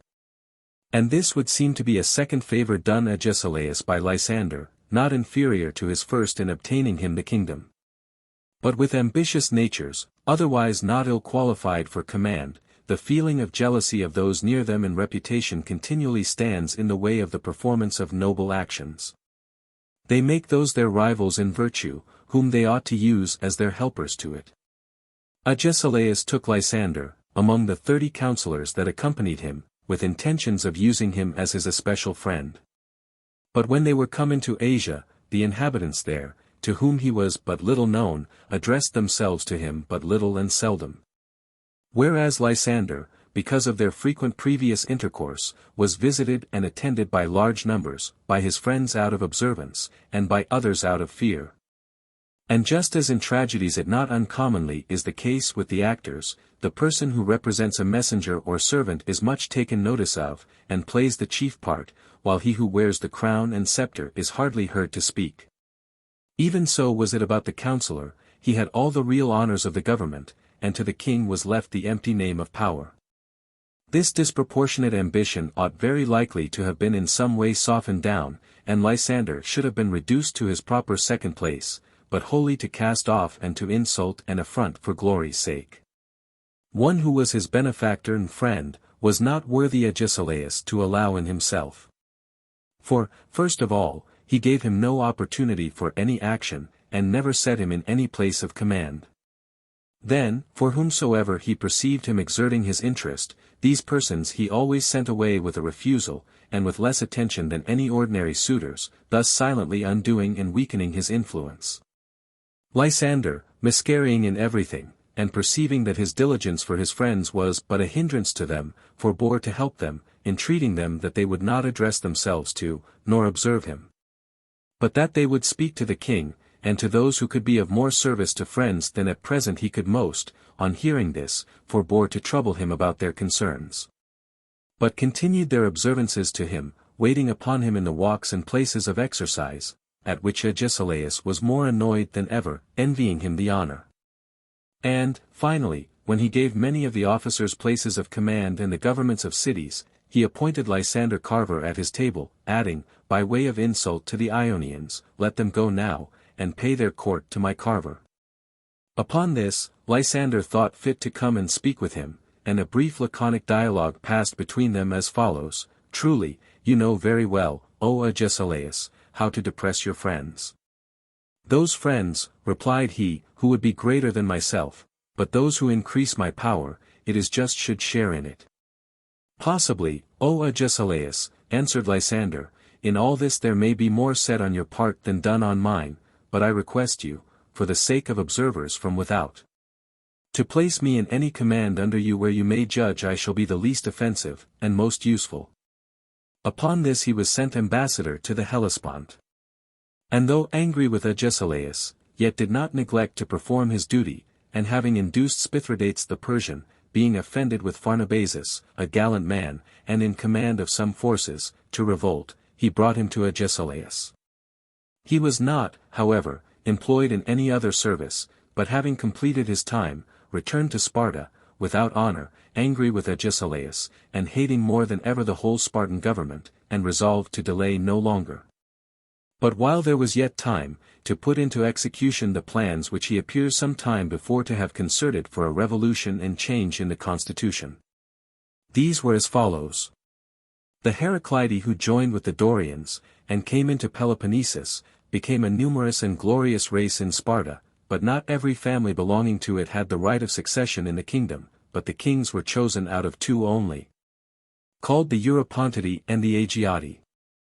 The rest had no privilege in the government by their nobility of birth, and the honors which followed from merit lay open to all who could obtain them.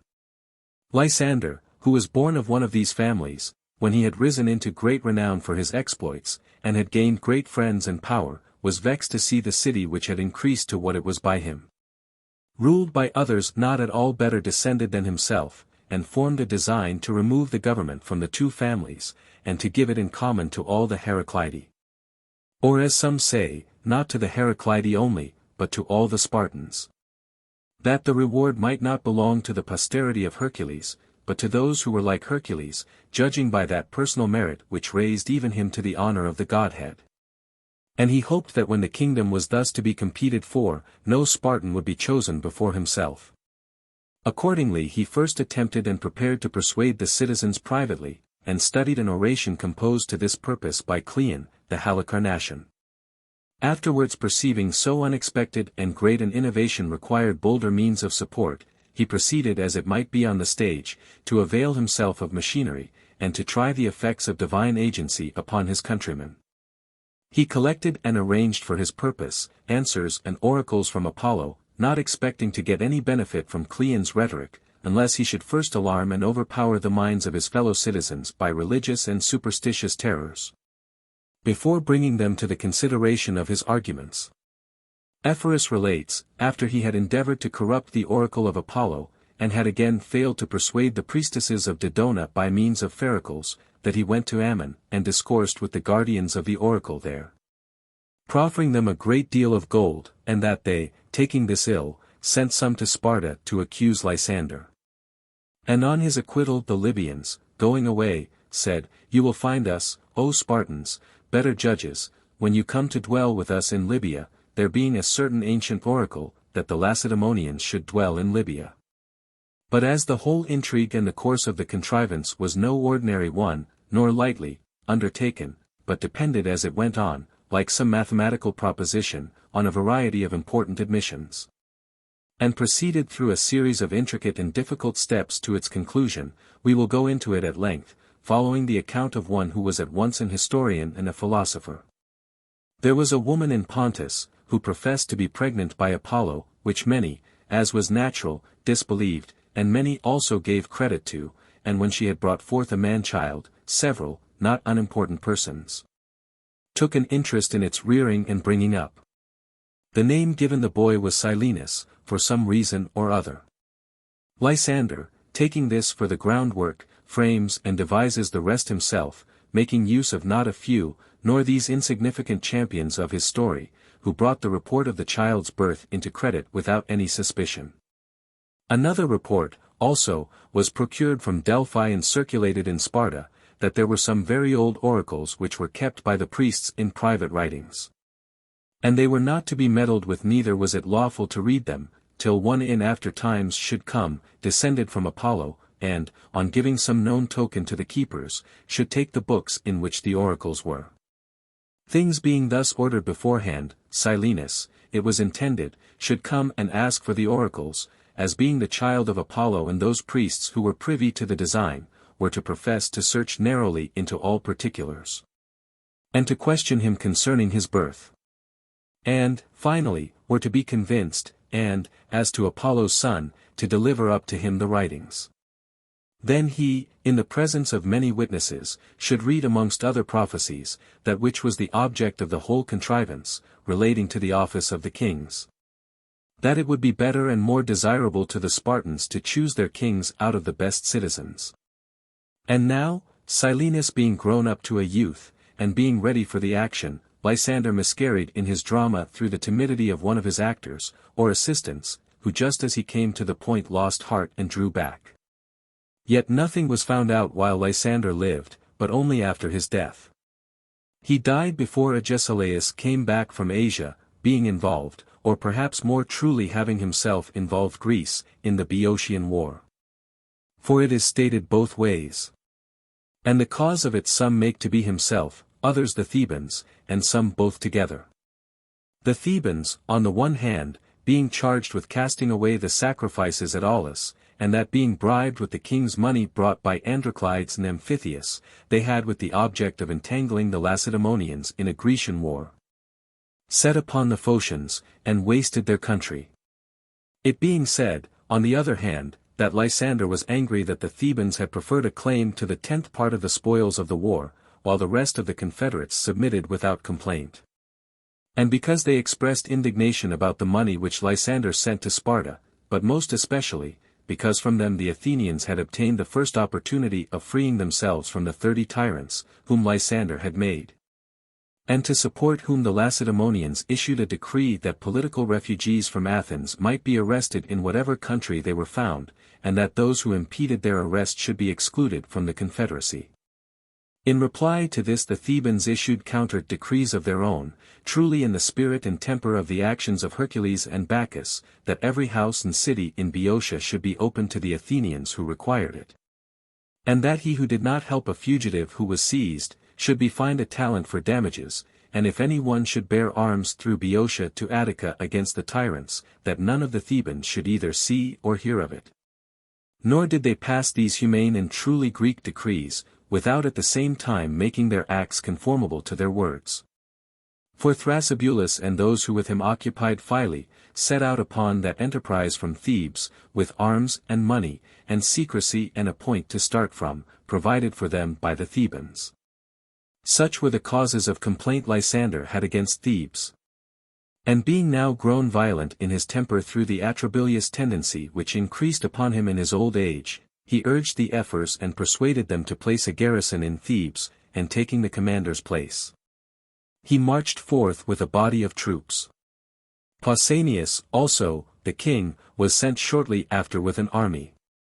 Now Pausanias, going round by Scythian, was to invade Boeotia. Lysander, meantime, advanced through Phocis to meet him, with a numerous body of soldiers. He took the city of the Orchomenians, who came over to him of their own accord, and plundered Libadia. He dispatched also letters to Pausanias, ordering him to move from Plataea to meet him at Haliartus, and that himself would be at the walls of Haliartus by break of day.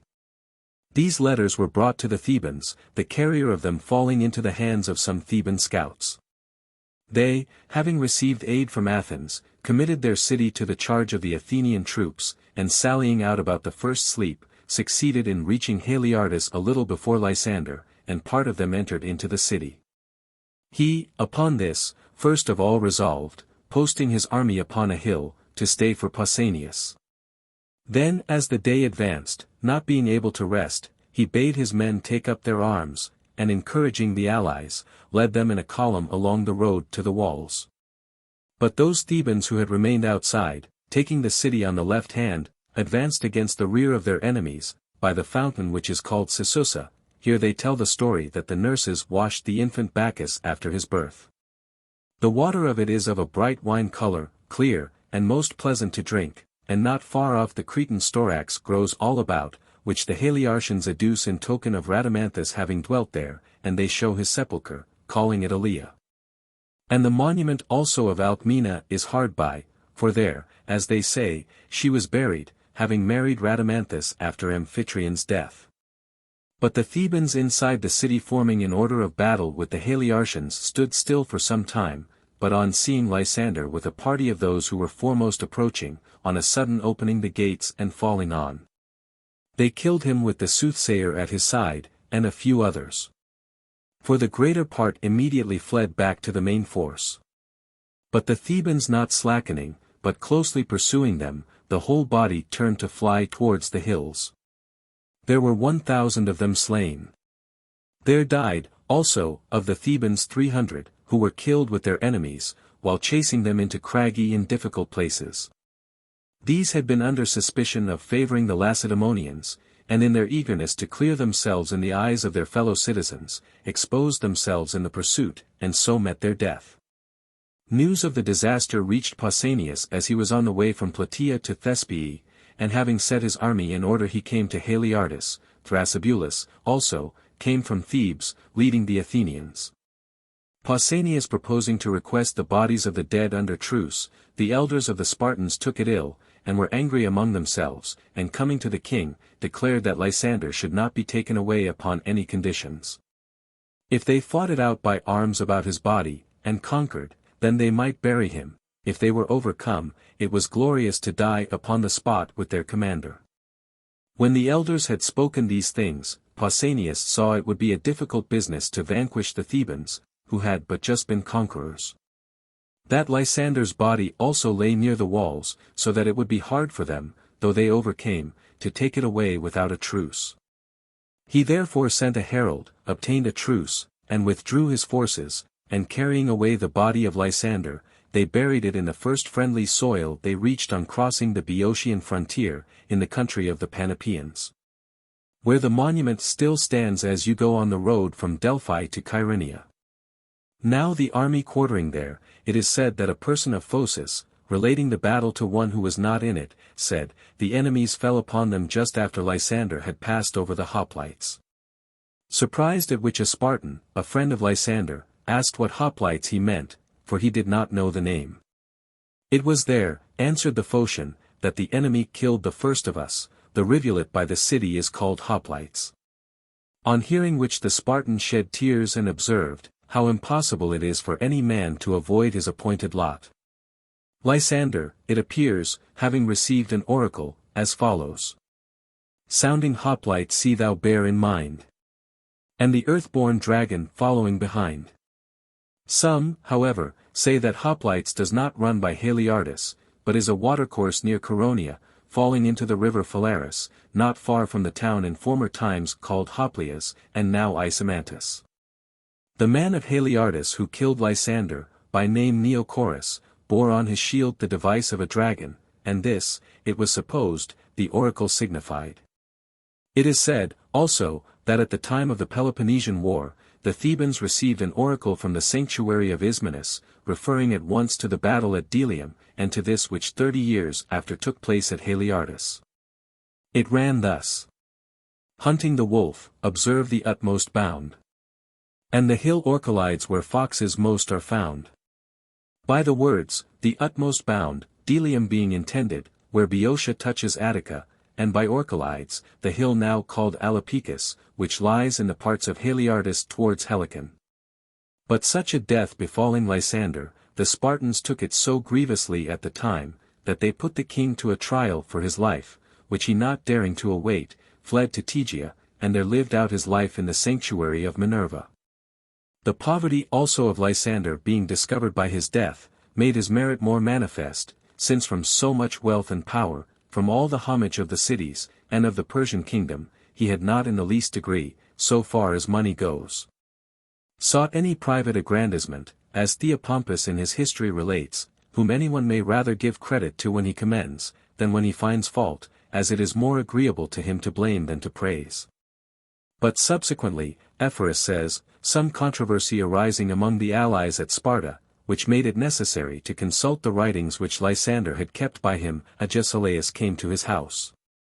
And finding the book in which the oration on the Spartan constitution was written at length, to the effect that the kingdom ought to be taken from the Eurypontidine Agiati, and to be offered in common, and a choice made out of the best citizens. At first he was eager to make it public, and to show his countrymen the real character of Lysander. But Lucratidas, a wise man, and at that time chief of the Ephors, hindered Agesilaus, and said, they ought not to dig up Lysander again, but rather to bury with him a discourse, composed so plausibly in subtlety. Other honors, also, were paid him after his death, and amongst these they imposed a fine upon those who had engaged themselves to marry his daughters, and then when Lysander was found to be poor, after his decease, refused them. Because when they thought him rich they had been observant of him, but now his poverty had proved him just and good, they forsook him. For there was, it seems, in Sparta, a punishment for not marrying, for a late, and for a bad marriage. And to the last penalty those were most especially liable, who sought alliances with the rich instead of with the good and with their friends. Such is the account we have found given of Lysander. Sylla. Lucius Cornelius Sylla was descended of a patrician or noble family.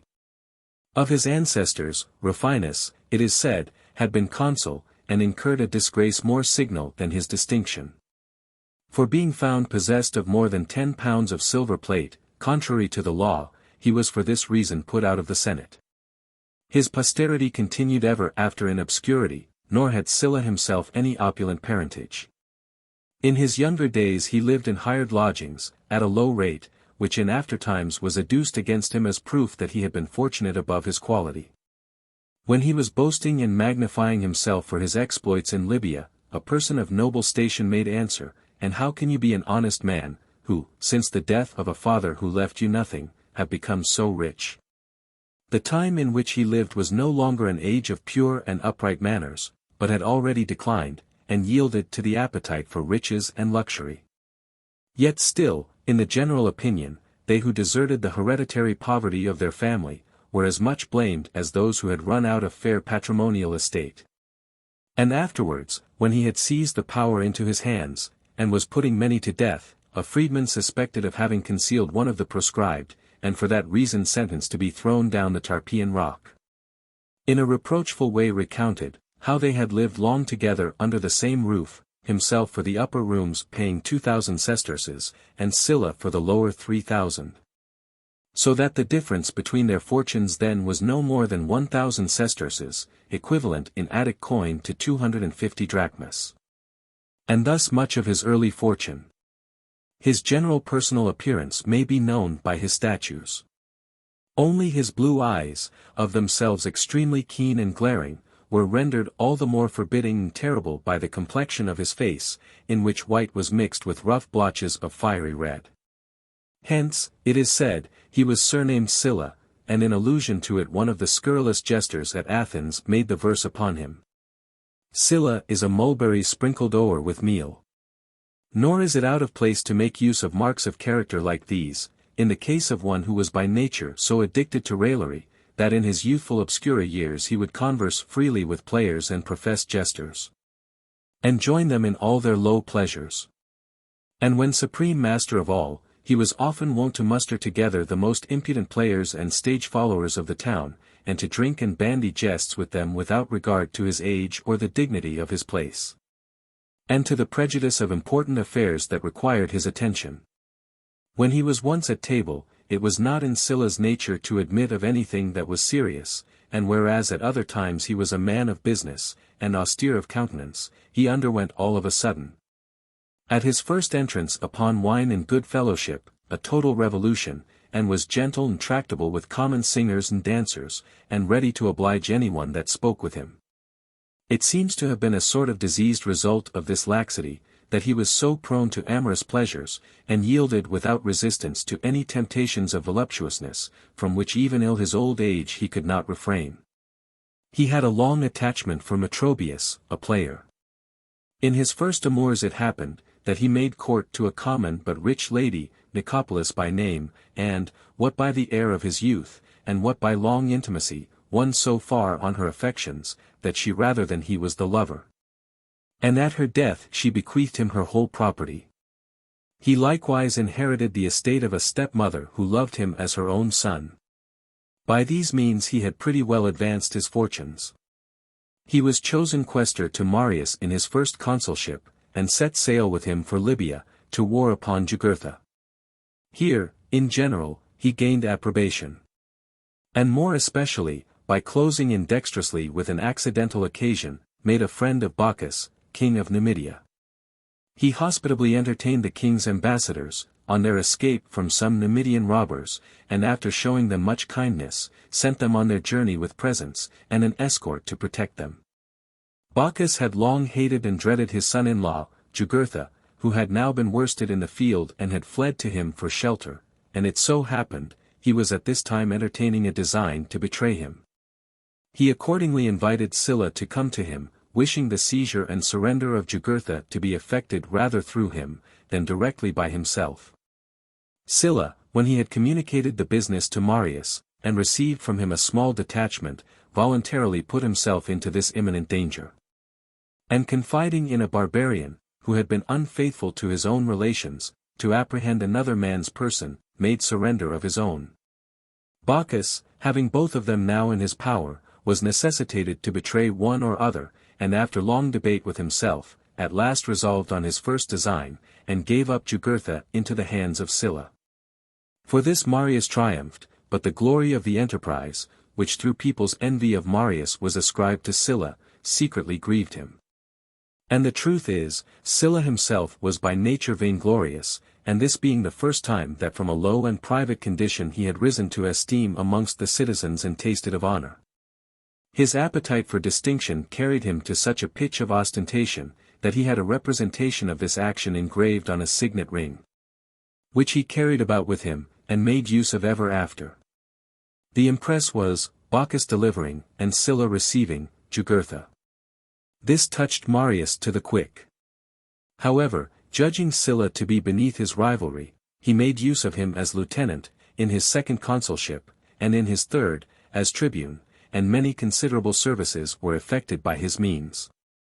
When acting as lieutenant he took Copillus, chief of the Tecticiges, prisoner, and compelled the Marsians, a great and populous nation, to become friends and confederates of the Romans. Henceforward, however, Sylla perceiving that Marius bore a jealous eye over him, and would no longer afford him opportunities of action, but rather opposed his advance, attached himself to Catullus, Marius's colleague, a worthy man, but not energetic enough as a general. And under this commander, who entrusted him with the highest and most important commissions, he rose at once to reputation and to power. He subdued by arms most part of the Alpine barbarians. And when there was a scarcity in the armies, he took that care upon himself, and brought in such a store of provisions, as not only to furnish the soldiers of Catullus with abundance, but likewise to supply Marius. This, as he writes himself, wounded Marius to the very heart. So slight and childish were the first occasions and motives of that enmity between them, which, passing afterwards through a long course of civil bloodshed and incurable divisions to find its end in tyranny. And the confusion of the whole state proved Euripides to have been truly wise and thoroughly acquainted with the causes of disorders in the body politic, when he forewarned all men to beware of ambition, as of all the higher powers, the most destructive and pernicious to her votaries. Sylla, by this time thinking that the reputation of his arms abroad was sufficient to entitle him to a part in the civil administration, he took himself immediately from the camp to the assembly, and offered himself as a candidate for a praetorship, but failed. The fault of this disappointment he wholly ascribes to the populace, who, knowing his intimacy with King Bacchus, and for that reason expecting, that if he was made aedile before his praetorship, he would then show them magnificent hunting shows and combats between Libyan wild beasts, chose other praetors, on purpose to force him into the aedileship. The vanity of this pretext is sufficiently disproved by matter of fact. For the year following, partly by flatteries to the people, and partly by money, he got himself elected praetor. Accordingly, once while he was in office, on his angrily telling Caesar that he should make use of his authority against him, Caesar answered him with a smile, "You do well to call it your own, as you bought it."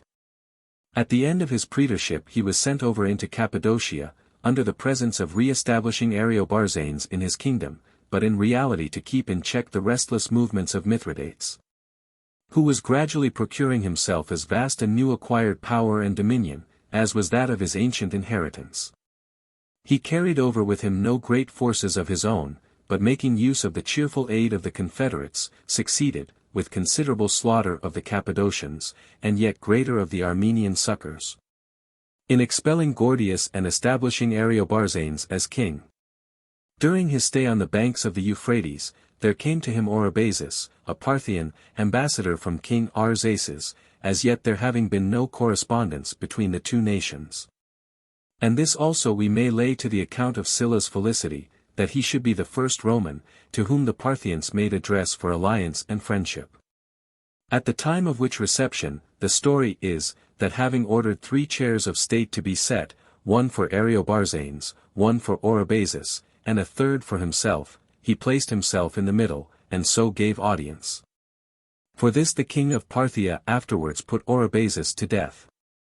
Some people commended Sylla for his lofty carriage towards the barbarians, others again accused him of arrogance and unseasonable display.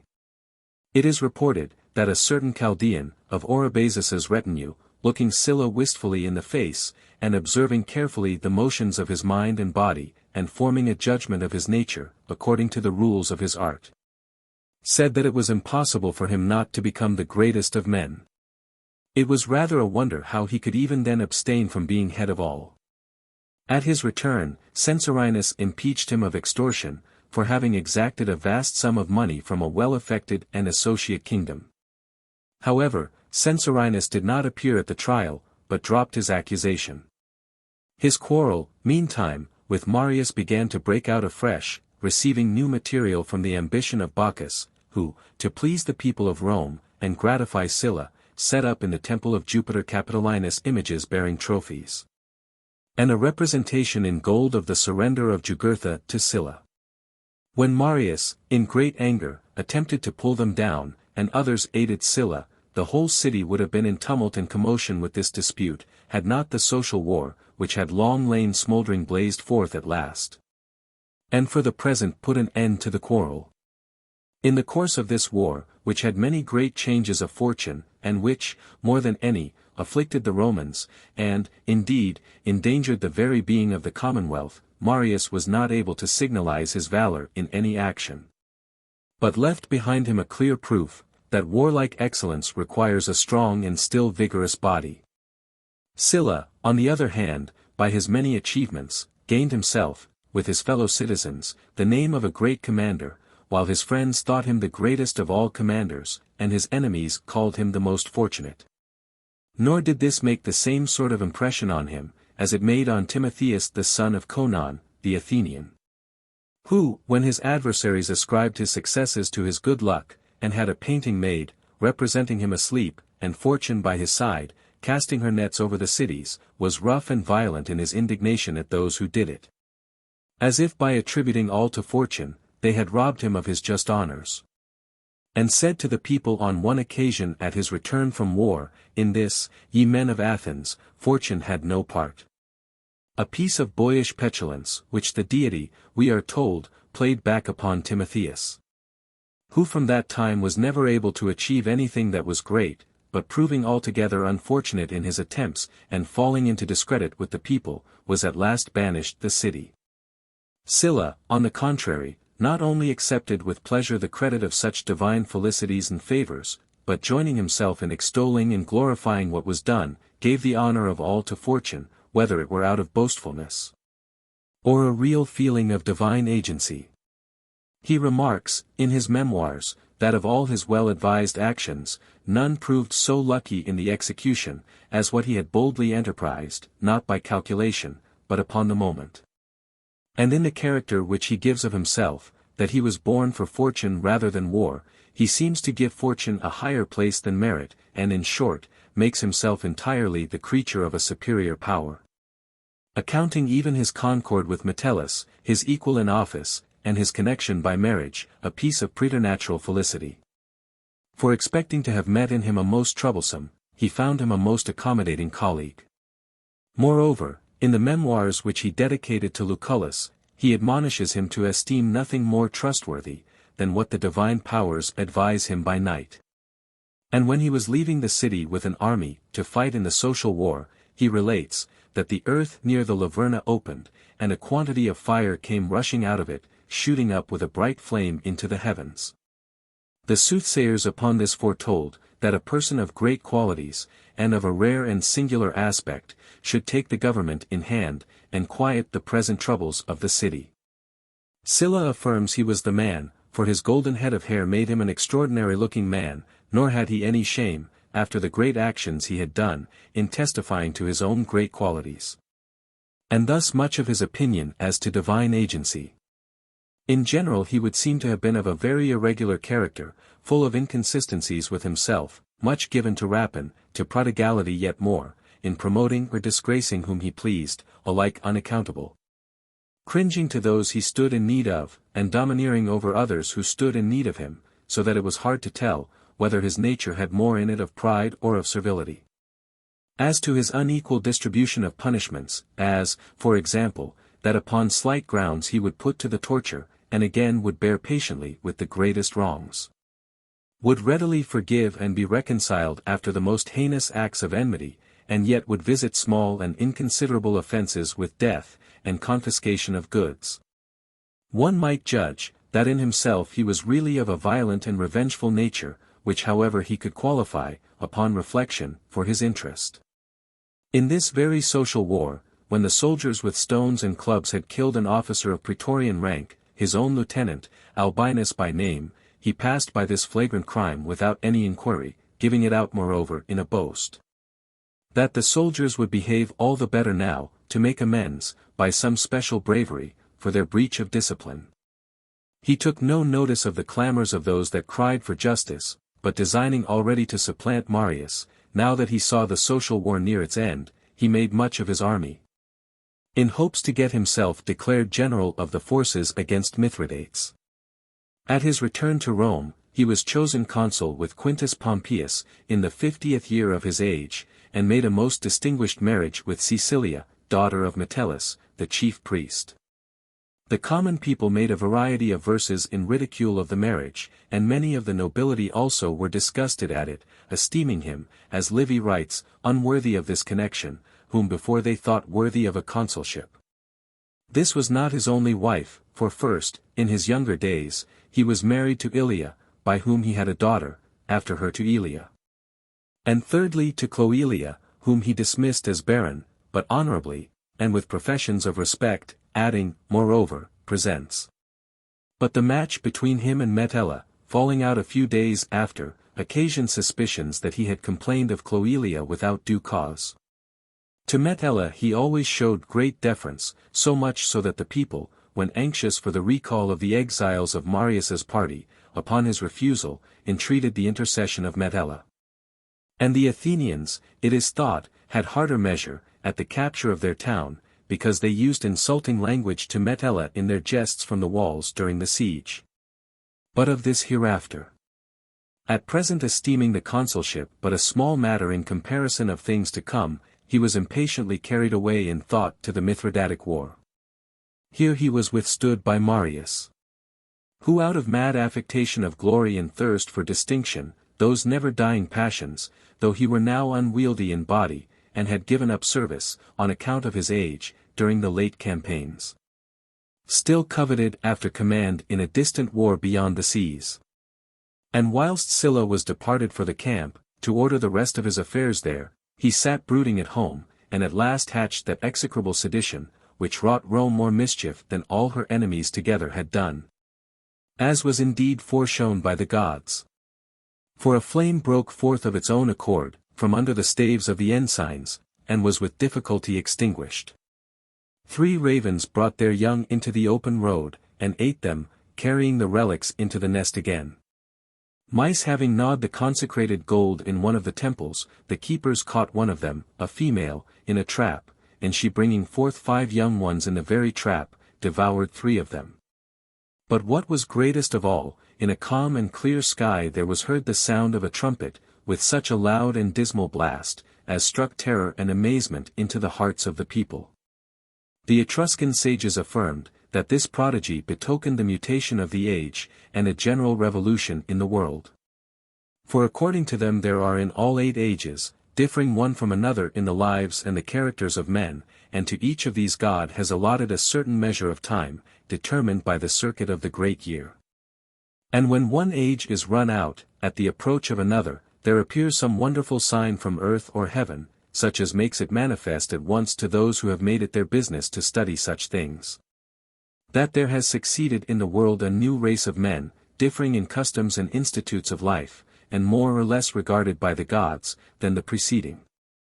Amongst other great changes that happen, as they say, at the turn of ages, the art of divination, also, at one time rises in esteem, and is more successful in its predictions, clearer and surer tokens being sent from God, and then again, in another generation declines as low, becoming mere guesswork for the most part, and discerning future events by dim and uncertain intimations. This was the mythology of the wisest of the Tuscan sages, who were thought to possess a knowledge beyond other men. Whilst the Senate sat in consultation with the soothsayers, concerning these prodigies, in the temple of Bologna, a sparrow came flying in, before them all, with a grasshopper in its mouth, and letting fall one part of it. flew away with the remainder. The diviners foreboded commotions and dissension between the great landed proprietors and the common city populace. The latter, like the grasshopper, being loud and talkative, while the sparrow might represent the dwellers in the field.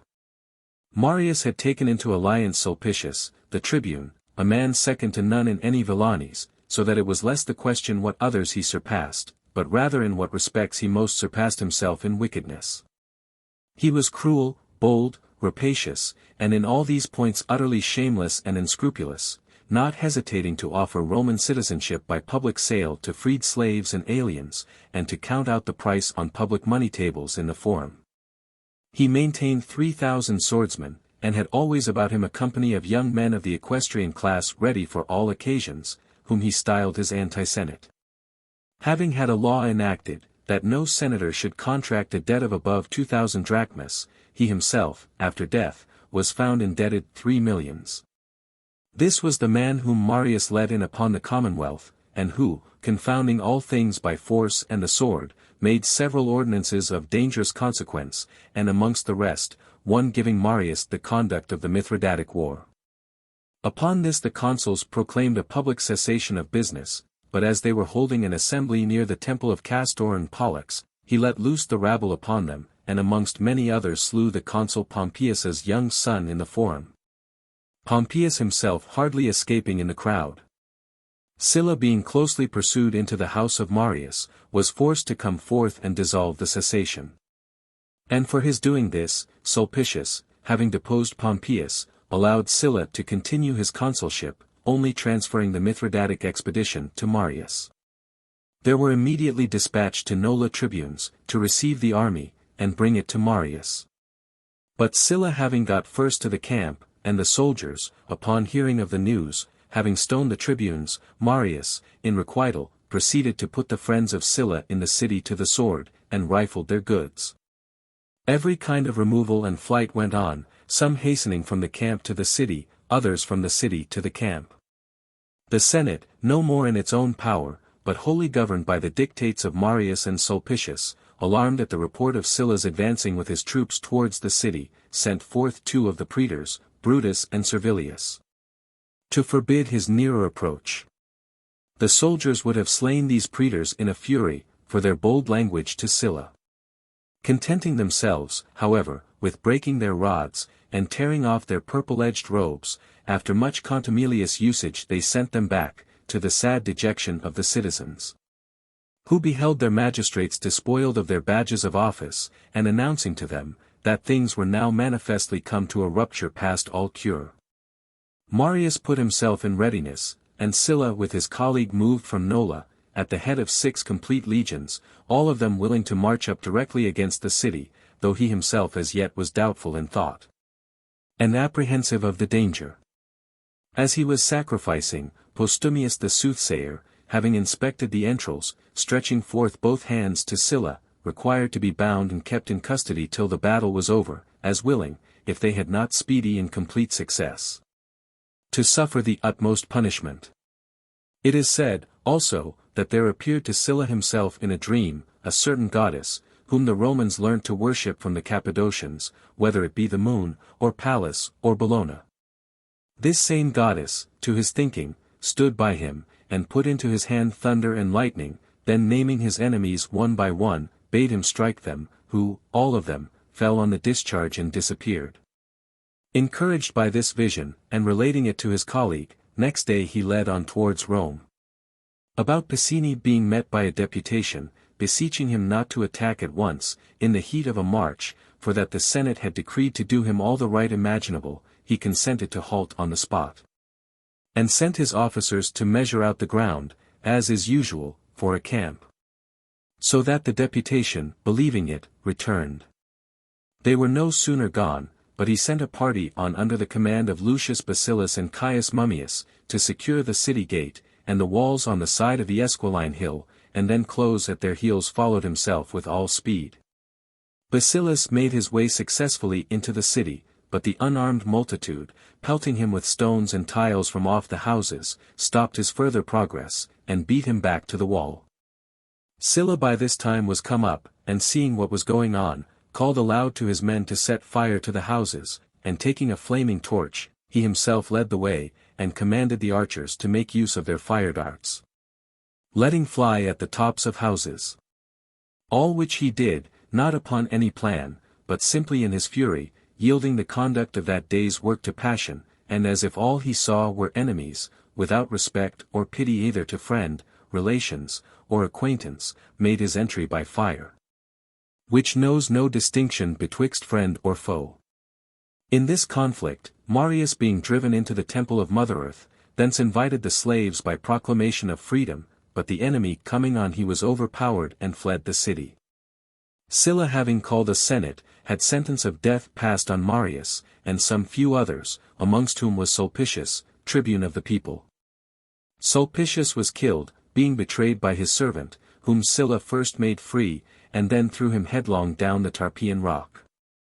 As for Marius, he set a price on his life, by proclamation, neither gratefully nor politically, if we consider into whose house, not long before he put himself at mercy, and was safely dismissed. Had Marius at that time not let Sylla go, but suffered him to be slain by the hands of Sulpicius, he might have been lord of all. Nevertheless he spared his life, and a few days after, when in a similar position himself, received a different measure. By these proceedings, Sylla excited the secret distaste of the Senate. But the displeasure and free indignation of the commonalty showed itself plainly by their actions. For they ignominiously rejected Nonius, his nephew, and Servius, who stood for offices of state by his interest, and elected others as magistrates, by honoring whom they thought they should most annoy him. He made semblance of extreme satisfaction at all this, as if the people by his means had again enjoyed the liberty of doing what seemed best to them. And to pacify the public hostility, he created Lucius Cinna consul, one of the adverse party, having first bound him under oaths and imprecations to be favorable to his interest.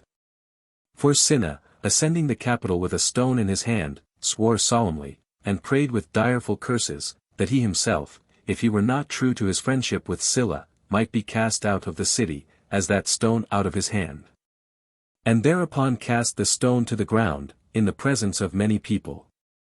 Nevertheless Cinna had no sooner entered on his charge, but he took measures to disturb the present settlement, and having prepared an impeachment against Sylla, got Virginius, one of the tribunes of the people, to be his accuser. But Sylla, leaving him and the court of judicature to themselves, set forth against Mithridates. About the time that Sylla was making ready to put off with his forces from Italy, besides many other omens which befell Mithridates, then staying at Pergamus, there goes a story that a figure of victory, with a crown in her hand, which the Pergamenians by machinery from above let down on him, when it had almost reached his head, fell to pieces, and the crown tumbling down into the midst of the theatre, there broke against the ground, occasioning a general alarm among the populace, and considerably disquieting Mithridates himself, although his affairs at that time were succeeding beyond expectation. For having wrested Asia from the Romans, and Bithynia and Cappadocia from their kings, he made Pergamus his royal seat, distributing among his friends riches, principalities, and kingdoms.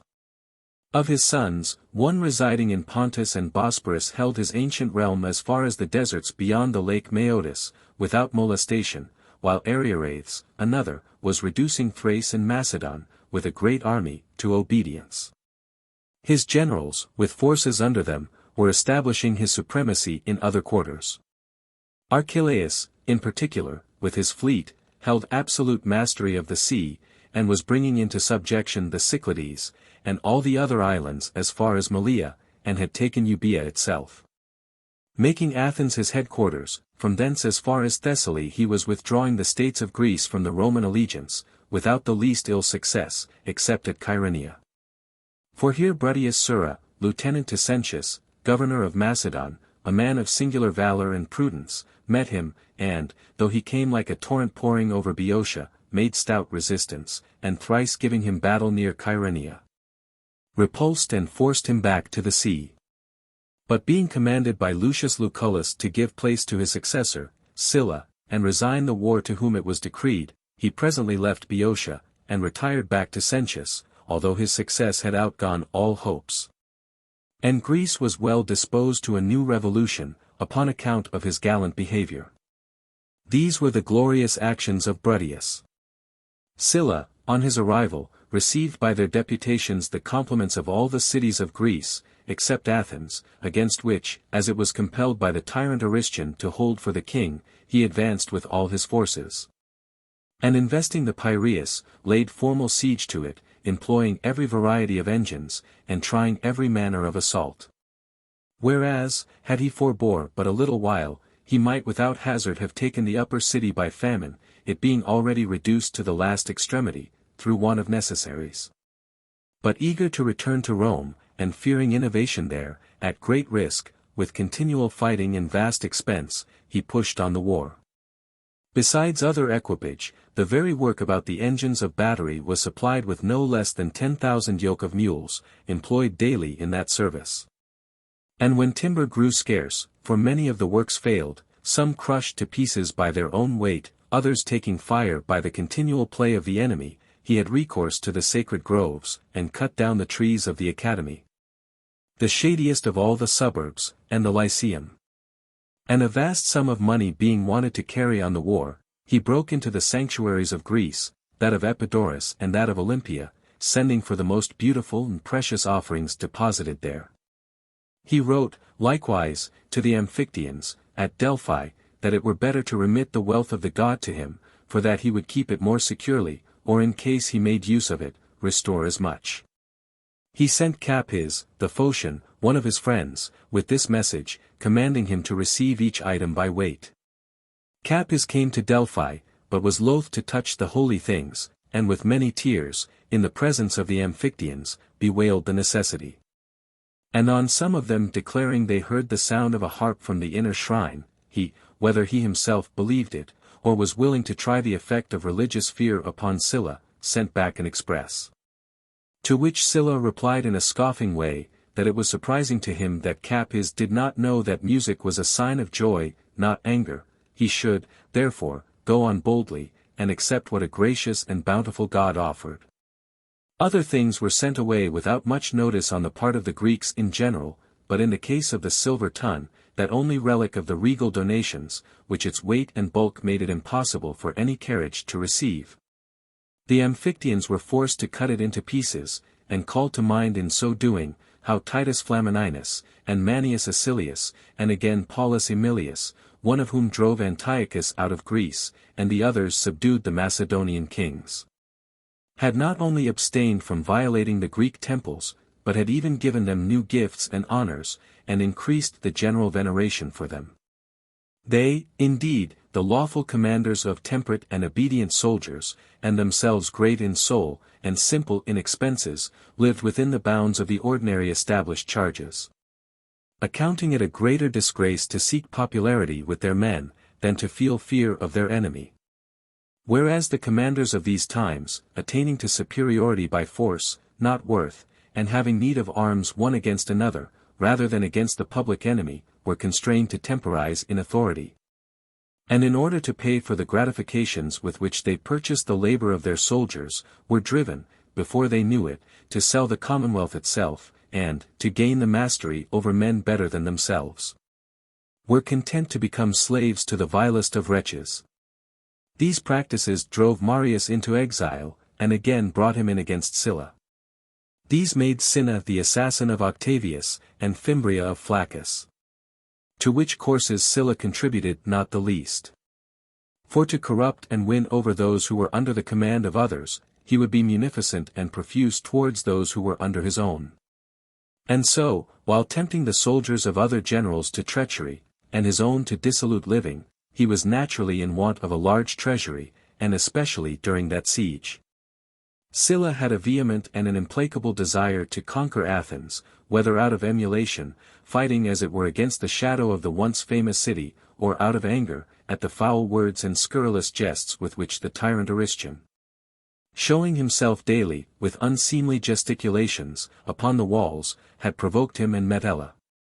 The tyrant Aristides had his very being compounded of wantonness and cruelty, having gathered into himself all the worst of Mithridates's diseased and vicious qualities, like some fatal malady which the city After its deliverance from innumerable wars, many tyrannies and seditions, was in its last days destined to endure.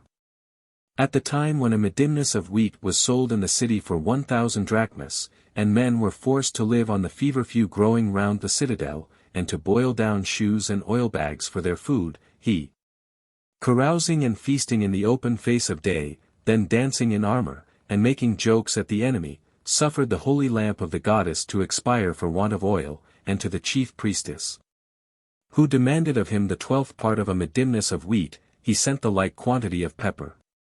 The senators and priests, who came as suppliants to beg of him to take compassion on the city, and treat for peace with Sylla, he drove away and dispersed with a flight of arrows. At last, with much ado, he sent forth 2 or 3 of his revelling companions to parley, to whom Sylla, perceiving that they made no serious overtures towards an accommodation, but went on haranguing in praise of Theseus, Eumolpus, and the Median trophies, replied, "My good friends, you may put up your speeches and be gone. I was sent by the Romans to Athens, not to take lessons, but to reduce rebels to obedience." In the meantime news came to Sylla that some old men, talking in the Ceramicus, had been overheard to blame the tyrant for not securing the passages and approaches near the Heptacalcum, the one point where the enemy might easily get over. Sylla neglected not the report, but going in the night, and discovering the place to be assailable, set instantly to work. Sylla himself makes mention in his memoirs, that Marcus Tius, the first man who scaled the wall, meeting with an adversary, and striking him on the headpiece a home stroke, broke his own sword, but, notwithstanding, did not give ground, but stood and held him fast. The city was certainly taken from that quarter, according to the tradition of the oldest of the Athenians. When they had thrown down the wall, and made all level betwixt the Pyrrhic and Sacred Gate, about midnight Sylla entered the breach, with all the terrors of trumpets and cornets sounding, with the triumphant shout and cry of an army let loose to spoil and slaughter, and scouring through the streets with swords drawn. There was no numbering the slain, the amount is to this day conjectured only from the space of ground overflowed with blood. For without mentioning the execution done in other quarters of the city, the blood that was shed about the marketplace spread over the whole Ceramicus within the double gate, and, according to most writers, passed through the gate and overflowed the suburb. Nor did the multitudes which fell thus exceed the number of those, who, out of pity and love for their country, which they believed was now finally to perish, slew themselves. The best of them, through despair of their country's surviving, dreading themselves to survive, expecting neither humanity nor moderation in Sylla.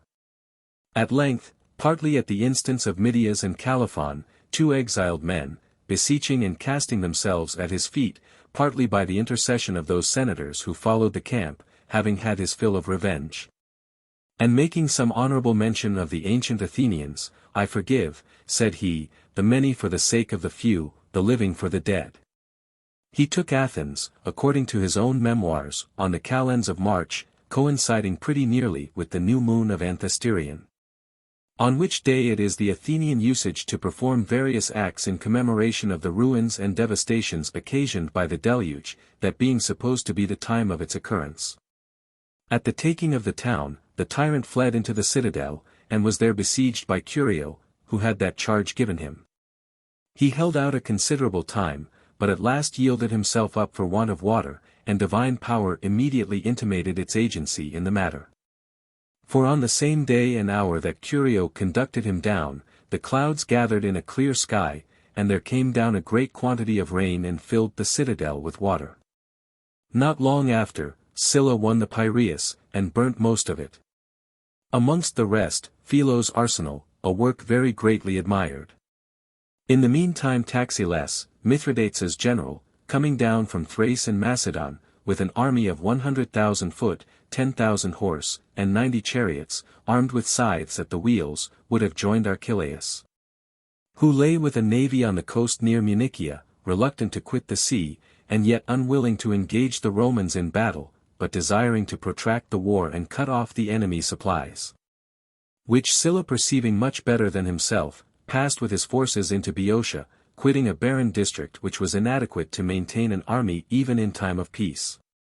He was thought by some to have taken false measures in thus leaving Attica, a rugged country, and ill-suited for cavalry to move in, and entering the plain and open fields of Boeotia. Knowing as he did the barbarian strength to consist most in horses and chariots. But as was said before, to avoid famine and scarcity, he was forced to run the risk of a battle. Moreover, he was in anxiety for Hortensius, a bold and active officer, whom on his way to Sylla with forces from Thessaly, the barbarians awaited in the straits. For these reasons Sylla drew off into Boeotia. Hortensius, meantime, was conducted by Capys, our countryman, another way unknown to the barbarians, by Parnassus, just under Tithra, which was then not so large a town as it is now, but a mere fort, surrounded by steep precipices. Whither the Phocians also, in old time, when flying from the invasion of Xerxes, carried themselves and their goods and were saved. Hortensius, encamping here, kept off the enemy by day, and at night descending by difficult passages to Petronas, joined the forces of Sylla, who came to meet him. Thus united they posted themselves on a fertile hill in the middle of the plain of Eladia, shaded with trees and watered at the foot. It is called Philopoemen, and its situation and natural advantages are spoken of with great admiration by Sylla. As they lay thus encamped, they seemed to the enemy a contemptible number, for they were not above 1,500 horse, and less than 15,000 foot. Therefore the rest of the commanders, over-persuading Archelaus, and drawing up the army, covered the plain with horses, chariots, bucklers, targets. The clamor and cries of so many nations forming for battle rent the air, nor was the pomp and ostentation of their costly array altogether idle and unserviceable for terror. For the brightness of their armor, embellished magnificently with gold and silver, and the rich colors of their Median and Scythian coats, intermixed with brass and shining steel, presented a flaming and terrible sight as they swayed about and moved in their ranks, so much so that the Romans shrunk within their trenches, and Sylla, unable by any arguments to remove their fear, and unwilling to force them to fight against their wills, was fain to sit down in quiet, ill-brooking to become the subject of barbarian insolence and laughter. This, however, above all advantaged him, for the enemy, from contemning of him, fell into disorder amongst themselves, being already less thoroughly under command, on account of the number of their leaders. Some few of them remained within the encampment, but others, the major part, lured out with hopes of prey and rapine, strayed about the country many days' journey from the camp, and are related to have destroyed the city of Panope, to have plundered Libadia, and robbed the oracle without any orders from their commanders. Sylla, all this while, chafing and fretting to see the cities all around destroyed, suffered not the soldiery to remain idle, but leading them out, compelled them to divert the Cephisus from its ancient channel by casting up ditches. And giving respite to none, showed himself rigorous in punishing the remiss, that growing weary of labor, they might be induced by hardship to embrace danger. Which fell out accordingly, for on the third day, being hard at work as Sylla passed by, they begged and clamored to be led against the enemy. Sylla replied, that this demand of war proceeded rather from a backwardness to labor than any forwardness to fight, but if they were in good earnest martially inclined, he bade them take their arms and get up thither. Pointing to the ancient citadel of the Peripotamians, of which at present, the city being laid waste, there remained only the rocky hill itself, steep and craggy on all sides, and severed from Mount Hidilium by the breadth of the river Assus, which running between, and at the bottom of the same hill falling into the Cephisus with an impetuous confluence, makes this eminence a strong position for soldiers to occupy. Observing that the enemy's division, called the Brazen Shields, were making their way up thither, Sylla was willing to take first possession, and by the vigorous efforts of the soldiers, succeeded. Archelaus, driven from hence, bent his forces upon Kyrenia. The Chaereneans who bore arms in the Roman camp beseeching Sylla not to abandon the city, he dispatched Gabinius, a tribune, with 1 legion, and sent out also the Chaereneans, who endeavored, but were not able to get in before Gabinius. So active was he, and more zealous to bring relief than those who had entreated it. Juba writes that Aristides was the man sent, not Gabinius. Thus narrowly did our native city escape. From Libadia and the cave of Trophonius there came favorable rumors and prophecies of victory to the Romans, of which the inhabitants of those places give a fuller account, but as Sylla himself affirms in the 10th book of his memoirs. Quintus Titius, a man of some repute among the Romans who were engaged in mercantile business in Greece, came to him after the battle won at Chaeronea, and declared that Trophonius had foretold another fight and victory on the same place. Within a short time after him a soldier, by name Salvinius, brought an account from the god of the future issue of affairs in Italy. As to the vision, they both agreed in this, that they had seen one who in stature and in majesty was similar to Jupiter Olympus. Sylla, when he had passed over the Assus, marching under the Mount Hidilium, encamped close to Archelaus, who had entrenched himself strongly between the mountains Acontium and Hidilium, close to what are called the Asha. The place of his entrenchment is to this day named from him, Archelaus. Sylla, after 1 day's respite, having left Murena behind him with 1 legion and 2 cohorts to amuse the enemy with continual alarms, himself went and sacrificed on the banks of Cephisus, and the holy rites ended. Held on towards Chaeronea to receive the forces there and view Mount Thurium, where a party of the enemy had posted themselves. This is a craggy height running up in a conical form to a point, called by us Orthopagus. At the foot of it is the river Moreus and the temple of Apollo Thurius. The god had his surname from Thuro, mother of Chiron, whom ancient record makes founder of Chaeronea. Others assert that the cow which Apollo gave to Cadmus for a guide appeared there, and that the place took its name from the beast, Thor being the Phoenician word for a cow. At Sylla's approach to Chaeronea, the tribune who had been appointed to guard the city led out his men in arms, and met him with a garland of laurel in his hand. Which Sylla accepting, and at the same time saluting the soldiers and animating them to the encounter, 2 men of Chaeronea, Homoloicus and Anaxidamus, presented themselves before him, and offered, with a small party, to dislodge those who were posted on Thurium. For there lay a path out of sight of the barbarians, from what is called Petricus along by the Museum, leading right down from above upon Thurium. By this way it was easy to fall upon them and either stone them from above, or force them down into the plain. Sylla, assured of their faith and courage by Gabinius, bade them proceed with the enterprise, and meantime drew up the army, and disposing the cavalry on both wings, himself took command of the right, the left being committed to the direction of Murena. In the rear of all, Galba and Hortensius, his lieutenants, planted themselves on the upper grounds with the cohorts of reserve, to watch the motions of the enemy, who with numbers of horse and swift-footed, light-armed infantry, were noticed to have so formed their wing as to allow it readily to change about and alter its position, and thus gave reason for suspecting that they intended to carry it far out and so to enclose the Romans. In the meanwhile, the Chaeroneans, who had Iritius for commander by appointment of Sylla, covertly making their way around Thurium, and then discovering themselves, occasioned a great confusion and rout amongst the barbarians, and slaughter, for the most part, by their own hands. For they kept not their place, but making down the steep descent, ran themselves on their own spears, and violently sent each other over the cliffs, the enemy from above pressing on and wounding them where they exposed their bodies, insomuch that there fell 3,000 about Thurium. Some of those who escaped, being met by Murena as he stood in array, were cut off and destroyed. Others breaking through to their friends and falling pell-mell into the ranks, filled most part of the army with fear and tumult, and caused a hesitation and delay among the generals, which was no small disadvantage. For immediately upon the discomposure, Sylla coming full speed to the charge, and quickly crossing the interval between the armies, lost them the service of their armed chariots, which require a considerable space of ground to gather strength and impetuosity in their career, a short course being weak and ineffectual, like that of missiles without a full swing. Thus it fared with the barbarians at present, whose first chariots came feebly on and made but a faint impression, the Romans repulsing them with shouts and laughter, called out as they do at the races in the circus, for more to come. By this time the mass of both armies met, the barbarians on one side fixed their long pikes, and with their shields locked close together, strove so far as in them lay to preserve their line of battle entire.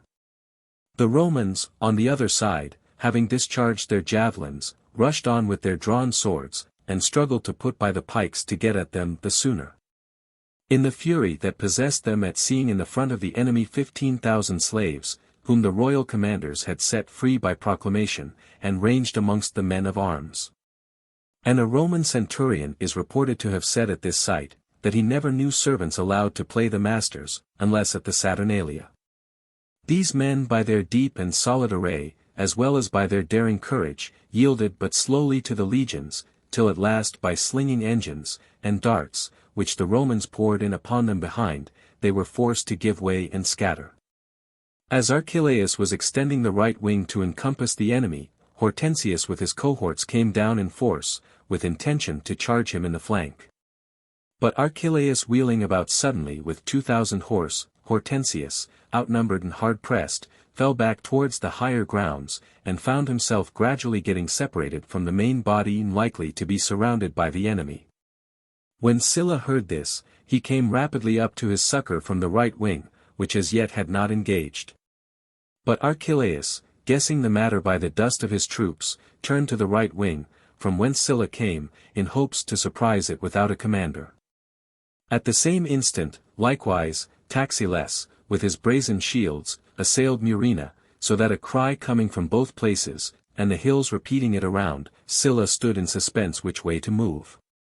Deciding to resume his own station, he sent an aide to Murena for cohorts under Hortensius, and commanding the 5th to follow him, returned hastily to the right wing, which of itself held its ground on equal terms against Archelaus. And, at his appearance, with one bold effort forced them back, and, obtaining the mastery, followed them, flying in disorder to the river and Mount Acontium. Sylla, however, did not forget the danger Murena was in. But hasting thither and finding him victorious also, then joined in the pursuit. Many barbarians were slain in the field, many more were cut in pieces as they were making into the camp. Of all the vast multitude, 10,000 only got safe into Chalcis. Sylla writes that there were but 14 of his soldiers missing, and that 2 of these returned towards evening. He, therefore, inscribed on the trophies the names of Mars, Victory, and Venus, as having won the day no less by good fortune than by management and force of arms.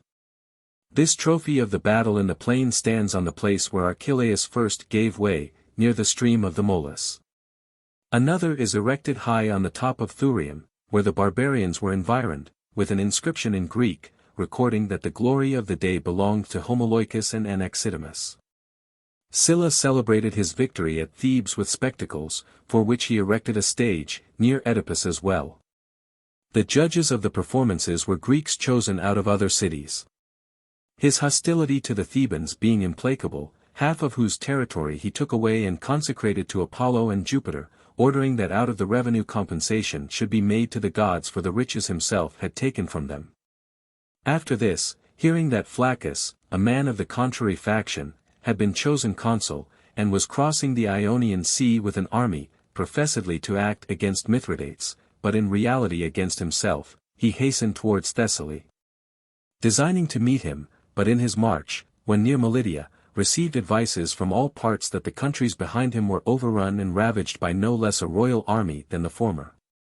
For Dorilaus, arriving at Chalcis with a large fleet, on board of which he brought over with him 80,000 of the best appointed and best disciplined soldiers of Mithridates' army, at once invaded Boeotia, and occupied the country in hopes to bring Sylla to a battle, making no account of the dissuasions of Archelaus, but giving it out as to the last fight, that without treachery so many thousand men could never have perished. Sylla, however, facing about expeditiously, made it clear to him that Archelaus was a wise man, and had good skill in the Roman valor. Insomuch that he himself, after some small skirmishes with Sylla near Tilphasium, was the first of those who thought it not advisable to put things to the decision of the sword, but rather to wear out the war by expense of time and treasure.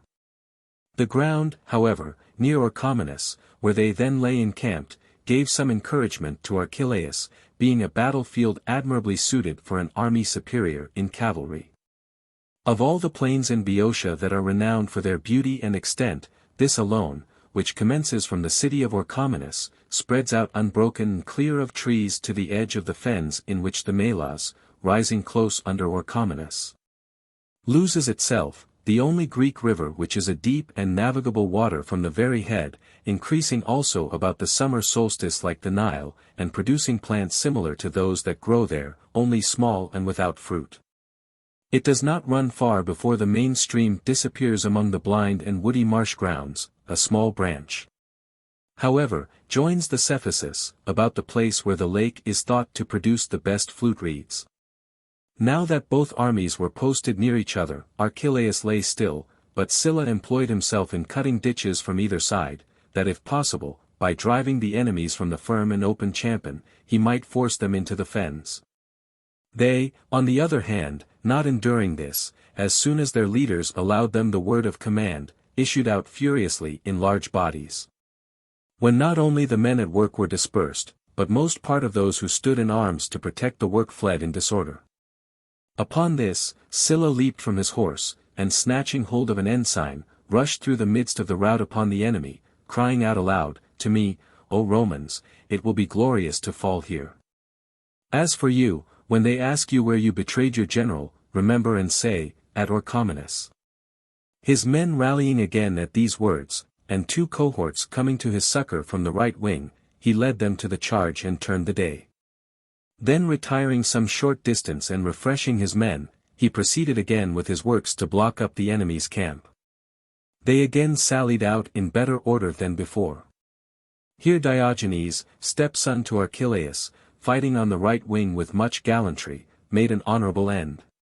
And the archers, being hard pressed by the Romans, and wanting space for a retreat, took their arrows by handfuls, and striking with these as with swords, beat them back. In the end, however, they were all driven into the entrenchment and had a sorrowful night of it with their slain and wounded. The next day again, Sylla, leading forth his men up to their quarters, went on finishing the lines of entrenchment, and when they issued out again with larger numbers to give him battle, fell on them and put them to the rout. And in the consternation ensuing, none daring to abide, he took the camp by storm. The marshes were filled with blood, and the lake with dead bodies, insomuch that to this day many bows, helmets, fragments of iron, breastplates, and swords of barbarian make, continue to be found buried deep in mud. 200 years after the fight. Thus much of the actions of Chaeronea and Orchomenus. At Rome, Cinna and Carbo were now using injustice and violence towards persons of the greatest eminence, and many of them to avoid this tyranny repaired, as to a safe harbor, to Sylla's camp, where, in a short space, he had about him the aspect of a senate. Metella, likewise, having with difficulty conveyed herself and children away by stealth, brought him word that his houses, both in town and country, had been burnt by his enemies, and entreated his help at home. Whilst he was in doubt what to do, being impatient to hear of his country being thus outraged, and yet not knowing how to leave so great a work as the Mithridatic war unfinished, there comes to him Archelaus, a merchant of Delos. With hopes of an accommodation, and private instructions from Archelaus, the king's general. Sylla liked the business so well as to desire a speedy conference with Archelaus in person, and a meeting took place on the sea-coast near Delium, where the temple of Apollo stands.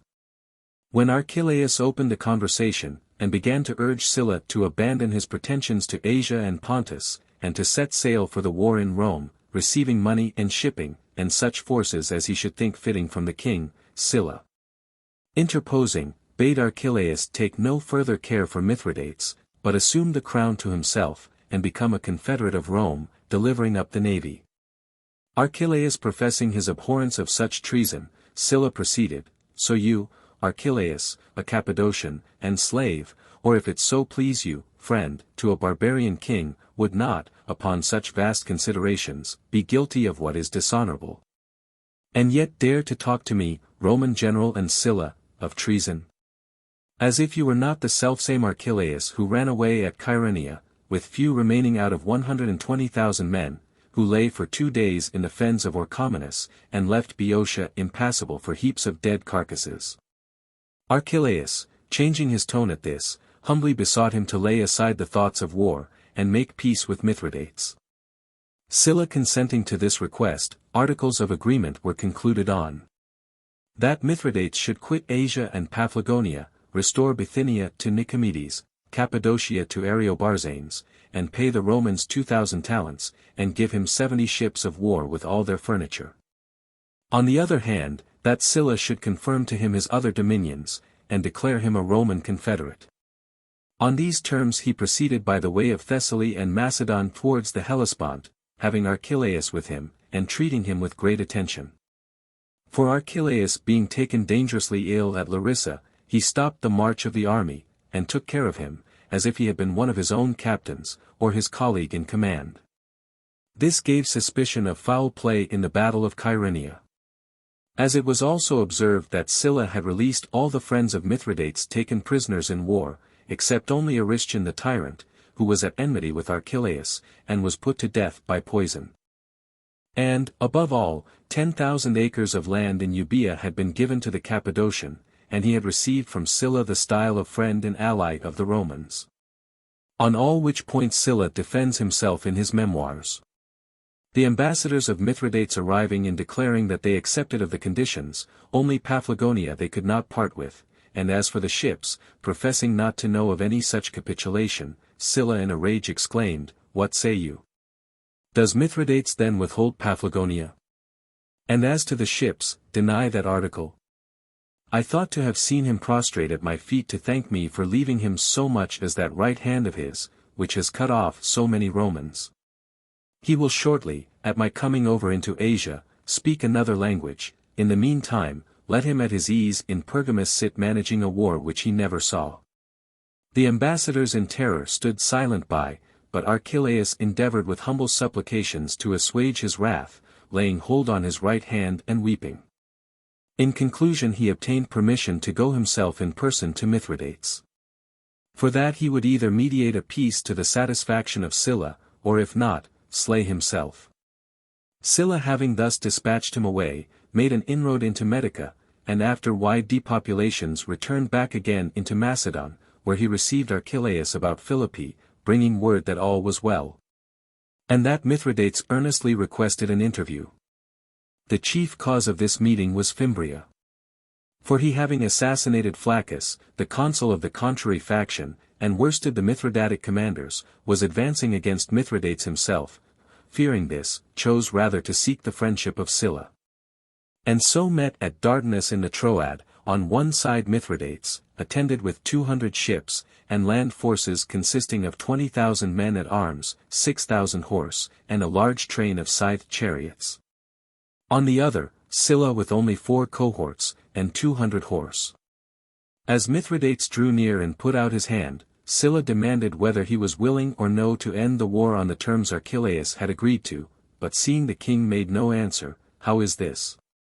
He continued, "Ought not the petitioner to speak first, and the conqueror to listen in silence?" And when Mithridates, entering upon his plea, began to shift off the war, partly on the gods, and partly to blame the Romans themselves, he took him up, saying that he had heard, indeed, long since from others, and now he knew it himself for truth. That Mithridates was a powerful speaker, who in defense of the most foul and unjust proceedings, had not wanted for specious presences. Then charging him with and inveighing bitterly against the outrages he had committed, he asked again whether he was willing or no to ratify the treaty of Archelaus. Mithridates answering in the affirmative, Sylla came forward, embraced and kissed him. Not long after he introduced Ariobarzanes and Nicomedes, the 2 kings, and made them friends. Mithridates, when he had handed over to Sylla 70 ships and 500 archers, set sail for Pontus. Sylla, perceiving the soldiers to be dissatisfied with the peace, as it seemed indeed a monstrous thing that they should see the king who was then bitterest enemy, and who had caused 150,000 Romans to be massacred in one day in Asia, now sailing off with the riches and spoils of Asia, which he had pillaged, and put under contribution for the space of 4 years. In his defense to them alleged, that he could not have made head against Fimbria and Mithridates, had they both withstood him in conjunction. Thence he set out and went in search of Fimbria, who lay with the army about Thyatira, and pitching his camp not far off, proceeded to fortify it with a trench. The soldiers of Fimbria came out in their single coats, and, saluting his men, lent ready assistance to the work, which changed Fimbria beholding, and apprehending Sylla as irreconcilable, laid violent hands on himself in the camp. Sylla imposed on Asia in general a tax of 20,000 talents, and despoiled individually each family by the licentious behavior and long residence of the soldiery in private quarters.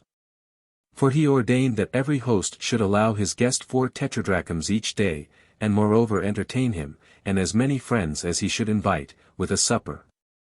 That a centurion should receive 50 drachmas a day, together with 1 suit of clothes to wear within doors, and another when he went abroad. Having set out from Ephesus with the whole navy, he came the 3rd day to anchor in the Pyrrhus. Here he was initiated in the mysteries, and seized for his use the library of Apollonian the Teian, in which were most of the works of Theophrastus and Aristotle, then not in general circulation. When the whole was afterwards conveyed to Rome, there, it is said, the greater part of the collection passed through the hands of Tyrannian the grammarian, and that Andronicus the Rhodian, having through his means the command of numerous copies, made the treatises public, and drew up the catalogues that are now current. The elder Peripatetics appear themselves, indeed, to have been accomplished and learned men, but of the writings of Aristotle and Theophrastus they had no large or exact knowledge. Because Theophrastus bequeathing his books to the heir of Neleus of Sepsis, they came into careless and illiterate hands. During Sylla's stay about Athens, his feet were attacked by a heavy benumbing pain, which Strabo calls the first inarticulate sounds of the gout. Taking, therefore, a voyage to Adepsus, he made use of the hot waters there, allowing himself at the same time to forget all anxieties, and passing away his time with actors. As he was walking along the seashore, certain fishermen brought him some magnificent fish. Being much delighted with the gift, and understanding, on inquiry, that they were men of Hellee, "What," said he, "are there any men of Hellee surviving?" For after his victory at Orchomenus, in the heat of a pursuit, he had destroyed 3 cities of Boeotia, Anthedon, Larimna, and Hellee. The men not knowing what to say for fear, Sylla with a smile bade them cheer up and return in peace, as they had brought with them no insignificant intercessors. The Helleans say that this first gave them courage to reunite and return to their city. Sylla, having marched through Thessaly and Macedon to the sea coast, prepared, with 1,200 vessels, to cross over from Dyrrhachium to Brundisium. Not far from hence is Apollonia, and near it the Nymphaeum, a spot of ground where, from among green trees and meadows, there are found at various points springs of fire continually streaming out. Here, they say, a satyr, such as statuaries and painters represent, was caught asleep, and brought before Sylla, where he was asked by several interpreters who he was, and, after much trouble, at last uttered nothing intelligible, but a harsh noise. Something between the neighing of a horse and crying of a goat. Sylla, in dismay, and deprecating such an omen, bade it be removed.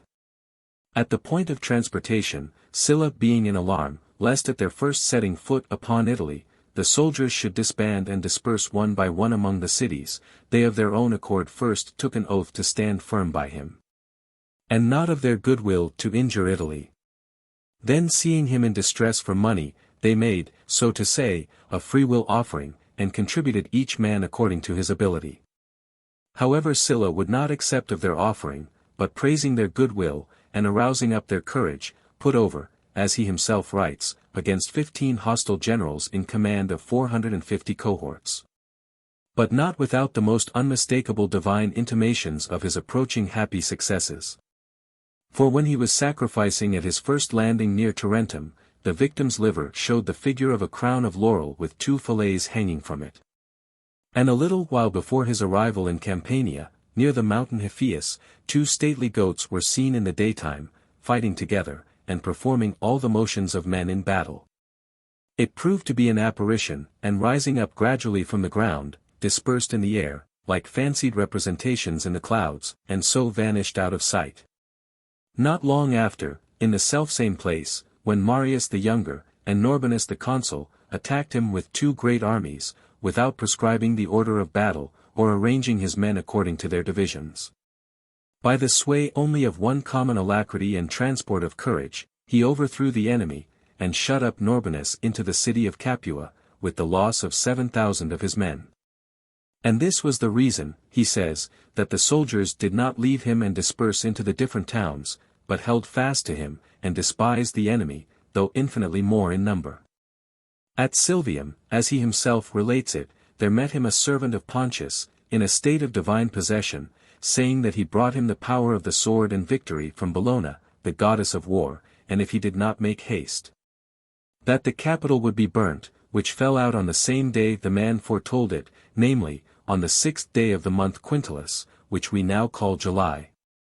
At Fidentia, also, Marcus Lucullus, one of Sylla's commanders, reposed such confidence in the forwardness of the soldiers, as to dare to face 50 cohorts of the enemy, with only 16 of his own. But because many of them were unarmed, delayed the onset. As he stood thus waiting, and considering with himself, a gentle gale of wind, bearing along with it from the neighboring meadows a quantity of flowers, scattered them down upon the army, on whose shields and helmets they settled, and arranged themselves spontaneously, so as to give the soldiers, in the eyes of the enemy, the appearance of being crowned with chaplets. Upon this, being yet further animated, they joined battle, and victoriously slaying 8,000 men, took the camp.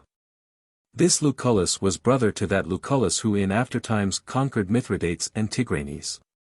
Sylla, seeing himself still surrounded by so many armies, and such mighty hostile powers, had recourse to art, inviting Scipio, the other consul, to a treaty of peace. The motion was willingly embraced, and several meetings and consultations ensued, in all which Sylla, still interposing matter of delay and new pretenses, in the meanwhile debauched Scipio's men by means of his own, who were as well practised as the general himself, in all the artifices of inveigling. For entering into the enemy's quarters and joining in conversation, they gained some by present money, some by promises, others by fair words and persuasions. So that in the end, when Sylla with 20 cohorts drew near, on his men saluting Scipio's soldiers, they returned the greeting and came over, leaving Scipio behind them in his tent, where he was found all alone and dismissed. And having used his 20 cohorts as decoys to ensnare the 40 of the enemy, he led them all back into the camp.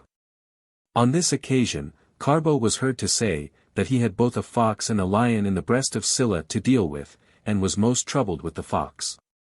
Some time after, at Signia, Marius the younger, with 85 cohorts, offered battle to Sylla, who was extremely desirous to have it decided on that very day.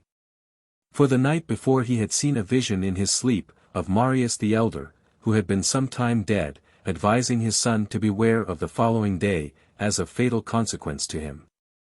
For this reason, Sylla, longing to come to a battle, sent off for Dolabella, who lay encamped at some distance. But because the enemy had beset and blocked up the passes, his soldiers got tired with skirmishing and marching at once. To these difficulties was added, moreover, tempestuous rainy weather, which distressed them most of all. The principal officers therefore came to Sylla, and besought him to defer the battle that day, showing him how the soldiers lay stretched on the ground, where they had thrown themselves down in their weariness, resting their heads upon their shields to gain some repose. When, with much reluctance, he had yielded, and given order for pitching the camp, they had no sooner begun to cast up the rampart and draw the ditch, but Marius came riding up furiously at the head of his troops, in hopes to scatter them in that disorder and confusion. Here the gods fulfilled Sylla's dream.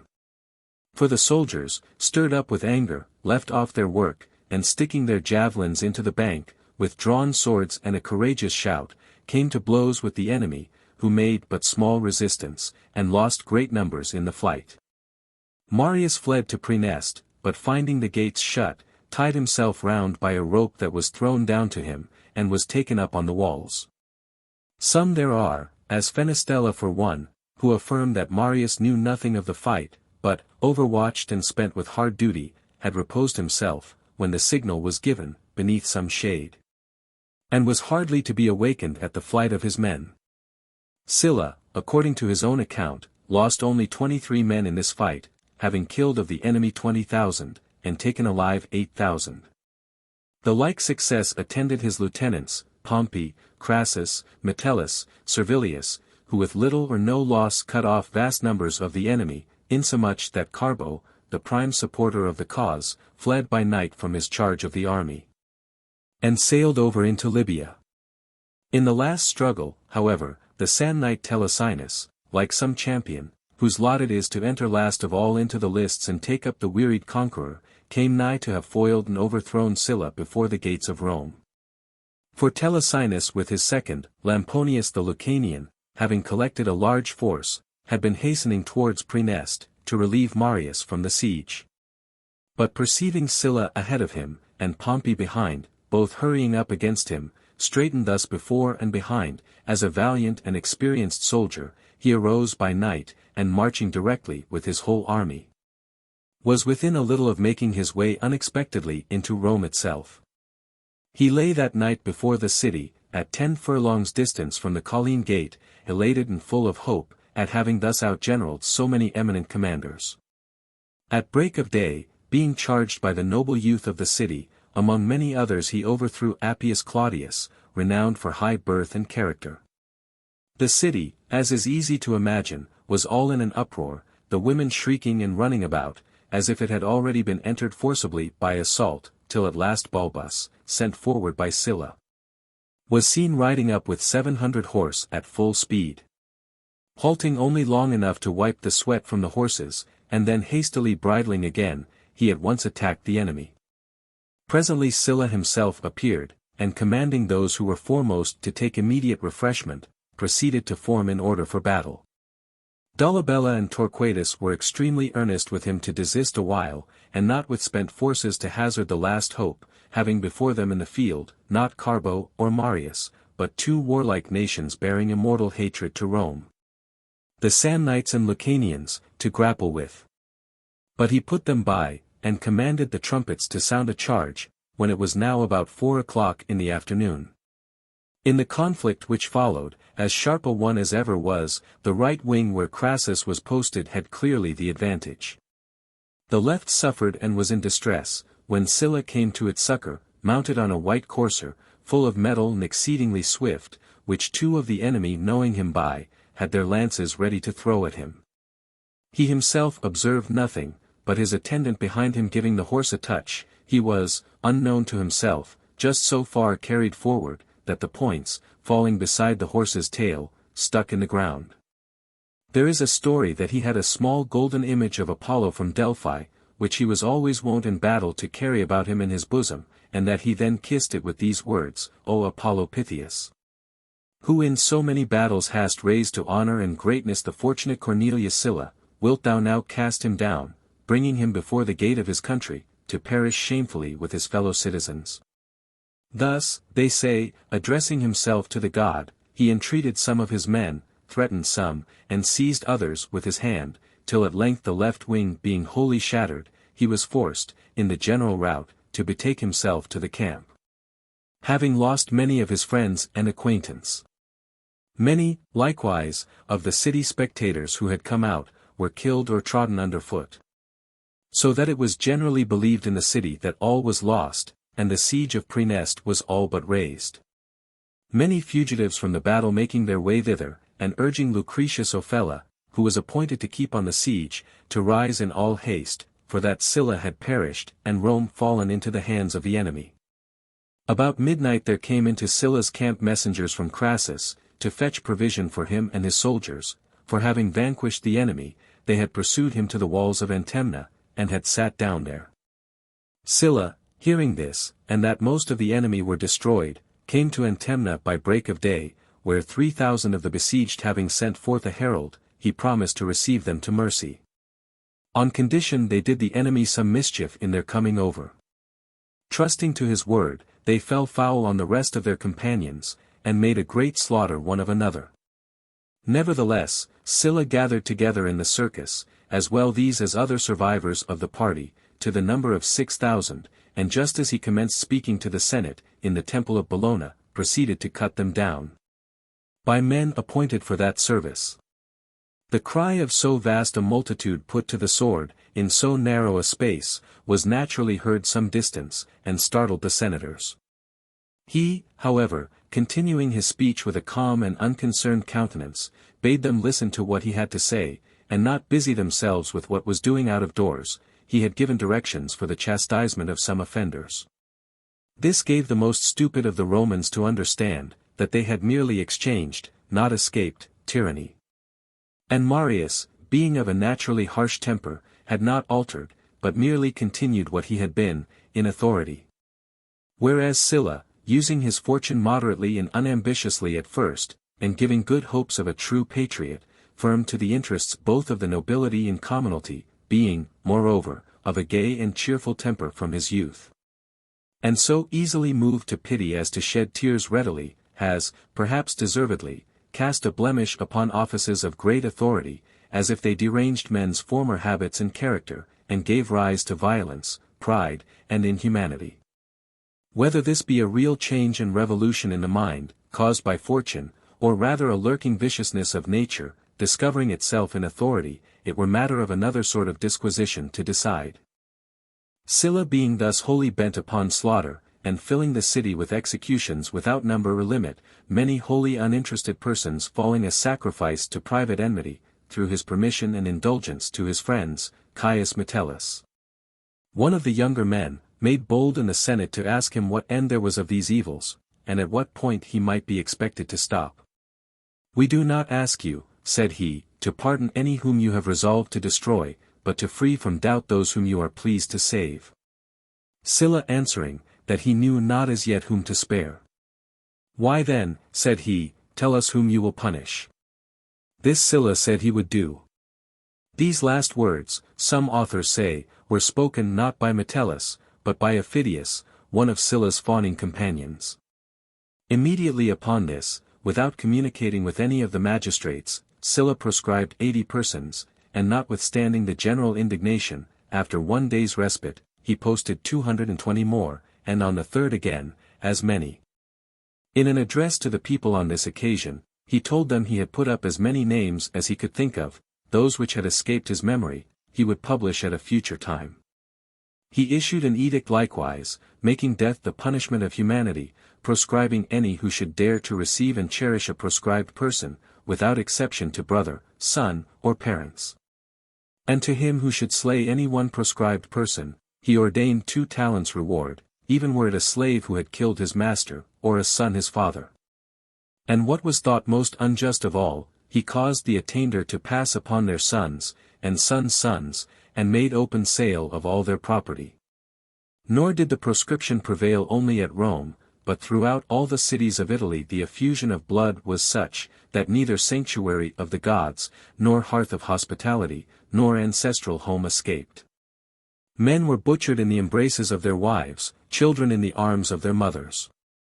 Those who perished through public animosity, or private enmity, were nothing in comparison of the numbers of those who suffered for their riches. Even the murderers began to say, that his fine house killed this man, a garden that, a third, his hot baths. Quintus Aurelius, a quiet, peaceable man, and one who thought all his part in the common calamity consisted in condoling with the misfortunes of others, coming into the forum to read the list, and finding himself among the proscribed, cried out, "Woe is me, my Alban farm has informed against me." He had not gone far, before he was dispatched by a ruffian, sent on that errand. In the meantime, Marius, on the point of being taken, killed himself. And Sylla, coming to Praeneste, at first proceeded judicially against each particular person, till at last, finding it a work of too much time, he cooped them up together in one place, to the number of 12,000 men. And gave order for the execution of them all, his own host alone excepted. But he, brave man, telling him he could not accept the obligation of life from the hands of one who had been the ruin of his country, went in among the rest, and submitted willingly to the stroke. What Lucius Catilina did was thought to exceed all other acts. For having, before matters came to an issue, made away with his brother, he besought Sylla to place him in the list of proscription, as though he had been alive, which was done. And Catiline, to return the kind office, assassinated a certain Marcus Marius, one of the adverse party, and brought the head to Sylla, as he was sitting in the forum, and then going to the holy water of Apollo, which was nigh, washed his hands. There were other things, besides this bloodshed, which gave offense. For Sylla had declared himself dictator, an office which had then been laid aside for the space of 120 years. There was, likewise, an act of grace passed on his behalf, granting indemnity for what was past, and for the future entrusting him with the power of life and death, confiscation, division of lands, erecting and demolishing of cities, taking away of kingdoms, and bestowing them at pleasure. He conducted the sale of confiscated property after such an arbitrary, imperious way, from the tribunal, that his gifts excited greater odium even than his usurpations. Women, mimes, and musicians, and the lowest of the freed slaves had presents made them of the territories of nations, and the revenues of cities, and women of rank were married against their will to some of them. Wishing to ensure the fidelity of Pompey the Great, by a nearer tie of blood, he bade him divorce his present wife, and forcing Emilia, the daughter of Scaurus and Medella, his own wife, to leave her husband, Manius Glabrio, he bestowed her, though then with child, on Pompey, and she died in childbirth at his house. When Lucretius Ofella, the same who reduced Marius by siege, offered himself for the consulship, he first forbade him. Then, seeing he could not restrain him, on his coming down into the forum with a numerous train of followers, he sent one of the centurions who were immediately about him, and slew him, himself sitting on the tribunal in the temple of Castor, and beholding the murder from above. The citizens apprehending the centurion, and dragging him to the tribunal, he bade them cease their clamoring and let the centurion go, for he had commanded it. His triumph was, in itself, exceedingly splendid, and distinguished by the rarity and magnificence of the royal spoils, but its yet greatest glory was the noble spectacle of the exiles. For in the rear followed the most eminent and most potent of the citizens, crowned with garlands, and calling Sylla Saviour and Father, by whose means they were restored to their own country, and again enjoyed their wives and children. When the solemnity was over, and the time come to render an account of his actions, addressing the public assembly, he was as profuse in enumerating the lucky chances of war, as any of his own military merits. And, finally, from this felicity, he requested to receive the surname of Felix. In writing and transacting business with the Greeks, he styled himself Epaphroditus, and on his trophies which are still extant with us, the name is given Lucius Cornelius Sylla Epaphroditus. Moreover, when his wife had brought him forth twins, he named the male Faustus, and the female Fausta, the Roman words for what is auspicious and of happy omen.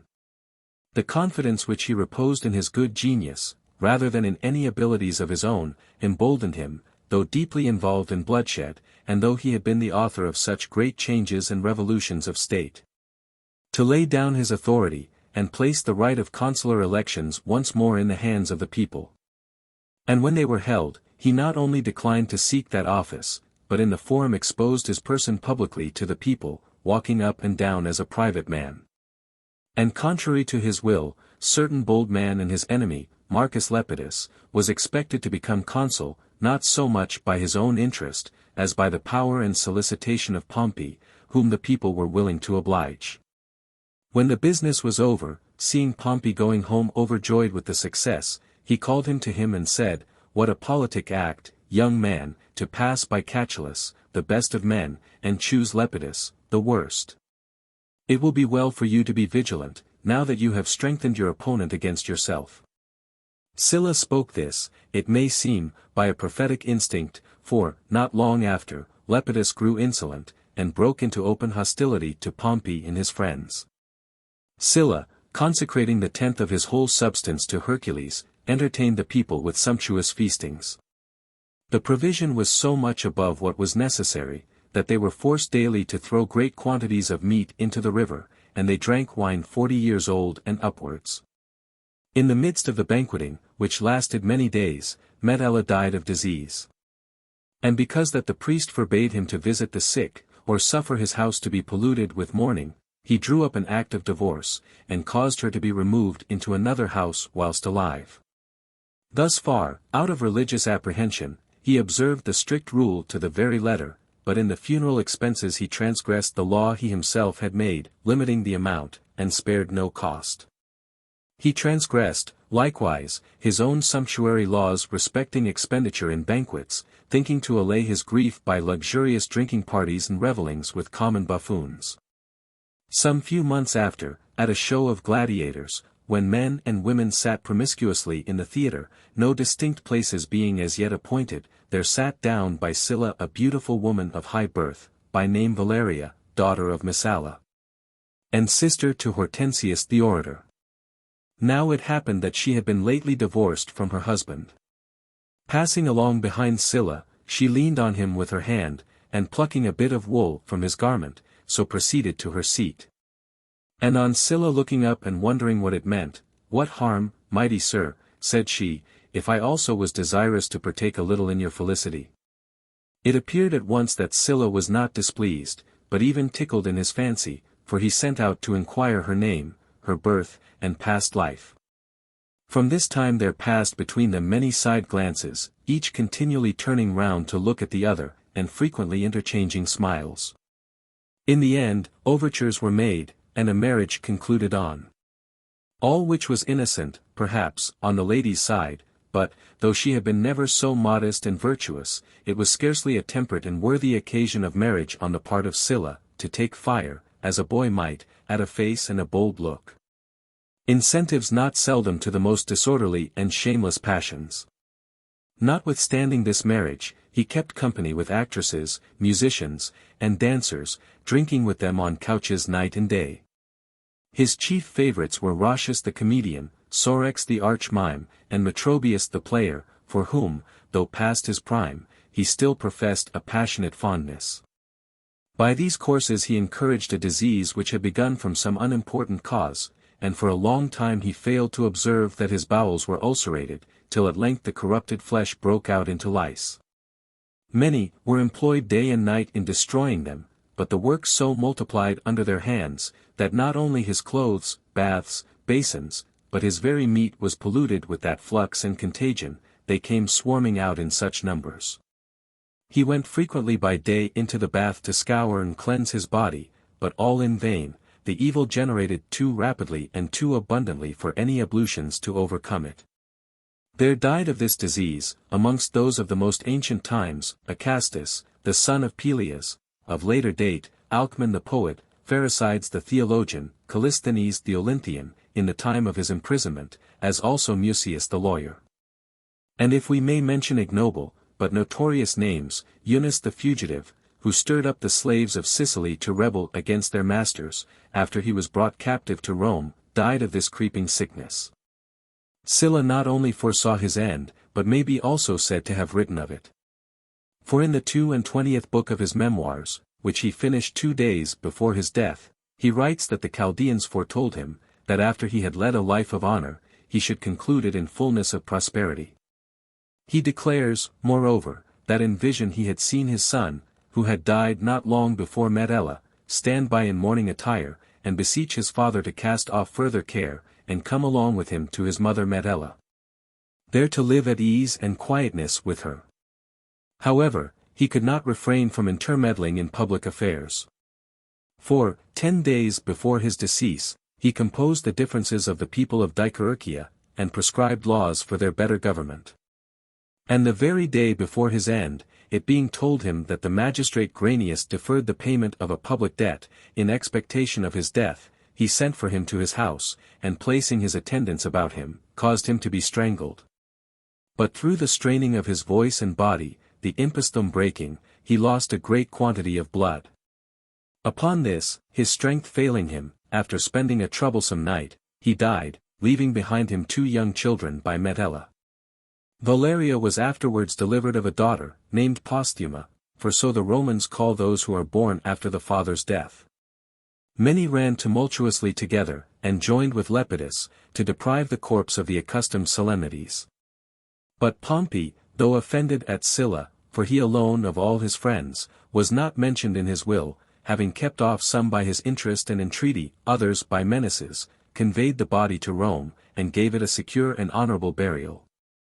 It is said that the Roman ladies contributed such vast heaps of spices, that besides what was carried on 210 litters, there was sufficient to form a large figure of Sylla himself, and another, representing a lictor, out of the costly frankincense and cinnamon.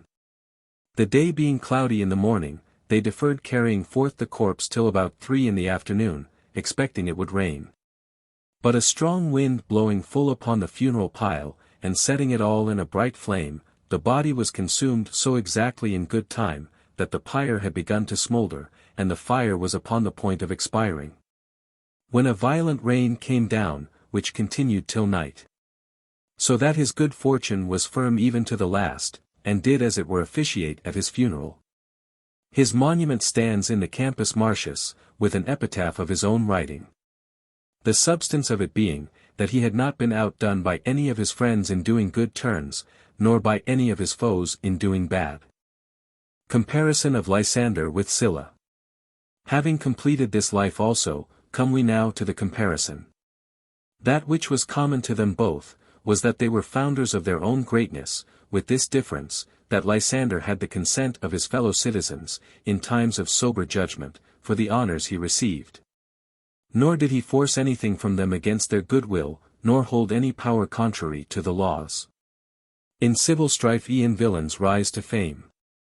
And so then at Rome, when the people were distempered, and the government out of order, one or other was still raised to despotic power. No wonder, then, if Sylla reigned, when the Glaucii and Saturni drove out the Metelli, when sons of consuls were slain in the assemblies, when silver and gold purchased men and arms, and fire and sword enacted new laws, and put down lawful opposition. Nor do I blame anyone, in such circumstances, for working himself into supreme power, only I would not have it thought a sign of great goodness, to be head of a state so wretchedly discomposed. Lysander, being employed in the greatest commands and affairs of state, by a sober and well-governed city, may be said to have had repute as the best and most virtuous man, in the best and most virtuous commonwealth.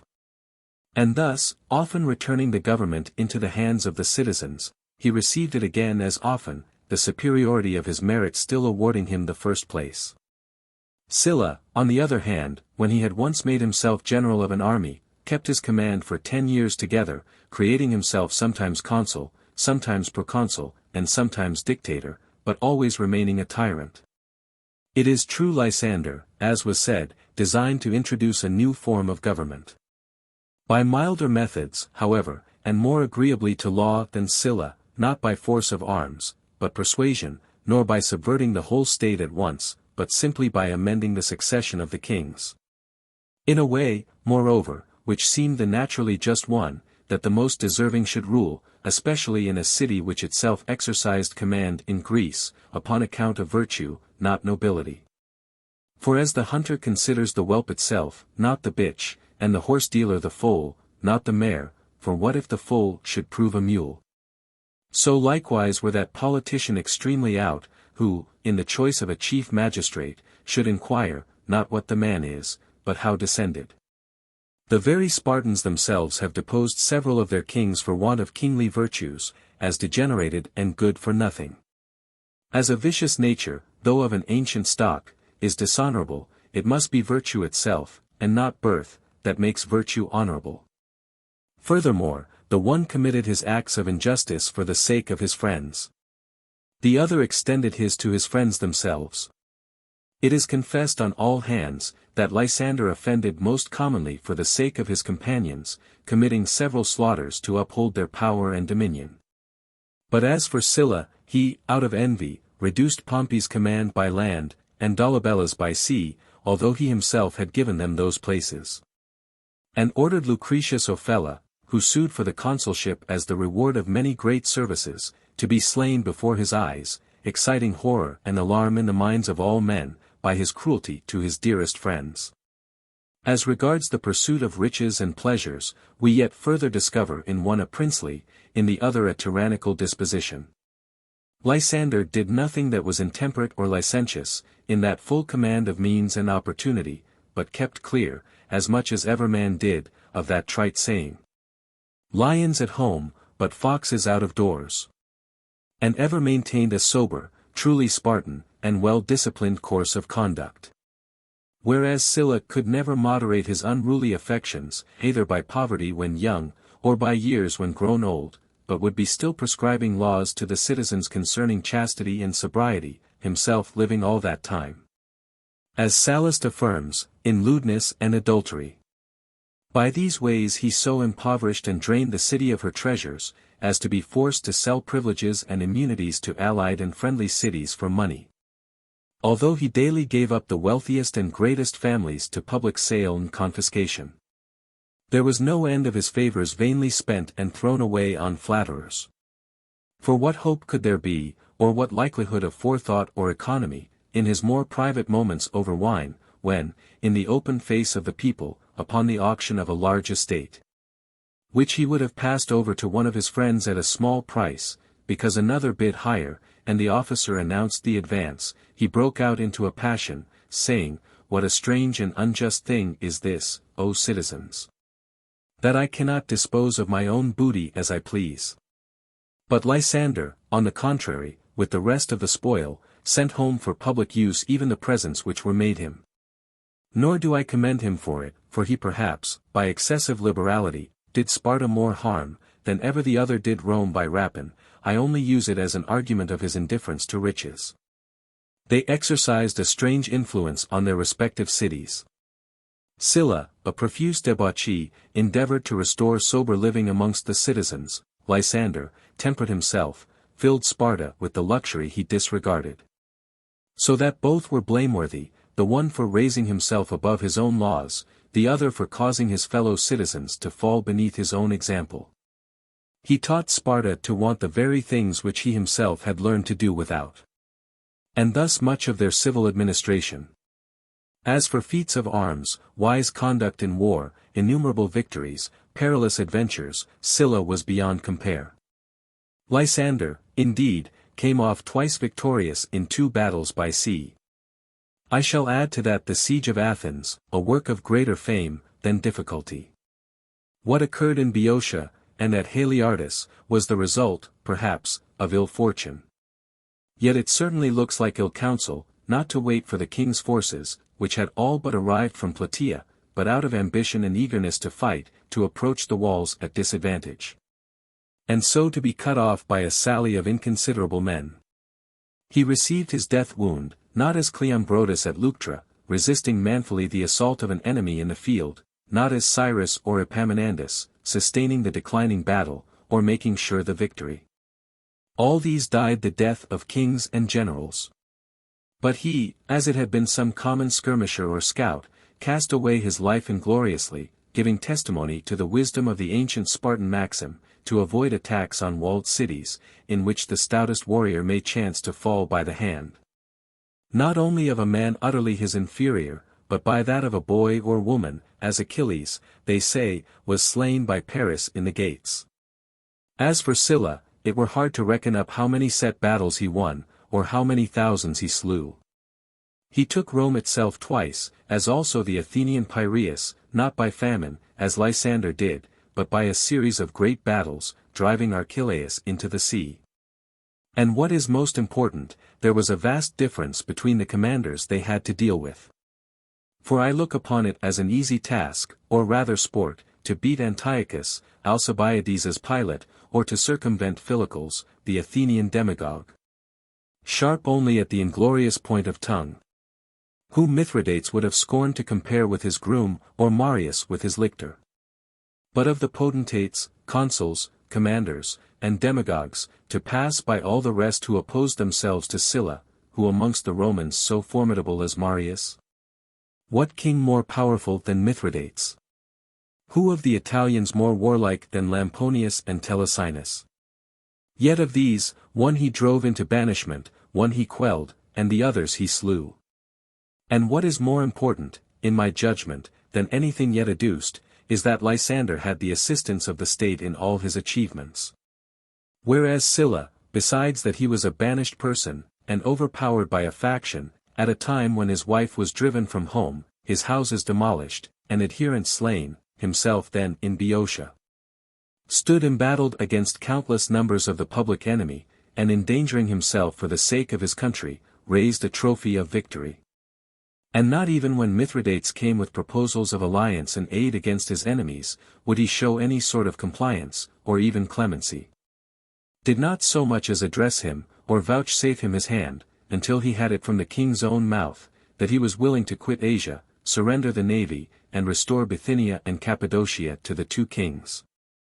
Than which action, Sylla never performed a braver, or with a nobler spirit, when, preferring the public good to the private, and like good hounds, where he had once fixed, never letting go his hold, till the enemy yielded, then, and not until then, he set himself to revenge his own private quarrels. We may perhaps let ourselves be influenced, moreover, in our comparison of their characters, by considering their treatment of Athens. Sylla, when he had made himself master of the city, which then upheld the dominion and power of Mithridates in opposition to him, restored her to liberty and the free exercise of her own laws. Lysander, on the contrary, when she had fallen from a vast height of dignity and rule, showed her no compassion, but abolishing her democratic government, imposed on her the most cruel and lawless tyrants.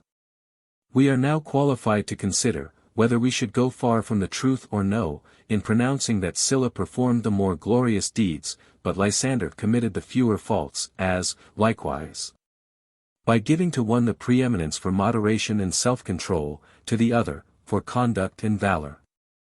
Cimon.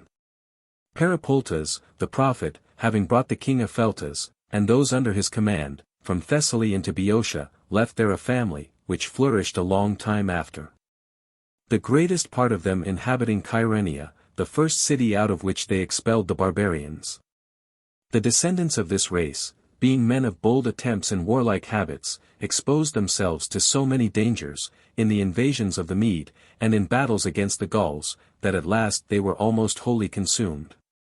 There was left one orphan of this house, called Damon, surnamed Peripoltes, in beauty and greatness of spirit surpassing all of his age, but rude and undisciplined in temper. A Roman captain of a company that wintered in Kyrenia became passionately fond of this youth, who was now pretty nearly grown a man. And finding all his approaches, his gifts, and his entreaties alike repulsed, he showed violent inclinations to assault Damon. Our native Kyrenia was then in a distressed condition, too small and too poor to meet with anything but neglect. Damon, being sensible of this, and looking upon himself as injured already, resolved to inflict punishment. Accordingly, he and 16 of his companions conspired against the captain. But that the design might be managed without any danger of being discovered, they all daubed their faces at night with soot. Thus disguised and inflamed with wine, they set upon him by break of day, as he was sacrificing in the marketplace. And having killed him, and several others that were with him, they fled out of the city, which was extremely alarmed and troubled at the murder. The council assembled immediately, and pronounced sentence of death against Damon and his accomplices. This they did to justify the city to the Romans. But that evening, as the magistrates were at supper together, according to the custom, Damon and his confederates breaking into the hall, killed them, and then again fled out of the town. About this time, Lucius Lucullus chanced to be passing that way with a body of troops, upon some expedition, and this disaster having but recently happened, he stayed to examine the matter. Upon inquiry, he found the city was in no wise faulty, but rather that they themselves had suffered, therefore he drew out the soldiers, and carried them away with him. Yet Damon continuing to ravage the country all about, the citizens, by messages and decrees, in appearance favorable, enticed him into the city, and upon his return, made him gymnasiarch. But afterwards as he was anointing himself in the vapor baths, they set upon him and killed him. For a long while after apparitions continuing to be seen, and groans to be heard in that place, so our fathers have told us, they ordered the gates of the baths to be built up. And even to this day those who live in the neighborhood believe that they sometimes see specters, and hear alarming sounds.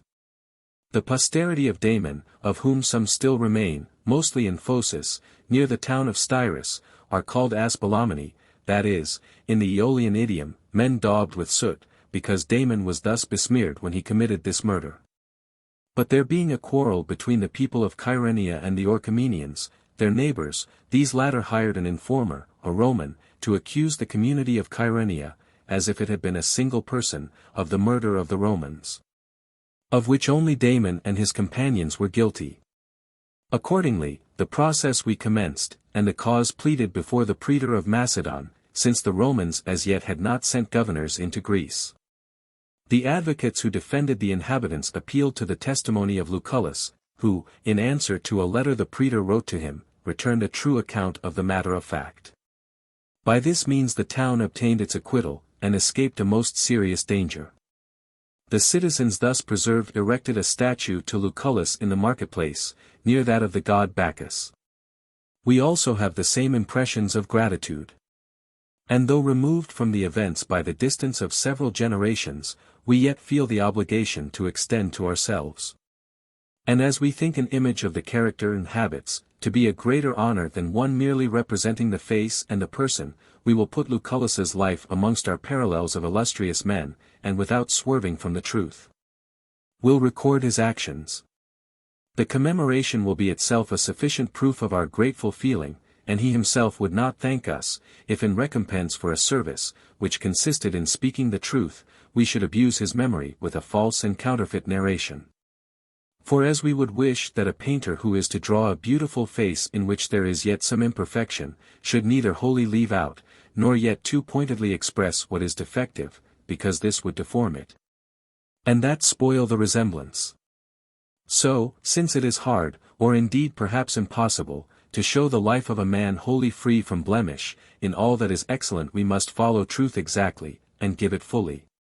Any lapses or faults that occur, through human passions or political necessities, we may regard rather as the shortcomings of some particular virtue, than as the natural effects of vice.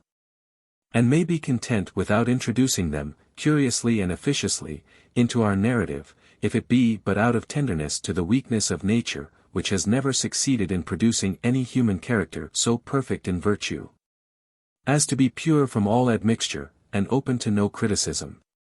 On considering, with myself to whom I should compare Lucullus, I find none so exactly his parallel as Cimon. They were both valiant in war, and successful against the barbarians. Both gentle in political life, and more than any others gave their countrymen a respite from civil troubles at home, while abroad, each of them raised trophies and gained famous victories. No Greek before Cimon, nor Roman before Lucullus, ever carried the scene of war so far from their own country. Putting out of the question the acts of Bacchus and Hercules, and any exploit of Pyrrhus against the Ethiopians, Medes, and Armenians, or again of Jason, of which any record that deserves credit can be said to have come down to our days. Moreover in this they were alike, that they did not finish the enterprises they undertook. They brought their enemies near their ruin, but never entirely conquered them. There was yet a greater conformity in the free goodwill and lavish abundance of their entertainments and general hospitalities, and in the youthful laxity of their habits. Other points of resemblance, which we have failed to notice, may be easily collected from our narrative itself. Cimon was the son of Miltiades and Hegesippyle, who was by birth a Thracian, and daughter to the king Olorus, as appears from the poems of Melanthius and Archelaus, written in praise of Cimon. By this means the historian Thucydides was his kinsman by the mother's side. For his father's name also, in remembrance of this common ancestor, was Olorus, and he was the owner of the gold mines in Thrace, and met his death, it is said, by violence, in Scaptile, a district of Thrace. And his remains having afterwards been brought into Attica, a monument is shown as his among those of the family of Cimon, near the tomb of Elpinius, Simon's sister. But Thucydides was of the township of Halimus, and Miltiades and his family were Lausiati. Miltiades, being condemned in a fine of 50 talents to the state, and unable to pay it, was cast into prison, and there died. Thus Cimon was left an orphan very young, with his sister Elpinius, who was also young and unmarried. And at first he had but an indifferent reputation, being looked upon as disorderly in his habits, fond of drinking, and resembling his grandfather, also called Cimon, in character, whose simplicity got him the surname of Coalamus. Stesimbrotus of Thassos, who lived near about the same time with Cimon, reports of him that he had little acquaintance either with music, or any of the other liberal studies and accomplishments, then common among the Greeks. That he had nothing whatever of the quickness and the ready speech of his countrymen in Attica, that he had great nobleness and candor in his disposition, and in his character in general, resembled rather a native of Peloponnesus, than of Athens. As Euripides describes Hercules. rude, and unrefined, for great things well endued. For this may fairly be added to the character which Stesimbrotus has given of him. They accused him, in his younger years, of cohabiting with his own sister Elpinius, who, indeed, otherwise had no very clear reputation, but was reported to have been over-intimate with Polygnotus, the painter. And hence, when he painted the Trojan women in the porch, then called the Plesian Actium, and now the Poesil, he made Laodice a portrait of her. Polygnotus was not an ordinary mechanic, nor was he paid for this work, but out of a desire to please the Athenians, painted the portico for nothing. So it is stated by the historians, and in the following verses by the poet Melanthius. Wrought by his hand the deeds of heroes' grace. At his own charge our temples and our place. Some affirm that Elpinius lived with her brother, not secretly, but as his married wife, her poverty excluding her from any suitable match. But afterward, when Callias, one of the richest men of Athens, fell in love with her, and proffered to pay the fine the father was condemned in, if he could obtain the daughter in marriage, with Elpinius' own consent. Cimon betrothed her to Callias. There is no doubt but that Cimon was, in general, of an amorous temper. For Melanthius, in his elegies, rallies him on his attachment for Asteria of Salamis, and again for a certain Nestra. And there can be no doubt of his unusually passionate affection for his lawful wife Isidis, the daughter of Euryptolemus, the son of Megacles. Nor of his regret, even to impatience, at her death, if any conclusion may be drawn from those elegies of condolence, addressed to him upon his loss of her. The philosopher Panetius is of opinion, that Archelaus, the writer on physics, was the author of them, and indeed the time seems to favor that conjecture. All the other points of Cimon's character were noble and good. He was as daring as Miltiades, and not inferior to Themistocles in judgment, and was incomparably more just and honest than either of them. Fully their equal in all military virtues, in the ordinary duties of a citizen at home he was immeasurably their superior. And this, too, when he was very young, his years not yet strengthened by any experience. For when Themistocles, upon the Median invasion, advised the Athenians to forsake their city and their country, and to carry all their arms on shipboard, and fight the enemy by sea, in the straits of Salamis. When all the people stood amazed at the confidence and rashness of this advice, Cimon was seen, the first of all men, passing with a cheerful countenance through the Ceramicus, on his way with his companions to the citadel. Carrying a bridle in his hand to offer to the goddess, intimating that there was no more need of horsemen now, but of mariners.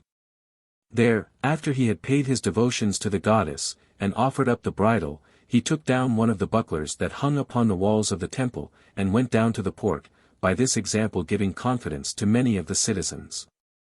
He was also of a fairly handsome person, according to the poet Ion, tall and large, and let his thick and curly hair grow long. After he had acquitted himself gallantly in this battle of Salamis, he obtained great repute among the Athenians, and was regarded with affection, as well as admiration. He had many who followed after him and bade him aspire to actions not less famous than his father's battle of Marathon. And when he came forward in political life, the people welcomed him gladly, being now weary of Themistocles. In opposition to whom, and because of the frankness and easiness of his temper, which was agreeable to everyone, they advanced Cimon to the highest employments in the government. The man that contributed most to his promotion was Aristides, who early discerned in his character his natural capacity, and purposely raised him, that he might be a counterpoise to the craft and boldness of Themistocles.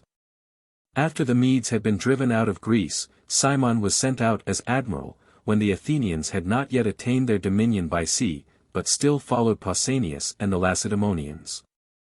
And his fellow citizens under his command were highly distinguished, both for the excellence of their discipline, and for their extraordinary zeal and readiness. And further, perceiving that Pausanias was carrying on secret communications with the barbarians, and writing letters to the king of Persia to betray Greece, and, puffed up with authority and success, was treating the allies haughtily, and committing many wanton injustices, Cimon, taking this advantage, by acts of kindness to those who were suffering wrong, and by his general humane bearing, robbed him of the command of the Greeks, before he was aware, not by arms, but by his mere language and character. The greatest part of the allies, no longer able to endure the harshness and pride of Pausanias, revolted from him to Cimon and Aristides, who accepted the duty, and wrote to the ephors of Sparta, desiring them to recall a man who was causing dishonor to Sparta, and trouble to Greece. They tell of Pausanias, that when he was in Byzantium, he solicited a young lady of a noble family in the city, whose name was Cleonice, to debauch her. Her parents, dreading his cruelty, were forced to consent, and so abandoned their daughter to his wishes. The daughter asked the servants outside the chamber to put out all the lights. So that approaching silently and in the dark toward his bed, she stumbled upon the lamp, which she overturned. Pausanias, who was fallen asleep, awakened and startled with the noise, thought an assassin had taken that dead time of night to murder him, so that hastily snatching up his poniard that lay by him, he struck the girl, who fell with the blow, and died. After this, he never had rest, but was continually haunted by her, and saw an apparition visiting him in his sleep, and addressing him with these angry words. Go on thy way, unto the evil end. That doth on lust and violence attend. This was one of the chief occasions of indignation against him among the confederates, who now joining their resentments and forces with Simon's, besieged him in Byzantium. He escaped out of their hands, and, continuing, as it is said, to be disturbed by the apparition, fled to the oracle of the dead at Heraclea, raised the ghost of Cleonice, and entreated her to be reconciled. Accordingly she appeared to him, and answered, that as soon as he came to Sparta, he should speedily be freed from all evils, obscurely foretelling, it would seem, his imminent death. This story is related by many authors. Cimon, strengthened with the accession of the allies, went as general into Thrace. For he was told that some great men among the Persians, of the king's kindred, being in possession of Ion, a city situated upon the river Strymon, infested the neighboring Greeks. First he defeated these Persians in battle, and shut them up within the walls of their town. Then he fell upon the Thracians of the country beyond the Strymon, because they supplied Ion with victuals, and driving them entirely out of the country, took possession of it as conqueror, by which means he reduced the besieged to such straits that Butes, who commanded there for the king, in desperation set fire to the town, and burned himself, his goods, and all his relations, in one common flame. By this means, Cimon got the town, but no great booty, as the barbarians had not only consumed themselves in the fire, but the richest of their effects. However, he put the country about into the hands of the Athenians, a most advantageous and desirable situation for a settlement. For this action, the people permitted him to erect the stone Mercuries, upon the first of which was this inscription. Of bold and patient spirit, too, were those who, where the Strymon under Ion flows, with famine and the sword, to utmost need, reduced at last the children of the Mede. Upon the second stood this. The Athenians to their leaders this reward, for great and useful service did accord. Others hereafter, shall, from their applause, learn to be valiant in their country's cause. And upon the third, the following. With Atreus' sons, this city sent of yore, divine Menestheus to the Trojan shore. Of all the Greeks, so Homer's verses say, the ablest man an army to array. So old the title of her sons the name of chiefs and champions in the field to claim. Though the name of Cimon is not mentioned in these inscriptions, yet his contemporaries considered them to be the very highest honors to him, as neither Miltiades nor Themistocles ever received the like. When Miltiades claimed a garland, Satyrs of Decelia stood up in the midst of the assembly and opposed it, using words which, though ungracious, were received with applause by the people. When you have gained a victory by yourself, Miltiades, then you may ask to triumph so too. What then induced them so particularly to honor Cimon? Was it that under other commanders they stood upon the defensive?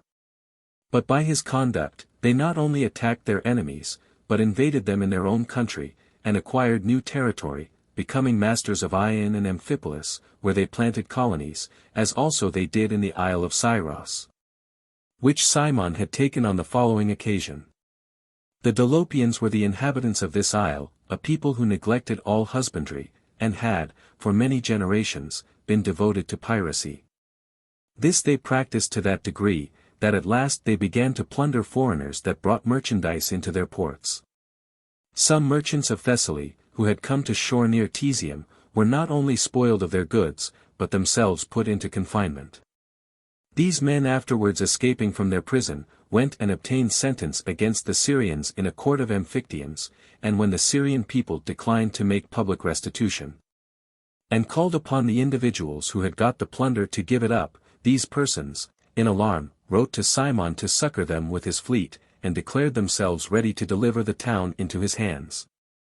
Cimon, by these means, got the town, expelled the Dolopian pirates, and so opened the traffic of the Aegean Sea. And, understanding that the ancient Theseus, the son of Aegeus, when he fled from Athens and took refuge in this isle, was here treacherously slain by King Lycomedes, who feared him, Cimon endeavored to find out where he was buried. For an oracle had commanded the Athenians to bring home his ashes, and pay him all due honors as a hero. But hitherto they had not been able to learn where he was interred, as the people of Scyros dissembled the knowledge of it, and were not willing to allow a search. But now, great inquiry being made, with some difficulty he found out the tomb, and carried the relics into his own galley, and with great pomp and show brought them to Athens, 400 years, or thereabouts, after his expulsion. This act got Cimon great favor with the people, one mark of which was the judgment, afterwards so famous, upon the tragic poets. Sophocles, still a young man, had just brought forward his first plays. Opinions were much divided, and the spectators had taken sides with some heat. So, to determine the case, Apsephion, who was at that time archon, would not cast lots who should be judges. But when Cimon, and his brother commanders with him, came into the theatre, after they had performed the usual rites to the god of the festival, he would not allow them to retire, but came forward and made them swear, being 10 in all. One from each tribe, the usual oath. And so being sworn judges, he made them sit down to give sentence. The eagerness for victory grew all the warmer, from the ambition to get the suffrages of such honorable judges. And the victory was at last adjudged to Sophocles, which Aeschylus is said to have taken so ill, that he left Athens shortly after, and went in anger to Sicily, where he died, and was buried near the city of Gela. Ion relates that when he was a young man, and recently come from Chios to Athens, he chanced to sup with Cimon, at Laomedon's house. After supper, when they had, according to custom, poured out wine to the honor of the gods, Cimon was desired by the company to give them a song, which he did with sufficient success, and received the commendations of the company. Who remarked on his superiority to Themistocles, who, on a like occasion, had declared he had never learnt to sing, nor to play, and only knew how to make a city rich and powerful. After talking of things incident to such entertainments, they entered upon the particulars of the several actions for which Cimon had been famous. And when they were mentioning the most signal, he told them they had omitted one, upon which he valued himself most for address and good contrivance. He gave this account of it. When the allies had taken a great number of the barbarians prisoners in Cestus and Byzantium, they gave him the preference to divide the booty. He accordingly put the prisoners in one lot, and the spoils of their rich attire and jewels in the other. This the allies complained of as an unequal division, but he gave them their choice to take which lot they would, for that the Athenians should be content with that which they refused. Hierophatus of Samos advised them to take the ornaments for their share, and leave the slaves to the Athenians, and Cimon went away, and was much laughed at for his ridiculous division. For the allies carried away the golden bracelets, and armlets, and collars, and purple robes, and the Athenians had only the naked bodies of the captives, which they could make no advantage of, being in use to labor. But a little while after, the friends and kinsmen of the prisoners coming from Lydia and Phrygia, redeemed every one his relations at a high ransom. So that by this means Cimon got so much treasure that he maintained his whole fleet of galleys with the money for 4 months, and yet there was some left to lay up in the treasury at Athens. Cimon now grew rich, and what he gained from the barbarians with honor, he spent yet more honorably upon the citizens. For he pulled down all the enclosures of his gardens and grounds, that strangers, and the needy of his fellow citizens, might gather of his fruits freely. At home, he kept a table, plain, but sufficient for a considerable number, to which any poor townsman had free access, and so might support himself without labor, with his whole time left free for public duties. Aristotle states, however, that this reception did not extend to all the Athenians, but only to his own fellow townsmen, the Lassiati. Besides this, he always went attended by 2 or 3 young companions, very well clad. And if he met with an elderly citizen in a poor habit, one of these would change clothes with the decayed citizen, which was looked upon as very nobly done. He enjoined them, likewise, to carry a considerable quantity of coin about them, which they were to convey silently into the hands of the better class of poor men, as they stood by them in the marketplace. This, Cratinus the poet speaks of in one of his comedies, the Archilochi. For I, Metrobius too, the scrivener poor, of ease and comfort in my age secure, by Greece's noblest son in life's decline, Cimon, the generous-hearted, the divine, well-fed and feasted hoped till death to be, death which, alas, has taken him ere me. Gorgias the Leontine gives him this character, that he got riches that he might use them, and used them that he might get honor by them. And Critias, one of the 30 tyrants, makes it, in his elegies, his wish to have the Scopad's wealth, and Simon's nobleness, and King Agesilaus' success. Lycus, we know, became famous in Greece, only because on the days of the sports, when the young boys run naked, he used to entertain the strangers that came to see these diversions. But Simon's generosity outdid all the old Athenian hospitality and good nature. For though it is the city's just boast that their forefathers taught the rest of Greece to sow corn, and how to use springs of water, and to kindle fire, yet Cimon, by keeping open house for his fellow citizens, and giving travelers liberty to eat the fruits which the several seasons produced in his land, seemed to restore to the world that community of goods, which mythology says existed in the reign of Saturn. Those who object to him that he did this to be popular, and gain the applause of the vulgar, are confuted by the constant tenor of the rest of his actions, which all tended to uphold the interests of the nobility and the Spartan policy. Of which he gave instances, when together with Aristides, he opposed Themistocles, who was advancing the authority of the people beyond its just limits, and resisted Ephialtes, who to please the multitude was for abolishing the jurisdiction of the court of Areopagus. And when all of his time, except Aristides and Ephialtes, enriched themselves out of the public money, he still kept his hands clean and untainted, and to his last day never acted or spoke for his own private gain or emolument. They tell us that Rosaces, a Persian, who had traitorously revolted from the king his master, fled to Athens, and there, being harassed by sycophants, who were still accusing him to the people, he applied himself to Cimon for redress. And to gain his favor, laid down in his doorway 2 cups, the one full of gold, and the other of silver darics. Cimon smiled and asked him whether he wished to have Simon's hired service or his friendship. He replied, his friendship. If so, said he, take away these pieces, for being your friend, when I shall have occasion for them, I will send and ask for them. The allies of the Athenians began now to be weary of war and military service, willing to have repose, and to look after their husbandry and traffic. For they saw and did not fear any new vexations from them. They still paid the tax they were assessed at, but did not send men and galleys, as they had done before. This the other Athenian generals wished to constrain them to, and by judicial proceedings against defaulters, and penalties which they inflicted on them, made the government uneasy, and even odious. But Cimon practiced a contrary method. He forced no man to go that was not willing, but of those that desired to be excused from service he took money and vessels unmanned, and let them yield to the temptation of staying at home, to attend to their private business. Thus they lost their military habits, and luxury and their own folly quickly changed them into unwarlike husbandmen and traders, while Cimon, continually embarking large numbers of Athenians on board his galleys, thoroughly disciplined them in his expeditions, their enemies driven out of the country, and ere long made them the lords of their own paymasters. The allies, whose indolence maintained them, while they thus went sailing about everywhere, and incessantly bearing arms and acquiring skill, began to fear and flatter them, and found themselves after a while allies no longer, but unwittingly become tributaries and slaves. Nor did any man ever do more than Cimon did to humble the pride of the Persian king.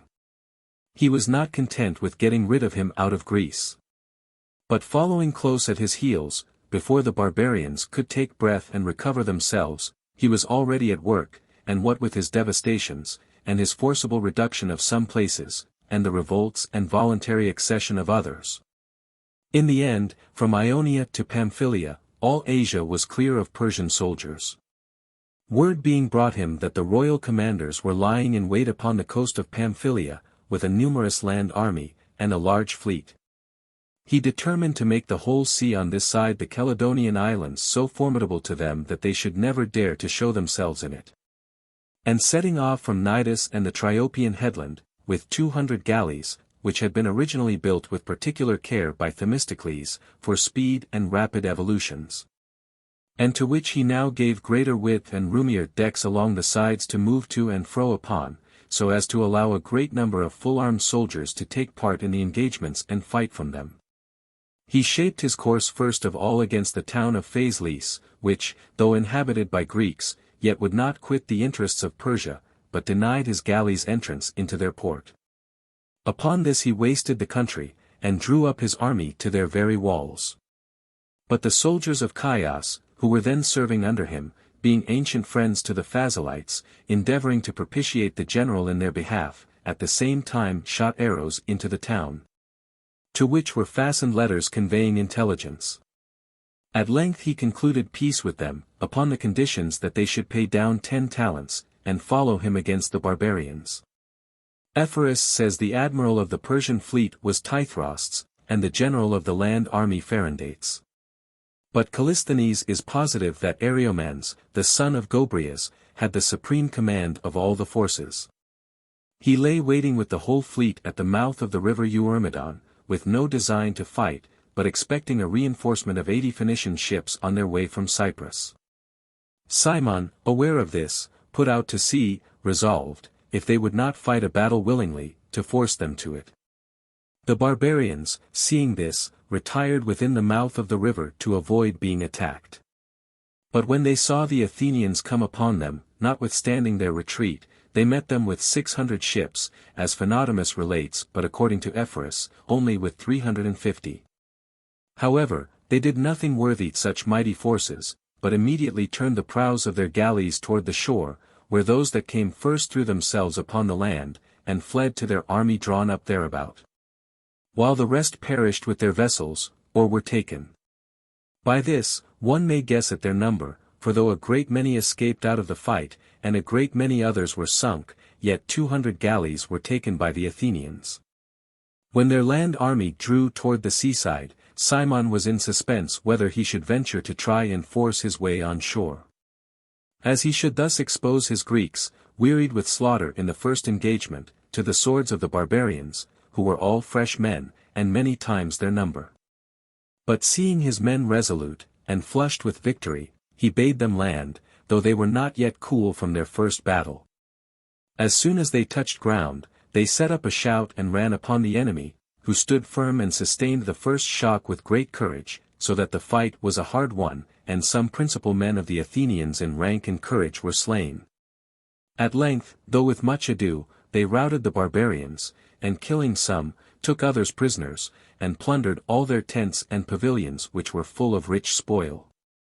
Cimon, like a skilled athlete at the games, having in one day carried off 2 victories, wherein he surpassed that of Salamis by sea, and that of Plataea by land, was encouraged to try for yet another success.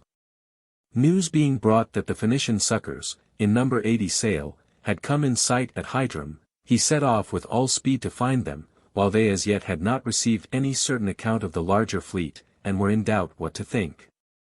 So that thus surprised, they lost all their vessels, and most of their men with them.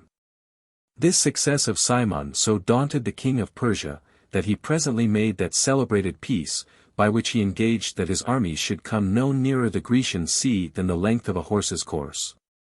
And that none of his galleys or vessels of war should appear between the Cyanean and Caledonian isles. Callisthenes, however, says that he did not agree to any such articles, but that upon the fear this victory gave him, he did in reality thus act, and kept off so far from Greece, that when Pericles with 50, and Ephialtes with 30 galleys cruised beyond the Caledonian isles, they did not discover one Persian vessel. But in the collection which Craterus made of the public acts of the people, there is a draft of this treaty given. And it is told, also, that at Athens they erected the altar of peace upon this occasion, and decreed particular honors to Callias, who was employed as ambassador to procure the treaty. The people of Athens raised so much money from the spoils of this war, which were publicly sold, that, besides other expenses, and raising the south wall of the citadel, they laid the foundation of the long walls, not, indeed, finished till at a later time, which were called the legs. And the place where they built them being soft and marshy ground, they were forced to sink great weights of stone and rubble to secure the foundation, and did all this out of the money Cimon supplied them with. It was he, likewise, who first embellished the upper city with those fine and ornamental places of exercise and resort, which they afterwards so much frequented and delighted in. He set the marketplace with plane trees. And the academy, which was before a bare, dry, and dirty spot, he converted into a well-watered grove, with shady alleys to walk in, and open courses for races. When the Persians who had made themselves masters of the Chersonese, so far from quitting it, called in the people of the interior of Thrace to help them against Cimon, whom they despised for the smallness of his forces, he set upon them with only 4 galleys, and took 13 of theirs. And having driven out the Persians, and subdued the Thracians, he made the whole Chersonese the property of Athens.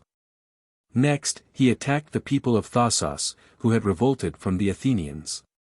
And, having defeated them in a fight at sea, where he took 33 of their vessels, he took their town by siege, and acquired for the Athenians all the mines of gold on the opposite coast, and the territory dependent on Thassos.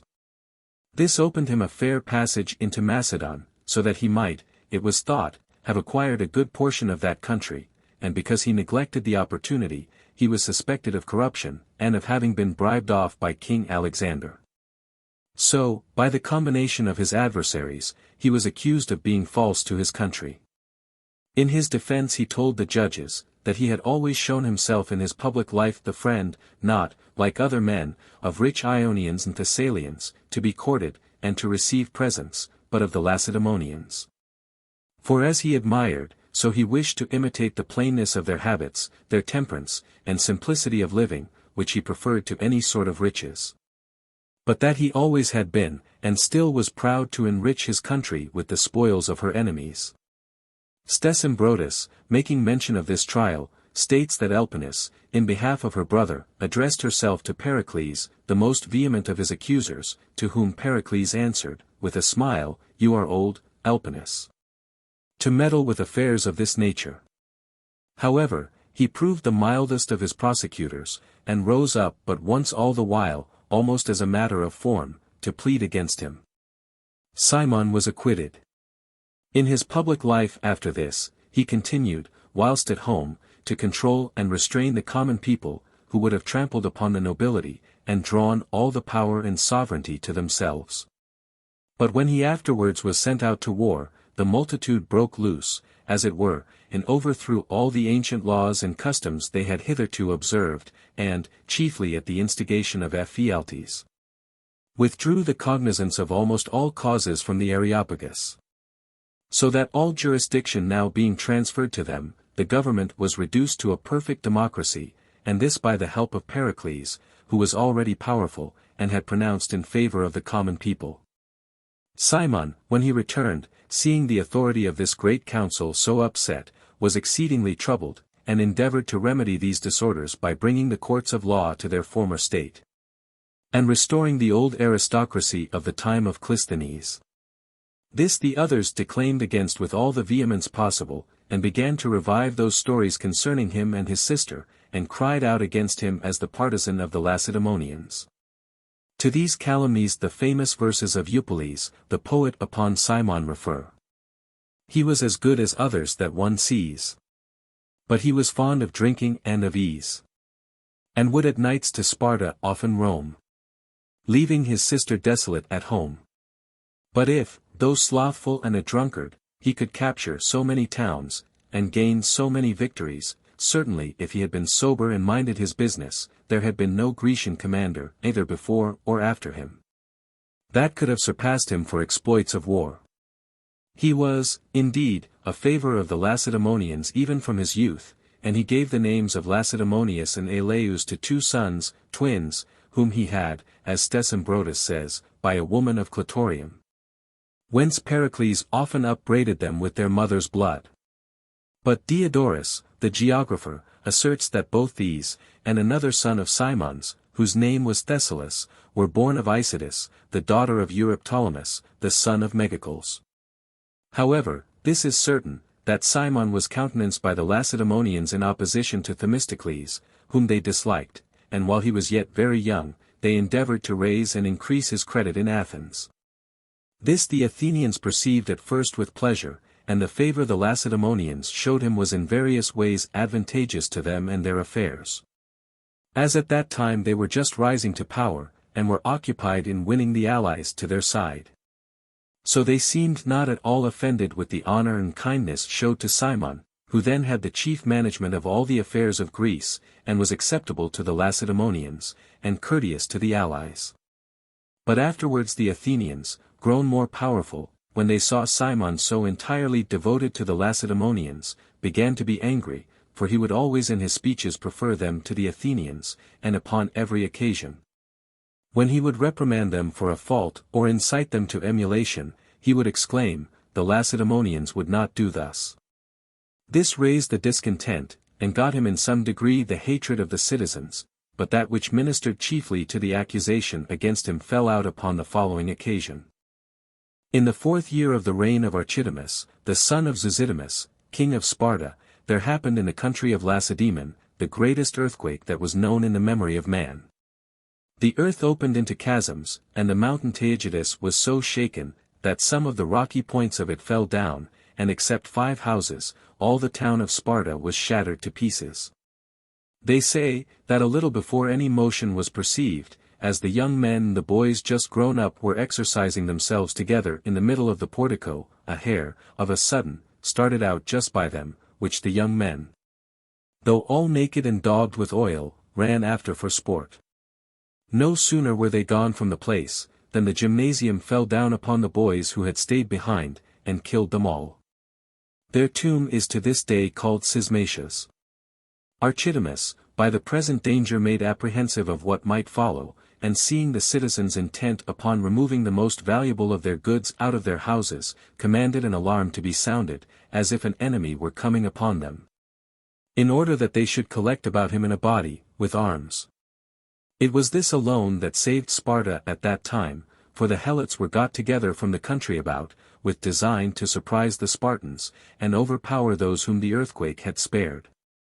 But finding them armed and well prepared, they retired into the towns and openly made war with them, gaining over a number of the Laconians of the country districts.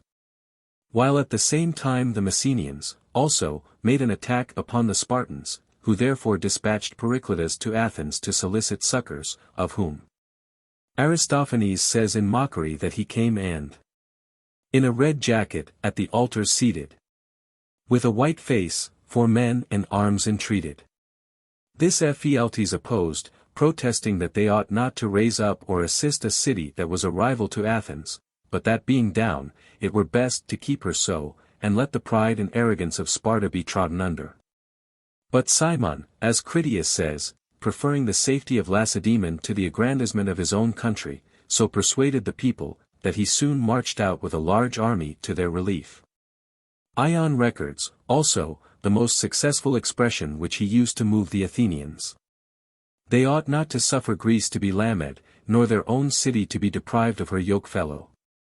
In his return from aiding the Lacedaemonians, he passed with his army through the territory of Corinth, whereupon Lycurgus reproached him for bringing his army into the country, without first asking leave of the people. For he that knocks at another man's door ought not to enter the house till the master gives him leave. But you, Corinthians, O Lycurgus, said Cimon, did not knock at the gates of the Cleonians and Megarians, but broke them down, and entered by force, thinking that all places should be open to the stronger. And having thus rallied the Corinthian, he passed on with his army. Some time after this, the Lacedaemonians sent a second time to desire succors of the Athenians against the Messenians and Helots, who had seized upon Ithome. But when they came, fearing their boldness and gallantry, of all that came to their assistance, they sent them only back, alleging they were designing innovations. The Athenians returned home, enraged at this usage, and vented their anger upon all those who were favorers of the Lacedaemonians. And seizing some slight occasion, they banished Cimon for 10 years, which is the time prescribed to those that are banished by the ostracism.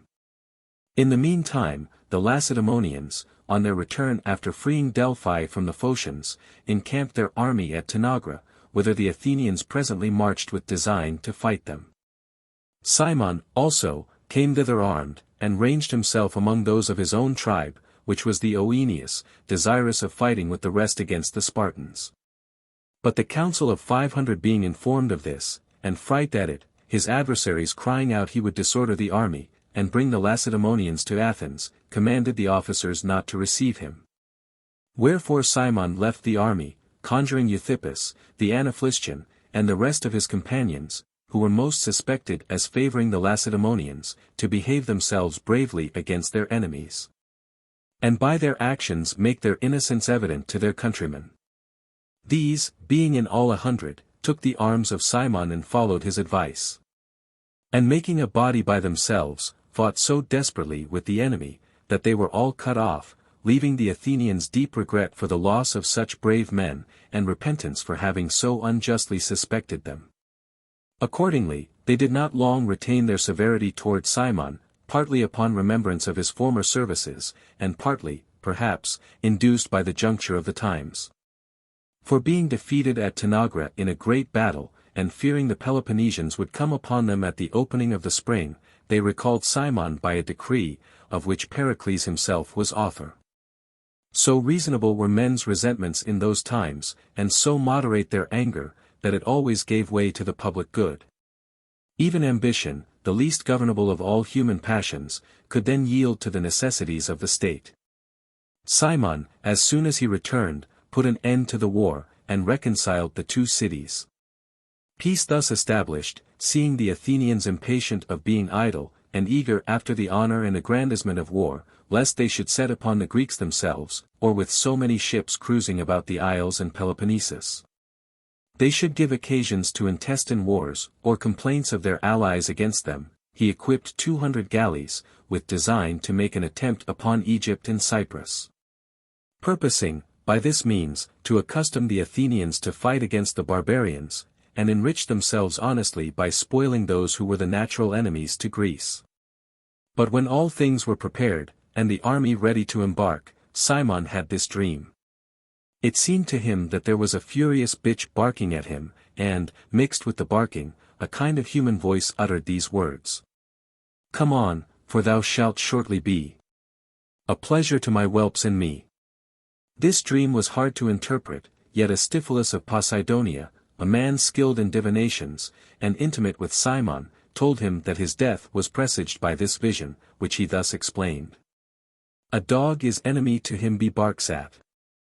And one is always most a pleasure to one's enemies. When one is dead, the mixture of human voice with barking signifies the Medes, for the army of the Medes is mixed up of Greeks and barbarians.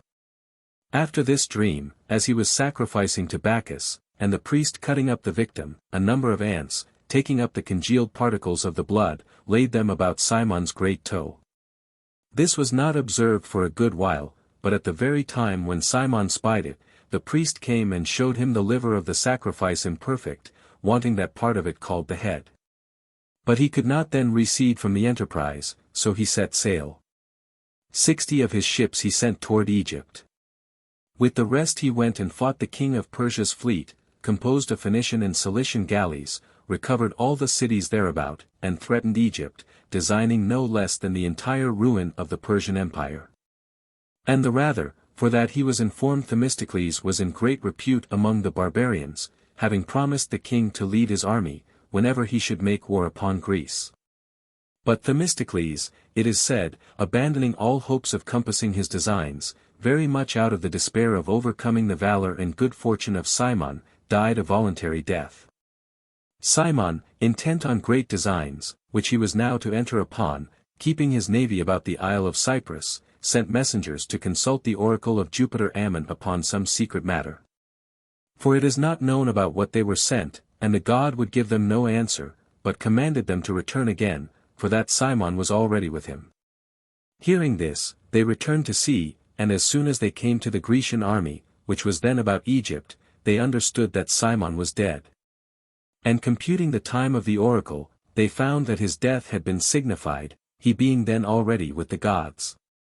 He died, some say, of sickness, while besieging Citium, in Cyprus. According to others, of a wound he received in a skirmish with the barbarians.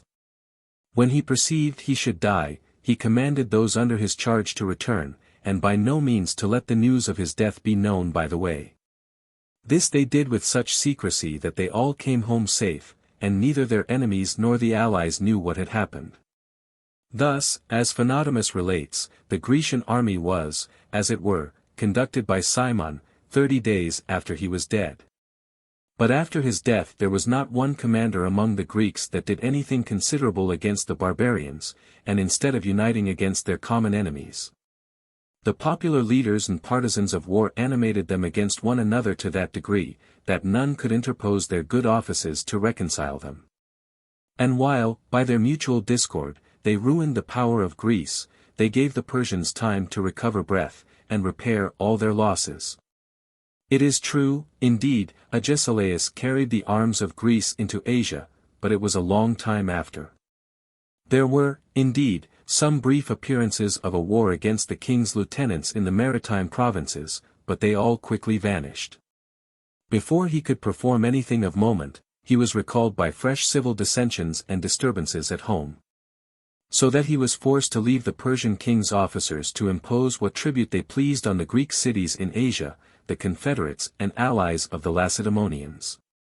Whereas, in the time of Cimon, not so much as a letter carrier, or a single horseman, was ever seen to come within 400 furlongs of the sea. The monuments, called Simonian to this day, in Athens, show that his remains were conveyed home, yet the inhabitants of the city Citium pay particular honor to a certain tomb which they call the tomb of Cimon. According to Nausicrates the rhetorician, who states that in a time of famine, when the crops of their land all failed, they sent to the oracle, which commanded them not to forget Cimon, but give him the honors of a superior being. Such was the Greek commander. Lucullus. Lucullus's grandfather had been consul, his uncle by the mother's sister was Metellus, surnamed Numidicus. As for his parents, his father was convicted of extortion, and his mother Cecilia's reputation was bad. The first thing that Lucullus did before ever he stood for any office, or meddled with the affairs of state, being then but a youth, was, to accuse the accuser of his father, Servilius the augur, having caught him in an offense against the state. This thing was much taken notice of among the Romans, who commended it as an act of high merit. Even without the provocation, the accusation was esteemed no unbecoming action, for they delighted to see young men as eagerly attacking injustice, as good dogs do wild beasts. But when great animosities ensued, insomuch that some were wounded and killed in the fray, Servilius escaped. Lucullus followed his studies, and became a competent speaker, in both Greek and Latin, insomuch that Sylla, when composing the commentaries of his own life and actions, dedicated them to him, as one who could have performed the task better himself. His speech was not only elegant and ready for purposes of mere business, like the ordinary oratory which will in the public marketplace lash as a wounded tunny does the sea, but on every other occasion shows itself dried up and perished with the want of wit. But even in his younger days he addicted himself to the study, simply for its own sake, of the liberal arts. And when advanced in years, after a life of conflicts, he gave his mind, as it were, its liberty, to enjoy in full leisure the refreshment of philosophy. And summoning up his contemplative faculties, administered a timely check, after his difference with Pompey, to his feelings of emulation and ambition. Besides what has been said of his love of learning already, one instance more was, that in his youth, upon a suggestion of writing the Marsian War in Greek and Latin verse and prose, arising out of some pleasantry that passed into a serious proposal, he agreed with Hortensius the lawyer, and Sisenna the historian, that he would take his lot. And it seems that the lot directed him to the Greek tongue, for a Greek history of that war is still extant. Among the many signs of the great love which he bore to his brother Marcus, one in particular is commemorated by the Romans. Though he was elder brother, he would not step into authority without him, but deferred his own advance until his brother was qualified to bear a share with him, and so won upon the people, as when absent to be chosen aedile with him. He gave many and early proofs of his valor and conduct, in the Marsian War, and was admired by Sylla for his constancy and mildness, and always employed in affairs of importance, especially in the mint. Most of the money for carrying on the Mithridatic War being coined by him in Peloponnesus, which, by the soldiers' wants, was brought into rapid circulation, and long continued current under the name of Lucullian coin. After this, when Sylla conquered Athens, and was victorious by land, but found the supplies for his army cut off, the enemy being master at sea, Lucullus was the man whom he sent into Libya and Egypt, to procure him shipping. It was the depth of winter when he ventured with but 3 small Greek vessels, and as many Rhodian galleys, not only into the main sea, but also among multitudes of vessels belonging to the enemies, who were cruising about as absolute masters. Arriving at Crete, he gained it, and finding the Cyrenians harassed by long tyrannies and wars, he composed their troubles, and settled their government. Putting the city in mind of that saying which Plato once had oracularly uttered of them, who, being requested to prescribe laws to them, and mold them into some sound form of government, made answer, that it was a hard thing to give laws to the Cyrenians, abounding, as they did, in wealth and plenty. For nothing is more intractable than man when in felicity, nor anything more docile, when he has been reduced and humbled by fortune. This made the Cyrenians so willingly submit to the laws which Lucullus imposed upon them. From thence sailing into Egypt, and, pressed by pirates, he lost most of his vessels, but he himself narrowly escaping, made a magnificent entry into Alexandria. The whole fleet, a compliment due only to royalty, met him in full array, and the young Ptolemy showed wonderful kindness to him, appointing him lodging and diet in the palace, where no foreign commander before him had been received. Besides, he gave him gratuities and presents, not such as were usually given to men of his condition, but 4 times as much. Of which, however, he took nothing more than served his necessity, and accepted of no gift, though what was worth 80 talents was offered him. It is reported he neither went to see Memphis, nor any of the celebrated wonders of Egypt. It was for a man of no business and much curiosity to see such things, not for him who had left his commander in the field, lodging under the ramparts of his enemies. Ptolemy, fearing the issue of that war, deserted the confederacy, but nevertheless sent a convoy with him as far as Cyprus, and at parting, with much ceremony, wishing him a good voyage, gave him a very precious emerald set in gold. Lucullus at first refused it, but when the king showed him his own likeness cut upon it, he thought he could not persist in a denial, for had he parted with such open offence, it might have endangered his passage. Drawing a considerable squadron together, which he summoned, as he sailed by, out of all the maritime towns, except those suspected of piracy, he sailed for Cyprus. And there understanding that the enemy lay in wait under the promontories for him, he laid up his fleet, and sent to the cities to send in provisions for his wintering among them. But when time served, he launched his ship suddenly, and went off, and hoisting all his sails in the night, while he kept them down in the day, thus came safe to Rhodes. Being furnished with ships at Rhodes, he also prevailed upon the inhabitants of Cos and Cnidus, to leave the king's side, and join in an expedition against the Samians. Out of Chios he himself drove the king's party, and set the Colophonians at liberty, having seized Epigonus the tyrant, who oppressed them. About this time Mithridates left Pergamus, and retired to Pitane, where being closely besieged by Fimbria on the land, and not daring to engage with so bold and victorious a commander, he was concerting means for escape by sea, and sent for all his fleets from every quarter to attend him. Which when Fimbria perceived, having no ships of his own, he sent to Lucullus, entreating him to assist him with his, in subduing the most odious and warlike of kings, lest the opportunity of humbling Mithridates, the prize which the Romans had pursued with so much blood and trouble, should now at last be lost, when he was within the net, and easily to be taken. And were he caught, no one would be more highly commended than Lucullus, who stopped his passage and seized him in his flight. Being driven from the land by the one, and met in the sea by the other, he would give matter of renown and glory to them both, and the much applauded actions of Sylla at Orchomenus and about Kyrenia, would no longer be thought of by the Romans.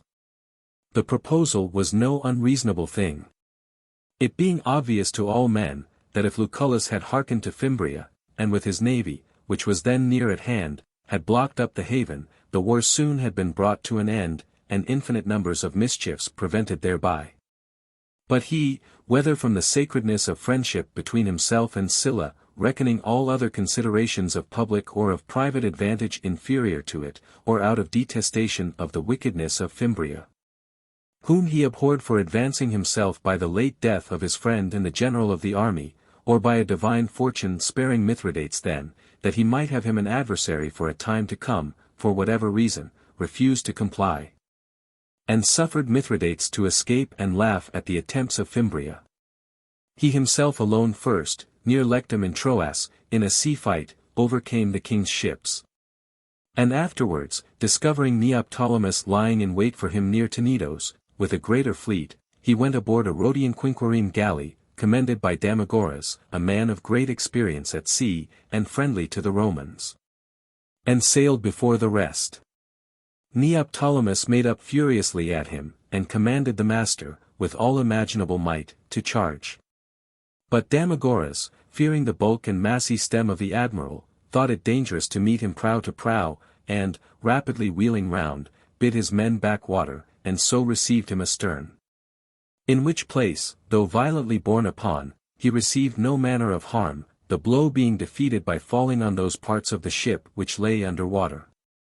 By which time, the rest of the fleet coming up to him, Lucullus gave order to turn again, and vigorously falling upon the enemy, put them to flight and pursued Neoptolemus. After this he came to Sylla, in Chersonesus, as he was preparing to pass the strait, and brought timely assistance for the safe transportation of the army. Peace being presently made, Mithridates sailed off to the Euxine Sea, but Sylla taxed the inhabitants of Asia 20,000 talents, and ordered Lucullus to gather and coin the money. And it was no small comfort to the cities under Sylla's severity, that a man of not only incorrupt and just behavior, but also of moderation, should be employed in so heavy and odious an office. The Mytileneans, who absolutely revolted, he was willing should return to their duty, and submit to a moderate penalty for the offense they had given in the case of Marius. But, finding them bent upon their own destruction, he came up to them, defeated them at sea, blocked them up in their city and besieged them. Then sailing off from them openly in the day to Elea, he returned privately, and posting an ambush near the city, lay quiet himself, and on the Mytileneans coming out eagerly and in disorder to plunder the deserted camp, he fell upon them, took many of them, and slew 500, who stood upon their defense. He gained 6,000 slaves, and a very rich booty. He was no way engaged in the great and general troubles of Italy which Sylla and Marius created, a happy providence at that time detaining him in Asia upon business. He was as much in Sylla's favor, however, as any of his other friends. Sylla, as was said before, dedicated his memoirs to him as a token of kindness, and at his death, passing by Pompey, made him guardian to his son. Which seems, indeed, to have been the rise of the quarrel and jealousy between them two, being both young men, and passionate for honor. A little after Sylla's death, he was made consul with Marcus Cotta, about the 176th Olympiad. The Mithridatic War being then under debate, Marcus declared that it was not finished, but only respite for a time, and therefore, upon choice of provinces, the lot falling to Lucullus to have Gaul within the Alps. A province where no great action was to be done, he was ill pleased. But chiefly, the success of Pompey in Spain fretted him, as, with the renown he got there, if the Spanish war were finished in time, he was likely to be chosen general before anyone else against Mithridates. So that when Pompey sent for money, and signified by letter that, unless it were sent him, he would leave the country and Sertorius, and bring his forces home to Italy, Lucullus most zealously supported his request. To prevent any pretense of his returning home during his own consulship. For all things would have been at his disposal, at the head of so great an army.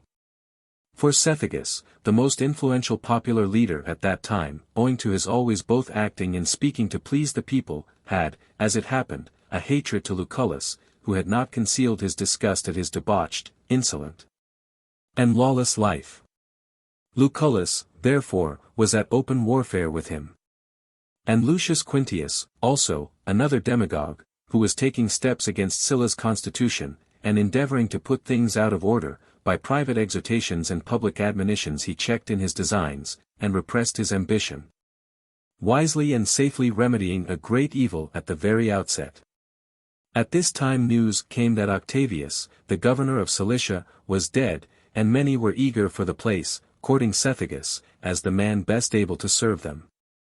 Lucullus set little value upon Cilicia itself, no otherwise than as he thought, by his acceptance of it, no other man besides himself might be employed in the war against Mithridates, by reason of its nearness to Cappadocia. This made him strain every effort that that province might be allotted to himself, and to none other. Which led him at last into an expedient not so honest or commendable, as it was serviceable for compassing his design, submitting to necessity against his own inclination. There was one Pretia, a celebrated wit and beauty, but in other respects nothing better than an ordinary harlot. Who, however, to the charms of her person adding the reputation of one that loved and served her friends, by making use of those who visited her to assist their designs and promote their interests, had thus gained great power. She had seduced Cethegus, the first man at that time in reputation and authority of all the city, and enticed him to her love, and so had made all authority follow her. For nothing of moment was done in which Cethegus was not concerned, and nothing by Cethegus without Pretia. This woman Lucullus gained to his side by gifts and flattery, and a great price it was in itself to so stately and magnificent a dame, to be seen engaged in the same cause with Lucullus, and thus he presently found Cethegus his friend. Using his utmost interest to procure Cilicia for him. Which when once obtained, there was no more need of applying himself either to Pretia, or Cethegus, for all unanimously voted him to the Mithridatic war, by no hands likely to be so successfully managed as his. Pompey was still contending with Sertorius, and Metellus by age unfit for service, which two alone were the competitors who could prefer any claim with Lucullus for that command. Cotta, his colleague, after much ado in the Senate, was sent away with a fleet to guard the Propontis, and defend Bithynia. Lucullus carried with him a legion under his own orders, and crossed over into Asia and took the command of the forces there, composed of men who were all thoroughly disabled by dissoluteness and rapine, and the Fimbrians, as they were called. Utterly unmanageable by long want of any sort of discipline. For these were they who under Fimbria had slain Flaccus, the consul and general, and afterwards betrayed Fimbria to Sylla, a wilful and lawless set of men, but warlike, expert, and hardy in the field. Lucullus in a short time took down the courage of these, and disciplined the others, who then first, in all probability, knew what a true commander and governor was. Whereas in former times they had been courted to service, and took up arms at nobody's command, but their own wills. The enemy's provisions for war stood thus. Mithridates, like the Sophists, boastful and haughty at first, set upon the Romans, with a very inefficient army, such, indeed, as made a good show, but was nothing for use. But being shamefully routed, and taught a lesson for a second engagement, he reduced his forces to a proper, serviceable shape. Dispensing with the mixed multitudes, and the noisy menaces of barbarous tribes of various languages, and with the ornaments of gold and precious stones, a greater temptation to the victors than security to the bearers. He gave his men broad swords like the Romans, and massy shields. Chose horses better for service than show, drew up 120,000 foot in the figure of the Roman phalanx, and had 16,000 horse, besides chariots armed with scythes, no less than 100. Besides which, he set out a fleet not at all cumbered with gilded cabins, luxurious baths and women's furniture, but stored with weapons and darts, and other necessaries, and thus made a descent upon Bithynia. Not only did these parts willingly receive him again, but almost all Asia regarded him as their salvation from the intolerable miseries which they were suffering from the Roman moneylenders and revenue farmers.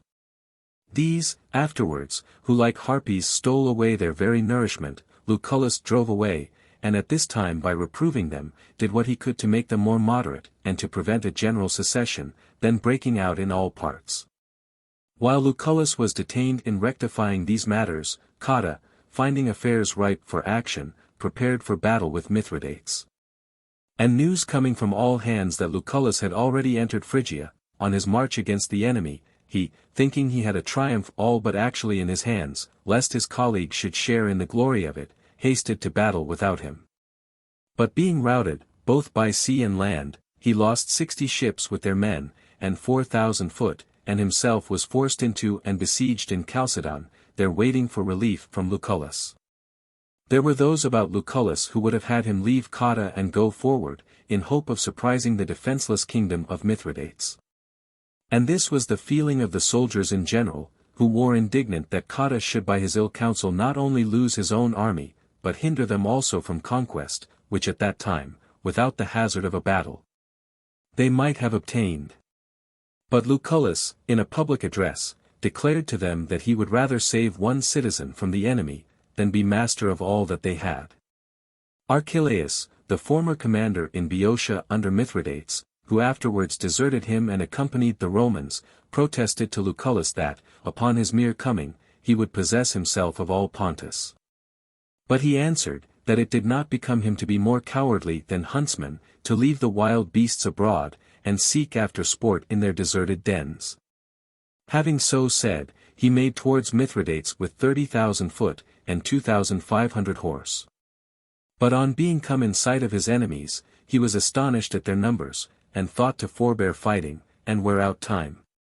But Marius, whom Sertorius had sent out of Spain to Mithridates with forces under him, stepping out and challenging him, he prepared for battle. In the very instant before joining battle, without any perceptible alteration preceding, on a sudden the sky opened, and a large luminous body fell down in the midst between the armies, in shape like a hogshead, but in color like melted silver. Insomuch that both armies in alarm withdrew. This wonderful prodigy happened in Phrygia, near Atrii. Lucullus after this began to think with himself that no human power and wealth could suffice to sustain such great numbers as Mithridates had, for any long time in the face of an enemy, and commanded one of the captives to be brought before him. And first of all asked him, how many companions had been quartered with him, and how much provision he had left behind him, and when he had answered him, commanded him to stand aside. Then asked a second and a third the same question, after which, comparing the quantity of provision with the men, he found that in 3 or 4 days' time, his enemies would be brought to want. This all the more determined him to trust to time, and he took measures to store his camp with all sorts of provision, and thus living in plenty, trusted to watch the necessities of his hungry enemy. This made Mithridates set out against the Cyzicenians, miserably shattered in the fight at Chalcedon, where they lost no less than 3,000 citizens and 10 ships. And that he might the safer steal away unobserved by Lucullus, immediately after supper, by the help of a dark and wet night, he went off and by the morning gained the neighborhood of the city, and sat down with his forces upon the Adrastean mount. Lucullus, on finding him gone, pursued, but was well pleased not to overtake him with his own forces in disorder. And he sat down near what is called the Thracian village, an admirable position for commanding all the roads and the places whence, and through which the provisions for Mithridates's camp must of necessity come. And judging now of the event, he no longer kept his mind from his soldiers, but when the camp was fortified and their work finished, called them together, and with great assurance told them that in a few days, without the expense of blood, he would give them victory.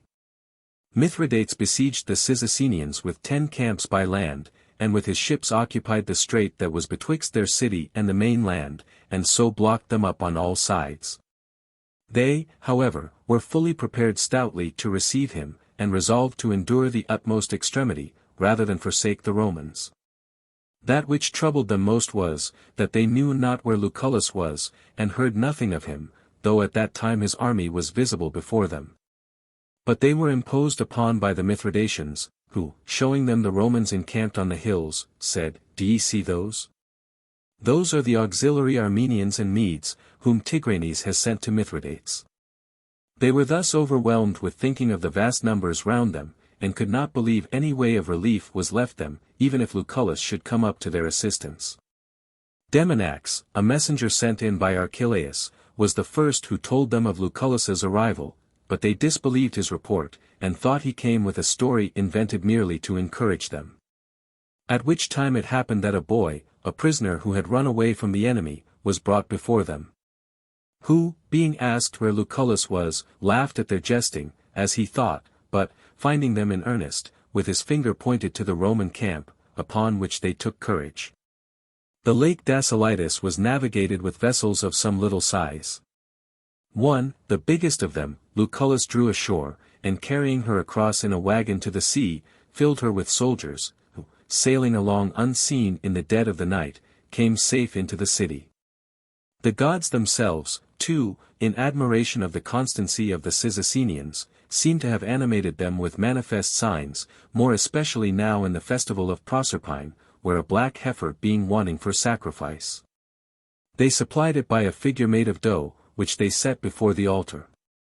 But the holy heifer set apart for the goddess, and at that time grazing with the other herds of the Cyzicenians on the other side of the strait, left the herd and swam over to the city alone, and offered herself for sacrifice.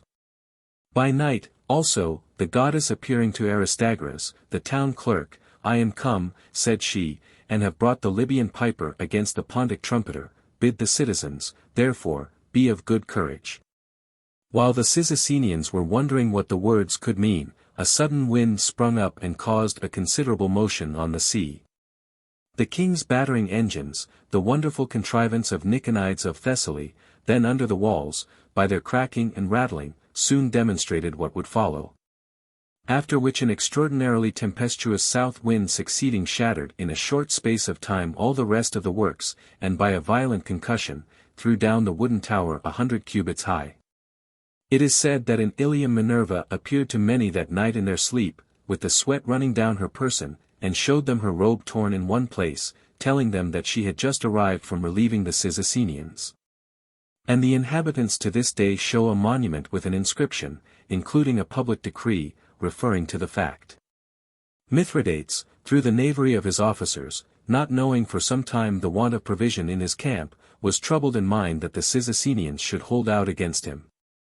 But his ambition and anger fell, when he saw his soldiers in the extremity of want, and feeding on man's flesh. As, in truth, Lucullus was not carrying on the war as mere matter of show and stage play, but according to the proverb, made the seat of war in the belly, and did everything to cut off their supplies of food.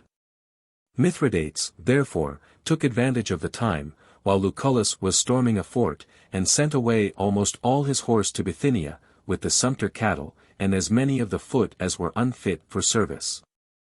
On intelligence of which, Lucullus, while it was yet night, came to his camp, and in the morning, though it was stormy weather, took with him 10 cohorts of foot, and the horse, and pursued them under falling snow and in cold so severe that many of his soldiers were unable to proceed. And with the rest coming upon the enemy, near the river Rhindacus, he overthrew them with so great a slaughter, that the very women of Apollonia came out to seize on the booty and strip the slain. Great numbers, as we may suppose, were slain. 6,000 horses were taken, with an infinite number of beasts of burden, and no less than 15,000 men. All which he led along by the enemy's camp. I cannot but wonder on this occasion at Sallust, who says that this was the first time camels were seen by the Romans, as if he thought those who, long before, under Scipio, defeated Antiochus, or those who lately had fought against Archelaus near Orchomenus and Chaeronea, had not known what a camel was. Mithridates, himself fully determined upon flight, as mere delays and diversions for Lucullus, sent his admiral Aristarchus to the Greek sea. Who, however, was betrayed in the very instant of going off, and Lucullus became master of him, and 10,000 pieces of gold which he was carrying with him to corrupt some of the Roman army. After which, Mithridates himself made for the sea, leaving the foot officers to conduct the army, upon whom Lucullus fell, near the river Granicus, where he took a vast number alive, and slew 20,000.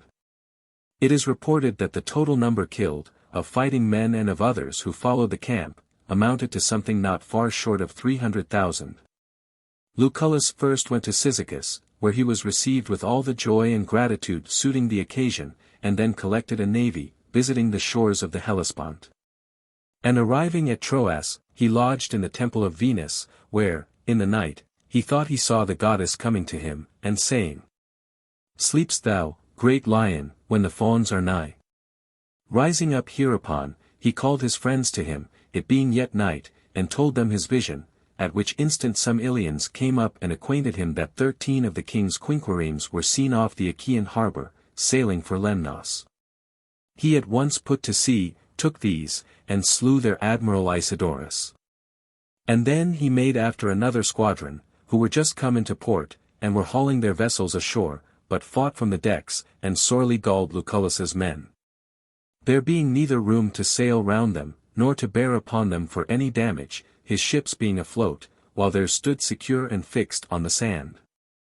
After much ado, at the only landing place of the island, he disembarked the choicest of his men, who, falling upon the enemy behind, killed some, and forced others to cut their cables, and thus making from the shore, they fell foul upon one another, or came within the reach of Lucullus's fleet. Many were killed in the action. Among the captives was Marius, the commander sent by Sertorius, who had but one eye. And it was Lucullus's strict command to his men before the engagement, that they should kill no man who had but one eye, that he might rather die under disgrace and reproach. This being over, he hastened his pursuit after Mithridates, whom he hoped to find still in Bithynia, intercepted by Voconius, whom he sent out before to Nicomedia with part of the fleet, to stop his flight. But Voconius, loitering in Samothrace to get initiated and celebrate a feast, let slip his opportunity, Mithridates being passed by with all his fleet. He, hastening into Pontus before Lucullus should come up to him, was caught in a storm, which dispersed his fleet and sunk several ships. The wreck floated on all the neighboring shore for many days after. The merchant ship, in which he himself was, could not well in that heavy swell be brought ashore by the masters for its bigness, and it being heavy with water and ready to sink, he left it and went aboard a pirate vessel, delivering himself into the hands of pirates, and thus unexpectedly and wonderfully came safe to Heraclea, in Pontus. Thus the proud language Lucullus had used to the Senate, ended without any mischance. For they having decreed him 3,000 talents to furnish out a navy, he himself was against it, and sent them word that without any such great and costly supplies, by the Confederate shipping alone, he did not in the least doubt but to rout Mithridates from the sea. And so he did, by divine assistance, for it is said that the wrath of Diana of Priapus brought the great tempest upon the men of Pontus, because they had robbed her temple, and removed her image. Many were persuading Lucullus to defer the war, but he rejected their counsel, and marched through Bithynia and Galatia into the king's country, in such great scarcity of provision at first, that 30,000 Galatians followed, every man carrying a bushel of wheat at his back. But subduing all in his progress before him, he at last found himself in such great plenty, that an ox was sold in the camp for a single drachma, and a slave for 4. The other booty they made no account of, but left it behind or destroyed it, there being no disposing of it, where all had such abundance. But when they had made frequent incursions with their cavalry, and had advanced as far Themiscira, and the plains of the Thermodon, merely laying waste the country before them, they began to find fault with Lucullus, asking, why he took so many towns by surrender, and never one by storm, which might enrich them with the plunder. And now, forsooth, leaving Amycus behind, a rich and wealthy city, of easy conquest, if closely besieged, he will carry us into the Tiberinian and Chaldean wilderness, to fight with Mithridates. Lucullus, little thinking this would be of such dangerous consequence as it afterwards proved, took no notice and slighted it. And was rather anxious to excuse himself to those who blamed his tardiness, in losing time about small pitiful places not worth the while, and allowing Mithridates opportunity to recruit. That is what I design, said he, and sit here contriving by my delay, that he may grow great again, and gather a considerable army, which may induce him to stand, and not fly away before us. For do you not see the wide and unknown wilderness behind? Caucasus is not far off, and a multitude of vast mountains, enough to conceal 10,000 kings that wished to avoid a battle. Besides this, a journey but a few days leads from Cabra to Armenia, where Tigranes reigns, king of kings, and holds in his hands a power that has enabled him to keep the Parthians in narrow bounds, to remove Greek cities bodily into Media, to conquer Syria and Palestine, to put to death the kings of the royal line of Seleucus, and carry away their wives and daughters by violence.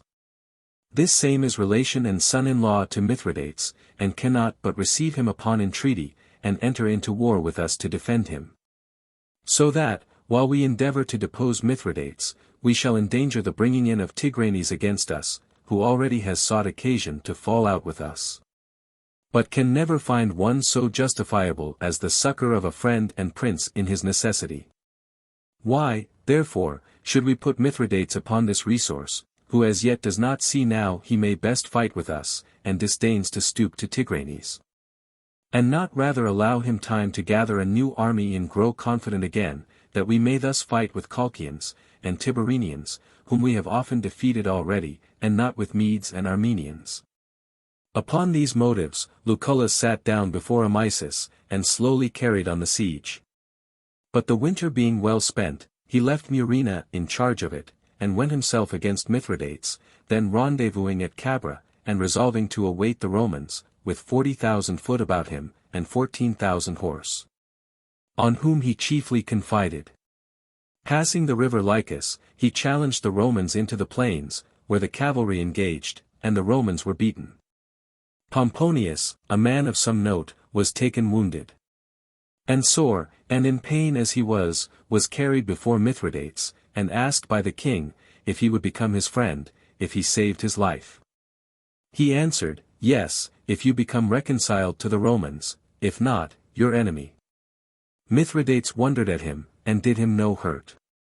The enemy being with their cavalry master of the plains, Lucullus was something afraid, and hesitated to enter the mountains, being very large, woody, and almost inaccessible, when, by good luck, some Greeks who had fled into a cave were taken. The eldest of whom, Artemidorus by name, promised to bring Lucullus, and seat him in a place of safety for his army, where there was a fort that overlooked Cabra. Lucullus, believing him, lighted his fires, and marched in the night, and safely passing the defile, gained the place, and in the morning was seen above the enemy, pitching his camp in a place advantageous to descend upon them if he desired to fight, and secure from being forced, if he preferred to lie still. Neither side was willing to engage at present. But it is related that some of the king's party were hunting a stag, and some Romans wanting to cut them off, came out and met them. Whereupon they skirmished, more still drawing together to each side, and at last the king's party prevailed, on which the Romans, from their camp seeing their companions fly, were enraged, and ran to Lucullus with entreaties to lead them out, demanding that the sign might be given for battle. But he, that they might know of what consequence the presence and appearance of a wise commander is in time of conflict and danger, ordered them to stand still. But he went down himself into the plains, and meeting with the foremost that fled, commanded them to stand and turn back with him. These obeying, the rest also turned and formed again in a body, and thus, with no great difficulty, drove back the enemies, and pursued them to their camp. After his return, Lucullus inflicted the customary punishment upon the fugitives, and made them dig a trench of 12 foot, working in their frocks unfastened, while the rest stood by and looked on. There was in Mithridates's camp, one Althicus, a chief of the Dandarians, a barbarous people living near the lake Maeotis, a man remarkable for strength and courage in fight, wise in council, and pleasant and ingratiating in conversation. He, out of emulation, and a constant eagerness which possessed him to outdo one of the other chiefs of his country, promised a great piece of service to Mithridates, no less than the death of Lucullus.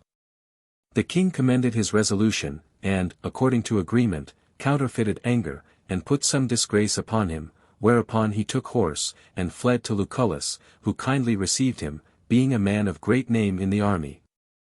After some short trial of his sagacity and perseverance, he found way to Lucullus's board and council. The Dandarian, thinking he had a fair opportunity, commanded his servants to lead his horse out of the camp, while he himself, as the soldiers were refreshing and resting themselves, it being then high noon, went to the general's tent. Not at all expecting that entrance would be denied to one who was so familiar with him, and came under pretence of extraordinary business with him. He had certainly been admitted, had not sleep, which has destroyed many captains, saved Lucullus. For so it was, and Menedemus, one of the bedchamber, was standing at the door, who told Alphacus that it was altogether unseasonable to see the general, since, after long watching and hard labor, he was but just before laid down to repose himself. Alphacus would not go away upon this denial, but still persisted, saying that he must go in to speak of some necessary affairs, whereupon Menedemus grew angry, and replied that nothing was more necessary than the safety of Lucullus, and forced him away with both hands. Upon which, out of fear, he straightway left the camp, took horse, and without effect returned to Mithridates. Thus in action as in physic, it is the critical moment that gives both the fortunate and the fatal effect. After this, Sornatius being sent out with 10 companies for forage, and pursued by Menander, one of Mithridates's captains, stood his ground, and after a sharp engagement, routed and slew a considerable number of the enemy. Adrianus being sent afterward, with some forces, to procure food enough and to spare for the camp, Mithridates did not let the opportunity slip, but dispatched Menemachus and Myro, with a great force, both horse and foot, against him. All which except 2 men, it is stated, were cut off by the Romans. Mithridates concealed the loss, giving it out that it was a small defeat, nothing near so great as reported, and occasioned by the unskilfulness of the leaders. But Adrianus in great pomp passed by his camp, having many wagons full of corn and other booty, filling Mithridates with distress, and the army with confusion and consternation. It was resolved, therefore, to stay no longer. But when the king's servants sent away their own goods quietly, and hindered others from doing so too, the soldiers in great fury thronged and crowded to the gates, seized on the king's servants and killed them, and plundered the baggage. Dorilaus, the general, in this confusion, having nothing else besides his purple cloak, lost his life for that, and Hermias, the priest, was trod underfoot in the gate. Mithridates, having not one of his guards, nor even a groom remaining with him, got out of the camp in the throng, but had none of his horses with him. Until Ptolemy, the eunuch, some little time after, seeing him in the press making his way among the others, dismounted and gave his horse to the king. The Romans were already close upon him in their pursuit, nor was it through want of speed that they failed to catch him, but they were as near as possible doing so. But greediness and a petty military avarice hindered them from acquiring that booty, which in so many fights and hazards they had sought after, and lost Lucullus the prize of his victory. For the horse which carried the king was within reach, but one of the mules that carried the treasure either by accident stepping in, or by order of the king so appointed to go between him and the pursuers, they seized and pilfered the gold. And falling out among themselves about the prey, let slip the great prize. Neither was their greediness prejudicial to Lucullus in this only, but also they slew Callistratus, the king's confidential attendant, under suspicion of having 500 pieces of gold in his girdle. Whereas Lucullus had specially ordered that he should be conveyed safe into the camp. Notwithstanding all which, he gave them leave to plunder the camp. After this, in Cabra, and other strongholds which he took, he found great treasures, and private prisons, in which many Greeks and many of the king's relations had been confined, who, having long since counted themselves no other than dead men, by the favor of Lucullus, met not with relief so truly as with a new life and second birth. Nyssa, also, sister of Mithridates, enjoyed the like fortunate captivity. While those who seemed to be most out of danger, his wives and sisters at Phoenicia, placed in safety, as they thought, miserably perished, Mithridates in his flight sending Bacchides the eunuch to them. Among others there were 2 sisters of the king, Roxana and Statira, unmarried women 40 years old, and 2 Ionian wives, Berenice of Chios, and Monime of Miletus. This latter was the most celebrated among the Greeks, because she so long withstood the king in his courtship to her, though he presented her with 15,000 pieces of gold, until a covenant of marriage was made, and a crown was sent her. And she was saluted queen. She had been a sorrowful woman before, and often bewailed her beauty, that had procured her a keeper, instead of a husband, and a watch of barbarians, instead of the home and attendance of a wife. And, removed far from Greece, she enjoyed the pleasure which she proposed to herself, only in a dream, being in the meantime robbed of that which is real. And when Bacchides came and bade them prepare for death, as everyone thought most easy and painless, she took the diadem from her head, and fastening the string to her neck, suspended herself with it, which soon breaking, "O wretched headband," said she, "not able to help me even in this small thing." And throwing it away she spat on it, and offered her throat to Bacchides. Berenice had prepared a potion for herself, but at her mother's entreaty, who stood by, she gave her part of it. Both drank of the potion, which prevailed over the weaker body. But Berenice, having drunk too little, was not released by it, but lingering on unable to die, was strangled by Bacchides for haste. It is said that one of the unmarried sisters drank the poison, with bitter execrations and curses. But Statira uttered nothing ungentle or reproachful, but, on the contrary, commended her brother, who in his own danger neglected not theirs, but carefully provided that they might go out of the world without shame or disgrace. Lucullus, being a good and humane man, was concerned at these things. However, going on he came to Talora, from whence 4 days before his arrival Mithridates had fled, and was got to Tigranes in Armenia. He turned off, therefore, and subdued the Chaldeans and Tibarenians, with the lesser Armenia, and having reduced all their forts and cities, he sent Appius to Tigranes to demand Mithridates. He himself went to Amysus, which still held out under the command of Callimachus, who, by his great engineering skill, and his dexterity at all the shifts and subtleties of a siege, had greatly incommoded the Romans. For which afterward he paid dear enough, and was now outmaneuvered by Lucullus, who, unexpectedly coming upon him at the time of the day when the soldiers used to withdraw and rest themselves, gained part of the wall, and forced him to leave the city, in doing which he fired it. Either envying the Romans the booty, or to secure his own escape the better. No man looked after those who went off in the ships, but as soon as the fire had seized on most part of the wall, the soldiers prepared themselves for plunder. While Lucullus, pitying the ruin of the city, brought assistance from without, and encouraged his men to extinguish the flames. But all, being intent upon the prey, and giving no heed to him, with loud outcries beat and clashed their arms together, until he was compelled to let them plunder, that by that means he might at least save the city from fire. But they did quite the contrary, for in searching the houses with lights and torches everywhere, they were themselves the cause of the destruction of most of the buildings, insomuch that when Lucullus the next day went in, he shed tears, and said to his friends, that he had often before blessed the fortune of Sylla but never so much admired it as then, because when he was willing, he was also able to save Athens, but my infelicity is such, that while I endeavor to imitate him, I become like Mummius. Nevertheless, he endeavored to save as much of the city as he could, and at the same time, also, by a happy providence, a fall of rain concurred to extinguish the fire.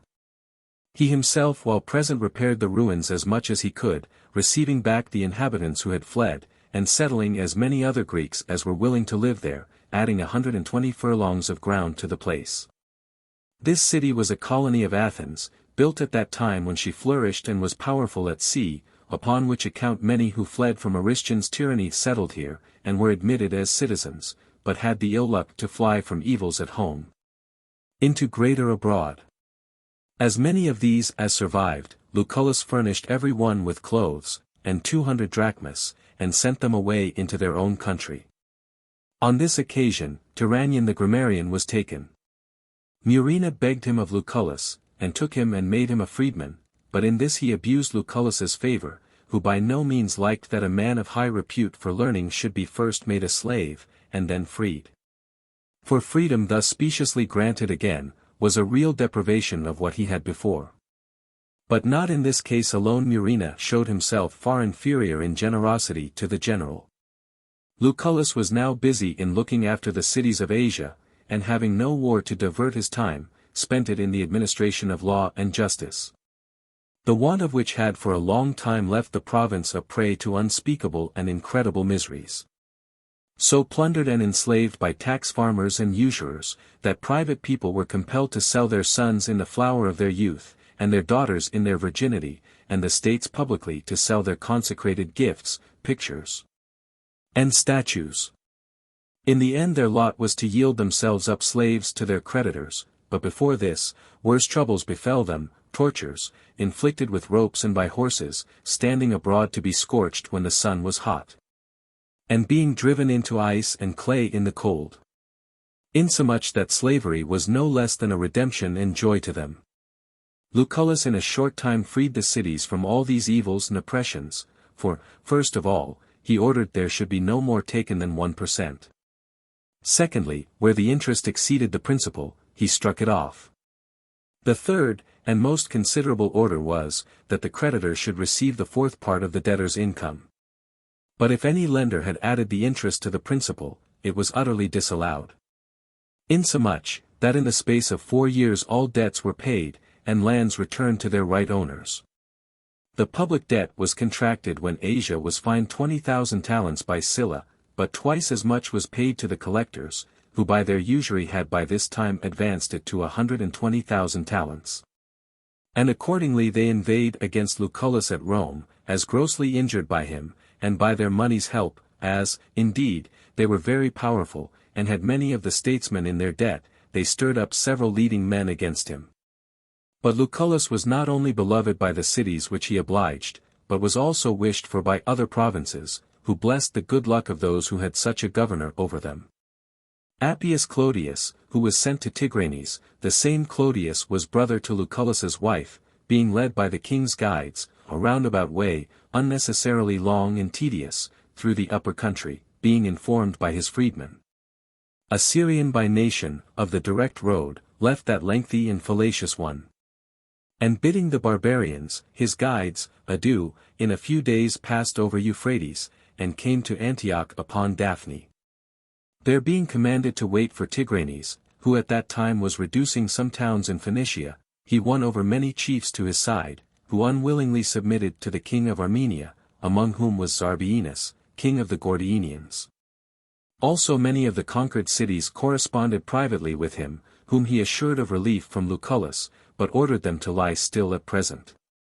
The Armenian government was an oppressive one, and intolerable to the Greeks, especially that of the present king, who, growing insolent and overbearing with his success, imagined all things valuable and esteemed among men not only were his in fact, but had been purposely created for him alone. From a small and inconsiderable beginning, he had gone on to be the conqueror of many nations, had humbled the Parthian power more than any before him, and filled Mesopotamia with Greeks, whom he carried in numbers out of Cilicia and Cappadocia. He transplanted also the Arabs, who lived in tents, from their country and home, and settled them near him, that by their means he might carry on the trade. He had many kings waiting on him, but 4 he always carried with him as servants and guards, who, when he rode, ran by his horse's side in ordinary underfrocks, and attended him, when sitting on his throne, and publishing his decrees to the people, with their hands folded together. Which posture of all others was that which most expressed slavery, it being that of men who had bidden adieu to liberty, and had prepared their bodies more for chastisement, than the service of their masters. Appius, nothing dismayed or surprised at this theatrical display, as soon as audience was granted him, said he came to demand Mithridates for Lucullus's triumph, otherwise to denounce war against Tigranes. Insomuch that though Tigranes endeavored to receive him with a smooth countenance and a forced smile, he could not dissemble his discomposure to those who stood about him, at the bold language of the young man. For it was the first time, perhaps, in 25 years, the length of his reign, or, more truly, of his tyranny, that any free speech had been uttered to him. However, he made answer to Appius, that he would not desert Mithridates, and would defend himself, if the Romans attacked him. He was angry, also, with Lucullus for calling him only king in his letter, and not king of kings, and, in his answer, would not give him his title of imperator. Great gifts were sent to Appius, which he refused. But on their being sent again and augmented, that he might not seem to refuse in anger, he took one goblet and sent the rest back, and without delay went off to the general.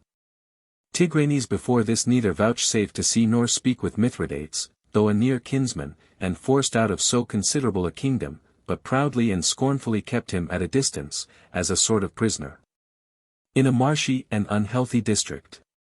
But now, with much profession of respect and kindness, he sent for him, and at a private conference between them in the palace, they healed up all private jealousies between them, punishing their favorites, who bore all the blame. Among whom Metrodorus of Sepsis was one, an eloquent and learned man, and so close and intimate as commonly to be called the king's father. This man, as it happened, being employed in an embassy by Mithridates to solicit help against the Romans, Tigranes asked him, "What would you, Metrodorus, advise me to in this affair?"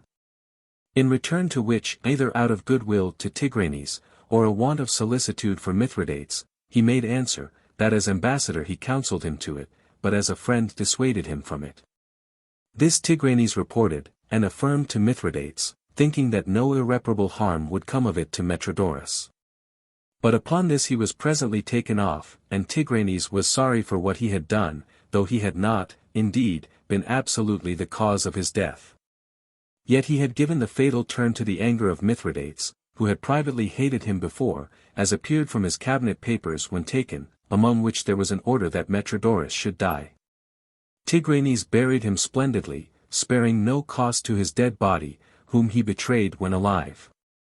In Tigranes' court died, also, Amphicrates the orator, if, for the sake of Athens, we may also mention him, of whom it is told that he left his country and fled to Seleucia, upon the river Tigris, and, being desired to teach logic among them, arrogantly replied, that the dish was too little to hold a dolphin.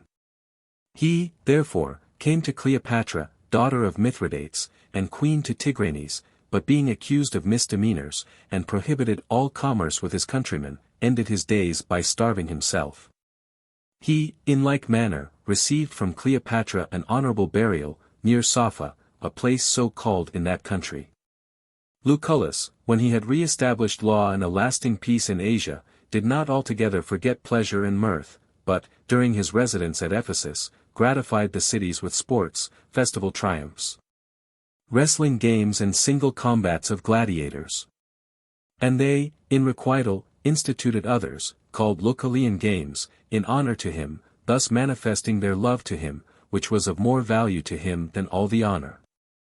But when Appius came to him, and told him he must prepare for war with Tigranes, he went again into Pontus, and, gathering together his army, besieged Sinope, or rather the Cilicians of the king's side who held it.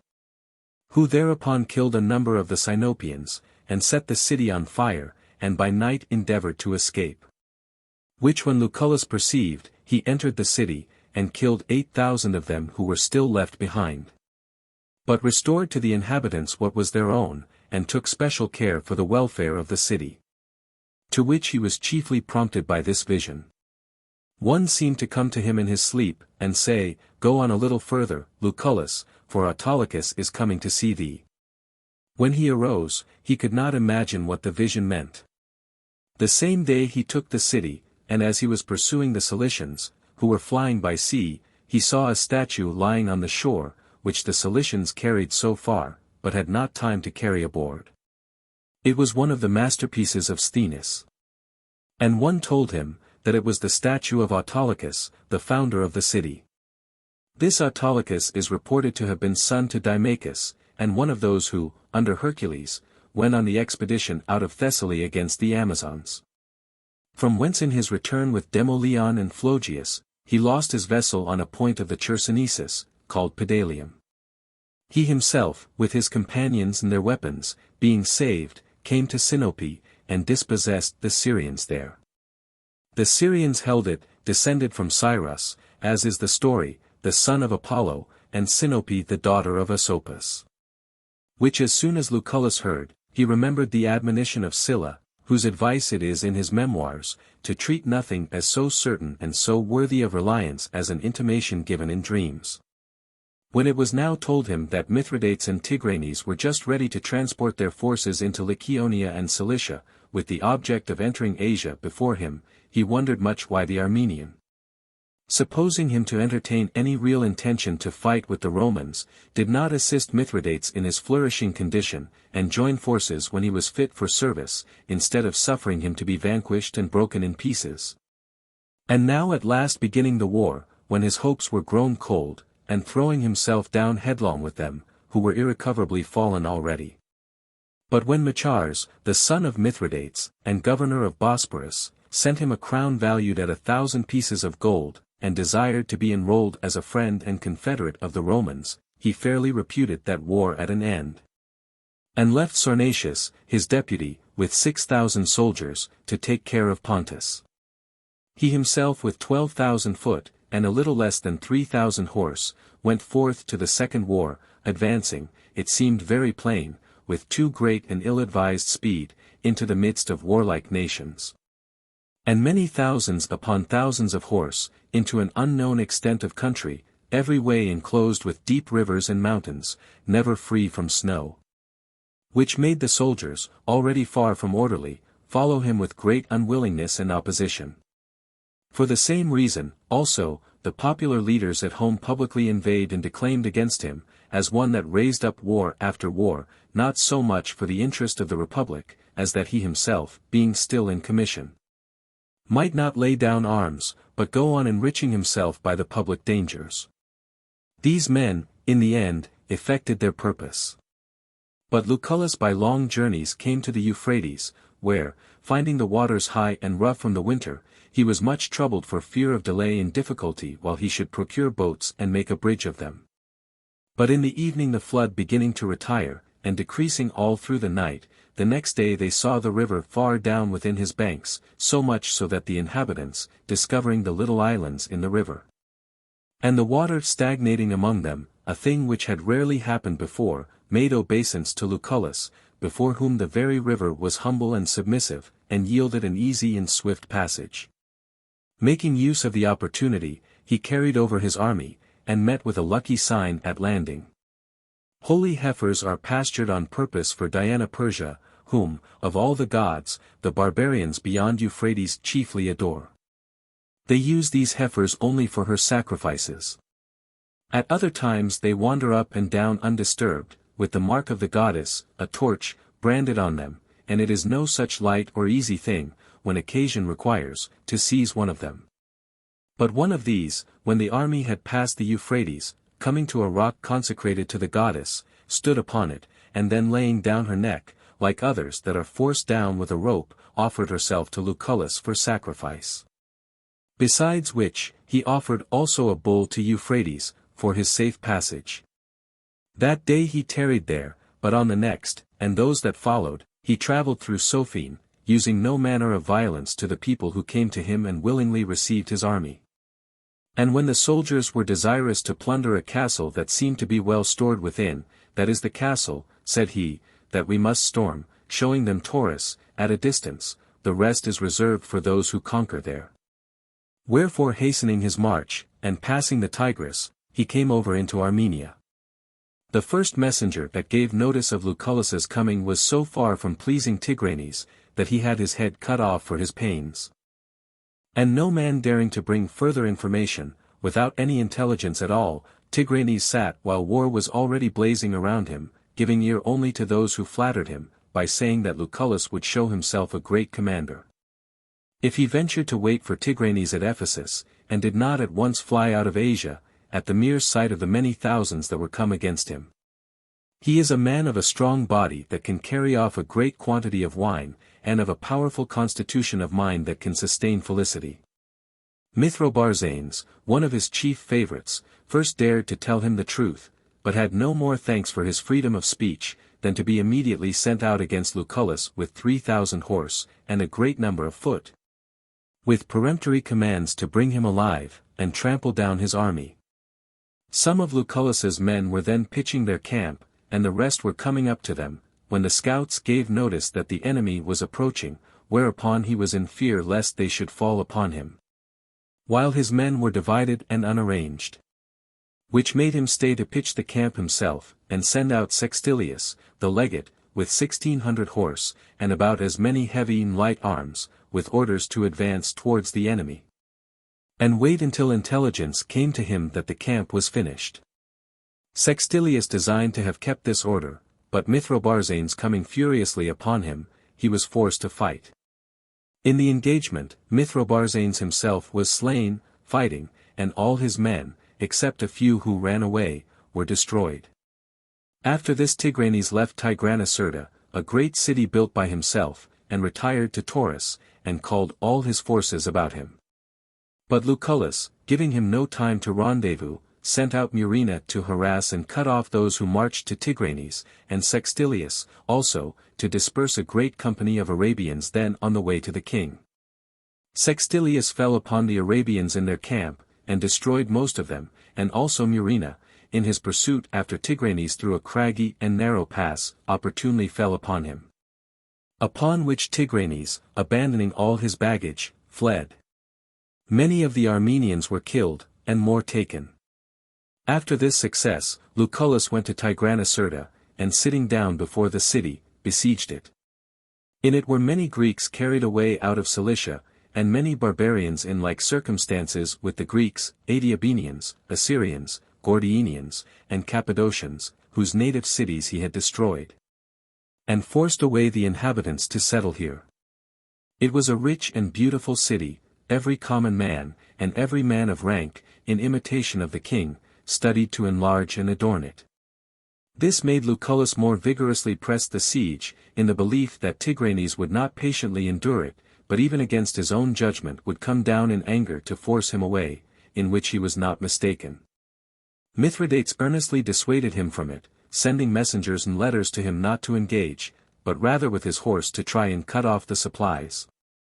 Taxiles, also, who came from Mithridates, and who stayed with his army, very much entreated the king to forbear, and to avoid the Roman arms, things it was not safe to meddle with. To this he hearkened at first, but when the Armenians and Gordianians in a full body, and the whole forces of Medes and Adiabenians, under their respective kings, joined him, when many Arabians came up from the sea beyond Babylon, and from the Caspian Sea, the Albanians and the Iberians their neighbors, and not a few of the free people, without kings, living about the Araxes, by entreaty and hire also came together to him. And all the king's feasts and councils rang of nothing but expectations, boastings, and barbaric threatenings. Taxiles went in danger of his life, for giving counsel against fighting. And it was imputed to envy in Mithridates thus to discourage him from so glorious an enterprise. Therefore Tigranes would by no means tarry for him, for fear he should share in the glory, but marched on with all his army, lamenting to his friends, as it is said, that he should fight with Lucullus alone, and not with all the Roman generals together.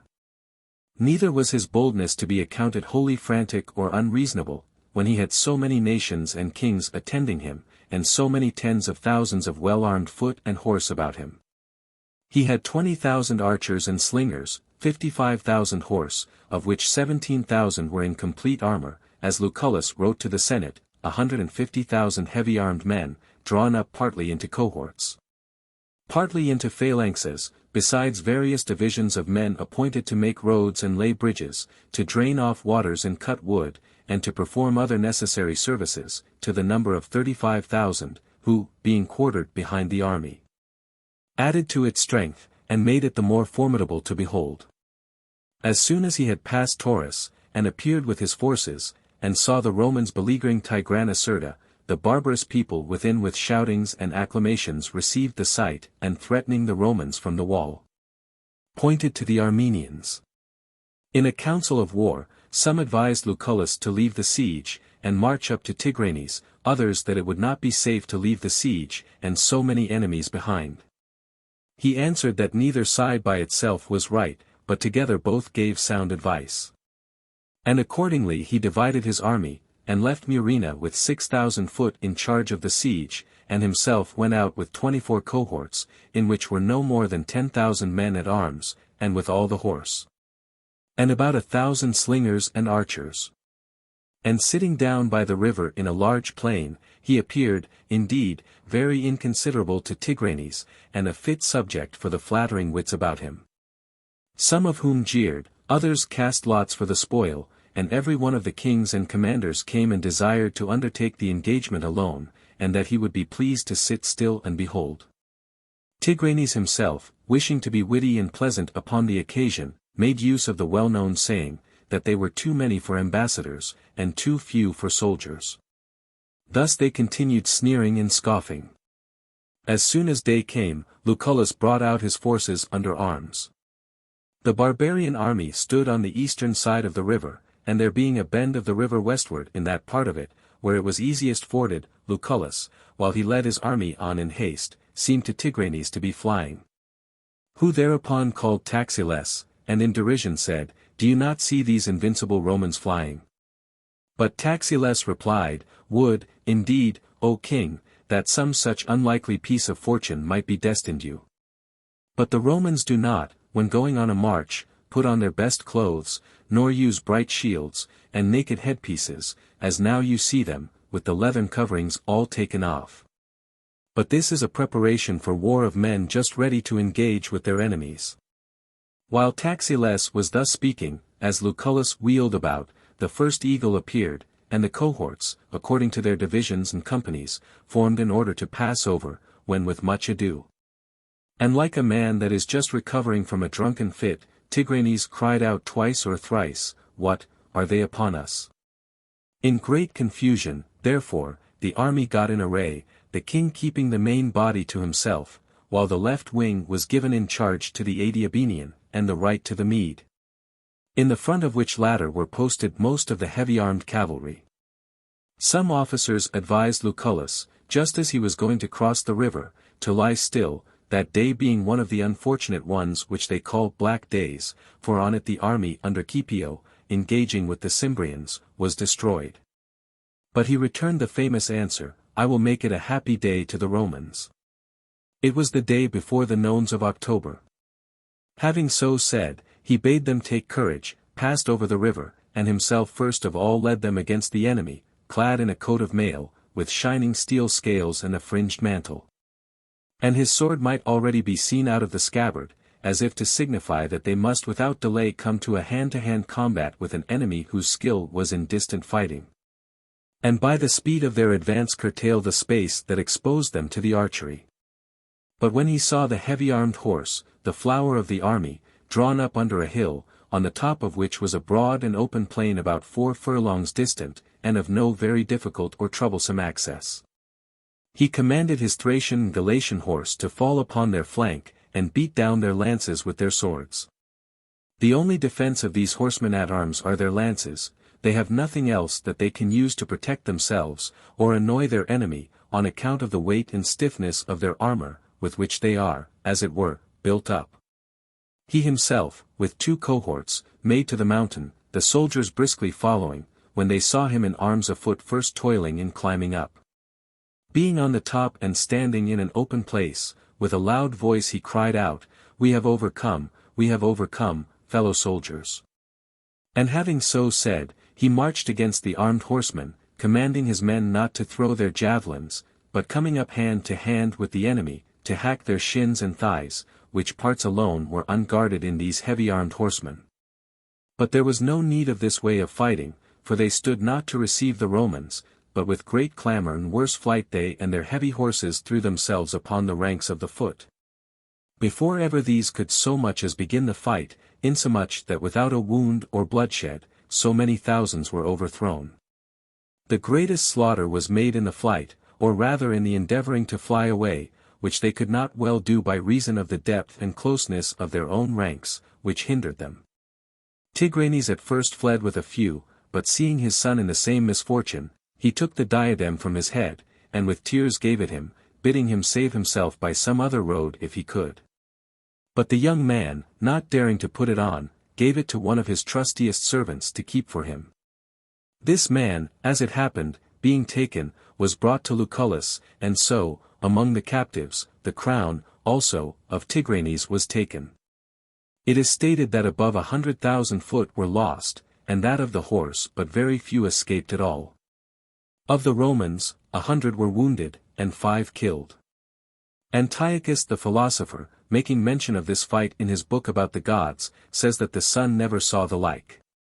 Strabo, a second philosopher, in his historical collection says, that the Romans could not but blush and deride themselves, for putting on armor against such pitiful slaves. Livy also says, that the Romans never fought an enemy with such unequal forces, for the conquerors were not so much as 1/20th part of the number of the conquered. The most sagacious and experienced Roman commanders made it a chief commendation of Lucullus, that he had conquered 2 great and potent kings by 2 most opposite ways, haste and delay. For he wore out the flourishing power of Mithridates by delay in time, and crushed that of Tigranes by haste, being one of the rare examples of generals who made use of delay for active achievement, and speed for security. On this account it was that Mithridates had made no haste to come up to fight, imagining Lucullus would, as he had done before, use caution and delay, which made him march at his leisure to join Tigranes. And first, as he began to meet some straggling Armenians in the way, making off in great fear and consternation, he suspected the worst, and when greater numbers of stripped and wounded men met him and assured him of the defeat, he set out to seek for Tigranes. And finding him destitute and humiliated, he by no means requited him with insolence, but alighting from his horse, and condoling with him on their common loss, he gave him his own royal guard to attend him, and animated him for the future. And they together gathered fresh forces about them. In the city Tigranocerta, the Greeks meantime, dividing from the barbarians, sought to deliver it up to Lucullus, and he attacked and took it. He seized on the treasure himself, but gave the city to be plundered by the soldiers, in which were found, amongst other property, 8,000 talents of coined money. Besides this, also, he distributed 800 drachmas to each man, out of the spoils. When he understood that many players were taken in the city, whom Tigranes had invited from all parts for opening the theatre which he had built, he made use of them for celebrating his triumphal games and spectacles. The Greeks he sent home, allowing them money for their journey, and the barbarians also, as many as had been forced away from their own dwellings. So that by this one city being dissolved, many, by the restitution of their former inhabitants, were restored. By all of which Lucullus was beloved as a benefactor and founder. Other successes, also, attended him, such as he well deserved, desirous as he was far more of praise for acts of justice and clemency, than for feats in war, these being due partly to the soldiers, and very greatly to fortune. While those are the sure proofs of a gentle and liberal soul. And by such aids Lucullus, at that time, even without the help of arms, succeeded in reducing the barbarians. For the kings of the Arabians came to him, tendering what they had, and with them the Safinians also submitted. And he so dealt with the Gordianians, that they were willing to leave their own habitations, and to follow him with their wives and children. Which was for this cause. Zarbienus, king of the Gordianians, as has been told, being impatient under the tyranny of Tigranes, had by Appius secretly made overtures of confederacy with Lucullus, but, being discovered, was executed, and his wife and children with him. Before the Romans entered Armenia. Lucullus forgot not this, but coming to the Gordianians made a solemn interment in honor of Zarbienus, and adorning the funeral pile with royal robes, and gold, and the spoils of Tigranes, he himself in person kindled the fire, and poured in perfumes with the friends and relations of the deceased, calling him his companion and the confederate of the Romans. He ordered, also, a costly monument to be built for him. There was a large treasure of gold and silver found in Zarbienus's palace, and no less than 3,000,000 measures of corn, so that the soldiers were provided for, and Lucullus had the high commendation of maintaining the war at its own charge, without receiving 1 drachma from the public treasury. After this came an embassy from the king of Parthia to him, desiring amity and confederacy. which being readily embraced by Lucullus, another was sent by him in return to the Parthian, the members of which discovered him to be a double-minded man, and to be dealing privately at the same time with Tigranes, offering to take part with him. Upon condition Mesopotamia were delivered up to him. Which as soon as Lucullus understood, he resolved to pass by Tigranes and Mithridates as antagonists already overcome, and to try the power of Parthia, by leading his army against them, thinking it would be a glorious result. Thus in one current of war, like an athlete in the games, to throw down 3 kings one after another, and successively to deal as a conqueror with 3 of the greatest powers under heaven. He sent, therefore, into Pontus to Sornatius and his colleagues, bidding them bring the army thence, and join with him in his expedition out of Gordiene. The soldiers there, however, who had been restive and unruly before, now openly displayed their mutinous temper. No manner of entreaty or force availed with them, but they protested and cried out that they would stay no longer even there, but would go away and desert Pontus. The news of which, when reported to Lucullus, did no small harm to the soldiers about him, who were already corrupted with wealth and plenty, and desirous of ease. And on hearing the boldness of the others, they called them men, and declared they themselves ought to follow their example, for the actions which they had done did now well deserve release from service, and repose. Upon these and worse words, Lucullus gave up the thoughts of invading Parthia, and in the height of summertime, went against Tigranes. Passing over Taurus, he was filled with apprehension at the greenness of the fields before him, so long is the season deferred in this region by the coldness of the air. But, nevertheless, he went down, and twice or thrice putting to flight the Armenians who dared to come out against him, he plundered and burnt their villages, and seizing on the provision designed for Tigranes, reduced his enemies to the necessity which he had feared for himself. But when, after doing all he could to provoke the enemy to fight, by drawing entrenchments round their camp and by burning the country before them, he could by no means bring them to venture out, after their frequent defeats before, he rose up and marched to Artaxata, the royal city of Tigranes, where his wives and young children were kept, judging that Tigranes would never suffer that to go without the hazard of a battle. It is related that Hannibal, the Carthaginian, after the defeat of Antiochus by the Romans, coming to Artaxas, king of Armenia, pointed out to him many other matters to his advantage. And observing the great natural capacities and the pleasantness of the site, then lying unoccupied and neglected, drew a model of a city for it, and bringing Artaxas thither, showed it to him and encouraged him to build.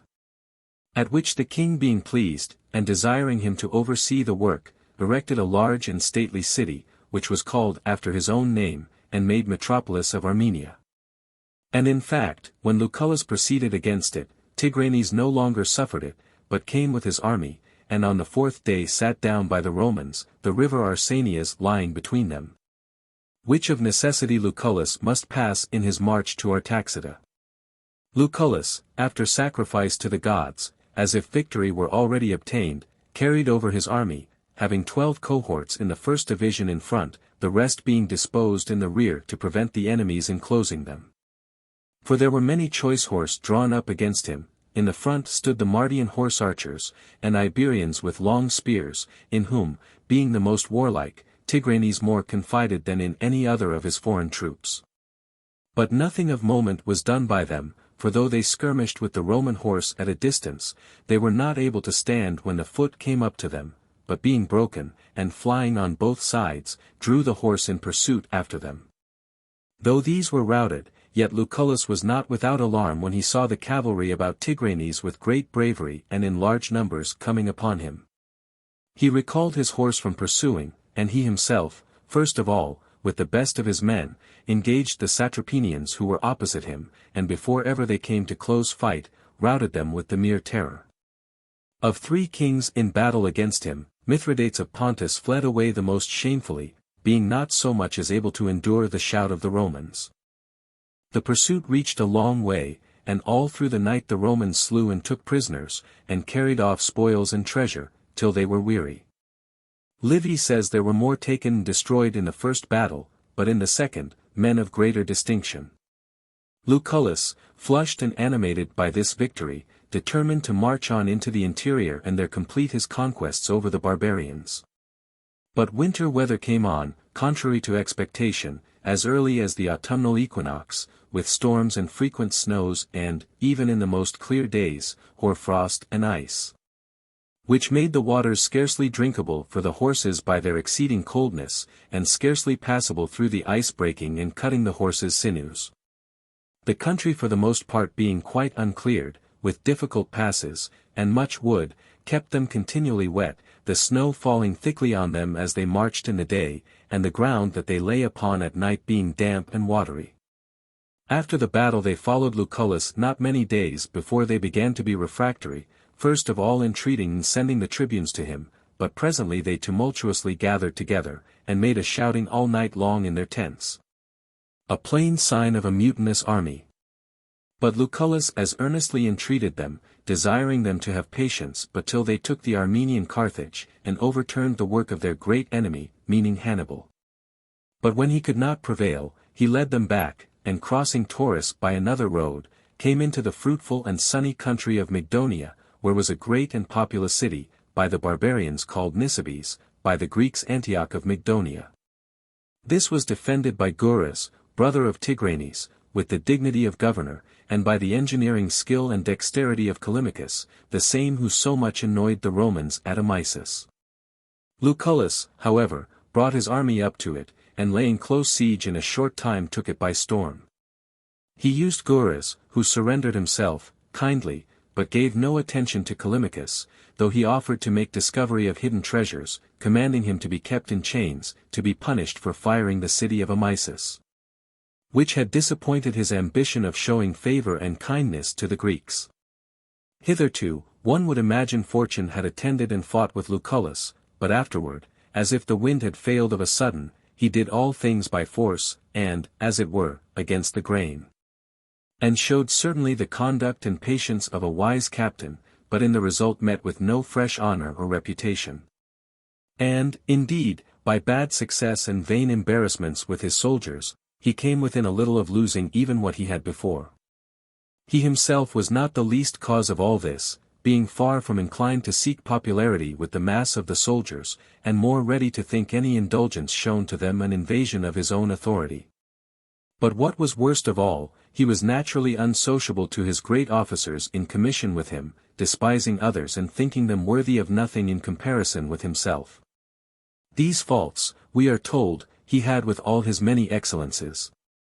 He was of a large and noble person, an eloquent speaker and a wise counselor, both in the forum and the camp.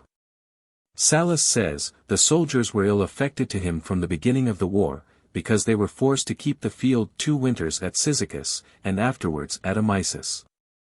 Their other winters, also, vexed them, for they either spent them in an enemy's country, or else were confined to their tents in the open field among their confederates.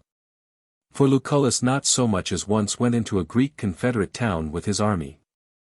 To this ill affection abroad, the tribunes yet more contributed at home, invidiously accusing Lucullus, as one who for empire and riches prolonged the war, holding, it might almost be said, under his sole power Cilicia, Asia, Bithynia, Paphlagonia, Pontus, Armenia, all as far as the river Phasis. And now of late had plundered the royal city of Tigranes, as if he had been commissioned not so much to subdue, as to strip kings. This is what we are told was said by Lucius Quintius, one of the praetors, at whose instance, in particular, the people determined to send one who should succeed Lucullus in his province, and voted, also, to relieve many of the soldiers under him from further service. Besides these evils, that which most of all prejudiced Lucullus, was Publius Clodius, an insolent man, very vicious and bold, brother to Lucullus's wife, a woman of bad conduct, with whom Clodius was himself suspected of criminal intercourse.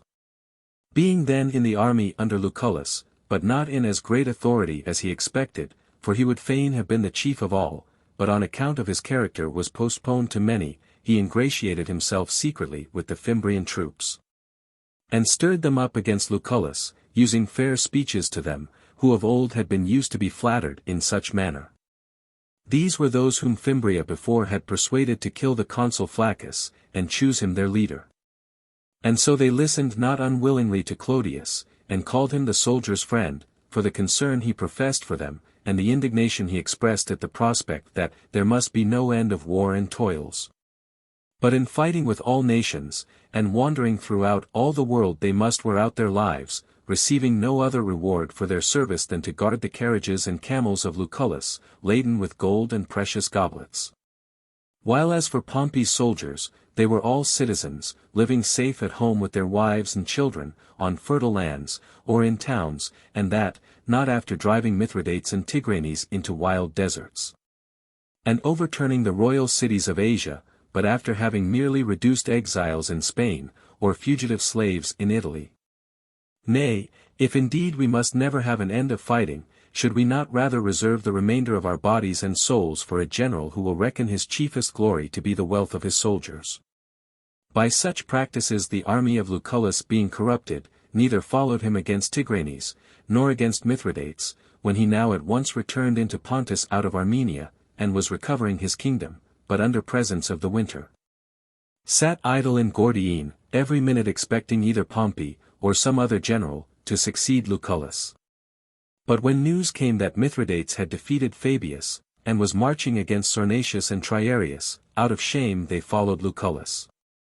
Triarius, ambitiously aiming at victory, before ever Lucullus came to him, though he was then very near, was defeated in a great battle, in which it is said that above 7,000 Romans fell, among whom were 150 centurions, and 24 tribunes, and that the camp itself was taken.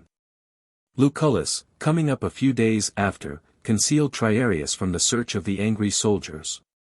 But when Mithridates declined battle, and waited for the coming of Tigranes, who was then on his march with great forces, he resolved before they joined their forces to turn once more and engage with Tigranes. But in the way the mutinous Fimbrians deserted their ranks, professing themselves released from service by a decree, and that Lucullus, the provinces being allotted to others, had no longer any right to command them. There was nothing beneath the dignity of Lucullus which he did not now submit to bear, entreating them one by one, from tent to tent, going up and down humbly and in tears, and even taking some like a suppliant, by the hand. But they turned away from his salutes, and threw down their empty purses, bidding him engage alone with the enemy, as he alone made advantage of it. At length, by the entreaty of the other soldiers, the Fimbrians, being prevailed upon, consented to tarry that summer under him, but if during that time no enemy came to fight them, to be free. Lucullus of necessity was forced to comply with this, or else to abandon the country to the barbarians.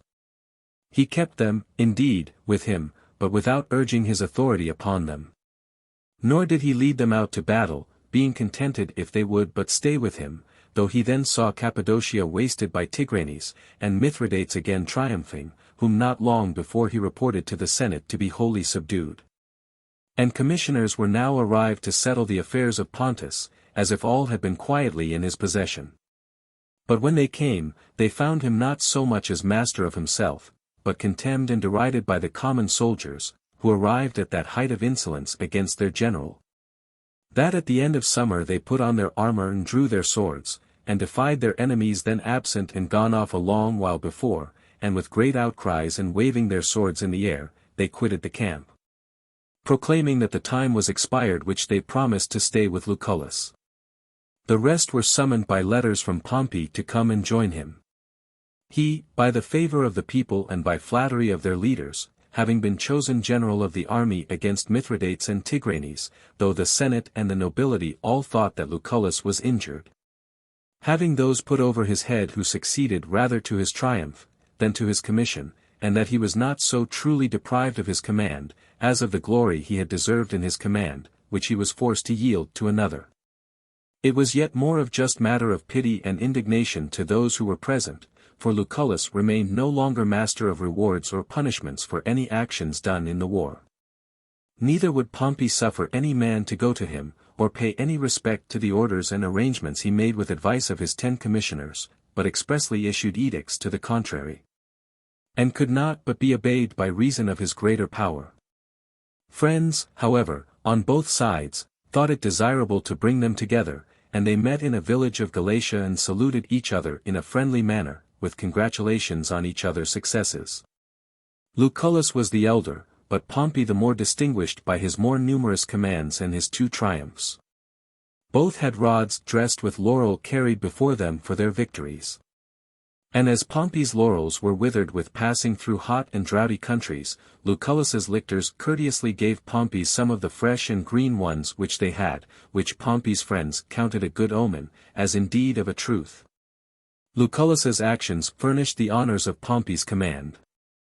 The interview, however, did not bring them to any amicable agreement, they parted even less friends than they met. Pompey repealed all the acts of Lucullus, drew off his soldiers, and left him no more than 1,600 for his triumph, and even those unwilling to go with him. So wanting was Lucullus, either through natural constitution or adverse circumstances, in that one first and most important requisite of a general, which had he but added to his other many and remarkable virtues, his fortitude, vigilance, wisdom. Justice. The Roman Empire had not had Euphrates for its boundary, but the utmost ends of Asia and the Hyrcanian Sea. As other nations were then disabled by the late conquests of Tigranes, and the power of Parthia had not in Lucullus's time shown itself so formidable as Crassus afterwards found it, nor had as yet gained that consistency. Being crippled by wars at home, and on its frontiers, and unable even to make head against the encroachments of the Armenians. And Lucullus, as it was, seems to me through others' agency to have done Rome greater harm, than he did her advantage by his own. For the trophies in Armenia, near the Parthian frontier, and Tigranocerta, and Nisibis, and the great wealth brought from thence to Rome, with the captive crown of Tigranes carried in triumph, all helped to puff up Crassus. As if the barbarians had been nothing else but spoil and booty, and he, falling among the Parthian archers, soon demonstrated that Lucullus's triumphs were not beholden to the inadvertency and effeminacy of his enemies, but to his own courage and conduct. But of this afterwards. Lucullus, upon his return to Rome, found his brother Marcus accused by Caius Marius, for his acts as quaestor, done by Sylla's orders. And on his acquittal, Marius changed the scene, and animated the people against Lucullus himself, urging them to deny him a triumph for appropriating the spoils and prolonging the war. In this great struggle, the nobility and chief men went down and mingling in person among the tribes, with much entreaty and labor, scarce at length prevailed upon them to consent to his triumph. The pomp of which proved not so wonderful or so wearisome with the length of the procession and the number of things carried in it, but consisted chiefly in vast quantities of arms and machines of the king's, with which he adorned the Flaminian circus, a spectacle by no means despicable. In his progress there passed by a few horsemen in heavy armor, 10 chariots armed with scythes, 60 friends and officers of the king's, and 110 brazen-beaked ships of war, which were conveyed along with them. A golden image of Mithridates 6 feet high, a shield set with precious stones, 20 loads of silver vessels, and 32 of golden cups, armor, and money, all carried by men. Besides which, 8 mules were laden with golden couches, 56 with bullion, and 107 with coined silver, little less than 2,700,000 pieces. There were tablets, also, with inscriptions, stating what moneys he gave Pompey for prosecuting the piratic war, what he delivered into the treasury, and what he gave to every soldier, which was 950 drachmas each. After all which he nobly feasted the city in adjoining villages, or vici. Being divorced from Clodia, a dissolute and wicked woman, he married Servilia, sister to Cato. This also proved an unfortunate match, for she only wanted one of all Clodia's vices, the criminality she was accused of with her brothers. Out of reverence to Cato, he for a while connived at her impurity and immodesty, but at length dismissed her. When the Senate expected great things from him, hoping to find in him a check to the usurpations of Pompey, and that with the greatness of his station and credit he would come forward as the champion of the nobility, he retired from business and abandoned public life. Either because he saw the state to be in a difficult and diseased condition, or, as others say, because he was as great as he could well be, and inclined to a quiet and easy life. After those many labors and toils which had ended with him so far from fortunately. There are those who highly commend his change of life, saying that he thus avoided that rock on which Marius split. For he, after the great and glorious deeds of his Cimbrian victories, was not contented to retire upon his honors, but out of an insatiable desire of glory and power, even in his old age, headed a political party against young men. And let himself fall into miserable actions, and yet more miserable sufferings. Better, in like manner, they say, had it been for Cicero, after Catilin's conspiracy, to have retired and grown old, and for Scipio, after his Numantine and Carthaginian conquests, to have sat down contented.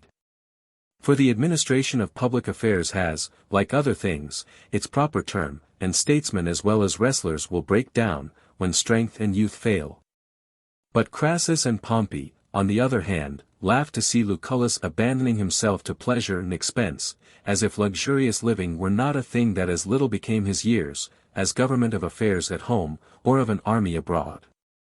And, indeed, Lucullus's life, like the old comedy, presents us at the commencement with acts of policy and of war, at the end offering nothing but good eating and drinking, feastings and revellings, and mere play.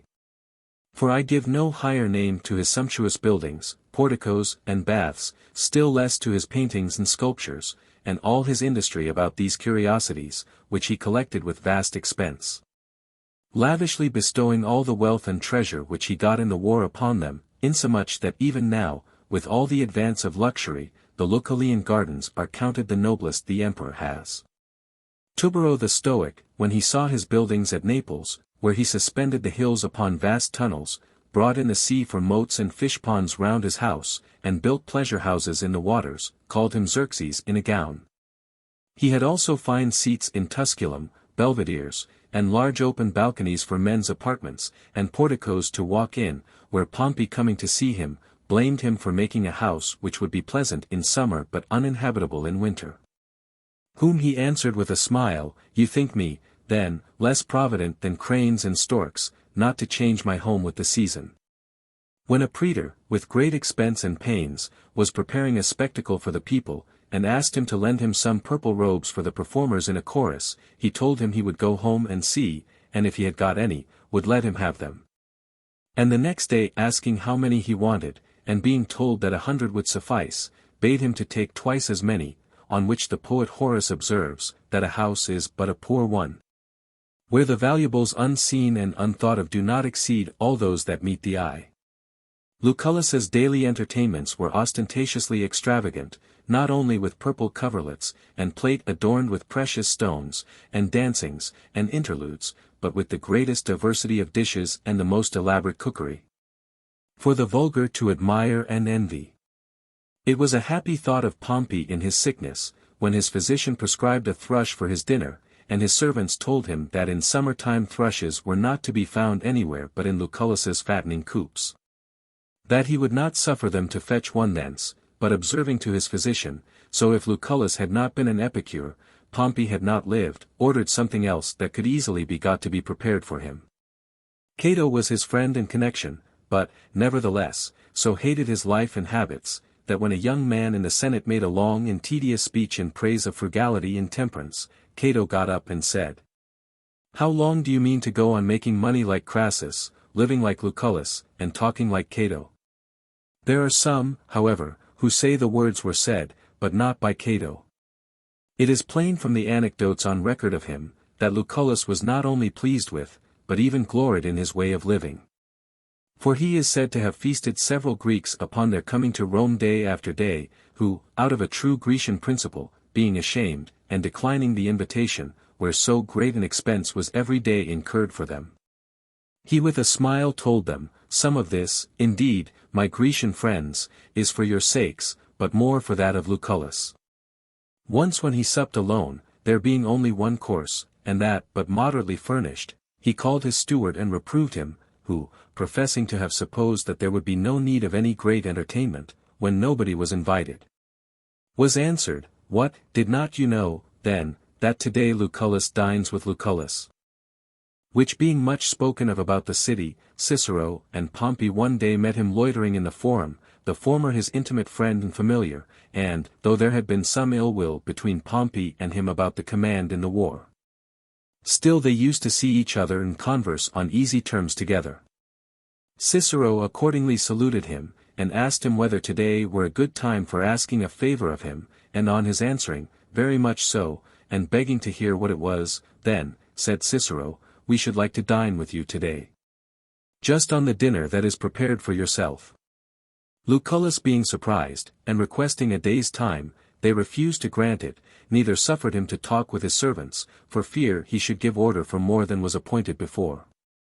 But thus much they consented to, that before their faces he might tell his servant, that today he would sup in the Apollo, for so one of his best dining rooms was called, and by this evasion he outwitted his guests.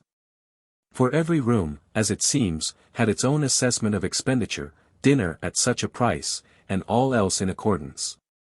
So that the servants, on knowing where he would dine, knew also how much was to be expended, and in what style and form dinner was to be served. The expense for the Apollo was 50,000 drachmas, and thus much being that day laid out, the greatness of the cost did not so much amaze Pompey and Cicero, as the rapidity of the outlay. One might believe Lucullus thought his money really captive and barbarian, so wantonly and contumeliously did he treat it. His furnishing a library, however, deserves praise and record, for he collected very many and choice manuscripts.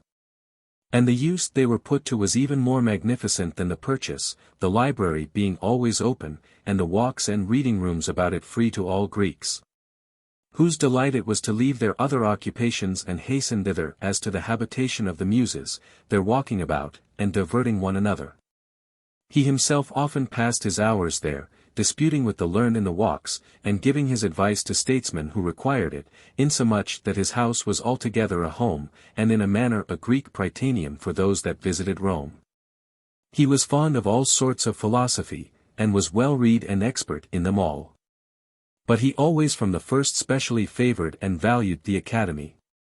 Not the new one which at that time under Philo flourished with the precepts of Carneades, but the old one, then sustained and represented by Antiochus of Ascalon, a learned and eloquent man. Lucullus with great labor made him his friend and companion, and set him up against Philo's auditors, among whom Cicero was one, who wrote an admirable treatise in defense of his sect, in which he puts the argument in favor of comprehension in the mouth of Lucullus, and the opposite argument in his own. The book is called Lucullus. For as has been said, they were great friends, and took the same side in politics. For Lucullus did not wholly retire from the Republic, but only from ambition, and from the dangerous and often lawless struggle for political preeminence, which he left to Crassus and Cato, whom the senators, jealous of Pompey's greatness, put forward as their champions, when Lucullus refused to head them. For his friend's sake he came into the Forum and into the Senate, when occasion offered to humble the ambition and pride of Pompey, whose settlement, after his conquests over the kings, he got cancelled, and by the assistance of Cato, hindered a division of lands to his soldiers, which he proposed. So Pompey went over to Crassus and Caesar's alliance, or rather conspiracy, and filling the city with armed men, procured the ratification of his decrees by force, and drove Cato and Lucullus out of the Forum. Which being resented by the nobility, Pompey's party produced one Vettius, pretending they apprehended him in a design against Pompey's life, who in the Senate house accused others, but before the people named Lucullus, as if he had been suborned by him to kill Pompey. Nobody gave heed to what he said, and it soon appeared that they had put him forward to make false charges and accusations. And after a few days the whole intrigue became yet more obvious, when the dead body of Vettius was thrown out of the prison, he being reported, indeed, to have died a natural death, but carrying marks of a halter and blows about him, and seeming rather to have been taken off by those who suborned him. These things kept Lucullus at a greater distance from the Republic. But when Cicero was banished the city, and Cato sent to Cyprus, he quitted public affairs altogether. It is said, too, that before his death, his intellects failed him by degrees. But Cornelius Nepos denies that either age or sickness impaired his mind, which was rather affected by a potion, given him by Callisthenes his freedman. The potion was meant by Callisthenes to strengthen his affection for him, and was supposed to have that tendency, but it acted quite otherwise, and so disabled and unsettled his mind, that while he was yet alive, his brother took charge of his affairs. At his death, as though it had been the death of one taken off in the very height of military and civil glory. The people were much concerned, and flocked together, and would have forcibly taken his corpse. As it was carried into the marketplace by young men of the highest rank, and have buried it in the field of Mars, where they buried Sylla. Which being altogether unexpected, and necessaries not easily to be procured on a sudden, his brother, after much entreaty and solicitation, prevailed upon them to suffer him to be buried on his Tusculan estate as had been appointed. He himself survived him but a short time, coming not far behind in death, as he did in age and renown, in all respects, a most loving brother.